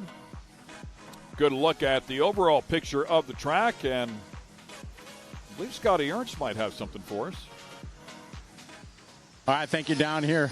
We're here with Bucky, and Bucky, we've known each other because we raced together back home, but you're wearing multiple hats here this weekend. Not only racing here on ours, but you got the yellow safety shirt on the live time here. Yeah. You're scoring a couple of the big trucks. Tell us about your weekend. Yep. So I got here, I think it was Monday morning, and I've been working on the short course track over there, and we're doing the side-by-sides, the Pro Light trucks, and that kind of stuff. So it's been a really fun week so far. We've got a lot of races in. In fact, our pros are racing tonight, and they're going to be racing in about 6:30, I think, is what it's going to be. So, how does it feel to be knee-deep into the full scale and everything that Visions has to offer here? I mean, this opportunity is pretty cool.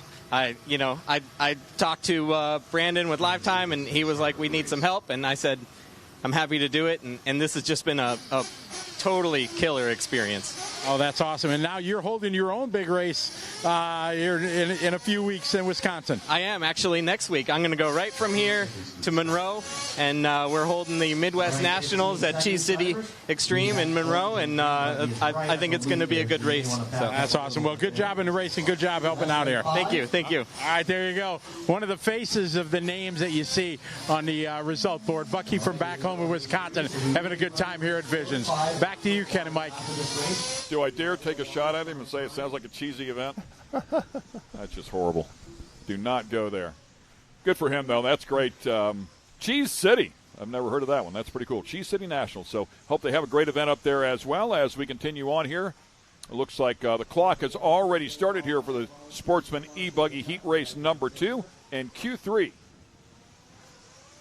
Looks like Dylan Bontrager out there here for this one. He was not out there for the Nitro buggy heat. He's going to be the first one to cross the line there with a 30.3, where it looks like we're following him in that green and pink buggy as he drops down.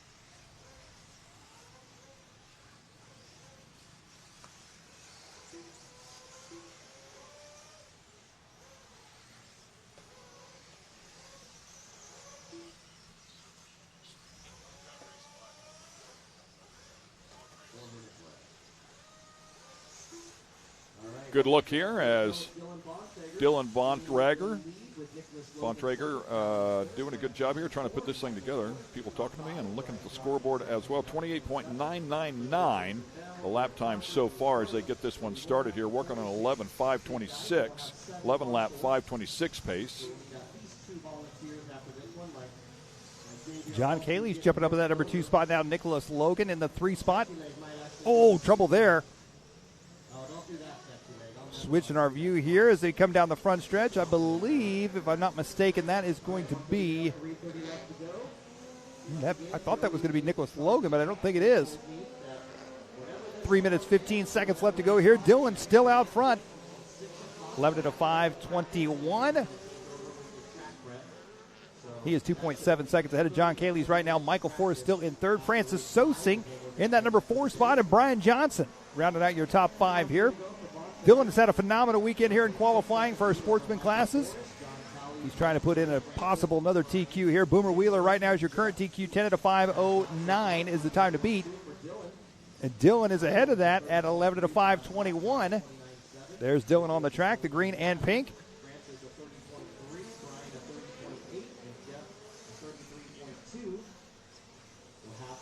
As he works his way back down the front stretch onto the right-hand side here. Dylan Bontrager out front leading the way. Michael Forrest now 8 seconds back. So Dylan carving his way through traffic here as he comes onto the right-hand side of the track. Oh, trouble there for lap traffic. That's good news for Dylan. Dylan playing patiently here with the rest of the field. He dives back to the inside here. He's going to try to set him up as he comes onto the front side of the track. 3 minutes down, 2 to go here for these drivers in our Sportsman E-buggy. The final heat here for round number 3. Oh, pump 2 wheels for Dylan. What a save right there for Dylan Bontrager. Michael Forrest in that number 2 spot there, 8.6 seconds apart. Oh, Bontrager tries to make a move there on some lap traffic, and they took it right back from him. No love for your race leader here in this one. Dylan shows him a little bit of a wheel there, gives him a bump as they come back onto the right-hand side. Up and over the double they go. Bontrager looking for the inside. Up and over the double, back down the front stretch now. What a great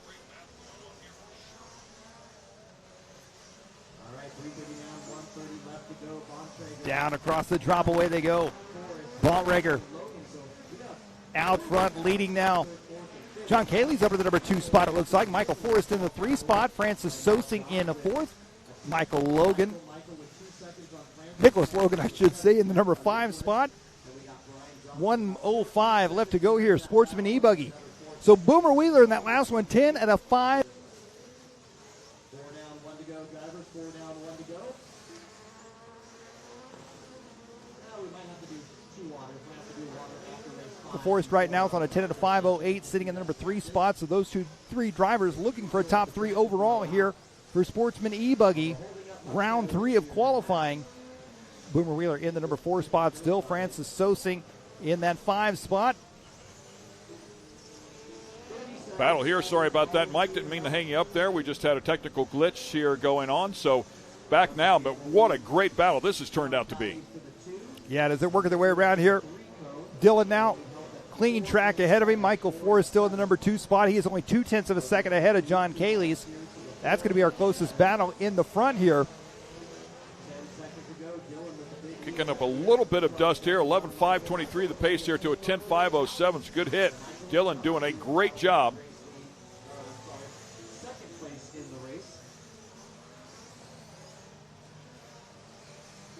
Ooh, hard hit there onto the back straight. Quick lap so far, 28.62, also by Dylan. Stringing one together as time is winding out. Completing these last laps. Looks like Michael Forrest going to finish up in that number 2 spot there with a 10 and a 5.06. Dylan Bontrager has done it again. Sportsman E-buggy, round 3 top qualifier with 11 and a 5.21. Oh, stuffed that thing right into the tube there at the end of the race. Probably a good thing the fence was there, otherwise the mechanic walking Might down the still side. Be going. Yeah. And just like that, quickly you got the water hoses out there to try and take care of that and dress up a couple of those tubes as well. So that'll wrap things up there with heat race number 2. Or heat 2, race 3, Q3. We're now going to be headed into our open Nitro buggy division. We've got 2 heats of these drivers, I do believe. Overall top qualifier out of these will go into the invite class. More action here from Visions coming up from our open division class.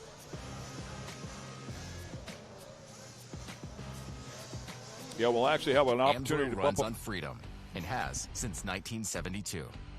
We punish our products firsthand in our world-class laboratories and beyond, because some things can't be learned from a test tube. Run with us.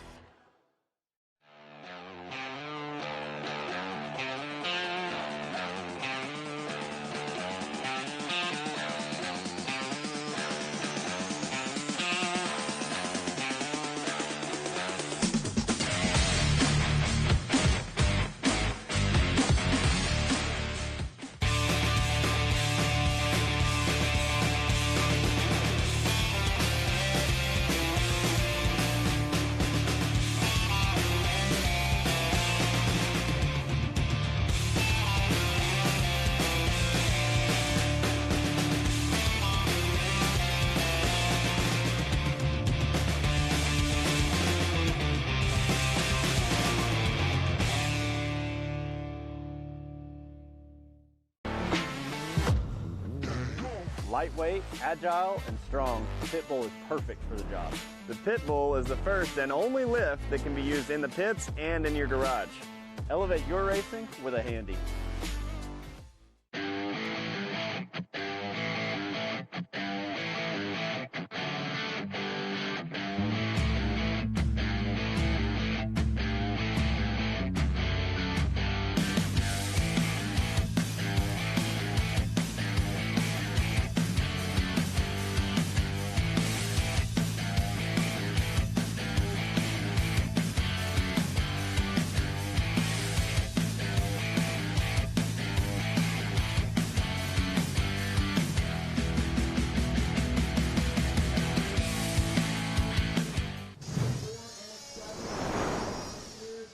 Stacking these races up one after the other here as we are at the 2023 RC Racing of Visions Off-Road. All of this action brought to you by Main Hobbies and HPI Racing. Also want to throw some love out to Tekin, VP Fuels, Team Associated, and Live Time. We got our open Nitro buggy drivers. 2 heats of these drivers getting set to go here. The top qualifier out of these 2 heats going on to the invite and taking that final $1,000 check. No, I shouldn't say the final. We got one more after that. Well, actually, I believe the way it goes, so we have 3 heat races here, so we'll have 3 overall winners that would bump up, and then the next fastest person out of those 3 is going to bump up as well. That's my understanding of it. I don't know if they get a $1,000 check or not. I don't think so. Ooh. That's a Brandon question. Ooh. Come on, Brandon, throw him $1,000, dude. Oh, it's $1,000. Yeah, what's $1,000? Yeah. as he comes walking over here with a hat. Yeah. Feel free to throw in, guys. Open Nitro buggy getting set to go here. Heat number 1 of 2, Creed Nally, Dennis Remington, Santos Rodriguez, Brandon Rose, Barry Rowe, Katie Roxbury, Joshua Vigil, Will Walker, Craig Waller, Reggie Tung, Camden Lime. But Camden is not in this one. He is bumped up into the invite class. Well, it's Brandon Rose's final shot here. Yeah, we don't want to sound biased here. I mean, whoever can get it done gets it done. But he's been so close 2 times. I mean, literally, as he said, 2 turns away from bumping up in the last one and flamed out, unfortunately. So we'll find out if he can get it done once again. He also had the horrible luck there in the E-race. So hopefully he gets it all out of his system here, and we'll see if he can bump up in there. But with that said, we wish everybody the best of luck. Looks like the track is freshly watered. The cars are out on the track now. Warm-up session has begun. Race length will be 6 minutes. A couple of heat races here to figure out who that person is going to be that will bump up. Those people, I should say, 2 of them. And Brandon Rose already getting tagged right there. I believe that was Brandon. Believe you are correct, and that's the last thing when that happened. Especially got hit on the left side there. That's the exhaust side. And the cars definitely have some weight to them. I mean, as you watch them, oh man, big tumble right there. As you watch them, I mean, it looks like they weigh nothing. It looks like they're just light as a feather, but they actually do have some weight. Go grab a 5-pound plate, or a 7-pound plate, which is what they should be weighing in at, and they definitely have some substance to them. Certainly enough at speed there to work those dampers and have some aero effect on them as well. Great stuff as they come out here and throw these things around. Talking about the weight of these cars, I really hope right now that Brad Shearer is watching the broadcast, and maybe we can remind him of how heavy the cars are. I think it was 2007-ish at the Roar Nationals in St. Louis when he took one to the forehead. And that didn't feel so hot. Wow. Yeah, well, I was over chatting with Dakota Fenn a little bit earlier today. Picked it up, handed it to me, and I mean, it's definitely, there's some real weight there. There's no question about it. Very compact little machine, but definitely has some weight. I would not want to take one to the head, that's for sure. Well, here comes the cars in for fuel. There's Brandon Rose on the pit wall, getting topped off, getting set to go here. The green and a white. Final little top off there. Making sure he's got plenty of fuel. Yeah, right to the top here, guys. Right, yeah. I'm going to need it all. Oh. One of them upside down here already.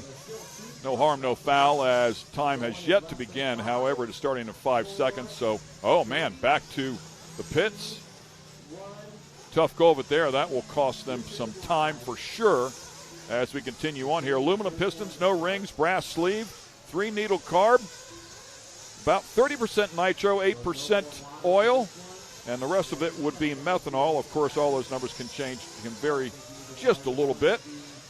They make plenty of steam for sure, the better part of 3 horsepower. If you actually look at the weight to horsepower ratio, it's very similar to an Indy car. An Indy car at 700 horsepower weighing in at 1,630 pounds, 0.43, and these cars making 3 horsepower at 7 pounds, 0.42. So it'll give you an idea of where they're at in terms of horsepower to weight. Off-road Indy cars. There you go. Well, we talked about it before. The road cars are so impressive and extremely fast. The big difference here, of course, would be minimum ride height of 11 millimeters here, and the road cars, I believe, are 5 millimeters. But I've watched a couple of those things go. They are so impressive. Well, a couple laps into this one, Brandon Rose is out front here, 14 at a 6:23 pace. He is right back on par, right where he picked up, or I should say right where he left off with the bad luck in round 1 and 2. I believe that is Rodriguez we're following right now as he is headed down the backstretch. Yeah, Brandon, the only one in that 14-lap range as it stands right now. Have to put this entire session together. A long ways to go at 4.5 minutes. As he works his way onto the back straight now. Into the drop away. A little bit of traffic up ahead of him. He's got a nice adjustment there to miss those as well, and now is able to get clear of them. Well, only 3 laps in. Brandon is already out to a 2.5-second lead here in this one. So I think at this point it's safe to say in this particular heat race, Brandon is by far the fastest driver on the racetrack. However, we've got another heat race of Open Nitro Buggy coming up next, so we'll see. Can his time hold? Can he finish this race? Yeah, and I'm struggling to remember who bumped up. Was it Caden Fuller that bumped up in the last one? I believe it was. And they were within, I want to say, 2-3 tenths of each other. It was. That's how close it was at the end of the two heat races. So you need to put together a really good one, is the point I'm trying to make here. And right now, he clearly is on one at a 14.622. That is right down there where they were before. Yeah, Brandon looks like he's got the car working really well. He looks really comfortable. As you mentioned earlier, you can kind of tell when a driver's in their flow, in their groove, and everything's working for him, and he looks really good out there right now. He's got a good track. They just got a little bit of water on it, so it's got good traction. And it looks like we're missing a few guys out of this one as well, so that plays into a factor as well. Not as much traffic to have to deal with that. I know, as he mentioned in the interview, we didn't realize that he was driving well enough that the car was broke in the last one after getting tangled up with some lap traffic. So I think he said a left front shock, if I'm not mistaken. So he was dealing with a car, an ill-handling car, and we were when you said that, we were both impressed. He was making some small bobbles. I remember the last couple of laps, and it certainly made sense once he said that left front shock was broke. But, I mean, you'd never know it was broke. You know, it certainly wasn't that big. Yeah, he was really and good enough to bump up, as we said. Was literally 2 turns away. 2:30 to go here as he works his way through some more traffic. Fast lap on the track is Brandon Rose, a 27 flat. The only driver to get that close to a 26-second lap range. Joshua Vigil in the number 2 spot, his fast lap at 27.8. Reggie Tongue at 27.9. Everybody else in the 28s or above. Yeah, and since the rain delay, I think we've only seen maybe 1 or 2 laps in the high 26 range, 26.9 or so, 26.8. So he's right there on pace with the fastest. I believe this is going to be Joshua Vigil that we're following here in the number 2 spot. Joshua putting in a good run here. He's 6.5 seconds back from Brandon Rose. Yeah, 13-lap pace here to Brandon's 14-lap pace, just for reference here. And Brandon, by the way, picking up the pace now at a 6:22. And we keep talking about moving up into that invite class, the $1,000 check.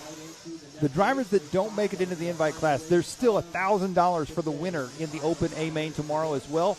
Up for grabs, $600 for second and $400 for third in the Open class. So still some seriously good money to be made here this weekend for racing RC cars, even in the Open class, if they don't make it up into that invite class. Yeah, great point. And Josh Vigil will want to keep digging here, even though he's not winning this one. As we talked about, they're going to take one more and bump him up, and that will be the next fastest. Now, I'm not sure what the protocol is on that, if it's just out of this second heat race grouping, you know, the 2 groups, the 2 heat races, I should say, and this third heat qualifier, or if it's going to be a combined of all 3 and then having the lowest elapsed time.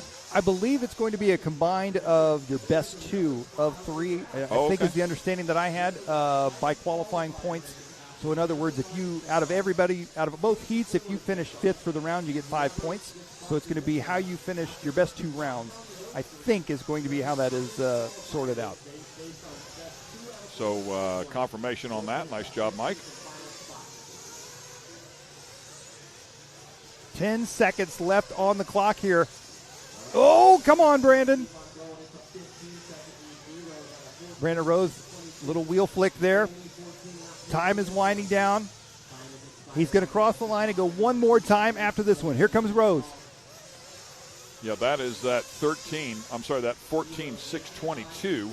So the 22 part of that is nearly a full lap. So crossing the stripe there and has to complete that final lap. He's halfway there. Yeah, he made it this far before. Here he comes through the switchbacks. This is where it all went bad. He made it this far before, and right there. He's made it further. Here wrong. He comes down the front stretch. Come on, Brandon. And he's got it, Brandon Rose. He's going to take the heat race win. We got one more heat to go. One more to go. He's not in yet. He's not in just yet. But he's closer than he's been. Yes. Wow. Reggie Tongue. Fantastic drive here as well there. Reggie moving up into that number 2 spot with a 13.6.11. Joshua Vigil, 13.6.15. Santos Rodriguez, 13.6.28, followed by Barry Rowe and Katie Roxbury. Nicely done. Congratulations to Brandon as we take a look at our qualifying results here, courtesy of Visions Off-Road. And Reggie Tong as well keeps picking away at it. He's been up the top of the sheets here a couple of times. He might find himself as that quick number 2 guy. Well, I was going to say, unofficially, what we're hearing right now is Brandon Rose, even if he is not the quickest here for this next heat, there's a possibility, a very good possibility, that he will still be the fastest. That's a really good point. With the qual points playing into factor and all that, he could possibly make his way into the invite class that way. But it'd be interesting if, and yeah, as you said, because they take 2 out of the 3, because in the 1 he had crashed and finished pretty deep. They were getting a good look there at Jared Coley, father of Braxton Coley, getting set to take the track here. Some highlights there from that last one. Brandon Rose finally gets the heat race that he's been looking for. Little trouble there for him in warm-ups. Luckily, no damage done. So just got a little piece of information before we go to a commercial break. Brandon Rose is going to be in one way or the other. Even if he finishes second here, we would have 4 points, and nobody else has a chance at making 4 points. So if he gets third or worse, that's a great point. We have to see how things go. If he gets second, if somebody was to beat him and he was to end up second, he would still be in. If he ends up third, 2 people get ahead of him, well, that'll change the math. So stick with us. That's all hypothetical. We will land it for sure when we come back. Stay with us right here. Sport has been America's motorsports authority since 1934. Get news, results, and commentary from the most connected experts in the business, covering all forms of motorsports from flat track to NASCAR and everything in between. Bookmark speedsport.com on your mobile device now, or follow Speedsport on social, and be sure to subscribe to the Speedsport Daily. Speedsport is your one-stop shop for all things racing on 2 wheels and 4. AMSOIL runs on freedom and has since 1972. The rest of the market has been trying to follow our lead ever since. But a head start is a head start. Run with us.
And once again, welcome back to 2023 RC Racing at Visions Off-Road.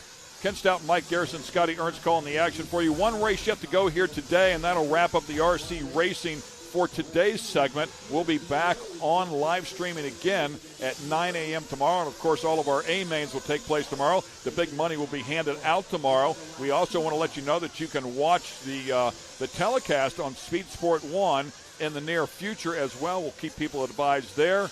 You can certainly go onto the website and keep up with all that information as well. So a lot going on here as the Open Nitro buggy will continue here this final race, and of course that will give us a final time. We'll find out who the final 2 bump-ups are going to be and let you know. Yeah, so Brandon Rose finally got the run he was looking for. He had a 14 at a 6:22. That's going to be the time to beat. Coming up in this one, we got Scott Brewer, Braxton Coley, Blake Everett, Brian Gibbons, Spencer Heckert, Graham Hill, Jacob Vigil, Spencer Klein, Ethan Mechanic, Garrett Martin, and Shelby Parker. I'm going to say the ones to keep an eye on here, just based on what we saw in the first 2 rounds. I'm going to say that Mechanic is going to be one to keep an eye on. Cully's going to be up there. Heckert's going to be up there. Vigil will be up there, I'm sure. It's still anybody's race, to be honest with you, but those are going to be the guys that I think we're going to keep an eye on to possibly knock Brandon Rose off that top spot. The clock is counting. It has begun. So, yeah, as we talked about before, if Brandon Rose finishes second, he would still be in. However, if he finishes third overall, then he's in some trouble for sure. We'll find out how it goes, though. He's certainly set a great pace. It'll be a tough one to match or beat, especially for a couple of people to get around him. We'll see how it goes, though. Braxton Coley, first one to lay a time down. We'll see if they pick up the pace here to 29.3. Is a bit off the pace. And it looks like the lap times are getting quicker as we speak. Yeah, and just from the amount of time that they are on the track right now, from when they first got on the track in that last heat, the track has already dried out considerably. You see a lot more dust on the track, a lot more loose fluff on the outsides. The main line getting a little bit slicker here and there. The car's starting to push, coming into some of the corners. So regardless, it's going to be hard to beat that time, even if it was the exact same track. That was a fantastic run for Brandon, but now that the track's going away just a little bit, it's going to be even harder to beat that time. Looks like Spencer Klein going to be coming out of the gate in the lead here, the Kyosho driver. 13 at a 6 flat. No, I'm sorry, 14 at a 6:26. So about 4 seconds off that early TQ time. We're looking at Spencer Heckert here, the S-Works driver in the red, white, and blue on the right-hand side. Yeah, Spencer with 8 points working here. He's also a player here to get bumped up. Keep our eyes on him. Currently P1 and could take care of that all by himself without the points. We're going to 14.625. 14.622 was the mark, as you mentioned before, to beat. The only one close to that right now is Heckert. Yeah, and Heckert that time around just turned fast lap of the race, a 27.2. A few more of those, and we may see him ahead of Brandon Rose's TQ time. Yeah, and we saw Brandon Rose lay down a 27 flat, so right there in the hunt within a couple of tenths. A lot of time left inside of this one, just under 4 minutes. Nice line for Heckert coming back onto the front stretch there, onto the right. Oh, way out wide. Way wide there for Heckert. Car a little upset there in the back as it landed in that step down. 26.9. How about that? Throwing it down. So Heckert now is only 1 second off Brandon Rose's time. I wonder if that adjusts here because that is not calculated in that way wide turn. We'll see what happens here as he crosses the stripe. My guess is then it did go back up 1 second to a 6:24. So was that a 6:23? The time to beat 6:22 as you see it up there. But there you just saw Brandon Rose waiting patiently on the driver's stand to find out if he's going to take that invite spot. So if Brandon Rose does get in, if it's my understanding, I believe Heckert would be next in line. So again, just needs to keep good pace right here.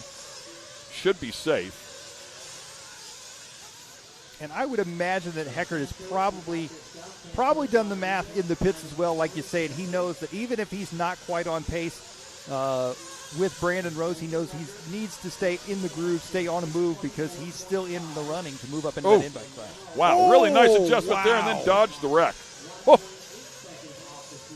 That mid-turn adjustment is no easy feat. That car over-rotated a little bit. He turned it back to the left and a right-hander and missed the tube and kept the momentum going. Very, very tough to do. Well, there's Ethan Mechanic working his way around here.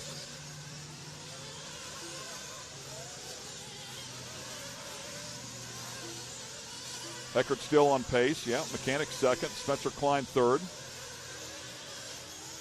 Heckert right now the only one on a 14-lap run. He's on a 14.624. Oh, no, Spencer Heckert with a 30.6. I don't know what happened to him that last lap, but now Mechanic's going to take over the lead, and they are both going to be on a 13-lap pace. Yeah, Heckert 2 seconds behind Mechanic now, so, yeah, definitely missing a lap there.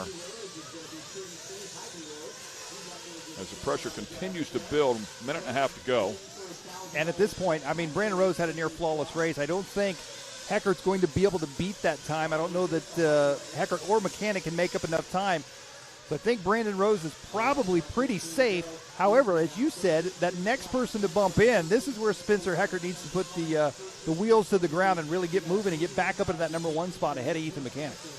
Yeah, second and a half off the pace here behind Mechanic. 55 seconds left to go here in this one. Eckert on the right side, up and over the double he goes, coming down the back straight. Into the drop away. Fast lap on the race. He's the only driver to get down the 26-second lap range, 26.9. A ton of speed inside of that car, no question. He put one together there. Unfortunately, had that bobble as well, which really cost him. To see if he can put together another great lap or two here as time is running out, and possibly, as you said, get back ahead of Ethan Mechanic, get those points.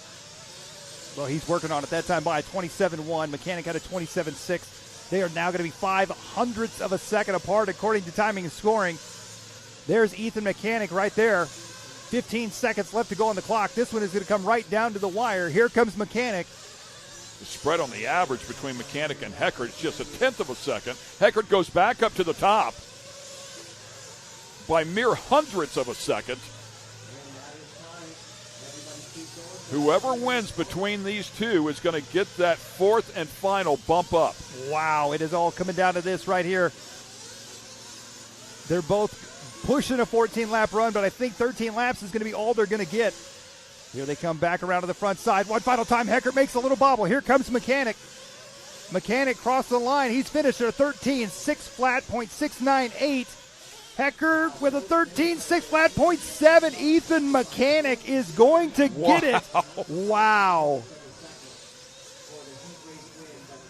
They're going to be tied on points. We believe they're going to be tied on points here. So they will take a look at this. It is that close. They might have to go down to time. The best or lowest elapsed time could be the tiebreaker here. Very, very close. So ending up 13.6.698 to a 13.6.793. Wow. There's pretty much 1/10 of a second there between the two of them over that 13-lap average. Very, very close there. Spencer Klein, very impressive run there as well as a 13.602. So congrats to Spencer as well, staying right there in the hunt. And we'll let the mathematicians, and they were already writing a name down here for Brandon Rose. We know he is in. Congratulations to Brandon. It took him all day to get there. He did it hard way, man. He did. But he is finally in. Congrats to Brandon.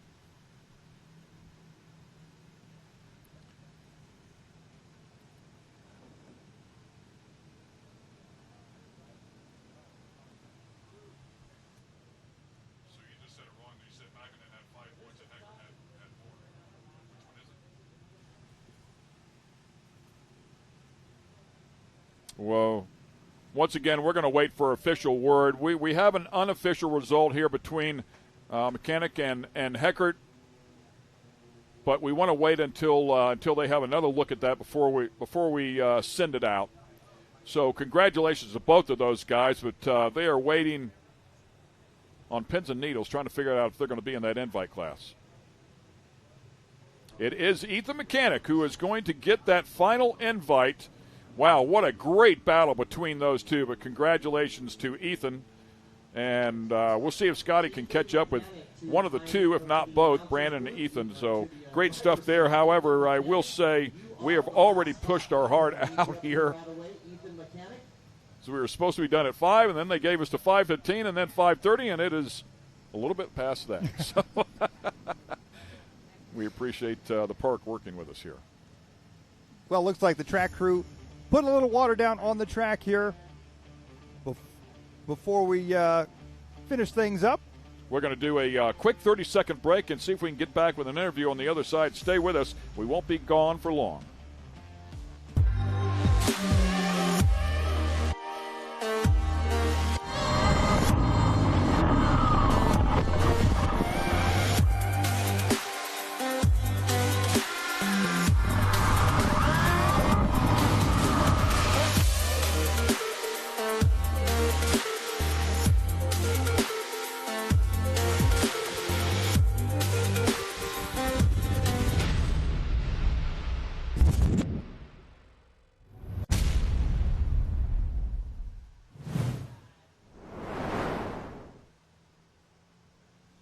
And we welcome you back here, 2023 RC Racing at Visions Off-Road. It's been a busy, busy day, especially when you factor in the rain that we had a little bit earlier. But congratulations to everybody that came out here, had a good run today. Of course, the people that did great in the Nitro category, the invite category, for good starting spots in the A-Mains tomorrow. Everybody that was in the open class that earned the bump-ups. We know that Camden Lime did it, Caden Fuller did it, Brandon Rose did it, and Ethan Mechanic did it as well. So congrats to the 4 bump-ups. Yeah, what a fantastic day of racing. We obviously got served a little bit of weather, but it all worked out.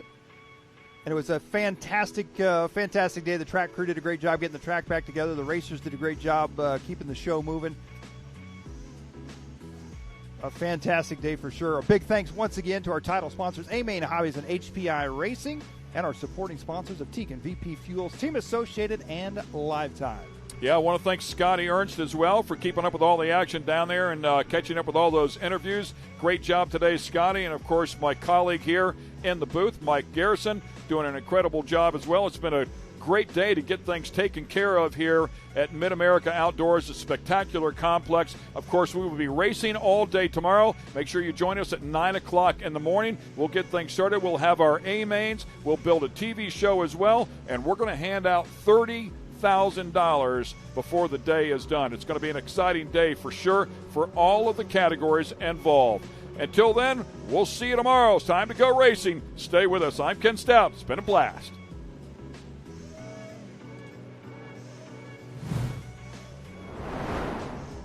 Brandon Rose. And Brandon, I've interviewed you a few times so far today, and this is the most important one here. You finally got to win. Things went right in that final round.